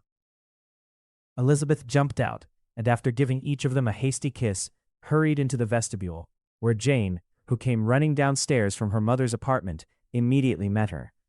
Elizabeth, as she affectionately embraced her, whilst tears filled the eyes of both, lost not a moment in asking whether anything had been heard of the fugitives. "Not yet," replied Jane, "but now that my dear uncle is come, I hope everything will be well. Is my father in town?" "Yes, he went on Tuesday, as I wrote you word." "And have you heard from him often?" "We have heard only once. He wrote me a few lines on Wednesday to say that he had arrived in safety and to give me his directions, which I particularly begged him to do. He merely added that he should not write again till he had something of importance to mention. And my mother, how is she? How are you all?" "My mother is tolerably well, I trust, though her spirits are greatly shaken. She is upstairs, and will have great satisfaction in seeing you all. She does not yet leave her dressing-room. Mary and Kitty, thank heaven, are quite well." "But you, how are you?" cried Elizabeth. "You look pale. How much you must have gone through." Her sister, however, assured her of her being perfectly well, and their conversation, which had been passing while Mr. and Mrs. Gardiner were engaged with their children, was now put an end to by the approach of the whole party. Jane ran to her uncle and aunt, and welcomed and thanked them both, with alternate smiles and tears. When they were all in the drawing-room, the questions which Elizabeth had already asked were of course repeated by the others, and they soon found that Jane had no intelligence to give. The sanguine hope of good, however, which the benevolence of her heart suggested, had not yet deserted her. She still expected that it would all end well, and that every morning would bring some letter, either from Lydia or her father, to explain their proceedings, and perhaps announce the marriage. Mrs. Bennet, to whose apartment they all repaired, after a few minutes' conversation together, received them exactly as might be expected, with tears and lamentations of regret, invectives against the villainous conduct of Wickham, and complaints of her own sufferings and ill usage, blaming everybody but the person to whose ill-judging indulgence the errors of her daughter must be principally owing. "If I had been able," said she, "to carry my point in going to Brighton with all my family, this would not have happened. But poor dear Lydia had nobody to take care of her. Why did the Forsters ever let her go out of their sight? I am sure there was some great neglect or other on their side, for she is not the kind of girl to do such a thing if she had been well looked after. I always thought they were very unfit to have the charge of her, but I was overruled, as I always am. Poor dear child. And now here's Mr. Bennet gone away, and I know he will fight Wickham wherever he meets him, and then he will be killed, and what is to become of us all? The Collinses will turn us out before he is cold in his grave, and if you are not kind to us, brother, I do not know what we shall do." They all exclaimed against such terrific ideas, and Mr. Gardiner, after general assurances of his affection for her and all her family, told her that he meant to be in London the very next day, and would assist Mr. Bennet in every endeavor for recovering Lydia. "Do not give way to useless alarm," added he. "Though it is right to be prepared for the worst, there is no occasion to look on it as certain. It is not quite a week since they left Brighton. In a few days more, we may gain some news of them. Until we know that they are not married and have no design of marrying, do not let us give the matter over as lost. As soon as I get to town, I shall go to my brother and make him come home with me to Gracechurch Street, and then we may consult together as to what is to be done." "Oh, my dear brother," replied Mrs. Bennet, "that is exactly what I could most wish for. And now do, when you get to town, find them out wherever they may be, and if they are not married already, make them marry. And as for wedding clothes, do not let them wait for that, but tell Lydia she shall have as much money as she chooses to buy them after they are married. And above all things, keep Mr. Bennet from fighting. Tell him what a dreadful state I am in, that I am frightened out of my wits, and have such tremblings, such flutterings all over me, such spasms in my side, and pains in my head, and such beatings at my heart, that I can get no rest by night nor by day. And tell my dear Lydia not to give any directions about her clothes till she has seen me, for she does not know which are the best warehouses. Oh, brother, how kind you are! I know you will contrive it all." But Mr. Gardiner, though he assured her again of his earnest endeavors in the cause, could not avoid recommending moderation to her, as well in her hopes as her fears, and after talking with her in this manner till dinner was on table, they left her to vent all her feelings on the housekeeper, who attended in the absence of her daughters. Though her brother and sister were persuaded that there was no real occasion for such a seclusion from the family, they did not attempt to oppose it, for they knew that she had not prudence enough to hold her tongue before the servants while they waited at table, and judged it better that one only of the household, and the one whom they could most trust, should comprehend all her fears and solicitude on the subject. In the dining-room they were soon joined by Mary and Kitty, who had been too busily engaged in their separate apartments to make their appearance before. One came from her books, and the other from her toilette. The faces of both, however, were tolerably calm, and no change was visible in either, except that the loss of her favorite sister, or the anger which she had herself incurred in the business, had given something more of fretfulness than usual to the accents of Kitty. As for Mary, she was mistress enough of herself to whisper to Elizabeth, with a countenance of grave reflection, soon after they were seated at table, "This is a most unfortunate affair, and will probably be much talked of. But we must stem the tide of malice, and pour into the wounded bosoms of each other the balm of sisterly consolation." Then, perceiving in Elizabeth no inclination of replying, she added, "Unhappy as the event must be for Lydia, we may draw from it this useful lesson: that loss of virtue in a female is irretrievable, that one false step involves her in endless ruin, that her reputation is no less brittle than it is beautiful, and that she cannot be too much guarded in her behavior towards the undeserving of the other sex." Elizabeth lifted up her eyes in amazement, but was too much oppressed to make any reply. Mary, however, continued to console herself with such kind of moral extractions from the evil before them. In the afternoon, the two elder Miss Bennets were able to be for half an hour by themselves, and Elizabeth instantly availed herself of the opportunity of making any inquiries which Jane was equally eager to satisfy. After joining in general lamentations over the dreadful sequel of this event, which Elizabeth considered as all but certain, and Miss Bennet could not assert to be wholly impossible, the former continued the subject by saying, "But tell me all and everything about it which I have not already heard. Give me further particulars. What did Colonel Forster say? Had they no apprehension of anything before the elopement took place?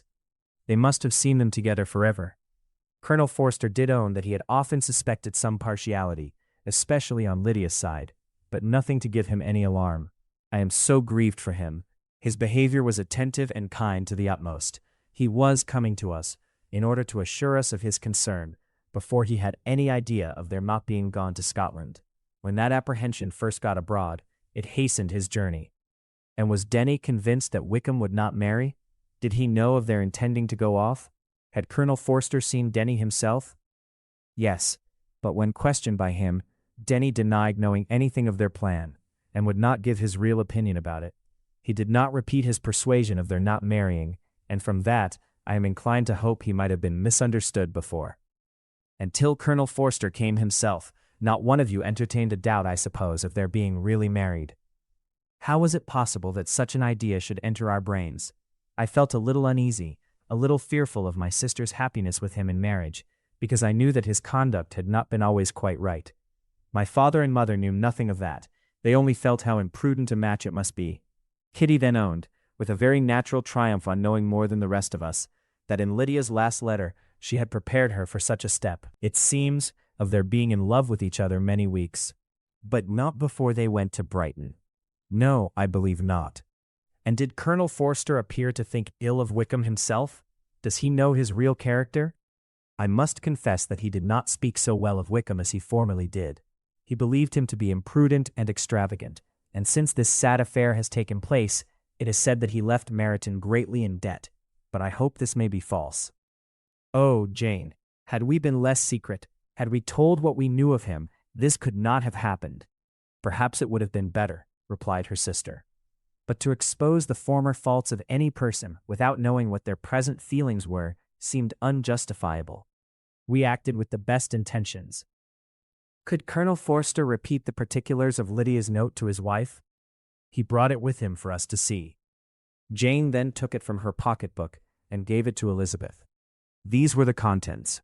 "Mind, my dear Harriet, you will laugh when you know where I am gone, and I cannot help laughing myself at your surprise tomorrow morning, as soon as I am missed. I am going to Gretna Green, and if you cannot guess with who, I shall think you a simpleton, for there is but one man in the world I love, and he is an angel. I should never be happy without him, so think it no harm to be off. You need not send them word at Longbourn of my going, if you do not like it, for it will make the surprise the greater when I write to them, and sign my name Lydia Wickham. What a good joke it will be. I can hardly write for laughing. Pray make my excuses to Pratt for not keeping my engagement and dancing with him tonight. Tell him I hope he will excuse me when he knows all, and tell him I will dance with him at the next ball we meet with great pleasure. I shall send for my clothes when I get to Longbourn, but I wish you would tell Sally to mend a great slit in my worked muslin gown before they are packed up. Goodbye. Give my love to Colonel Forster. I hope you will drink to our good journey. Your affectionate friend, Lydia Bennet." "Oh, thoughtless, thoughtless Lydia," cried Elizabeth when she had finished it. "What a letter is this, to be written at such a moment, but at least it shows that she was serious in the object of her journey. Whatever he might afterwards persuade her to, it was not on her side a scheme of infamy. My poor father, how he must have felt it. I never saw anyone so shocked. He could not speak a word for full 10 minutes. My mother was taken ill immediately, and the whole house in such confusion." "Oh, Jane," cried Elizabeth, "was there a servant belonging to it who did not know the whole story before the end of the day?" "I do not know. I hope there was, but to be guarded at such a time is very difficult.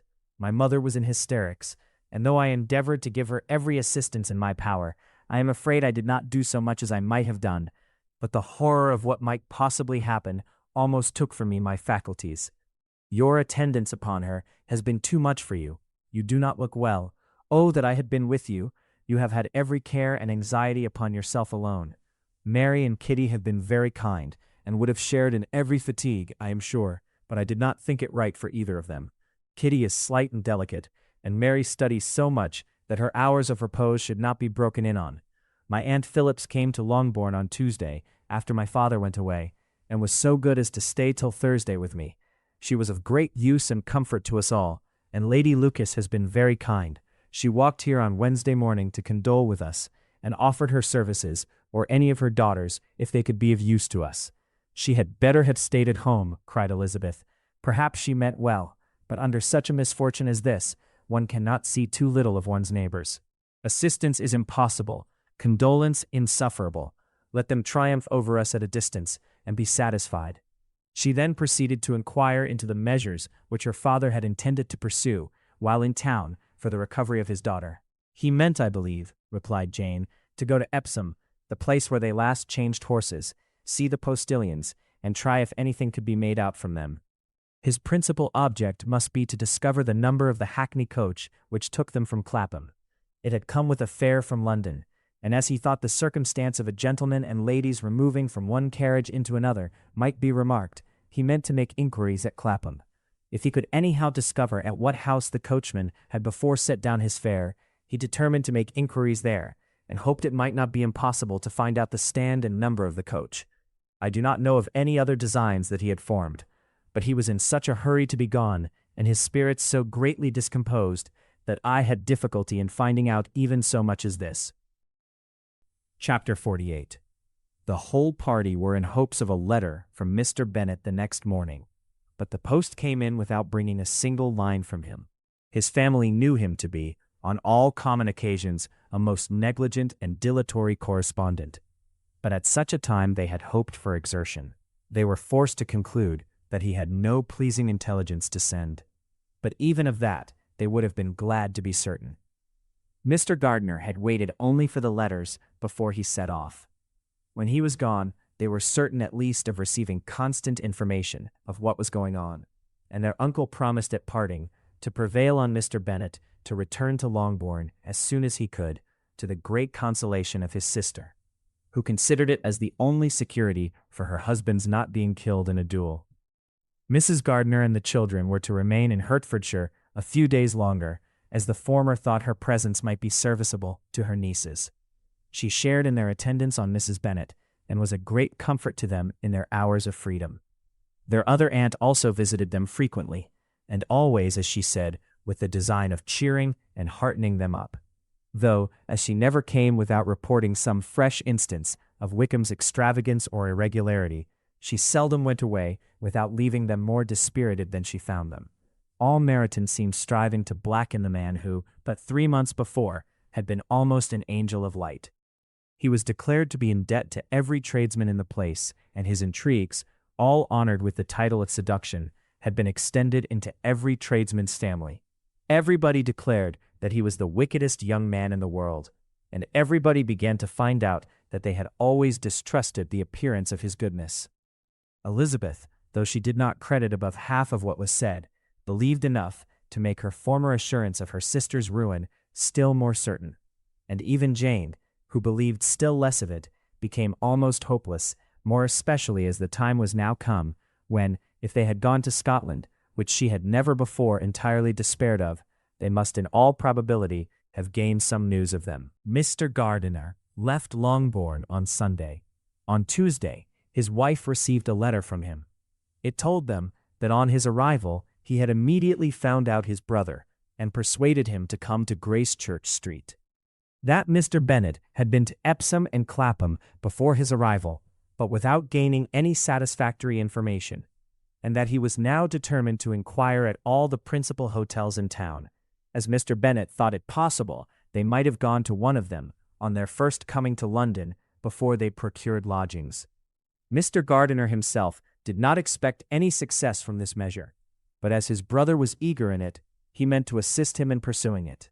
He added that Mr. Bennet seemed wholly disinclined at present to leave London, and promised to write again very soon. There was also a postscript to this effect. I have written to Colonel Forster to desire him to find out, if possible, from some of the young man's intimates in the regiment, whether Wickham has any relations or connections who would be likely to know in what part of the town he has now concealed himself. If there were anyone that one could apply to, with a probability of gaining such a clue as that, it might be of essential consequence. At present, we have nothing to guide us. Colonel Forster will, I dare say, do everything in his power to satisfy us on this head. But, on second thoughts, perhaps Lizzie could tell us what relations he has now living, better than any other person. Elizabeth was at no loss to understand from whence this deference for her authority proceeded. But it was not in her power to give any information of so satisfactory a nature as the compliment deserved. She had never heard of his having had any relations except a father and mother, both of whom had been dead many years. It was possible, however, that some of his companions in the shire might be able to give more information. And though she was not very sanguine in expecting it, the application was a something to look forward to.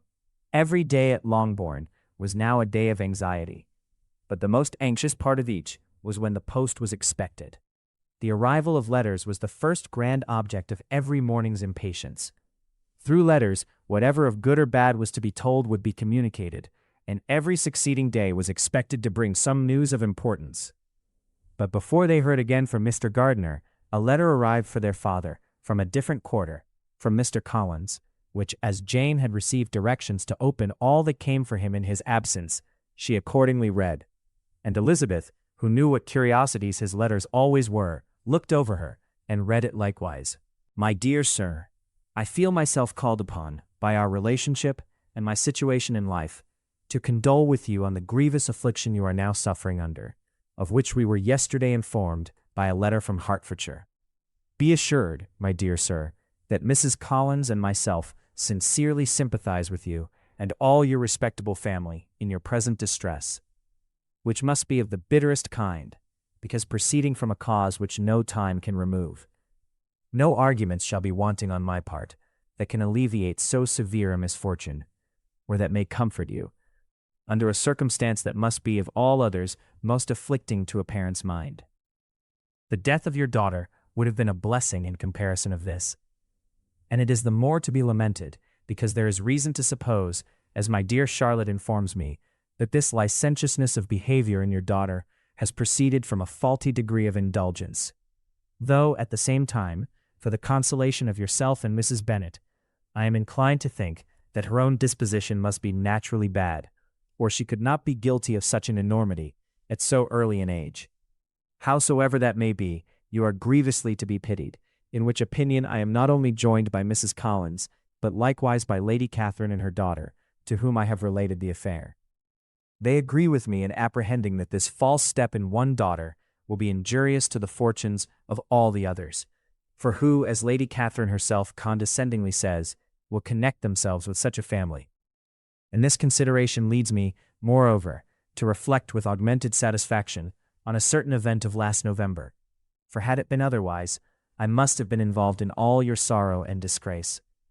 Let me advise you then, my dear sir, to console yourself as much as possible, to throw off your unworthy child from your affection forever, and leave her to reap the fruits of her own heinous offense. I am, dear sir, etc., etc. Mr. Gardiner did not write again till he had received an answer from Colonel Forster, and then he had nothing of a pleasant nature to send. It was not known that Wickham had a single relation with whom he kept up any connection, and it was certain that he had no near one living. His former acquaintance had been numerous, but since he had been in the militia, it did not appear that he was on terms of particular friendship with any of them. There was no one, therefore, who could be pointed out as likely to give any news of him. And in the wretched state of his own finances, there was a very powerful motive for secrecy, in addition to his fear of discovery by Lydia's relations, for it had just transpired that he had left gaming debts behind him to a very considerable amount. Colonel Forster believed that more than £1,000 would be necessary to clear his expenses at Brighton. He owed a good deal in the town, but his debts of honor were still more formidable. Mr. Gardiner did not attempt to conceal these particulars from the Longbourn family. Jane heard them with horror. "A gamester!" she cried. "This is wholly unexpected.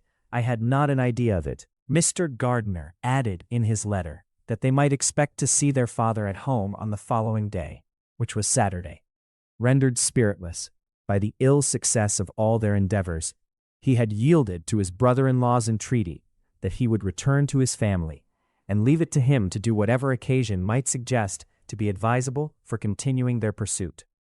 When Mrs. Bennet was told of this, she did not express so much satisfaction as her children expected, considering what her anxiety for his life had been before. "What, is he coming home, and without poor Lydia?" she cried. "Sure he will not leave London before he has found them. Who is to fight Wickham and make him marry her if he comes away?" As Mrs. Gardiner began to wish to be at home, it was settled that she and her children should go to London at the same time that Mr. Bennet came from it. The coach, therefore, took them the first stage of their journey, and brought its master back to Longbourn. Mrs. Gardiner went away in all the perplexity about Elizabeth and her Derbyshire friend that had attended her from that part of the world. His name had never been voluntarily mentioned before them by her niece, and the kind of half-expectation which Mrs. Gardiner had formed of their being followed by a letter from him had ended in nothing. Elizabeth had received none since her return that could come from Pemberley. The present unhappy state of the family rendered any other excuse for the lowness of her spirits unnecessary. Nothing, therefore, could be fairly conjectured from that, though Elizabeth, who was by this time tolerably well acquainted with her own feelings, was perfectly aware that, had she known nothing of Darcy, she could have borne the dread of Lydia's infamy somewhat better. It would have spared her, she thought, one sleepless night out of two. When Mr. Bennet arrived, he had all the appearance of his usual philosophic composure. He said as little as he had ever been in the habit of saying, made no mention of the business that had taken him away, and it was some time before his daughters had courage to speak of it.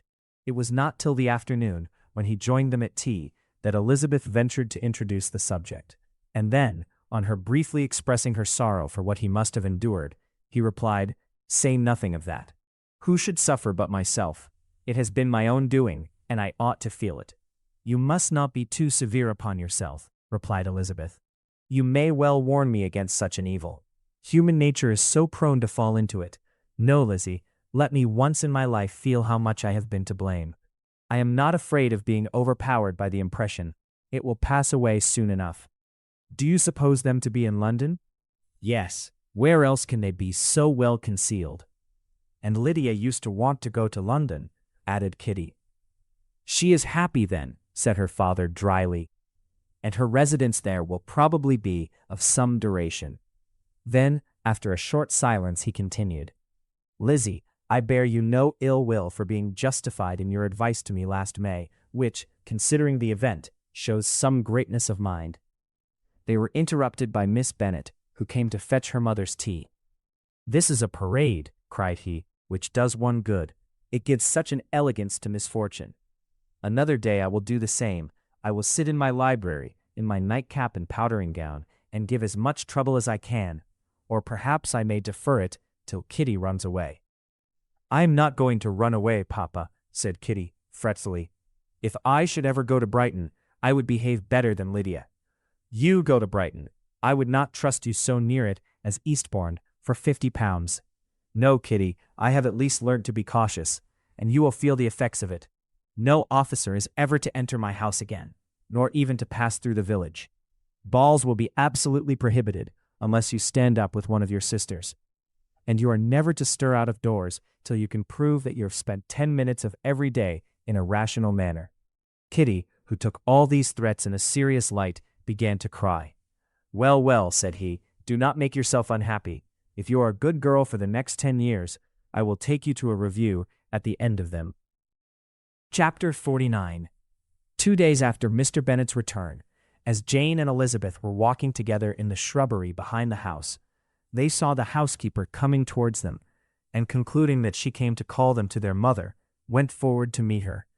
But instead of the expected summons, when they approached her, she said to Miss Bennet, "I beg your pardon, madam, for interrupting you, but I was in hopes you might have got some good news from town, so I took the liberty of coming to ask." "What do you mean, Hill? We have heard nothing from town." "Dear madam," cried Mrs. Hill, in great astonishment, "don't you know there is an express come for master from Mr. Gardiner? He has been here this half hour, and master has had a letter." Away ran the girls, too eager to get in to have time for speech.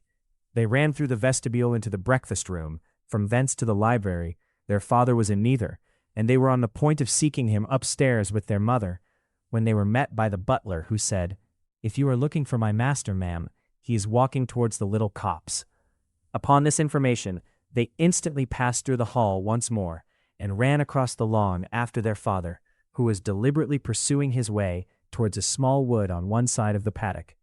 Jane, who was not so light, nor so much in the habit of running as Elizabeth, soon lagged behind, while her sister, panting for breath, came up with him, and eagerly cried out, "Oh, papa, what news, what news? Have you heard from my uncle?" "Yes, I have had a letter from him by express."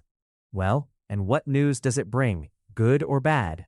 "What is there of good to be expected?" said he, taking the letter from his pocket. "But perhaps you would like to read it." Elizabeth impatiently caught it from his hand. Jane now came up. "Read it aloud," said their father, "for I hardly know myself what it is about." Gracechurch Street, Monday, August 2nd. My dear brother, at last I am able to send you some tidings of my niece, and such as, upon the whole, I hope will give you satisfaction. Soon after you left me on Saturday, I was fortunate enough to find out in what part of London they were. The particulars I reserve till we meet. It is enough to know they are discovered. I have seen them both. "Then it is as I always hoped," cried Jane. "They are married." Elizabeth read on. "I have seen them both. They are not married, nor can I find there was any intention of being so. But if you are willing to perform the engagements which I have ventured to make on your side, I hope it will not be long before they are. All that is required of you is, to assure to your daughter, by settlement, her equal share of the £5,000 secured among your children after the decease of yourself and my sister, and, moreover, to enter into an engagement of allowing her, during your life, £100 per annum. These are conditions which, considering everything, I had no hesitation in complying with, as far as I thought myself privileged, for you. I shall send this by express, that no time may be lost in bringing me your answer. You will easily comprehend from these particulars that Mr. Wickham's circumstances are not so hopeless as they are generally believed to be. The world has been deceived in that respect, and I am happy to say there will be some little money, even when all his debts are discharged, to settle on my niece, in addition to her own fortune. If, as I conclude will be the case, you send me full powers to act in your name throughout the whole of this business, I will immediately give directions to Haggerston for preparing a proper settlement. There will not be the smallest occasion for your coming to town again. Therefore stay quietly at Longbourn, and depend on my diligence and care. Send back your answer as soon as you can, and be careful to write explicitly. We have judged it best that my niece should be married from this house, of which I hope you will approve. She comes to us today. I shall write again as soon as anything more is determined on. Edwick Gardiner. "Is it possible?" cried Elizabeth when she had finished. "Can it be possible that he will marry her?" "Wickham is not so undeserving, then, as we have thought him," said her sister. "My dear father, I congratulate you." "And have you answered the letter?" said Elizabeth. "No, but it must be done soon." Most earnestly did she then entreat him to lose no more time before he wrote.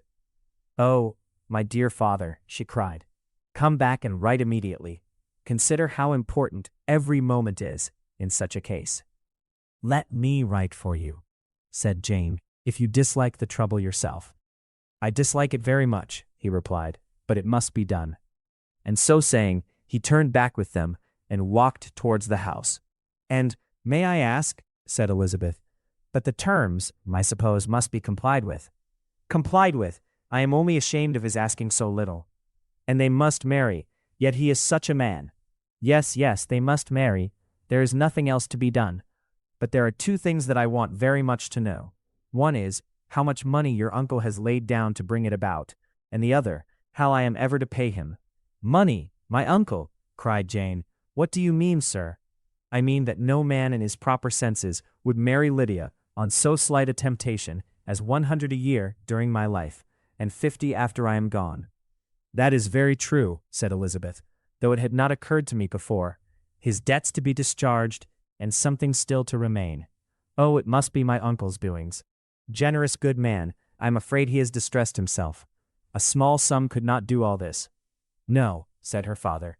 "Wickham's a fool if he takes her with a farthing less than £10,000. I should be sorry to think so ill of him, in the very beginning of our relationship. £10,000, heaven forbid. How is half such a sum to be repaid? Mr. Bennet made no answer, and each of them, deep in thought, continued silent till they reached the house. Their father then went to the library to write, and the girls walked into the breakfast room. "And they are really to be married," cried Elizabeth, as soon as they were by themselves. "How strange this is, and for this we are to be thankful. That they should marry, small as is their chance of happiness, and wretched as is his character, we are forced to rejoice. Oh, Lydia!" "I comfort myself with thinking," replied Jane, "that he certainly would not marry Lydia if he had not a real regard for her. Though our kind uncle has done something towards clearing him, I cannot believe that £10,000, or anything like it, has been advanced. He has children of his own, and may have more. How could he spare half £10,000? "If we are ever able to learn what Wickham's debts have been," said Elizabeth, "and how much is settled on his side, on our sister, we shall exactly know what Mr. Gardiner has done for them, because Wickham has not sixpence of his own. The kindness of my uncle and aunt can never be requited. Their taking her home, and affording her their personal protection and countenance, is such a sacrifice to her advantage as years of gratitude cannot enough acknowledge. By this time, she is actually with them. If such goodness does not make her miserable now, she will never deserve to be happy. What a meeting for her, when she first sees my aunt. We must endeavor to forget all that has passed on either side," said Jane. "I hope and trust they will yet be happy. His consenting to marry her is a proof, I will believe, that he has come to a right way of thinking. Their mutual affection will steady them, and I flatter myself they will settle so quietly and live in so rational a manner as may in time make their past imprudence forgotten." "Their conduct has been such," replied Elizabeth, "as neither you, nor I, nor anybody can ever forget. It is useless to talk of it." It now occurred to the girls that their mother was in all likelihood perfectly ignorant of what had happened. They went to the library, therefore, and asked their father whether he would not wish them to make it known to her. He was writing, and without raising his head, coolly replied, "Just as you please. May we take my uncle's letter to read to her?" "Take whatever you like, and get away." Elizabeth took the letter from his writing table, and they went upstairs together. Mary and Kitty were both with Mrs. Bennet. One communication would, therefore, do for all. After a slight preparation for good news, the letter was read aloud. Mrs. Bennet could hardly contain herself. As soon as Jane had read Mr. Gardiner's hope of Lydia's being soon married, her joy burst forth, and every following sentence added to its exuberance. She was now in an irritation as violent from delight as she had ever been fidgety from alarm and vexation. To know that her daughter would be married was enough. She was disturbed by no fear for her felicity, nor humbled by any remembrance of her misconduct. "My dear, dear Lydia," she cried, "this is delightful indeed. She will be married. I shall see her again. She will be married at 16. My good, kind brother, I knew how it would be. I knew he would manage everything. How I longed to see her, and to see dear Wickham too. But the clothes, the wedding clothes, I will write to my sister Gardiner about them directly. Lizzie, my dear, run down to your father, and ask him how much he will give her. Stay, I will go myself. Ring the bell, Kitty, for Hill. I will put on my things in a moment. My dear, dear Lydia, how merry we shall be together when we meet." Her eldest daughter endeavored to give some relief to the violence of these transports, by leading her thoughts to the obligations which Mr. Gardiner's behavior laid them all under. "For we must attribute this happy conclusion," she added, "in a great measure to his kindness. We are persuaded that he has pledged himself to assist Mr. Wickham with money." "Well," cried her mother, "it is all very right. Who should do it but her own uncle? If he had not had a family of his own, I and my children must have had all his money, you know, and it is the first time we have ever had anything from him except a few presents. Well, I am so happy. In a short time I shall have a daughter married. Mrs. Wickham. How well it sounds. And she was only 16 last June. My dear Jane, I am in such a flutter that I am sure I can't write. So I will dictate, and you write for me. We will settle with your father about the money afterwards, but the things should be ordered immediately." She was then proceeding to all the particulars of calico, muslin, and cambric, and would shortly have dictated some very plentiful orders, had not Jane, though with some difficulty, persuaded her to wait till her father was at leisure to be consulted. One day's delay, she observed, would be of small importance, and her mother was too happy to be quite so obstinate as usual. Other schemes, too, came into her head. "I will go to Meryton," said she, "as soon as I am dressed, and tell the good news to my sister Phillips. And as I come back, I can call on Lady Lucas and Mrs. Long.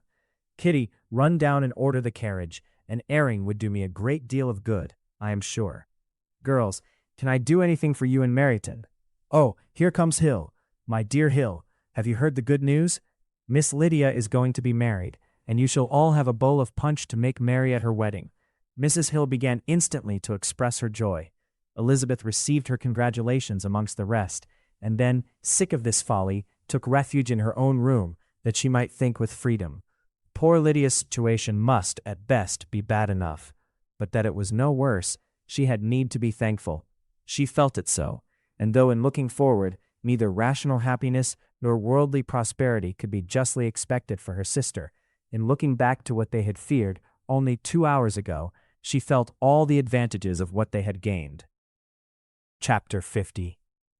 Mr. Bennet had very often wished, before this period of his life, that, instead of spending his whole income, he had laid by an annual sum for the better provision of his children and of his wife, if she survived him. He now wished it more than ever. Had he done his duty in that respect, Lydia need not have been indebted to her uncle for whatever of honor or credit could now be purchased for her. The satisfaction of prevailing on one of the most worthless young men in Great Britain to be her husband might then have rested in its proper place. He was seriously concerned that a cause of so little advantage to anyone should be forwarded at the sole expense of his brother-in-law, and he was determined, if possible, to find out the extent of his assistance and to discharge the obligation as soon as he could. When first Mr. Bennet had married, economy was held to be perfectly useless, for of course they were to have a son. This son was to join in cutting off the entail as soon as he should be of age, and the widow and younger children would by that means be provided for. 5 daughters successively entered the world, but yet the son was to come, and Mrs. Bennet, for many years after Lydia's birth, had been certain that he would. This event had at last been despaired of, but it was then too late to be saving. Mrs. Bennet had no turn for economy, and her husband's love of independence had alone prevented their exceeding their income. £5,000 was settled by marriage articles on Mrs. Bennet and the children. But in what proportions it should be divided amongst the latter depended on the will of the parents. This was one point, with regard to Lydia at least, which was now to be settled, and Mr. Bennet could have no hesitation in acceding to the proposal before him. In terms of grateful acknowledgment for the kindness of his brother, though expressed most concisely, he then delivered on paper his perfect approbation of all that was done, and his willingness to fulfill the engagements that had been made for him.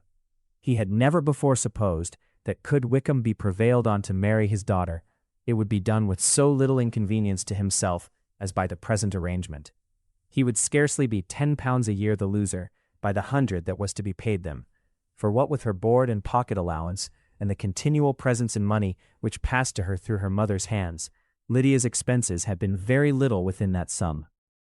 That it would be done with such trifling exertion on his side, too, was another very welcome surprise, for his chief wish at present was to have as little trouble in the business as possible.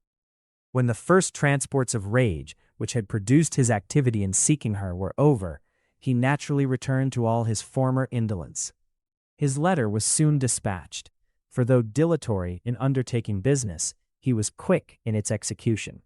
He begged to know further particulars of what he was indebted to his brother, but was too angry with Lydia to send any message to her. The good news quickly spread through the house, and with proportionate speed through the neighborhood. It was borne in the latter with decent philosophy.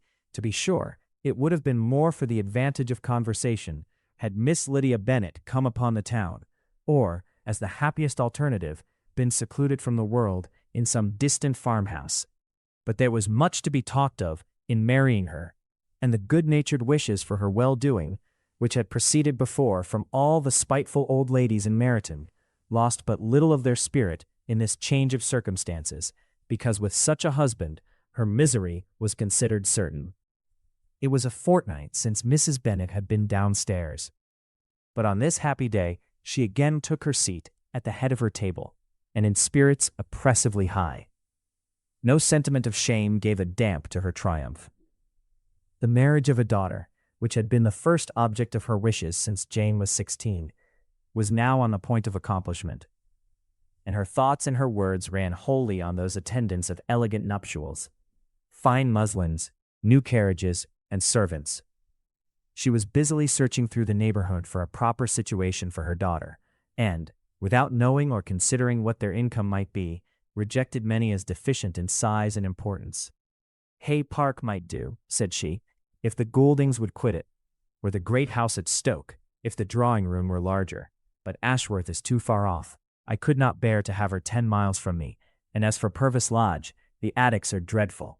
Her husband allowed her to talk on without interruption while the servants remained. But when they had withdrawn, he said to her, Mrs. Bennet, before you take any or all of these houses for your son and daughter, let us come to a right understanding. Into one house in this neighborhood they shall never have admittance. I will not encourage the imprudence of either by receiving them at Longbourn. A long dispute followed this declaration, but Mr. Bennet was firm. It soon led to another, and Mrs. Bennet found, with amazement and horror, that her husband would not advance a guinea to buy clothes for his daughter. He protested that she should receive from him no mark of affection whatever on the occasion. Mrs. Bennet could hardly comprehend it, that his anger could be carried to such a point of inconceivable resentment as to refuse his daughter a privilege without which her marriage would scarcely seem valid, exceeded all that she could believe possible. She was more alive to the disgrace which her want of new clothes must reflect on her daughter's nuptials than to any sense of shame at her eloping and living with Wickham a fortnight before they took place. Elizabeth was now most heartily sorry that she had, from the distress of the moment, been led to make Mr. Darcy acquainted with their fears for her sister, for since her marriage would so shortly give the proper termination to the elopement, they might hope to conceal its unfavorable beginning from all those who were not immediately on the spot. She had no fear of its spreading farther, through his means. There were few people on whose secrecy she would have more confidently depended, but at the same time, there was no one whose knowledge of a sister's frailty would have mortified her so much. Not, however, from any fear of disadvantage from it individually to herself, for at any rate there seemed a gulf impassable between them. Had Lydia's marriage been concluded on the most honorable terms, it was not to be supposed that Mr. Darcy would connect himself with a family where to every other objection would now be added an alliance and relationship of the nearest kind with the man whom he so justly scorned. From such a connection she could not wonder that he should shrink. The wish of procuring her regard, which she had assured herself of his feeling in Derbyshire, could not in rational expectation survive such a blow as this. She was humbled, she was grieved, she repented, though she hardly knew of what. She became jealous of his esteem when she could no longer hope to be benefited by it. She wanted to hear of him when there seemed the least chance of gaining intelligence. She was convinced that she could have been happy with him when it was no longer likely they should meet. What a triumph for him, as she often thought, could he know that the proposals which she had proudly spurned only 4 months ago would now have been gladly and gratefully received. He was as generous, she doubted not, as the most generous of his sex. But while he was mortal, there must be a triumph. She began now to comprehend that he was exactly the man who, in disposition and talents, would most suit her. His understanding and temper, though unlike her own, would have answered all her wishes. It was an union that must have been to the advantage of both.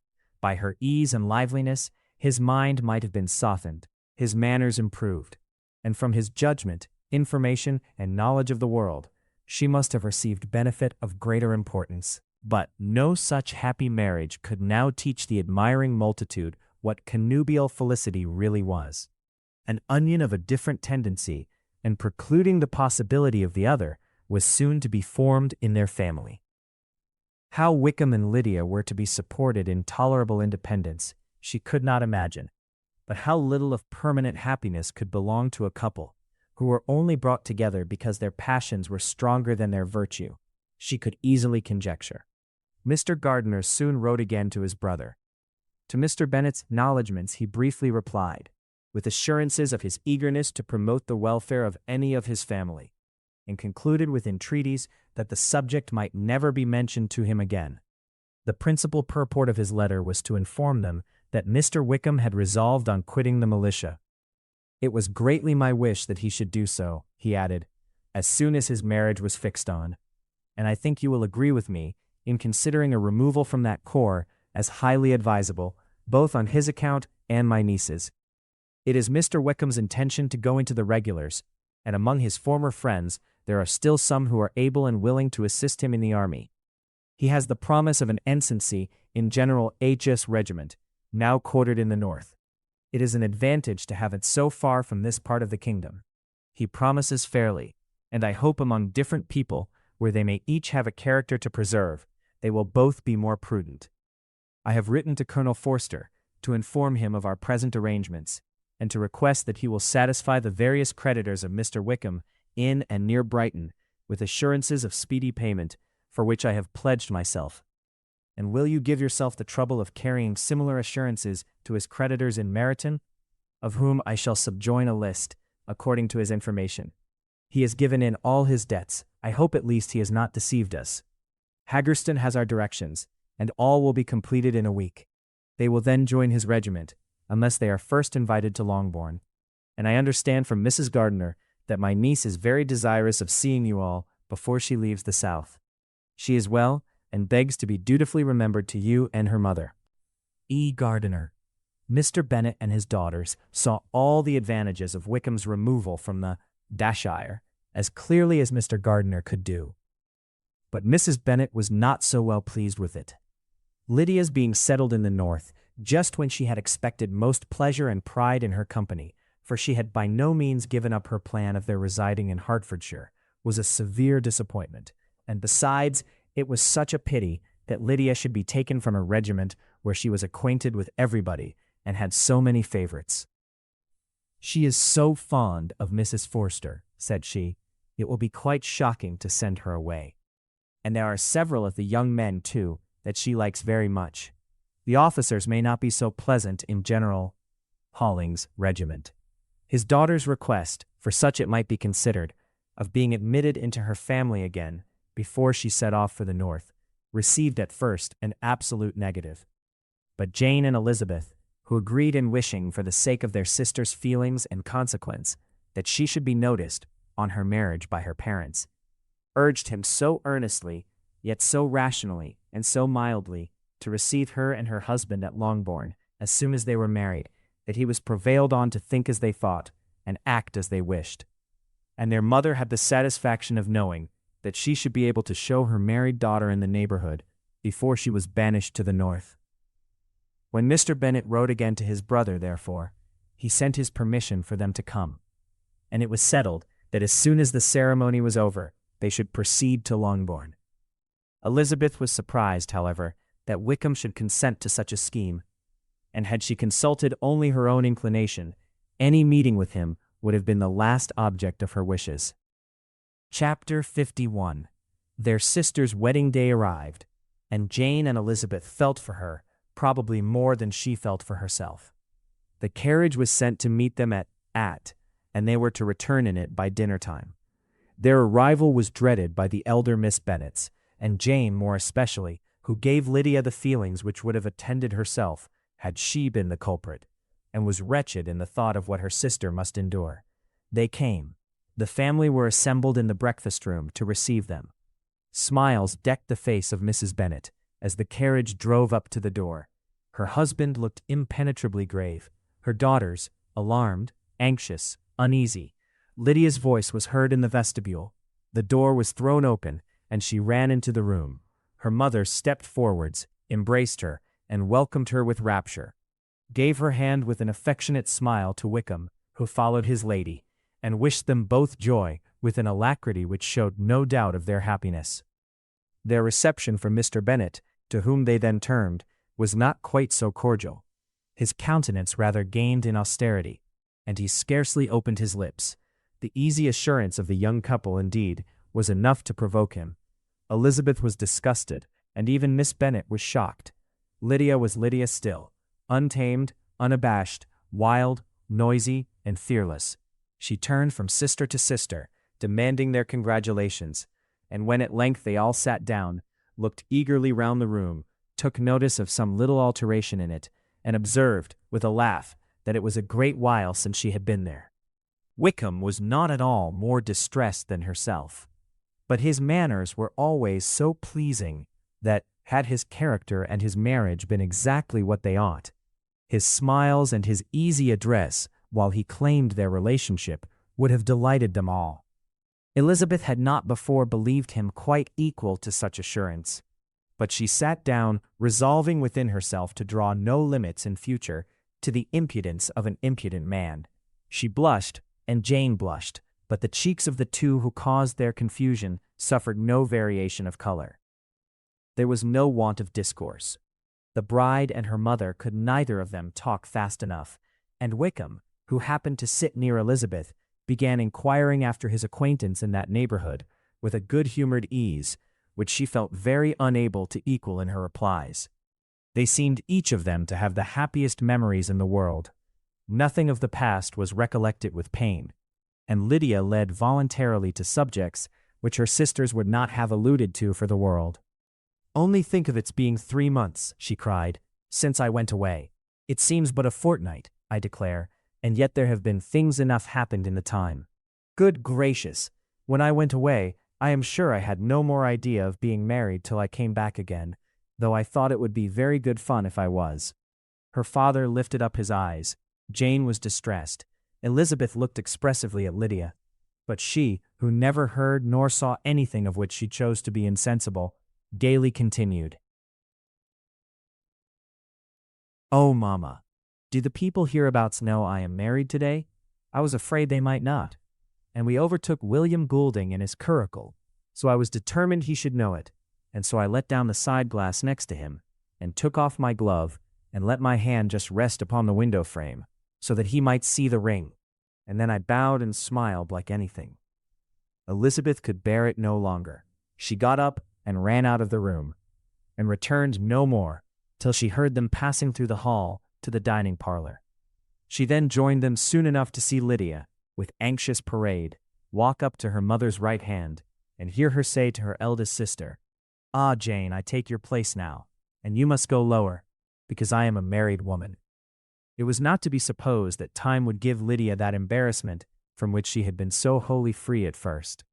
Her ease and good spirits increased. She longed to see Mrs. Phillips, the Lucases, and all their other neighbors, and to hear herself called Mrs. Wickham by each of them. And in the meantime, she went after dinner to show her ring and boast of being married to Mrs. Hill and the 2 housemaids. "Well, Mamma," said she, when they were all returned to the breakfast room, "and what do you think of my husband? Is not he a charming man? I am sure my sisters must all envy me. I only hope they may have half my good luck. They must all go to Brighton. That is the place to get husbands. What a pity it is, Mamma, we did not all go." "Very true, and if I had my will, we should. But my dear Lydia, I don't at all like your going such a way off." "Oh, Lord, yes. There is nothing in that. I shall like it of all things. You and Papa and my sisters must come down and see us. We shall be at Newcastle all the winter, and I dare say there will be some balls, and I will take care to get good partners for them all." "I should like it beyond anything," said her mother. "And then when you go away, you may leave 1 or 2 of my sisters behind you, and I dare say I shall get husbands for them before the winter is over." "I thank you for my share of the favor," said Elizabeth, "but I do not particularly like your way of getting husbands." Their visitors were not to remain above 10 days with them. Mr. Wickham had received his commission before he left London, and he was to join his regiment at the end of a fortnight. No one but Mrs. Bennet regretted that their stay would be so short, and she made the most of the time by visiting about with her daughter and having very frequent parties at home. These parties were acceptable to all. To avoid a family circle was even more desirable to such as did think than such as did not. Wickham's affection for Lydia was just what Elizabeth had expected to find it, not equal to Lydia's for him. She had scarcely needed her present observation to be satisfied, from the reason of things, that their elopement had been brought on by the strength of her love rather than by his, and she would have wondered why, without violently caring for her, he chose to elope with her at all, had she not felt certain that his flight was rendered necessary by distress of circumstances. And if that were the case, he was not the young man to resist an opportunity of having a companion. Lydia was exceedingly fond of him. He was her dear Wickham on every occasion. No one was to be put in competition with him. He did everything best in the world, and she was sure he would kill more birds on the 1st of September than anybody else in the country. One morning, soon after their arrival, as she was sitting with her 2 elder sisters, she said to Elizabeth, "Lizzie, I never gave you an account of my wedding, I believe. You were not by when I told Mamma and the others all about it. Are not you curious to hear how it was managed?" "No, really," replied Elizabeth. "I think there cannot be too little said on the subject." "La, you are so strange, but I must tell you how it went off. We were married, you know, at St. Clement's, because Wickham's lodgings were in that parish, and it was settled that we should all be there by 11 o'clock. My uncle and aunt and I were to go together, and the others were to meet us at the church. Well, Monday morning came, and I was in such a fuss. I was so afraid, you know, that something would happen to put it off, and then I should have gone quite distracted. And there was my aunt, all the time I was dressing, preaching and talking away, just as if she was reading a sermon. However, I did not hear above 1 word in 10, for I was thinking, you may suppose, of my dear Wickham. I longed to know whether he would be married in his blue coat. Well, and so we breakfasted at 10 as usual. I thought it would never be over. For by the by, you are to understand that my uncle and aunt were horrid unpleasant all the time I was with them. If you'll believe me, I did not once put my foot out of doors, though I was there a fortnight. Not one party or scheme or anything. To be sure, London was rather thin, but however, the little theatre was open. Well, and so, just as the carriage came to the door, my uncle was called away upon business to that horrid man, Mr. Stone. And then, you know, when once they get together, there is no end of it. Well, I was so frightened, I did not know what to do, for my uncle was to give me away, and if we were beyond the hour, we could not be married all day. But luckily, he came back again in 10 minutes' time, and then we all set out. However, I recollected afterwards that if he had been prevented going, the wedding need not be put off, for Mr. Darcy might have done as well. "Mr. Darcy," repeated Elizabeth in utter amazement. "Oh, yes, he was to come there with Wickham, you know. But gracious me, I quite forgot. I ought not to have said a word about it. I promised them so faithfully. What will Wickham say? It was to be such a secret." "If it was to be a secret," said Jane, "say not another word on the subject. You may depend upon my seeking no further." "Oh, certainly," said Elizabeth, though burning with curiosity. "We will ask you no questions." "Thank you," said Lydia, "for if you did, I should certainly tell you all, and then Wickham would be so angry." On such encouragement to ask, Elizabeth was forced to put it out of her power by running away. But to live in ignorance on such a point was impossible, or at least it was impossible not to try for information. Mr. Darcy had been at her sister's wedding. It was exactly a scene, and exactly among people where he had apparently least to do and least temptation to go. Conjectures as to the meaning of it, rapid and wild, hurried into her brain, but she was satisfied with none. Those that best pleased her, as placing his conduct in the noblest light, seemed most improbable. She could not bear such suspense, and hastily seizing a sheet of paper, wrote a short letter to her aunt, to request an explanation of what Lydia had dropped, if it were compatible with the secrecy which had been intended. "You may readily comprehend," she added, "what my curiosity must be to know how a person unconnected with any of us, and comparatively speaking, a stranger to our family, should have been amongst you at such a time. Pray write instantly, and let me understand it, unless it is, for very cogent reasons, to remain in the secrecy which Lydia seems to think necessary, and then I must endeavor to be satisfied with ignorance. Not that I shall, though," she added to herself, and she finished the letter. "And, my dear aunt, if you do not tell me in an honorable manner, I shall certainly be reduced to tricks and stratagems to find it out." Jane's delicate sense of honor would not allow her to speak to Elizabeth privately of what Lydia had let fall. Elizabeth was glad of it. Till it appeared whether her inquiries would receive any satisfaction, she had rather be without a confidant. Chapter 52. Elizabeth had the satisfaction of receiving an answer to her letter as soon as she possibly could. She was no sooner in possession of it than hurrying into the little compte, where she was least likely to be interrupted. She sat down on one of the benches and prepared to be happy, for the length of the letter convinced her that it did not contain a denial. Gracechurch Street, September 6. My dear niece, I have just received your letter and shall devote this whole morning to answering it, as I foresee that a little writing will not comprise what I have to tell you. I must confess myself surprised by your application. I did not expect it from you. Don't think me angry, however, for I only mean to let you know that I had not imagined such inquiries to be necessary on your side. If you do not choose to understand me, forgive my impertinence. Your uncle is as much surprised as I am, and nothing but the belief of your being a party concerned would have allowed him to act as he has done. But if you are really innocent and ignorant, I must be more explicit. On the very day of my coming home from Longbourn, your uncle had a most unexpected visitor. Mr. Darcy called, and was shut up with him several hours. It was all over before I arrived, so my curiosity was not so dreadfully racked as yours seems to have been.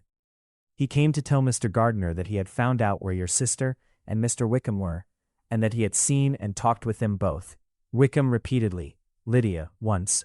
From what I can collect, he left Derbyshire only one day after ourselves, and came to town with the resolution of hunting for them. The motive professed was his conviction of its being owing to himself, that Wickham's worthlessness had not been so well known as to make it impossible for any young woman of character to love or confide in him. He generously imputed the whole to his mistaken pride, and confessed that he had before thought it beneath him to lay his private actions open to the world. His character was to speak for itself. He called it therefore his duty to step forward and endeavor to remedy an evil which had been brought on by himself. If he had another motive, I am sure it would never disgrace him. He had been some days in town before he was able to discover them. But he had something to direct his search, which was more than we had, and the consciousness of this was another reason for his resolving to follow us. There is a lady, it seems, a Mrs. Young, who was some time ago governess to Miss Darcy, and was dismissed from her charge on some cause of disapprobation, though he did not say what. She then took a large house in Edward Street, and has since maintained herself by letting lodgings. This Mrs. Young was, he knew, intimately acquainted with Wickham, and he went to her for intelligence of him as soon as he got to town. But it was 2 or 3 days before he could get from her what he wanted. She would not betray her trust, I suppose, without bribery and corruption, for she really did know where her friend was to be found. Wickham, indeed, had gone to her on their first arrival in London, and had she been able to receive them into her house, they would have taken up their abode with her. At length, however, our kind friend procured the wished-for direction. They were in Devon Street. He saw Wickham, and afterwards insisted on seeing Lydia. His first object with her, he acknowledged, had been to persuade her to quit her present disgraceful situation and return to her friends as soon as they could be prevailed on to receive her, offering his assistance as far as it would go. But he found Lydia absolutely resolved on remaining where she was. She cared for none of her friends, she wanted no help of his, she would not hear of leaving Wickham.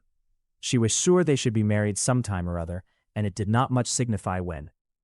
Since such were her feelings, it only remained, he thought, to secure and expedite a marriage, which, in his very first conversation with Wickham, he easily learnt had never been his design.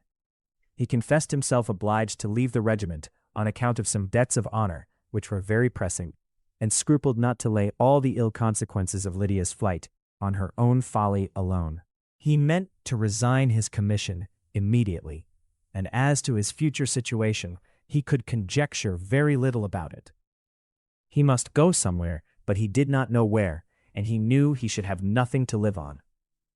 Mr. Darcy asked why he did not marry your sister at once. Though Mr. Bennet was not imagined to be very rich, he would have been able to do something for him, and his situation must have been benefited by marriage. But he found in reply to this question that Wickham still cherished the hope of more effectually making his fortune by marriage in some other country. Under such circumstances, however, he was not likely to be proof against the temptation of immediate relief. They met several times, for there was much to be discussed. Wickham, of course, wanted more than he could get, but at length was reduced to be reasonable. Everything being settled between them, Mr. Darcy's next step was to make your uncle acquainted with it, and he first called in Gracechurch Street the evening before I came home. But Mr. Gardiner could not be seen, and Mr. Darcy found, on further inquiry, that your father was still with him, but would quit town the next morning. He did not judge your father to be a person whom he could so properly consult as your uncle, and therefore readily postponed seeing him till after the departure of the former. He did not leave his name, until the next day it was only known that a gentleman had called on business. On Saturday he came again. Your father was gone, your uncle at home, and as I said before, they had a great deal of talk together. They met again on Sunday, and then I saw him too.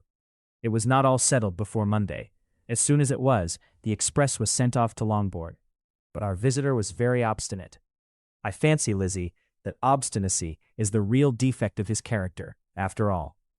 He has been accused of many faults at different times, but this is the true one. Nothing was to be done that he did not do himself, though I am sure, and I do not speak it to be thanked, therefore say nothing about it, your uncle would most readily have settled the whole. They battled it together for a long time, which was more than either the gentleman or lady concerned in it deserved. But at last your uncle was forced to yield, and instead of being allowed to be of use to his niece, was forced to put up with only having the probable credit of it, which went sorely against the grain. And I really believe your letter this morning gave him great pleasure, because it required an explanation that would rob him of his borrowed feathers, and give the praise where it was due. But Lizzie, this must go no further than yourself, or Jane at most. You know pretty well, I suppose, what has been done for the young people.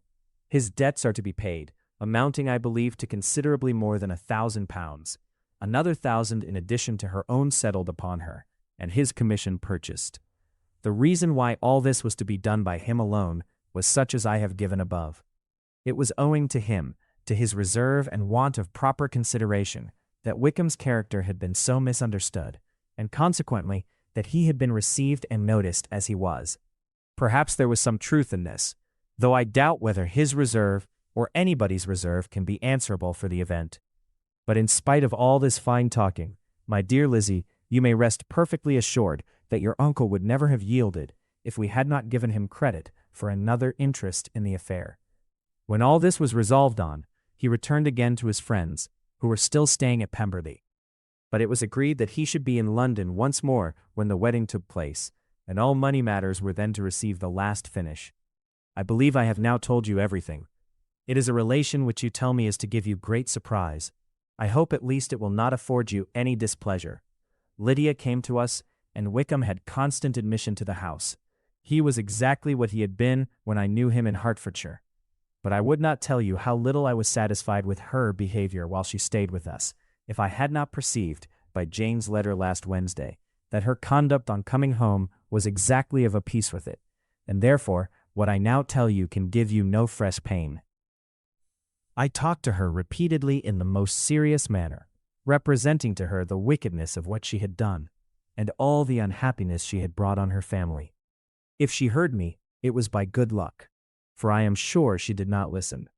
I was sometimes quite provoked, but then I recollected my dear Elizabeth and Jane, and for their sakes had patience with her.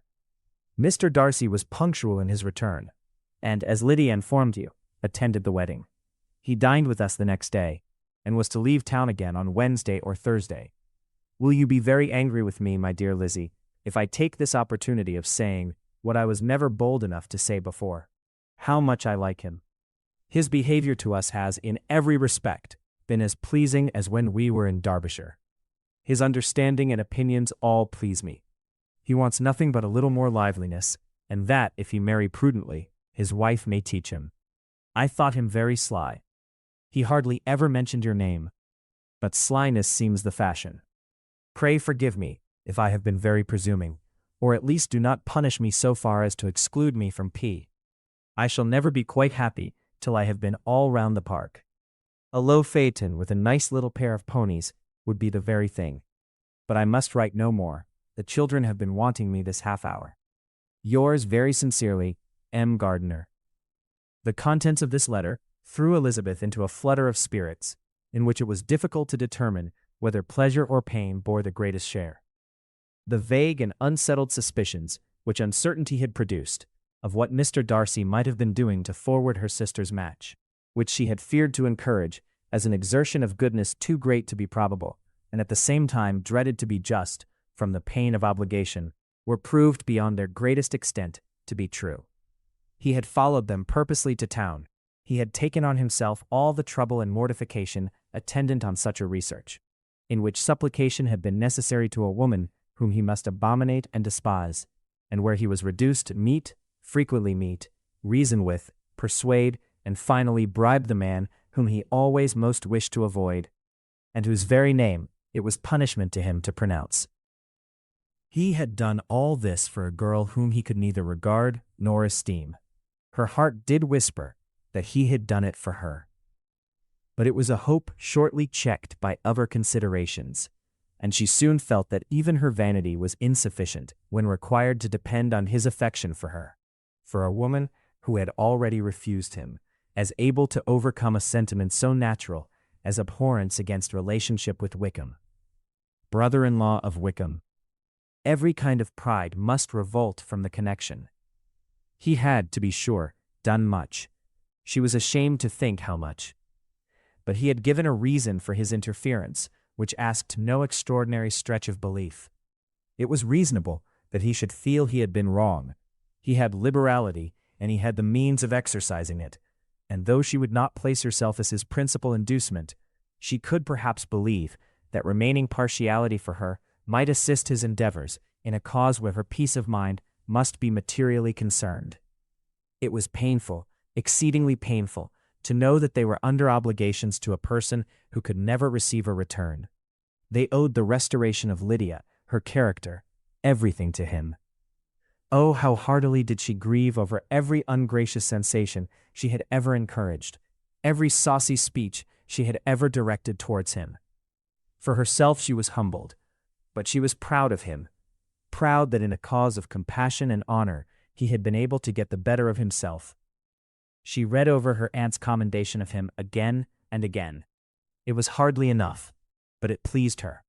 She was even sensible of some pleasure, though mixed with regret, on finding how steadfastly both she and her uncle had been persuaded that affection and confidence subsisted between Mr. Darcy and herself. She was roused from her seat and her reflections by someone's approach, and before she could strike into another path, she was overtaken by Wickham. "I am afraid I interrupt your solitary ramble, my dear sister," said he as he joined her. "You certainly do," she replied with a smile, "but it does not follow that the interruption must be unwelcome. I should be sorry indeed if it were. We were always good friends, and now we are better." "True. Are the others coming out?" "I do not know. Mrs. Bennet and Lydia are going in the carriage to Meryton, and so, my dear sister, I find, from our uncle and aunt, that you have actually seen Pemberley." She replied in the affirmative. "I almost envy you the pleasure, and yet I believe it would be too much for me, or else I could take it in my way to Newcastle." "And you saw the old housekeeper, I suppose?" "Poor Reynolds, she was always very fond of me, but of course she did not mention my name to you." "Yes, she did." "What did she say?" "That you were gone into the army, and she was afraid had not turned out well. At such a distance as that, you know, things are strangely misrepresented." "Certainly," he replied, biting his lips. Elizabeth hoped she had silenced him, but he soon afterward said, "I was surprised to see Darcy in town last month. We passed each other several times. I wonder what he can be doing there." "Perhaps preparing for his marriage with Miss de Bourgh," said Elizabeth. "It must be something particular to take him there at this time of year." "Undoubtedly. Did you see him while you were at Lambton? I thought I understood from the gardeners that you had." "Yes, he introduced us to his sister." "And do you like her?" "Very much. I have heard indeed that she is uncommonly improved within this year or two. When I last saw her, she was not very promising. I am very glad you liked her. I hope she will turn out well." "I dare say she will. She has got over the most trying age." "Did you go by the village of Kimpton?" "I do not recollect that we did. I mention it because it is the living which I ought to have had. A most delightful place, excellent parsonage house. It would have suited me in every respect." How should you have liked making sermons? Exceedingly well. I should have considered it as part of my duty, and the exertion would soon have been nothing. One ought not to repine, but to be sure, it would have been such a thing for me. The quiet, the retirement of such a life would have answered all my ideas of happiness. But it was not to be. Did you ever hear Darcy mention the circumstance when you were in Kent? I have heard from authority, which I thought as good, that it was left you conditionally only, and at the will of the present patron. You have, yes, there was something in that. I told you so from the first, you may remember. I did hear, too, that there was a time when sermon-making was not so palatable to you as it seems to be at present, that you actually declared your resolution of never taking orders, and that the business had been compromised accordingly. You did, and it was not wholly without foundation. You may remember what I told you on that point, when first we talked of it. They were now almost at the door of the house, for she had walked fast to get rid of him, and unwilling for her sister's sake to provoke him, she only said in reply, with a good-humored smile, "Come, Mr. Wickham, we are brother and sister, you know. Do not let us quarrel about the past. In future, I hope we shall be always of one mind." She held out her hand. He kissed it with affectionate gallantry, though he hardly knew how to look, and they entered the house. Chapter 53. Mr. Wickham was so perfectly satisfied with this conversation that he never again distressed himself or provoked his dear sister Elizabeth by introducing the subject of it, and she was pleased to find that she had said enough to keep him quiet. The day of his and Lydia's departure soon came, and Mrs. Bennet was forced to submit to a separation, which, as her husband by no means entered into her scheme of their all going to Newcastle, was likely to continue at least a 12-month. "Oh, my dear Lydia," she cried, "when shall we meet again?" "Oh, Lord, I don't know, not these 2 or 3 years, perhaps. Write to me very often, my dear. As often as I can, but you know married women have never much time for writing. My sisters may write to me, they will have nothing else to do." Mr. Wickham's adieus were much more affectionate than his wife's.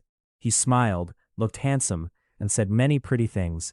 "He is as fine a fellow," said Mr. Bennet, as soon as they were out of the house, "as ever I saw. He simpers and smirks and makes love to us all. I am prodigiously proud of him. I defy even Sir William Lucas himself to produce a more valuable son-in-law." The loss of her daughter made Mrs. Bennet very dull for several days. "I often think," said she, "that there is nothing so bad as parting with one's friends. One seems so forlorn without them." "This is the consequence, you see, madam, of marrying a daughter," said Elizabeth. "It must make you better satisfied that your other 4 are single." "It is no such thing. Lydia does not leave me because she is married, but only because her husband's regiment happens to be so far off. If that had been nearer, she would not have gone so soon." But the spiritless condition which this event threw her into was shortly relieved, and her mind opened again to the agitation of hope, by an article of news which then began to be in circulation. The housekeeper at Netherfield had received orders to prepare for the arrival of her master, who was coming down in a day or two, to shoot there for several weeks. Mrs. Bennet was quite in the fidgets. She looked at Jane and smiled and shook her head. "Well, well. And so Mr. Bingley is coming down, sister." For Mrs. Phillips first brought her the news. "Well, so much the better. Not that I care about it, though. He is nothing to us, you know, and I am sure I never want to see him again. But, however, he is very welcome to come to Netherfield if he likes it, and who knows what may happen. But that is nothing to us. You know, sister, we agreed long ago never to mention a word about it. And so it is quite certain he is coming?" "You may depend on it," replied the other. "For Mrs. Nichols was in Meryton last night. I saw her passing by, and went out myself on purpose to know the truth of it, and she told me that it was certainly true. He comes down on Thursday, at the latest, very likely on Wednesday. She was going to the butcher's, she told me, on purpose to order in some meat on Wednesday, and she has got 3 couple of ducks just fit to be killed." Miss Bennet had not been able to hear of his coming without changing color. It was many months since she had mentioned his name to Elizabeth, but now, as soon as they were alone together, she said, "I saw you look at me today, Lizzie, when my aunt told us of the present report, and I know I appeared distressed, but don't imagine it was from any silly cause. I was only confused for the moment because I felt that I should be looked at. I do assure you that the news does not affect me either with pleasure or pain. I am glad of one thing, that he comes alone, because we shall see the less of him. Not that I am afraid of myself, but I dread other people's remarks." Elizabeth did not know what to make of it. Had she not seen him in Derbyshire, she might have supposed him capable of coming there with no other view than what was acknowledged. But she still thought him partial to Jane, and she wavered as to the greater probability of his coming there with his friend's permission, or being bold enough to come without it.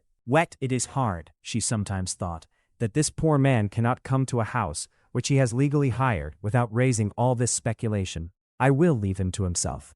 In spite of what her sister declared and really believed to be her feelings, in the expectation of his arrival, Elizabeth could easily perceive that her spirits were affected by it. They were more disturbed, more unequal than she had often seen them. The subject which had been so warmly canvassed between their parents about a 12-month ago was now brought forward again. "As soon as ever Mr. Bingley comes, my dear," said Mrs. Bennet. "You will wait on him, of course." No. You forced me into visiting him last year, and promised if I went to see him, he should marry one of my daughters. But it ended in nothing, and I will not be sent on a fool's errand again." His wife represented to him how absolutely necessary such an attention would be from all the neighboring gentlemen on his returning to Netherfield. "'Tis an etiquette I despise," said he. "If he wants our society, let him seek it. He knows where we live. I will not spend my hours in running after my neighbors every time they go away and come back again. Well, all I know is that it will be abominably rude if you do not wait on him. But however, that shan't prevent my asking him to dine here. I am determined. We must have Mrs. Long and the Gouldings soon. That will make 13 with ourselves, so there will be just room at table for him." Consoled by this resolution, she was the better able to bear her husband's incivility, though it was very mortifying to know that her neighbors might all see Mr. Bingley, in consequence of it, before they did. As the day of his arrival drew near, "I begin to be sorry that he comes at all," said Jane to her sister. "It would be nothing, I could see him with perfect indifference, but I can hardly bear to hear it thus perpetually talked of. My mother means well, but she does not know, no one can know how much I suffer from what she says. Happy shall I be when his stay at Netherfield is over." "I wish I could say anything to comfort you," replied Elizabeth, "but it is wholly out of my power. You must feel it, and the usual satisfaction of preaching patience to a sufferer is denied me, because you have always so much." Mr. Bingley arrived. Mrs. Bennet, through the assistance of servants, contrived to have the earliest tidings of it, that the period of anxiety and fretfulness on her side be as long as it could. She counted the days that must intervene before their invitation could be sent, hopeless of seeing him before. But on the third morning after his arrival in Hertfordshire, she saw him from her dressing-room window enter the paddock and ride towards the house. Her daughters were eagerly called to partake of her joy. Jane resolutely kept her place at the table, but Elizabeth, to satisfy her mother, went to the window. She looked. She saw Mr. Darcy with him, and sat down again by her sister. "There is a gentleman with him, mamma," said Kitty. "Who can it be? Some acquaintance or other, my dear, I suppose. I am sure I do not know." "La," replied Kitty, "it looks just like that man that used to be with him before, Mr. What's-his-name, that tall, proud man. Good gracious, Mr. Darcy, and so it does, I vow. Well, any friend of Mr. Bingley's will always be welcome here, to be sure, but else I must say that I hate the very sight of him." Jane looked at Elizabeth with surprise and concern. She knew but little of their meeting in Derbyshire, and therefore felt for the awkwardness which must attend her sister in seeing him almost for the first time after receiving his explanatory letter. Both sisters were uncomfortable enough, each felt for the other, and of course for themselves, and their mother talked on of her dislike of Mr. Darcy, and her resolution to be civil to him only as Mr. Bingley's friend, without being heard by either of them. But Elizabeth had sources of uneasiness which could not yet be suspected by Jane, to whom she had never yet had courage to show Mrs. Gardiner's letter, or to relate her own change of sentiment towards him. To Jane, he could be only a man whose proposals she had refused, and whose merits she had undervalued. But to her own more extensive information, he was the person to whom the whole family were indebted for the first of benefits, and whom she regarded herself with an interest, if not quite so tender, at least as reasonable and just as what Jane felt for Bingley.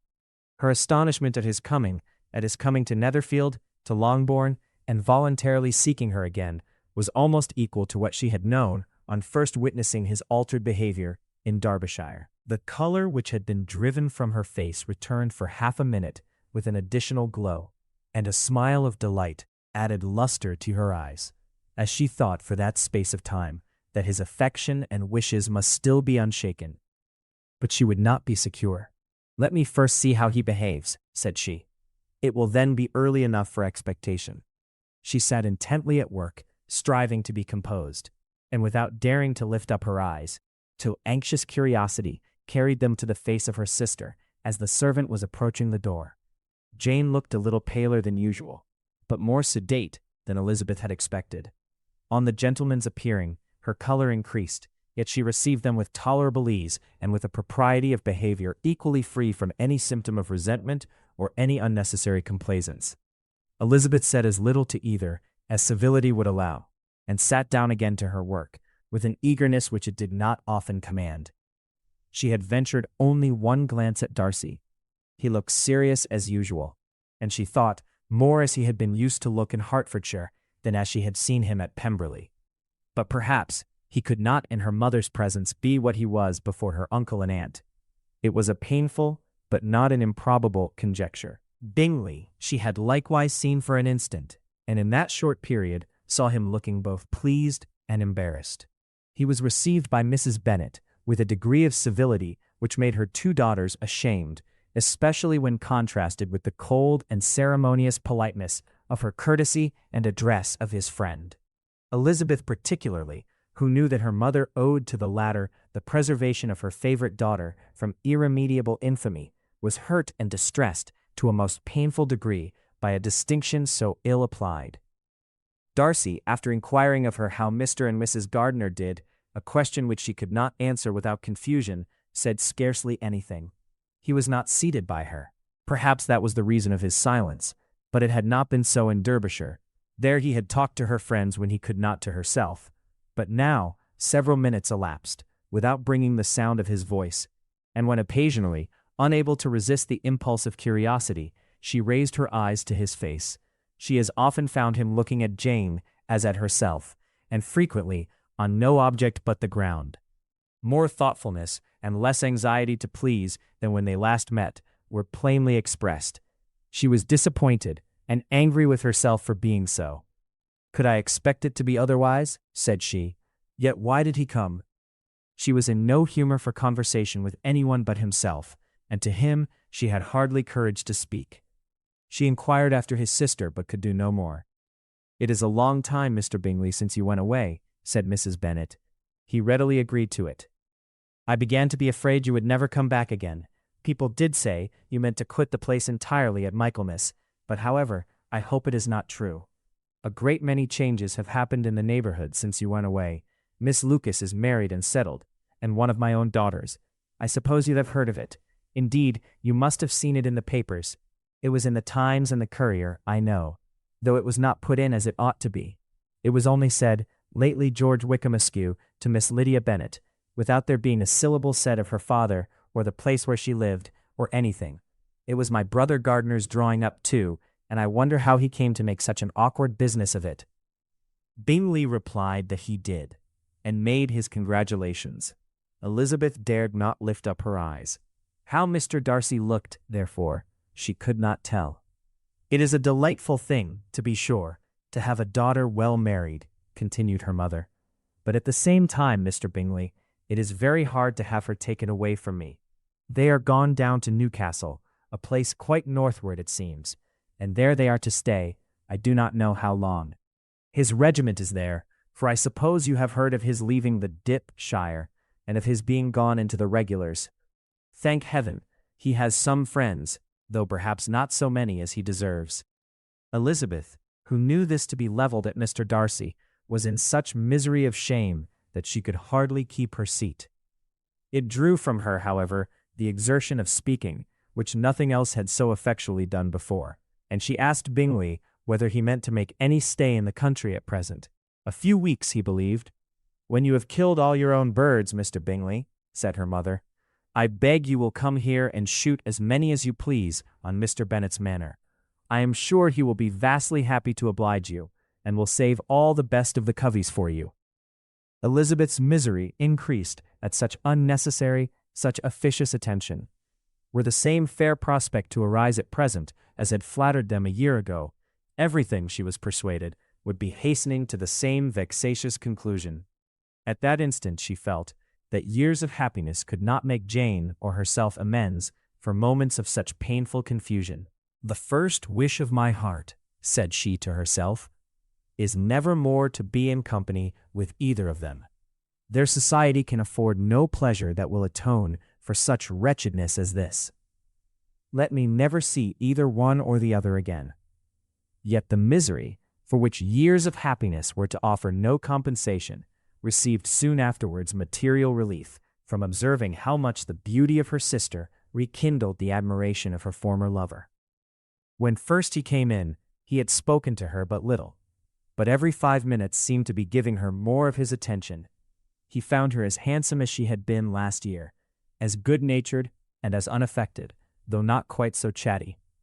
Jane was anxious that no difference should be perceived in her at all, and was really persuaded that she talked as much as ever, but her mind was so busily engaged that she did not always know when she was silent.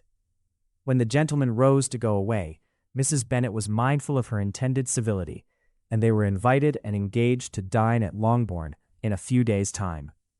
"You are quite a visit in my debt, Mr. Bingley," she added, "for when you went to town last winter, you promised to take a family dinner with us as soon as you returned. I have not forgot, you see, and I assure you I was very much disappointed that you did not come back and keep your engagement." Bingley looked a little silly at this reflection, and said something of his concern at having been prevented by business. They then went away. Mrs. Bennet had been strongly inclined to ask them to stay and dine there that day, but, though she always kept a very good table, she did not think anything less than 2 courses could be good enough for a man on whom she had such anxious designs, or satisfy the appetite and pride of one who had 10,000 a year. Chapter 54. As soon as they were gone, Elizabeth walked out to recover her spirits, or in other words, to dwell without interruption on those subjects which must deaden them more. Mr. Darcy's behavior astonished and vexed her. "Why, if he came only to be silent, grave, and indifferent," said she, "did he come at all?" She could settle it in no way that gave her pleasure. "He could be still amiable, still pleasing to my uncle and aunt when he was in town, and why not to me? If he fears me, why come hither? If he no longer cares for me, why silent? Teasing man, I will think no more about him." Her resolution was for a short time involuntarily kept by the approach of her sister, who joined her with a cheerful look, which showed her better satisfied with their visitors than Elizabeth.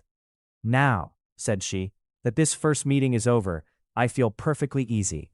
I know my own strength, and I shall never be embarrassed again by his coming. I am glad he dines here on Tuesday. It will then be publicly seen that on both sides we meet only as common and indifferent acquaintance." "Yes, very indifferent indeed," said Elizabeth laughingly. "Oh, Jane, take care. My dear Lizzie, you cannot think me so weak as to be in danger now. I think you are in very great danger of making him as much in love with you as ever." They did not see the gentleman again till Tuesday, and Mrs. Bennet, in the meanwhile, was giving way to all the happy schemes which the good humor and common politeness of Bingley, in half an hour's visit, had revived.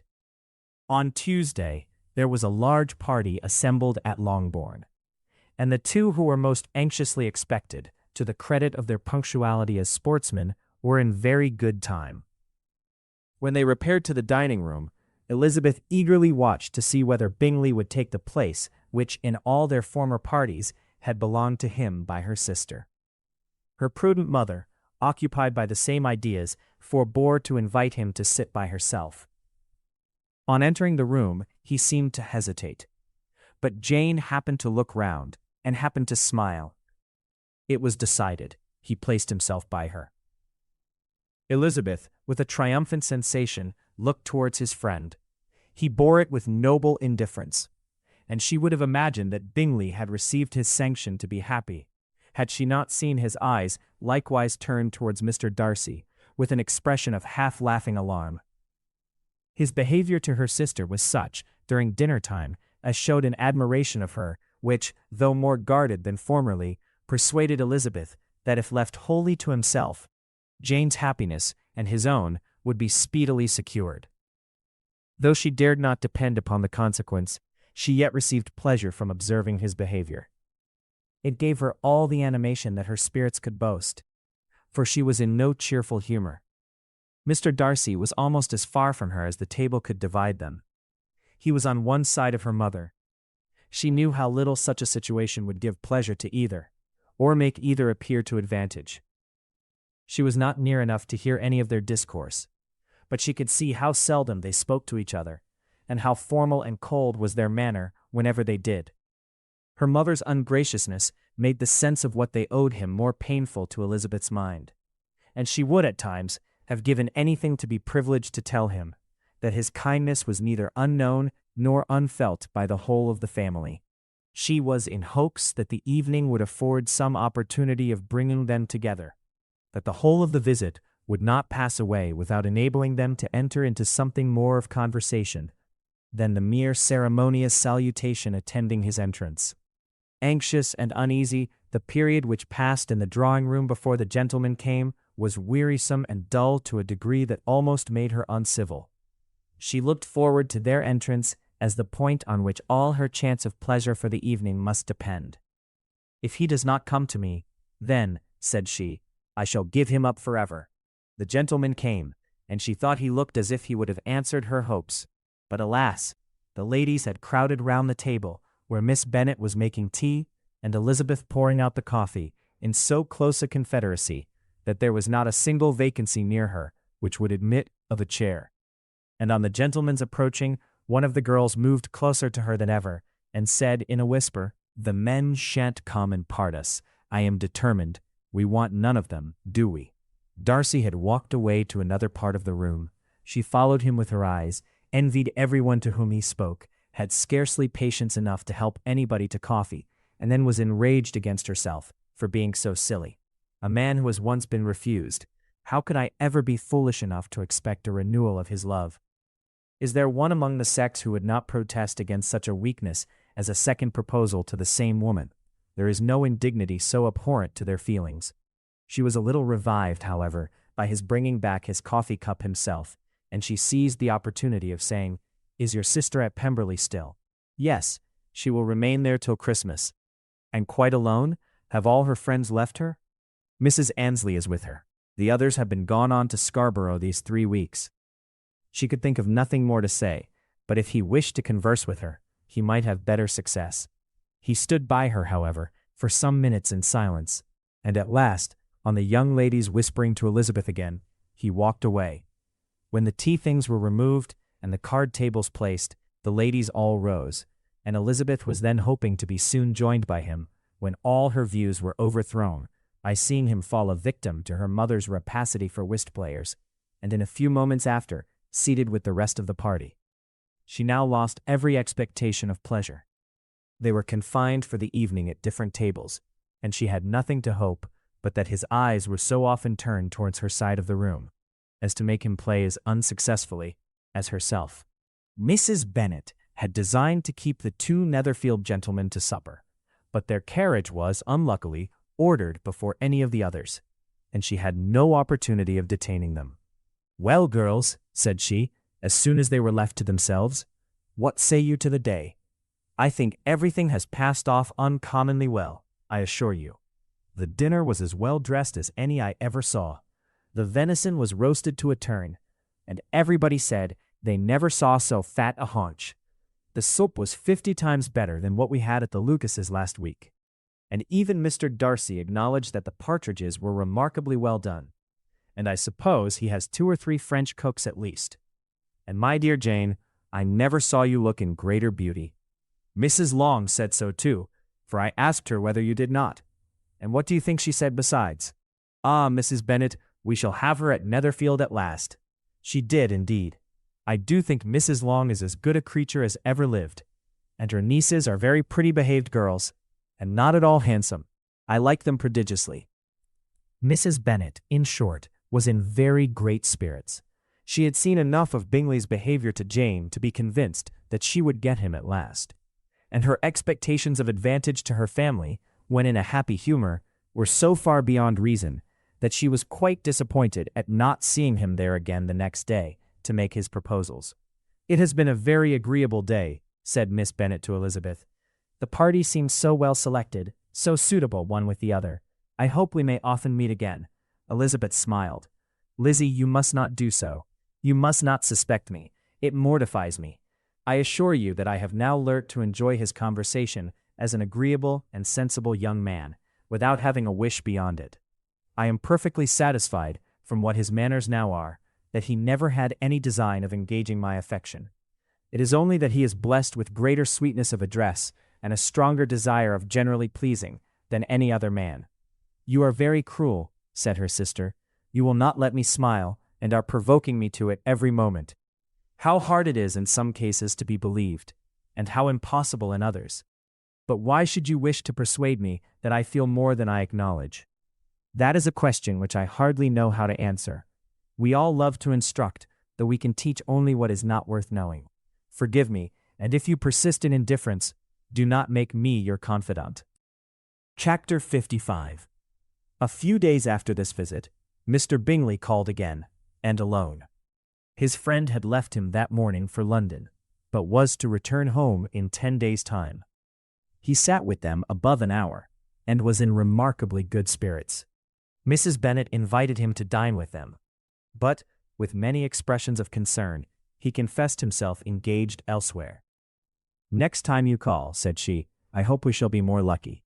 He should be particularly happy at any time," etc., etc., and if she would give him leave, would take an early opportunity of waiting on them. "Can you come tomorrow?" Yes, he had no engagement at all for tomorrow, and her invitation was accepted with alacrity. He came, and in such very good time that the ladies were none of them dressed. In ran Mrs. Bennet to her daughter's room, in her dressing gown and with her hair half finished, crying out, "My dear Jane, make haste and hurry down. He is come. Mr. Bingley is come. He is indeed. Make haste, make haste. Here, Sarah, come to Miss Bennet this moment and help her on with her gown. Never mind Miss Lizzie's hair." "We will be down as soon as we can," said Jane. "But I dare say Kitty is forwarder than either of us, for she went upstairs half an hour ago." "Oh, hang Kitty! What has she to do with it? Come, be quick, be quick! Where is your sash, my dear?" But when her mother was gone, Jane would not be prevailed on to go down without one of her sisters. The same anxiety to get them by themselves was visible again in the evening. After tea, Mr. Bennet retired to the library, as was his custom, and Mary went upstairs to her instrument. 2 obstacles of the 5 being thus removed, Mrs. Bennet sat looking and winking at Elizabeth and Catherine for a considerable time, without making any impression on them. Elizabeth would not observe her, and when at last Kitty did, she very innocently said, "What is the matter, mamma? What do you keep winking at me for?" "Nothing, child, nothing. I did not wink at you." She then sat still 5 minutes longer, but unable to waste such a precious occasion, she suddenly got up, and saying to Kitty, "Come here, my love, I want to speak to you," took her out of the room. Jane instantly gave a look at Elizabeth, which spoke her distress at such premeditation, and her entreaty that she would not give in to it. In a few minutes, Mrs. Bennet half opened the door, and called out, "Lizzie, my dear, I want to speak with you." Elizabeth was forced to go. "We may as well leave them by themselves, you know," said her mother, as soon as she was in the hall. "Kitty and I are going upstairs to sit in my dressing room." Elizabeth made no attempt to reason with her mother, but remained quietly in the hall till she and Kitty were out of sight, then returned into the drawing-room. Mrs. Bennet's schemes for this day were ineffectual. Bingley was everything that was charming, except the professed lover of her daughter. His ease and cheerfulness rendered him a most agreeable addition to their evening party, and he bore with the ill-judged officiousness of the mother, and heard all her silly remarks with a forbearance and command of countenance particularly grateful to the daughter. He scarcely needed an invitation to stay supper, and before he went away an engagement was formed, chiefly through his own and Mrs. Bennet's means, for his coming next morning to shoot with her husband. After this day, Jane said no more of her indifference. Not a word passed between the sisters concerning Bingley. But Elizabeth went to bed in the happy belief that all must speedily be concluded unless Mr. Darcy returned within the stated time. Seriously, however, she felt tolerably persuaded that all this must have taken place with that gentleman's concurrence. Bingley was punctual to his appointment, and he and Mr. Bennet spent the morning together, as had been agreed on. The latter was much more agreeable than his companion expected. There was nothing of presumption or folly in Bingley that could provoke his ridicule, or disgust him into silence, and he was more communicative and less eccentric than the other had ever seen him. Bingley, of course, returned with him to dinner, and in the evening Mrs. Bennet's invention was again at work to get everybody away from him and her daughter. Elizabeth, who had a letter to write, went into the breakfast-room for that purpose soon after tea, for as the others were all going to sit down to cards, she could not be wanted to counteract her mother's schemes. But on her returning to the drawing-room, when her letter was finished, she saw, to her infinite surprise, there was reason to fear that her mother had been too ingenious for her. On opening the door, she perceived her sister and Bingley standing together over the hearth, as if engaged in earnest conversation, and had this led to no suspicion, the faces of both, as they hastily turned round and moved away from each other, would have told it all. Their situation was awkward enough, but hers, she thought, was still worse. Not a syllable was uttered by either, and Elizabeth was on the point of going away again, when Bingley, who as well as the other had sat down, suddenly rose, and whispering a few words to her sister, ran out of the room. Jane could have no reserves from Elizabeth, where confidence would give pleasure, and instantly embracing her, acknowledged with the liveliest emotion that she was the happiest creature in the world. "'Tis too much," she added, "by far too much. I do not deserve it. Oh, why is not everybody as happy?" Elizabeth's congratulations were given with a sincerity, a warmth, a delight, which words could but poorly express. Every sentence of kindness was a fresh source of happiness to Jane, but she would not allow herself to stay with her sister, or say half that remained to be said, for the present. "I must go instantly to my mother," she cried. "I would not on any account trifle with her affectionate solicitude, or allow her to hear it from anyone but myself. He is gone to my father already. Oh, Lizzie, to know that what I have to relate will give such pleasure to all my dear family. How shall I bear so much happiness?" She then hastened away to her mother, who had purposely broken up the card party, and was sitting upstairs with Kitty. Elizabeth, who was left by herself, now smiled at the rapidity and ease with which an affair was finally settled that had given them so many previous months of suspense and vexation. "And this," said she, "is the end of all his friend's anxious circumspection, of all his sister's falsehood and contrivance, the happiest, wisest, and most reasonable end." In a few minutes she was joined by Bingley, whose conference with her father had been short and to the purpose. "Where is your sister?" said he hastily, as he opened the door. "With my mother upstairs. She will be down in a moment, I dare say." He then shut the door, and coming up to her, claimed the good wishes and affection of a sister. Elizabeth honestly and heartily expressed her delight in the prospect of their relationship. They shook hands with great cordiality, and then, till her sister came down, she had to listen to all he had to say of his own happiness and of Jane's perfections, and in spite of his being a lover, Elizabeth really believed all his expectations of felicity to be rationally founded, because they had for basis the excellent understanding and super-excellent disposition of Jane, and a general similarity of feeling and taste between her and himself. It was an evening of no common delight to them all. The satisfaction of Miss Bennet's mind gave such a glow of sweet animation to her face as made her look handsomer than ever. Kitty simpered and smiled, and hoped her turn was coming soon.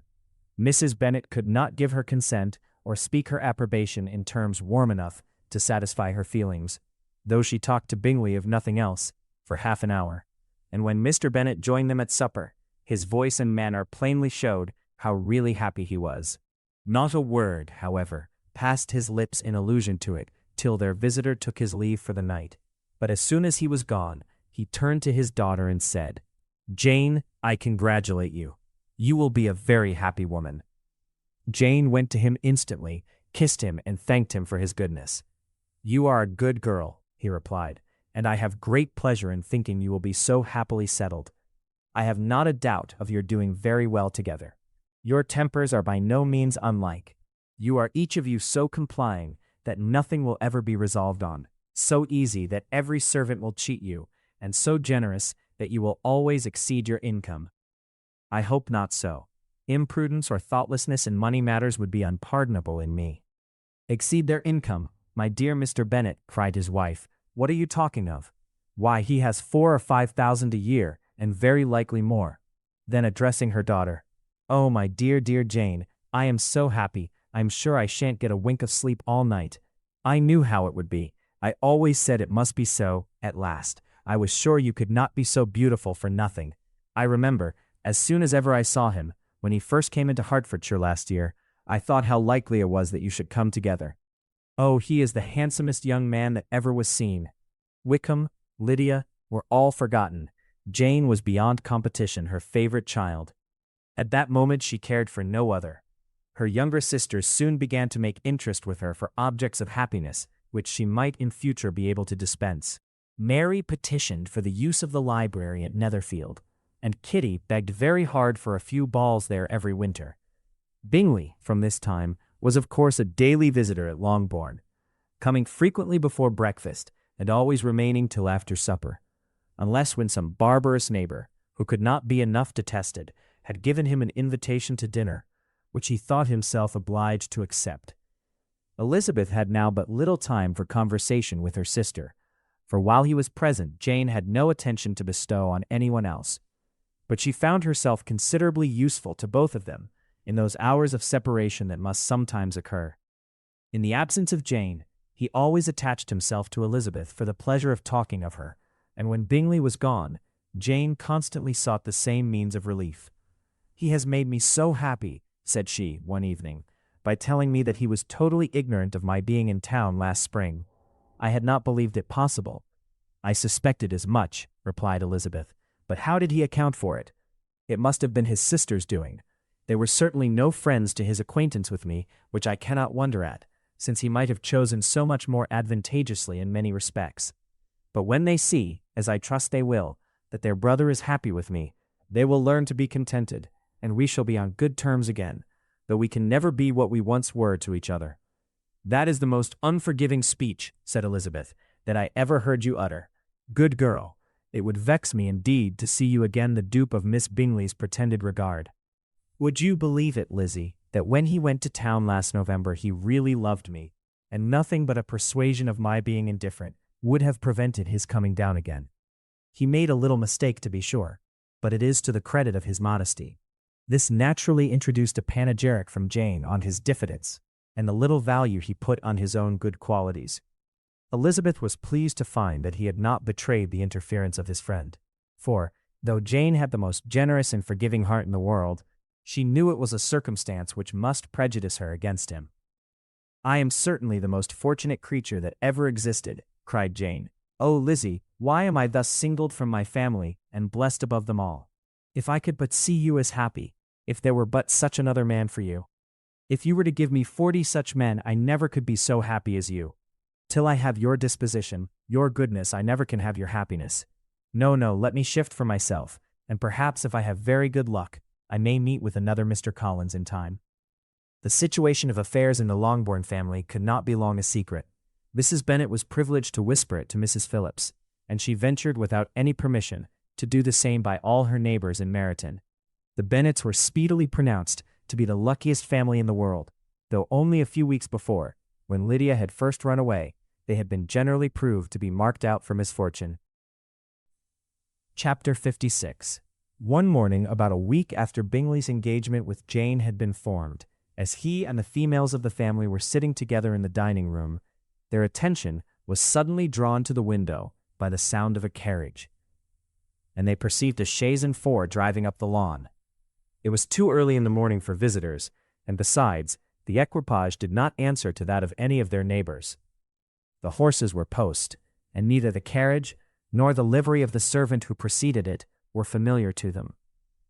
As it was certain, however, that somebody was coming, Bingley instantly prevailed on Miss Bennet to avoid the confinement of such an intrusion and walk away with him into the shrubbery. They both set off, and the conjectures of the remaining three continued, though with little satisfaction, till the door was thrown open and their visitor entered. It was Lady Catherine de Bourgh, They were of course all intending to be surprised, but their astonishment was beyond their expectation. And on the part of Mrs. Bennet and Kitty, though she was perfectly unknown to them, even inferior to what Elizabeth felt. She entered the room with an air more than usually ungracious, made no other reply to Elizabeth's salutation than a slight inclination of the head, and sat down without saying a word.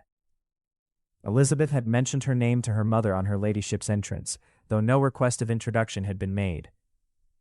Mrs. Bennet, all amazement, though flattered by having a guest of such high importance, received her with the utmost politeness. After sitting for a moment in silence, she said, very stiffly, to Elizabeth, "I hope you are well, Miss Bennet. That lady, I suppose, is your mother?" Elizabeth replied very concisely that she was. "And that, I suppose, is one of your sisters?" "Yes, madam," said Mrs. Bennet, delighted to speak to a Lady Catherine. "She is my youngest girl but one. My youngest of all is lately married, and my eldest is somewhere about the ground, walking with a young man, who I believe will soon become a part of the family." "You have a very small park here," returned Lady Catherine, after a short silence. "It is nothing in comparison of Rosings, my lady, I dare say, but I assure you it is much larger than Sir William Lucas's. This must be a most inconvenient sitting room for the evening in summer. The windows are full west." Mrs. Bennet assured her that they never sat there after dinner, and then added, "May I take the liberty of asking your ladyship whether you left Mr. and Mrs. Collins well?" "Yes, very well. I saw them the night before last." Elizabeth now expected that she would produce a letter for her from Charlotte, as it seemed the only probable motive for her calling. But no letter appeared, and she was completely puzzled. Mrs. Bennet, with great civility, begged her ladyship to take some refreshment, but Lady Catherine very resolutely, and not very politely, declined eating anything. And then, rising up, said to Elizabeth, "Miss Bennet, there seemed to be a prettyish kind of a little wilderness on one side of your lawn. I should be glad to take a turn in it, if you will favor me with your company." "Go, my dear," cried her mother, "and show her ladyship about the different walks. I think she will be pleased with the hermitage." Elizabeth obeyed, and running into her own room for her parasol, attended her noble guest downstairs. As they passed through the hall, Lady Catherine opened the doors into the dining parlor and drawing room, and pronouncing them, after a short survey, to be decent-looking rooms, walked on. Her carriage remained at the door, and Elizabeth saw that her waiting woman was in it. They proceeded in silence along the gravel walk that led to the copse. Elizabeth was determined to make no effort for conversation with a woman who was now more than usually insolent and disagreeable. "How could I ever think her like her nephew?" said she as she looked in her face. As soon as they entered the copse, Lady Catherine began in the following manner. "You can be at no loss, Miss Bennet, to understand the reason of my journey hither. Your own heart, your own conscience, must tell you why I come." Elizabeth looked with unaffected astonishment. "Indeed, you are mistaken, madam. I have not been at all able to account for the honor of seeing you here." "Miss Bennet," replied her ladyship in an angry tone, "you ought to know that I am not to be trifled with. But however insincere you may choose to be, you shall not find me so. My character has ever been celebrated for its sincerity and frankness, and in a cause of such moment as this, I shall certainly not depart from it. A report of a most alarming nature reached me 2 days ago. I was told that not only your sister was on the point of being most advantageously married, but that Miss Elizabeth Bennet would, in all likelihood, be soon afterwards united to my nephew, my own nephew, Mr. Darcy.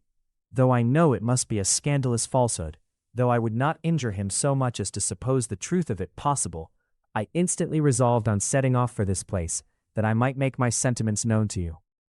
"If you believed it impossible to be true," said Elizabeth, coloring with astonishment and disdain, "I wonder you took the trouble of coming so far. What could your ladyship propose by it?" "At once to insist upon having such a report universally contradicted." "Your coming to Longbourn, to see me and my family," said Elizabeth coolly, "will be rather a confirmation of it, if indeed such a report is in existence." "If, do you then pretend to be ignorant of it?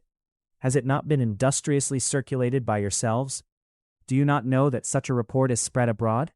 "I never heard that it was." "And can you likewise declare that there is no foundation for it?" "I do not pretend to possess equal frankness with your ladyship.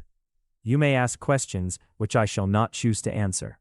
This is not to be borne. Miss Bennet, I insist on being satisfied. Has my nephew, made you an offer of marriage? Your ladyship has declared it to be impossible. It ought to be so. It must be so, while he retains the use of his reason, but your arts and allurements may, in a moment of infatuation, have made him forget what he owes to himself and to all his family. You may have drawn him in. If I have, I shall be the last person to confess it. Miss Bennet, do you know who I am? I have not been accustomed to such language as this. I am almost the nearest relation he has in the world, and am entitled to know all his dearest concerns. But you are not entitled to know mine, nor will such behavior as this ever induce me to be explicit. Let me be rightly understood. This match, to which you have the presumption to aspire, can never take place. No, never. Mr. Darcy is engaged to my daughter. Now what have you to say? Only this, that if he is so, you can have no reason to suppose he will make an offer to me.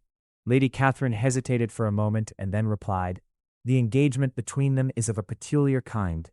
From their infancy they have been intended for each other. It was the favorite wish of his mother, as well as of hers. While in their cradles we planned the union, and now, at the moment when the wishes of both sisters would be accomplished, is their marriage to be prevented by a young woman of inferior birth, of no importance in the world, and wholly unallied to the family? Do you pay no regard to the wishes of his friends, to his tacit engagement with Miss de Bourgh? Are you lost to every feeling of propriety and delicacy? Have you not heard me say that from his earliest hours he was destined for his cousin? Yes, and I had heard it before. But what is that to me? If there is no other objection to my marrying your nephew, I shall certainly not be kept from it, by knowing that his mother and aunt wished him to marry Miss de Bourgh. You both did as much as you could in planning the marriage. Its completion depended on others. If Mr. Darcy is neither by honor nor inclination confined to his cousin, why is not he to make another choice? And if I am that choice, why may not I accept him? Because honor, decorum, prudence, nay, interest forbid it. Yes, Miss Bennet, interest, for do not expect to be noticed by his family or friends. If you willfully act against the inclinations of all, you will be censured, slighted, and despised by everyone connected with him. Your alliance will be a disgrace. Your name will never even be mentioned by any of us. These are heavy misfortunes, replied Elizabeth. But the wife of Mr. Darcy must have such extraordinary sources of happiness necessarily attached to her situation that she could, upon the whole, have no cause to repine. Obstinate, headstrong girl, I am ashamed of you. Is this your gratitude for my attentions to you last spring? Is nothing due to me on that score? Let us sit down. You are to understand, Miss Bennet, that I came here with the determined resolution of carrying my purpose, nor will I be dissuaded from it. I have not been used to submit to any person's whims. I have not been in the habit of brooking disappointment. That will make your ladyship's situation at present more pitiable, but it will have no effect on me. I will not be interrupted. Hear me in silence. My daughter and my nephew are formed for each other. They are descended on the maternal side from the same noble line, and on the father's from respectable, honorable, and ancient, though untitled families. Their fortune on both sides is splendid. They are destined for each other by the voice of every member of their respective houses. And what is to divide them? The upstart pretensions of a young woman without family, connections, or fortune. Is this to be endured? But it must not, shall not be. If you were sensible of your own good, you would not wish to quit the sphere in which you have been brought up. In marrying your nephew, I should not consider myself as quitting that sphere. He is a gentleman, I am a gentleman's daughter. So far we are equal. True, you are a gentleman's daughter. But what was your mother? Who are your uncles and aunts? Do not imagine me ignorant of their condition. Whatever my connections may be, said Elizabeth, if your nephew does not object to them, they can be nothing to you. Tell me once for all, are you engaged to him? Though Elizabeth would not, for the mere purpose of obliging Lady Catherine, have answered this question, she could not but say, after a moment's deliberation, I am not. Lady Catherine seemed pleased. And will you promise me never to enter into such an engagement? I will make no promise of the kind. Miss Bennet, I am shocked and astonished. I expected to find a more reasonable young woman. But do not deceive yourself into a belief that I will ever recede. I shall not go away till you have given me the assurance I require. And I certainly never shall give it. I am not to be intimidated into anything so wholly unreasonable. Your ladyship wants Mr. Darcy to marry your daughter. But would my giving you the wished-for promise make their marriage at all more probable? Supposing him to be attached to me, would my refusing to accept his hand make him wish to bestow it on his cousin? Allow me to say, Lady Catherine, that the arguments with which you have supported this extraordinary application have been as frivolous as the application was ill-judged.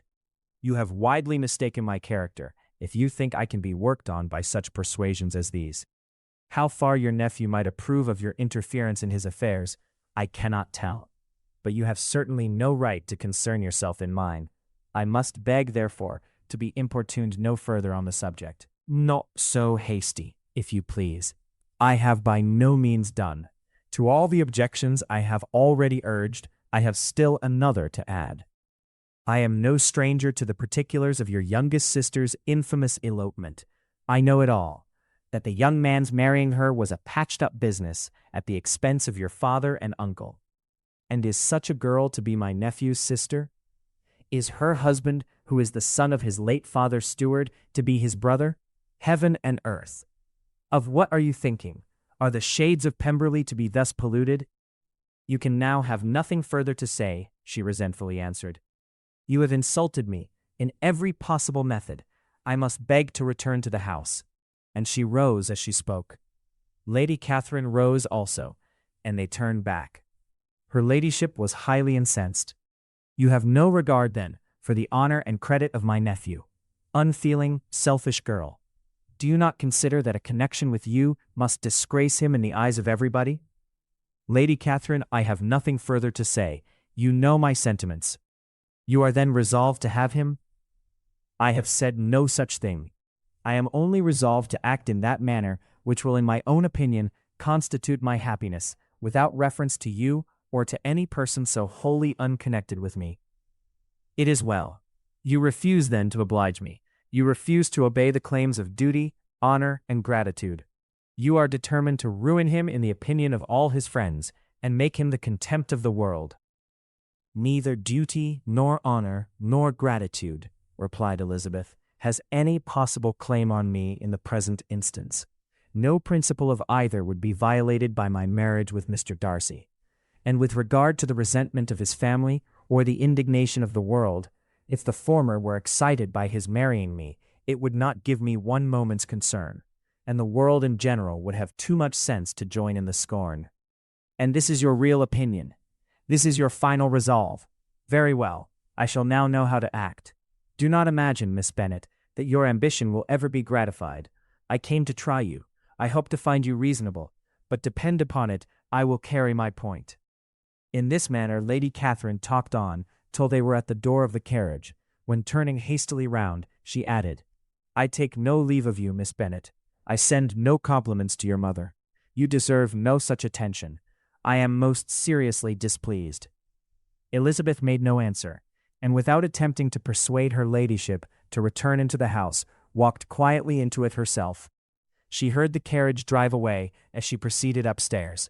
Her mother impatiently met her at the door of her dressing-room to ask why Lady Catherine would not come in again and rest herself. She did not choose it, said her daughter. She would go.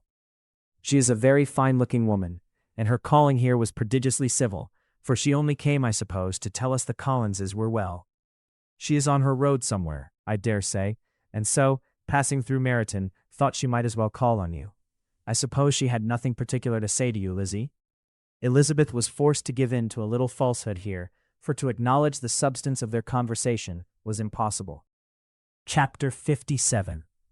The discomposure of spirits which this extraordinary visit threw Elizabeth into could not be easily overcome. Nor could she for many hours learn to think of it less than incessantly. Lady Catherine, it appeared, had actually taken the trouble of this journey from Rosings for the sole purpose of breaking off her supposed engagement with Mr. Darcy.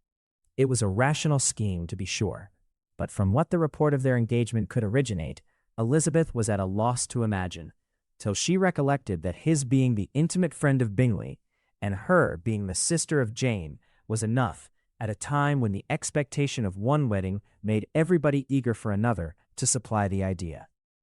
She had not herself forgotten to feel that the marriage of her sister must bring them more frequently together, and her neighbors at Lucas Lodge, therefore, for through their communication with the Collinses, the report, she concluded, had reached Lady Catherine, had only set that down as almost certain and immediate, which she had looked forward to as possible at some future time. In revolving Lady Catherine's expressions, however, she could not help feeling some uneasiness as to the possible consequence of her persisting in this interference. From what she had said of her resolution to prevent the marriage, it occurred to Elizabeth that she must meditate an application to her nephew, and how he might take a similar representation of the evils attached to a connection with her, she dared not pronounce. She knew not the exact degree of his affection for his aunt, or his dependence on her judgment, but it was natural to suppose that he thought much higher of her ladyship than she could do. And it was certain that in enumerating the miseries of a marriage with one whose immediate connections were so unequal to his own, his aunt would address him on his weakest side. With his notions of dignity, he would probably feel that the arguments, which to Elizabeth had appeared weak and ridiculous, contained much good sense and solid reasoning. If he had been wavering before, as to what he should do, which had often seemed likely, the advice and entreaty of so near a relation might settle every doubt, and determine him at once to be as happy as dignity unblemished could make him. In that case, he would return no more. Lady Catherine might see him in her way through town, and his engagement to Bingley, of coming again to Netherfield, must give way. If, therefore, an excuse for not keeping his promise should come to his friend within a few days, she added, I shall know how to understand it. I shall then give over every expectation, every wish of his constancy. If he is satisfied with only regretting me when he might have obtained my affections in hand, I shall soon cease to regret him at all. The surprise of the rest of the family, on hearing who their visitor had been, was very great, but they obligingly satisfied it with the same kind of supposition which had appeased Mrs. Bennet's curiosity, and Elizabeth was spared from much teasing on the subject. The next morning, as she was going downstairs, she was met by her father, who came out of his library with a letter in his hand. Lizzie, said he, I was going to look for you. Come into my room. She followed him thither, and her curiosity to know what he had to tell her was heightened by the supposition of its being in some manner connected with the letter he held. It suddenly struck her that it might be from Lady Catherine, and she anticipated with dismay all the consequent explanations. She followed her father to the fireplace, and they both sat down. He then said, I have received a letter this morning that has astonished me exceedingly. As it principally concerns yourself, you ought to know its contents. I did not know before that I had 2 daughters on the brink of matrimony. Let me congratulate you on a very important conquest. The color now rushed into Elizabeth's cheeks in the instantaneous conviction of its being a letter from the nephew instead of the aunt. And she was undetermined whether most to be pleased that he explained himself at all, or offended that his letter was not rather addressed to herself, when her father continued, You look conscious. Young ladies have great penetration in such matters as these. But I think I may defy even your sagacity to discover the name of your admirer. This letter is from Mr. Collins. From Mr. Collins? And what can he have to say? Something very much to the purpose, of course. He begins with congratulations on the approaching nuptials of my eldest daughter, of which it seems he has been told by some of the good-natured, gossiping Lucases. I shall not sport with your impatience by reading what he says on that point. What relates to yourself is as follows. Having thus offered you the sincere congratulations of Mrs. Collins and myself on this happy event, let me now add a short hint on the subject of another, of which we have been advertised by the same authority. Your daughter Elizabeth, it is presumed, will not long bear the name of Bennet, after her eldest sister has resigned it, and the chosen partner of her fate may be reasonably looked up to as one of the most illustrious personages in this land.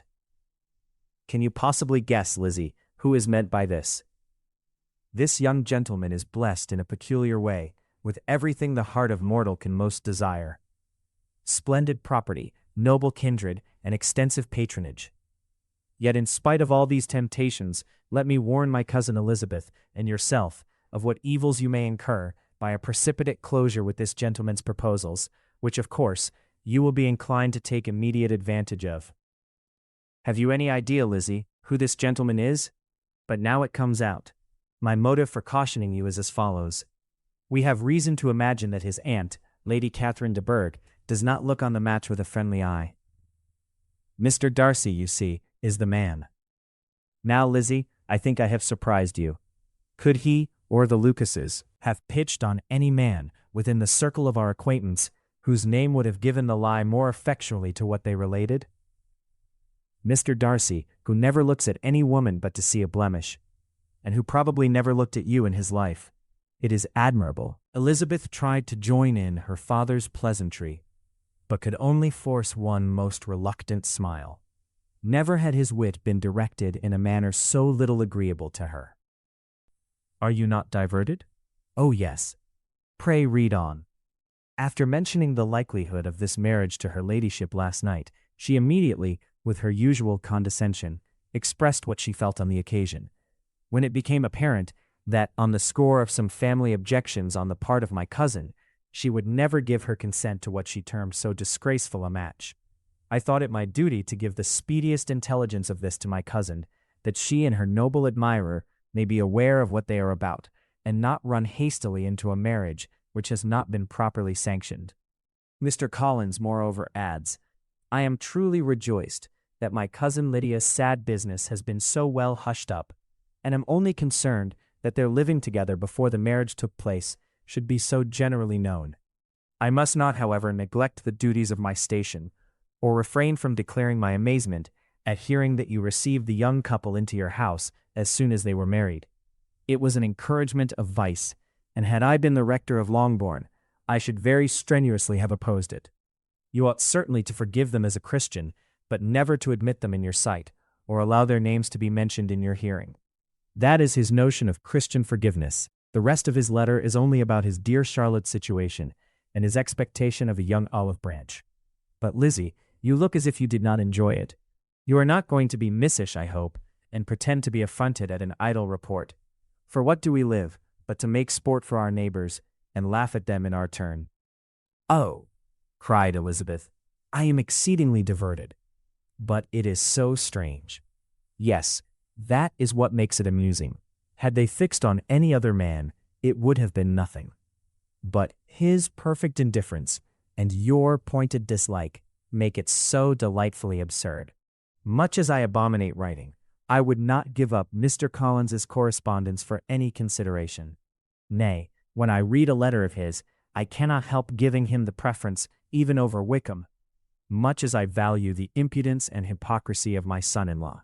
And pray, Lizzie, what said Lady Catherine about this report? Did she call to refuse her consent?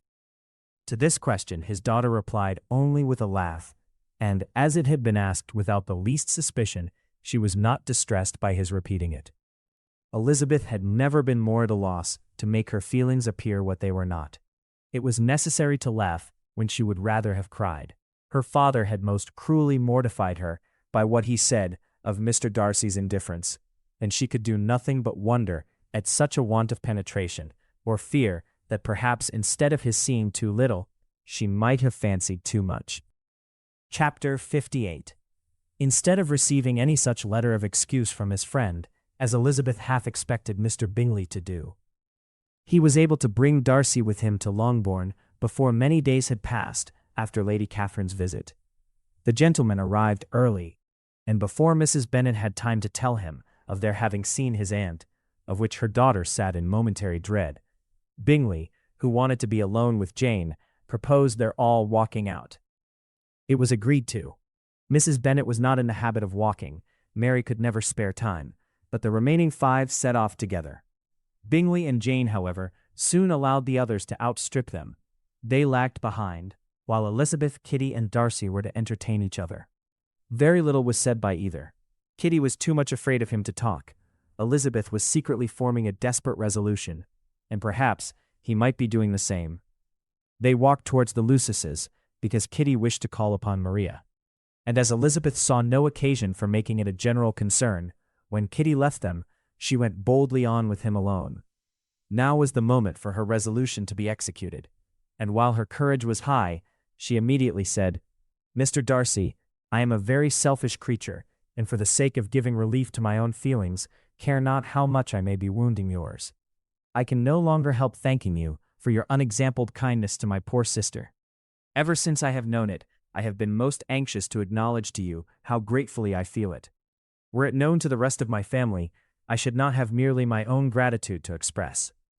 "I am sorry, exceedingly sorry," replied Darcy, in a tone of surprise and emotion, "that you have ever been informed of what may, in a mistaken light, have given you uneasiness. I did not think Mrs. Gardiner was so little to be trusted." "You must not blame my aunt. Lydia's thoughtlessness first betrayed to me that you had been concerned in the matter. And of course, I could not rest till I knew the particulars. Let me thank you again and again, in the name of all my family, for that generous compassion which induced you to take so much trouble and bear so many mortifications for the sake of discovering them. If you will thank me," he replied, "let it be for yourself alone. That the wish of giving happiness to you might add force to the other inducements which led me on, I shall not attempt to deny. But your family owe me nothing. Much as I respect them, I believe I thought only of you." Elizabeth was too much embarrassed to say a word. After a short pause, her companion added, "You are too generous to trifle with me. If your feelings are still what they were last April, tell me so at once. My affections and wishes are unchanged, but one word from you will silence me on this subject forever." Elizabeth, feeling all the more than common awkwardness and anxiety of his situation, now forced herself to speak, and immediately, though not very fluently, gave him to understand that her sentiments had undergone so material a change since the period to which he alluded, as to make her receive with gratitude and pleasure his present assurances.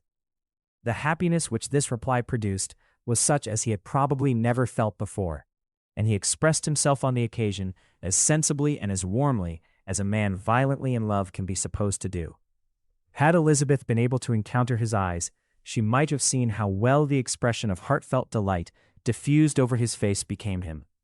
But though she could not look, she could listen, and he told her of feelings which, in proving of what importance she was to him, made his affection every moment more valuable. They walked on without knowing in what direction. There was too much to be thought and felt and said for attention to any other objects. She soon learnt that they were indebted for their present good understanding to the efforts of his aunt, who did call on him in her return through London, and there relate her journey to Longbourn, its motive, and the substance of her conversation with Elizabeth.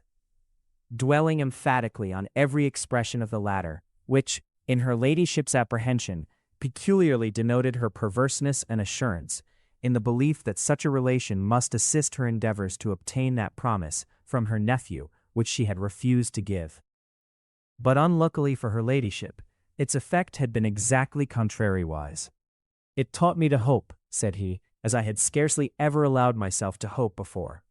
I knew enough of your disposition to be certain that had you been absolutely, irrevocably decided against me, you would have acknowledged it to Lady Catherine frankly and openly." Elizabeth colored and laughed as she replied, "Yes, you know enough of my frankness to believe me capable of that. After abusing you so abominably to your face, I could have no scruple in abusing you to all your relations. What did you say of me that I did not deserve? For though your accusations were ill-founded, formed on mistaken premises, my behavior to you at the time had merited the severest reproof. It was unpardonable. I cannot think of it without abhorrence. We will not quarrel for the greater share of blame annexed to that evening," said Elizabeth. "The conduct of neither, if strictly examined, will be irreproachable. But since then we have both, I hope, improved in civility. I cannot be so easily reconciled to myself. The recollection of what I then said, of my conduct, my manners, my expressions during the whole of it, is now, and has been many months, inexpressibly painful to me. Your reproof, so well applied, I shall never forget. Had you behaved in a more gentlemanlike manner, those were your words. You know not, you can scarcely conceive, how they have tortured me, though it was some time, I confess, before I was reasonable enough to allow their justice. I was certainly very far from expecting them to make so strong an impression, I had not the smallest idea of their being ever felt in such a way. I can easily believe it. You thought me then devoid of every proper feeling. I am sure you did. The turn of your countenance I shall never forget, as you said that I could not have addressed you in any possible way that would induce you to accept me. Oh, do not repeat what I then said. These recollections will not do at all. I assure you that I have long been most heartily ashamed of it. Darcy mentioned his letter. Did it, said he, did it soon make you think better of me? Did you, on reading it, give any credit to its contents? She explained what its effects on her had been, and how gradually all her former prejudices had been removed. I knew, said he, that what I wrote must give you pain, but it was necessary. I hope you have destroyed the letter. There was one part, especially the opening of it, which I should dread your having the power of reading again.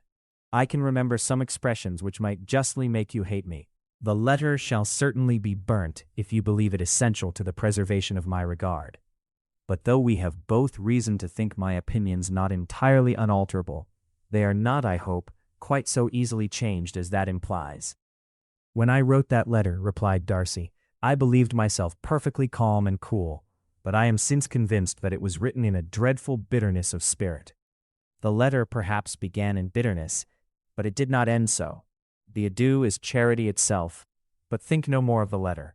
The feelings of the person who wrote and the person who received it are now so widely different from what they were then, that every unpleasant circumstance attending it ought to be forgotten. You must learn some of my philosophy. Think only of the past as its remembrance gives you pleasure. I cannot give you credit for any philosophy of the kind. Your retrospections must be so totally void of reproach that the contentment arising from them is not of philosophy, but what is much better, of ignorance. But with me it is not so. Painful recollections will intrude, which ought not to be repelled. I have been a selfish being all my life, in practice, though not in principle. As a child I was taught what was right, but I was not taught to correct my temper. I was given good principles but left to follow them in pride and conceit.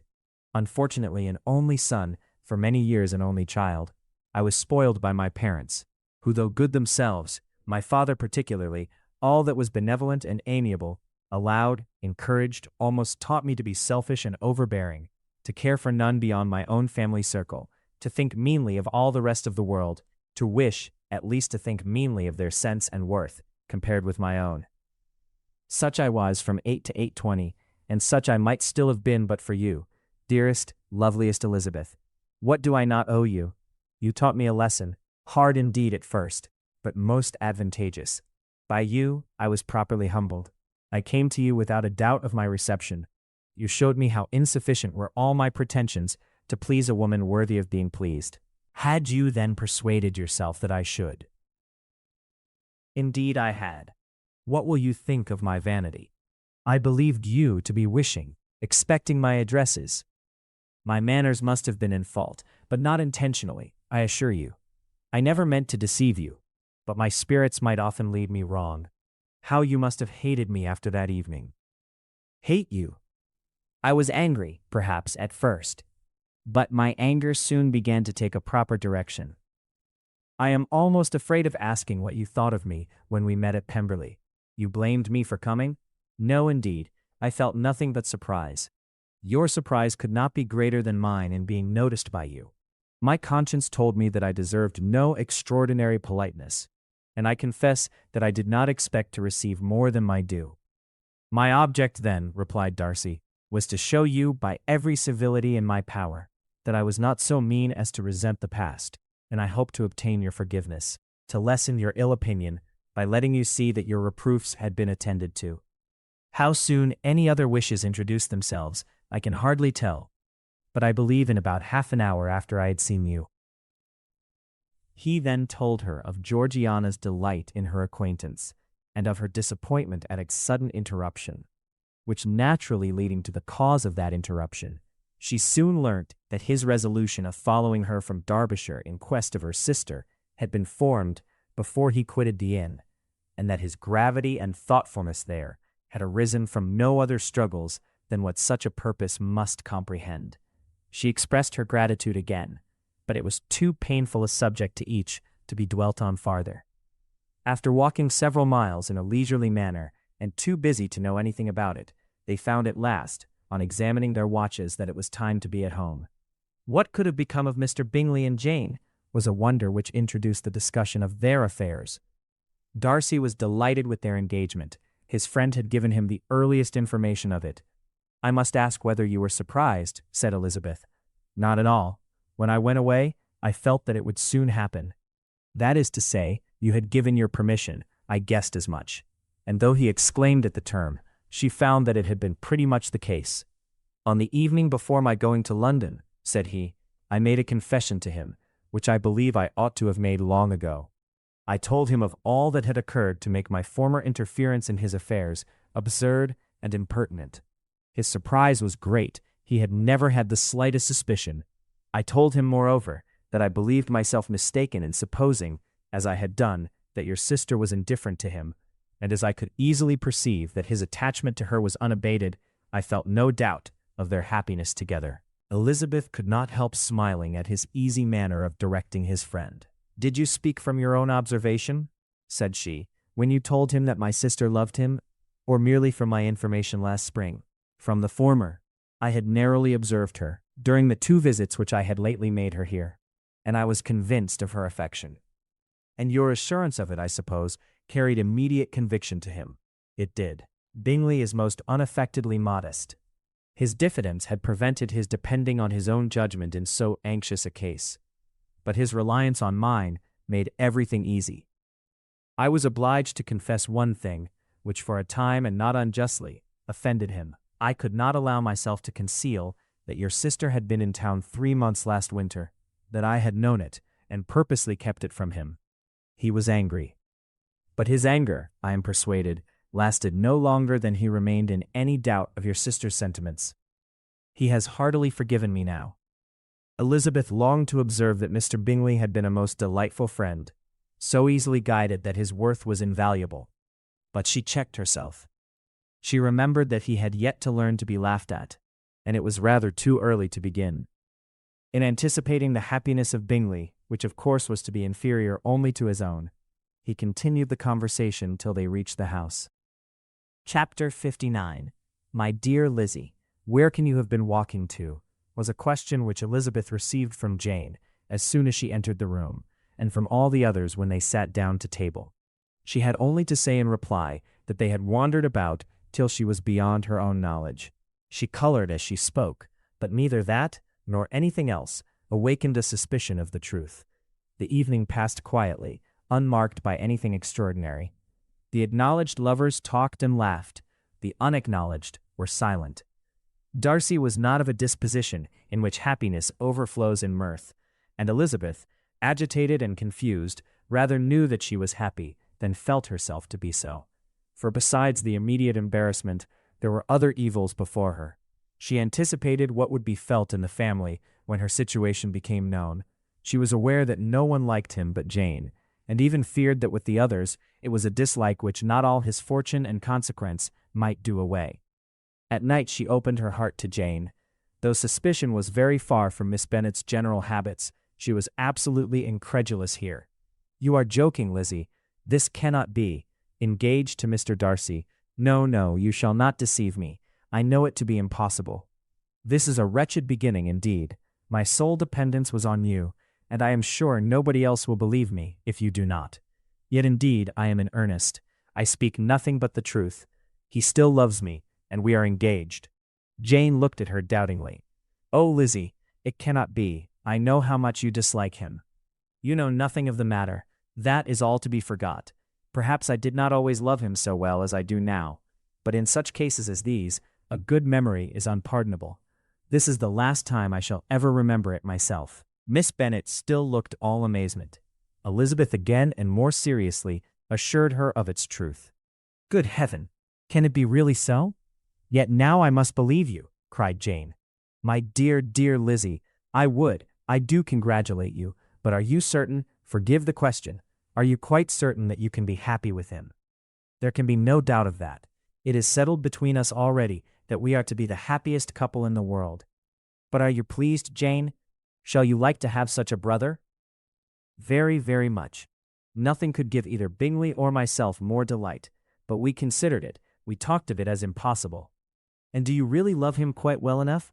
Oh, Lizzie, do anything rather than marry without affection. Are you quite sure that you feel what you ought to do?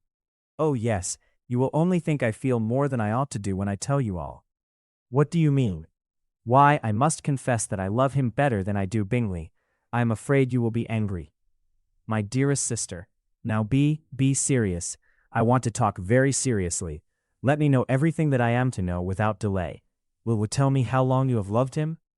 It has been coming on so gradually that I hardly know when it began, but I believe I must date it from my first seeing his beautiful grounds at Pemberley. Another entreaty that she would be serious, however, produced the desired effect, and she soon satisfied Jane by her solemn assurances of attachment. When convinced on that article, Miss Bennet had nothing further to wish. Now I am quite happy, said she, for you will be as happy as myself. I always had a value for him. Were it for nothing but his love of you, I must always have esteemed him. But now, as Bingley's friend and your husband, there can be only Bingley and yourself more dear to me. But Lizzie, you have been very sly, very reserved with me. How little did you tell me of what passed at Pemberley and Lambton? I owe all that I know of it to another, not to you. Elizabeth told her the motives of her secrecy.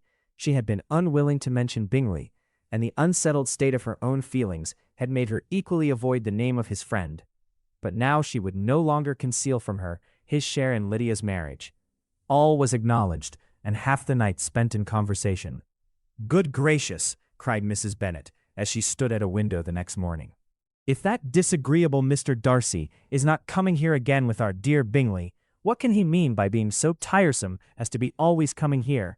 I had no notion but he would go a-shooting or something or other, and not disturb us with his company. What shall we do with him? Lizzie, you must walk out with him again, that he may not be in Bingley's way. Elizabeth could hardly help laughing at so convenient a proposal, yet was really vexed that her mother should be always giving him such an epithet.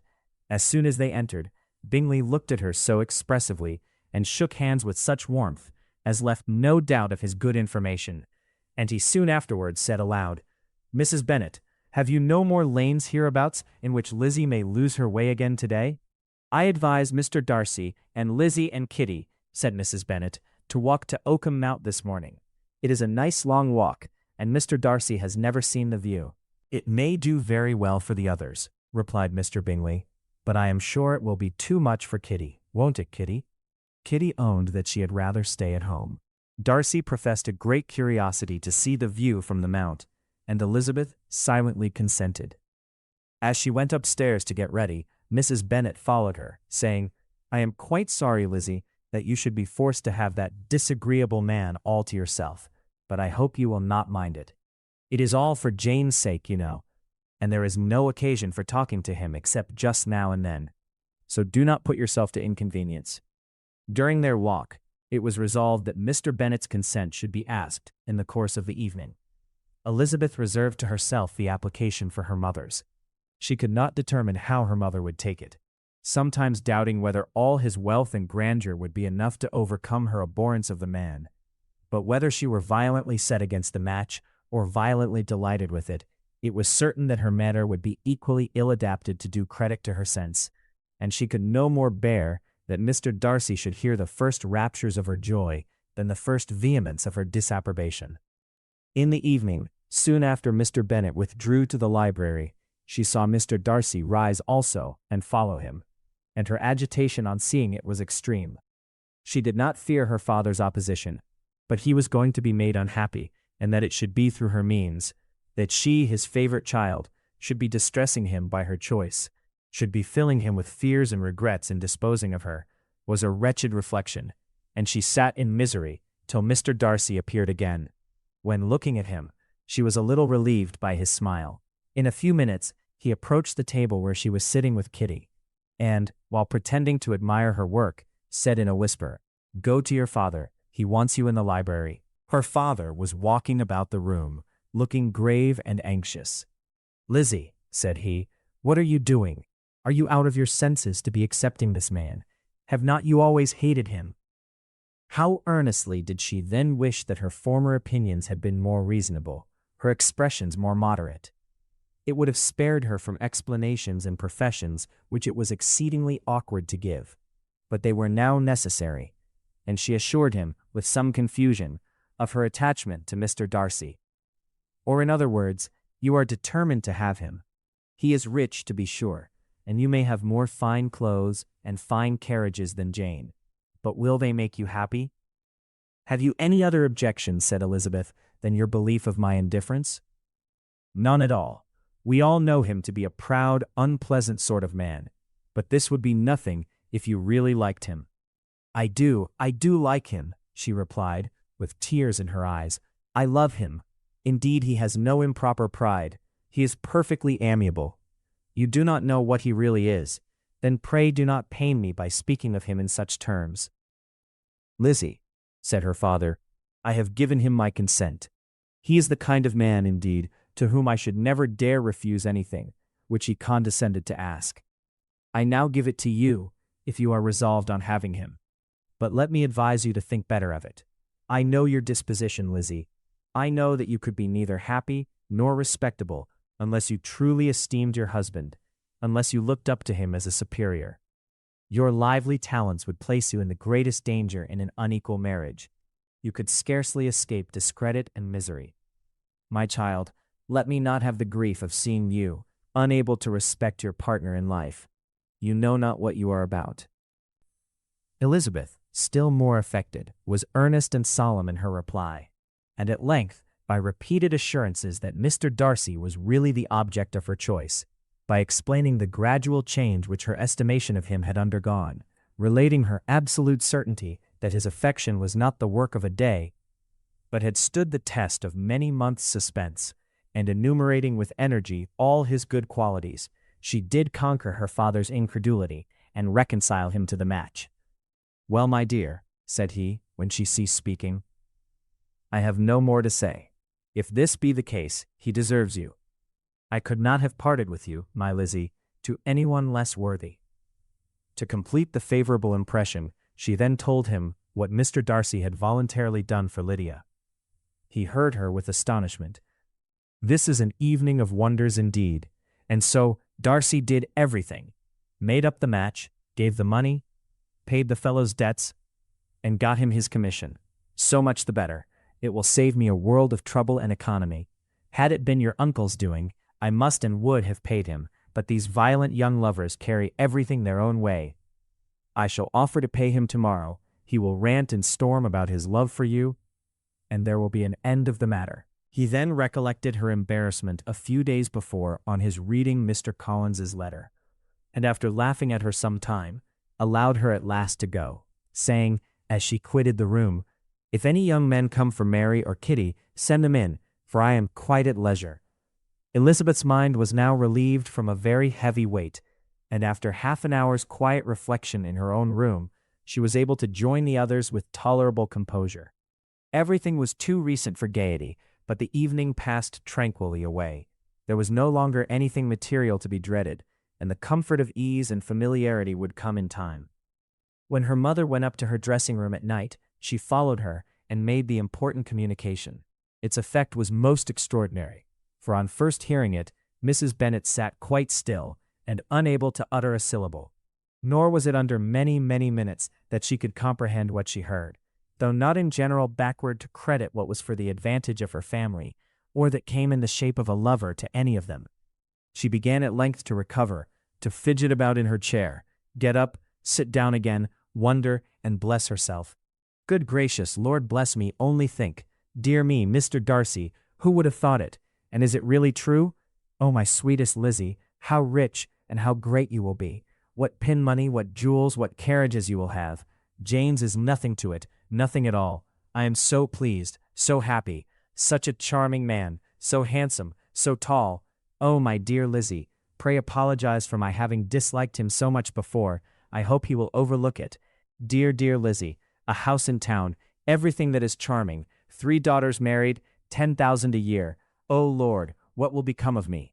This was enough to prove that her approbation need not be doubted, and Elizabeth, rejoicing that such an effusion was heard only by herself, soon went away. But before she had been 3 minutes in her own room, her mother followed her. "My dearest child," she cried, "I can think of nothing else. 10,000 a year, and very likely more, is as good as a lord, and a special license. You must and shall be married by a special license. But my dearest love, tell me what dish Mr. Darcy is particularly fond of, that I may have it tomorrow." This was a sad omen of what her mother's behavior to the gentleman himself might be, and Elizabeth found that though in the certain possession of his warmest affection, and secure of her relations' consent, there was still something to be wished for. But the morrow passed off much better than she expected, for Mrs. Bennet luckily stood in such awe of her intended son-in-law that she ventured not to speak to him, unless it was in her power to offer him any attention or mark her deference for his opinion. Elizabeth had the satisfaction of seeing her father taking pains to get acquainted with him, and Mr. Bennet soon assured her that he was rising every hour in his esteem. "I admire all my 3 sons-in-law highly," said he. "Wickham perhaps is my favorite, but I think I shall like your husband quite as well as Jane's." Chapter 60. Elizabeth's spirits soon rising to playfulness again. She wanted Mr. Darcy to account for his having ever fallen in love with her. "How could you begin?" said she. "I can comprehend your going on charmingly, when you had once made a beginning. But what could set you off in the first place?" "I cannot fix on the hour or the spot or the look or the words which laid the foundation. It is too long ago. I was in the middle before I knew that I had begun. My beauty you had early withstood, and as for my manners, my behavior to you was at least always bordering on the uncivil, and I never spoke to you without rather wishing to give you pain than not. Now be sincere. Did you admire me for my impertinence?" "For the liveliness of your mind I did." "You may as well call it impertinence at once. It was very little less. The fact is that you were sick of civility, of deference, of officious attention. You were disgusted with the women who were always speaking and looking and thinking for your approbation alone. I roused and interested you because I was so unlike them. Had you not been really amiable, you would have hated me for it. But in spite of the pains you took to disguise yourself, your feelings were always noble and just, and in your heart you thoroughly despised the persons who so assiduously courted you. There I have saved you the trouble of accounting for it, and really, all things considered, I begin to think it perfectly reasonable. To be sure you know no actual good of me, but nobody thinks of that when they fall in love. Was there no good in your affectionate behavior to Jane, while she was ill at Netherfield? Dearest Jane, who could have done less for her? But make a virtue of it by all means. My good qualities are under your protection, and you are to exaggerate them as much as possible, and in return, it belongs to me to find occasions for teasing and quarreling with you as often as may be. And I shall begin directly by asking you what made you so unwilling to come to the point at last. What made you so shy of me when you first called and afterwards dined here? Why, especially when you called, did you look as if you did not care about me? Because you were grave and silent and gave me no encouragement. But I was embarrassed, and so was I. You might have talked to me more when you came to dinner. A man who had felt less might. How unlucky that you should have a reasonable answer to give, and that I should be so reasonable as to admit it. But I wonder how long you would have gone on if you had been left to yourself. I wonder when you would have spoken if I had not asked you. My resolution of thanking you for your kindness to Lydia had certainly great effect. Too much, I am afraid. For what becomes of the moral of our comfort springs from a breach of promise. For I ought not to have mentioned the subject. You need not distress yourself. The moral will be perfectly fair. Lady Catherine's unjustifiable endeavors to separate us were the means of removing all my doubts. I am not indebted for my present happiness to your eager desire of expressing your gratitude. I was not in a humor to wait for an opening of yours. My aunt's intelligence had given me hope, and I was determined at once to know everything. Lady Catherine has been of infinite use, which ought to make her happy, for she loves to be of use. But tell me, what did you come down to Netherfield for? Was it merely to ride to Longbourn and be embarrassed, or had you intended any more serious consequences? My real purpose was to see you, and to judge, if I could, whether I might ever hope to make you love me. My avowed one, or what I avowed to myself, was to see whether your sister was still partial to Bingley, and if she were, to make the confession to him which I have since made. Shall you ever have courage to announce to Lady Catherine what is to befall her? I am more likely to want time than courage, Elizabeth. But it ought to be done, and if you will give me a sheet of paper, it shall be done directly. And if I had not a letter to write myself, I might sit by you, and admire the evenness of your writing, as another young lady once did, but I have an aunt too, who must not be longer neglected. From an unwillingness to confess how much her intimacy with Mr. Darcy had been overrated, Elizabeth had never yet answered Mrs. Gardiner's long letter, but now, having that to communicate which she knew would be most welcome, she was almost ashamed to find that her uncle and aunt had already lost 3 days of happiness, and immediately wrote as follows: I would have thanked you before, my dear aunt, as I ought to have done, for your long, kind, satisfactory detail of particulars.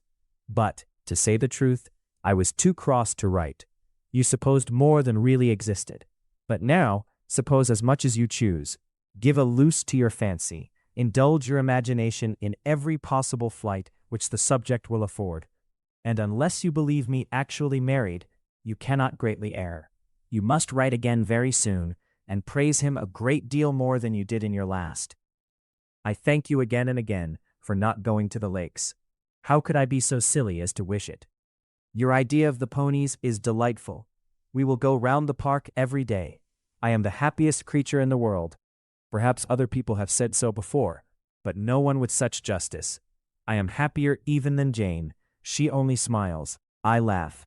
Mr. Darcy sends you all the love in the world that can be spared from me.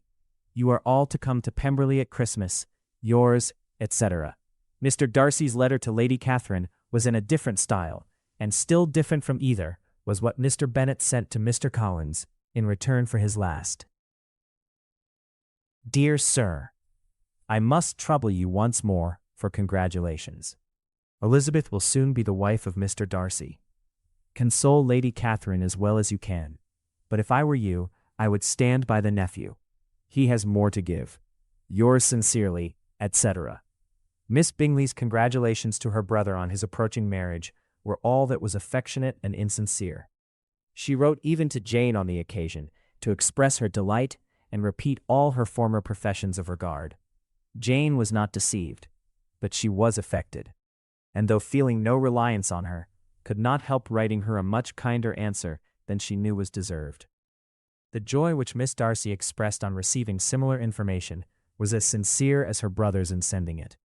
4 sides of paper were insufficient to contain all her delight, and all her earnest desire of being loved by her sister. Before any answer could arrive from Mr. Collins, or any congratulations to Elizabeth from his wife, the Longbourn family heard that the Collinses were come themselves to Lucas Lodge. The reason of this sudden removal was soon evident. Lady Catherine had been rendered so exceedingly angry by the contents of her nephew's letter, that Charlotte, really rejoicing in the match, was anxious to get away till the storm was blown over. At such a moment, the arrival of her friend was a sincere pleasure to Elizabeth, though in the course of their meetings she must sometimes think the pleasure dearly bought, when she saw Mr. Darcy exposed to all the parading and obsequious civility of her husband. He bore it, however, with admirable calmness. He could even listen to Sir William Lucas when he complimented him on carrying away the brightest jewel of the country, and expressed his hopes of their all meeting frequently at St. James's, with very decent composure. If he did shrug his shoulders, it was not till Sir William was out of sight. Mrs. Phillips's vulgarity was another, and perhaps a greater tax on his forbearance. And though Mrs. Phillips, as well as her sister, stood in too much awe of him to speak with the familiarity which Bingley's good humor encouraged, yet, whenever she did speak, she must be vulgar. Nor was her respect for him, though it made her more quiet, at all likely to make her more elegant.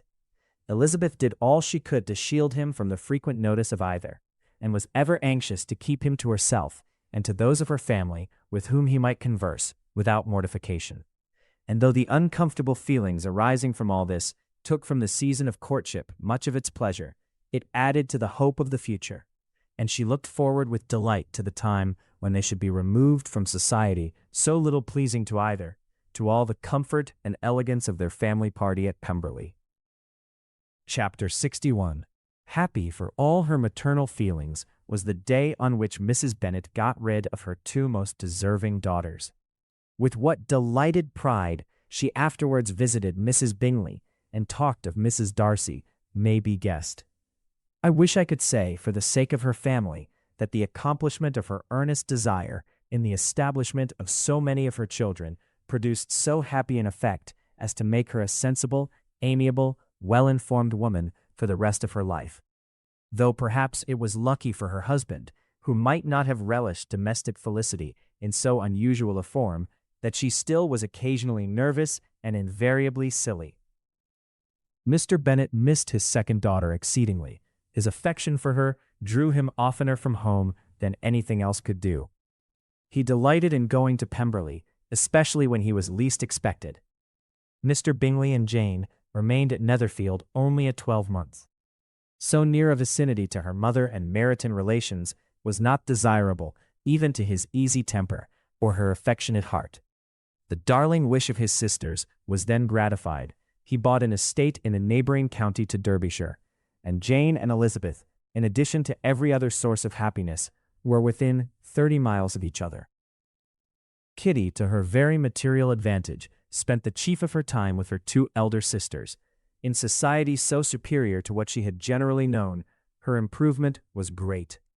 She was not of so ungovernable a temper as Lydia, and, removed from the influence of Lydia's example, she became, by proper attention and management, less irritable, less ignorant, and less insipid.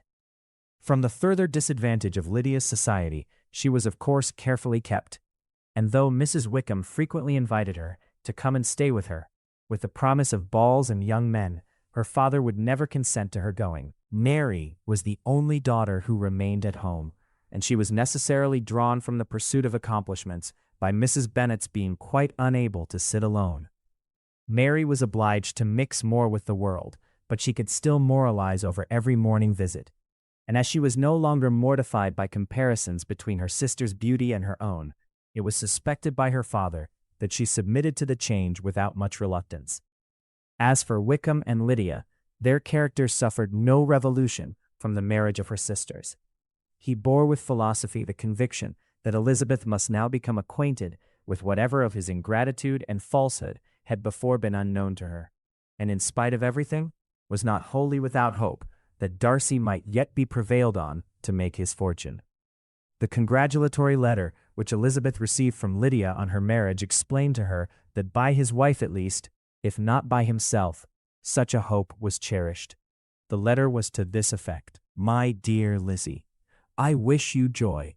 If you love Mr. Darcy half so well as I do my dear Wickham, you must be very happy. It is a great comfort to have you so rich, and when you have nothing else to do, I hope you will think of us. I am sure Wickham would like a place at court very much, and I do not think we shall have quite money enough to live upon without some help. Any place would do of about 300 or 400 a year, but, however, do not speak to Mr. Darcy about it if you had rather not. Yours, etc."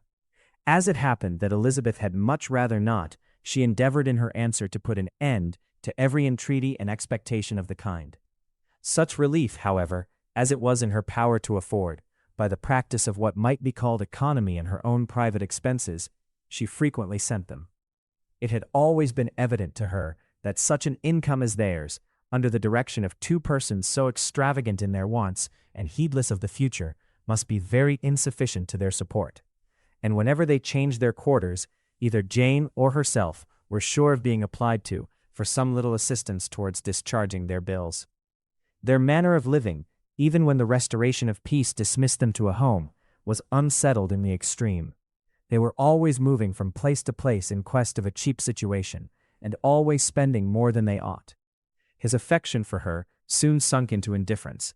Hers lasted a little longer, and in spite of her youth and her manners, she retained all the claims to reputation which her marriage had given her. Though Darcy could never receive him at Pemberley, yet, for Elizabeth's sake, he assisted him further in his profession. Lydia was occasionally a visitor there, when her husband was gone to enjoy himself in London or Bath, and with the Bingleys they both of them frequently stayed so long that even Bingley's good humor was overcome, and he proceeded so far as to talk of giving them a hint to be gone. Miss Bingley was very deeply mortified by Darcy's marriage, but as she thought it advisable to retain the right of visiting at Pemberley, she dropped all her resentment, was fonder than ever of Georgiana, almost as attentive to Darcy as heretofore, and paid off every arrear of civility to Elizabeth. Pemberley was now Georgiana's home, and the attachment of the sisters was exactly what Darcy had hoped to see. They were able to love each other, even as well as they intended. Georgiana had the highest opinion in the world of Elizabeth, though at first she often listened with an astonishment bordering on alarm at her lively, sportive manner of talking to her brother. He who had always inspired in herself a respect which almost overcame her affection. She now saw the object of open pleasantry. Her mind received knowledge which had never before fallen in her way. By Elizabeth's instructions, she began to comprehend that a woman may take liberties with her husband, which a brother will not always allow in a sister more than 10 years younger than himself.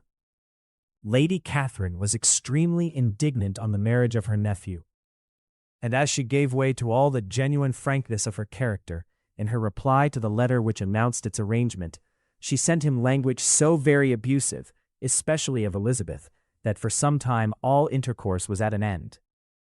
But at length, by Elizabeth's persuasion, he was prevailed on to overlook the offense and seek a reconciliation, and after a little further resistance on the part of his aunt, her resentment gave way, either to her affection for him or her curiosity to see how his wife conducted herself, and she condescended to wait on them at Pemberley, in spite of that pollution which its woods had received, not merely from the presence of such a mistress, but the visits of her uncle and aunt from the city. With the Gardiners they were always on the most intimate terms. Darcy as well as Elizabeth really loved them, and they were both ever sensible of the warmest gratitude towards the persons who, by bringing her into Derbyshire, had been the means of uniting them. Chiswick Press, Charles Whittingham & Co., Court, Chancery Lane, London.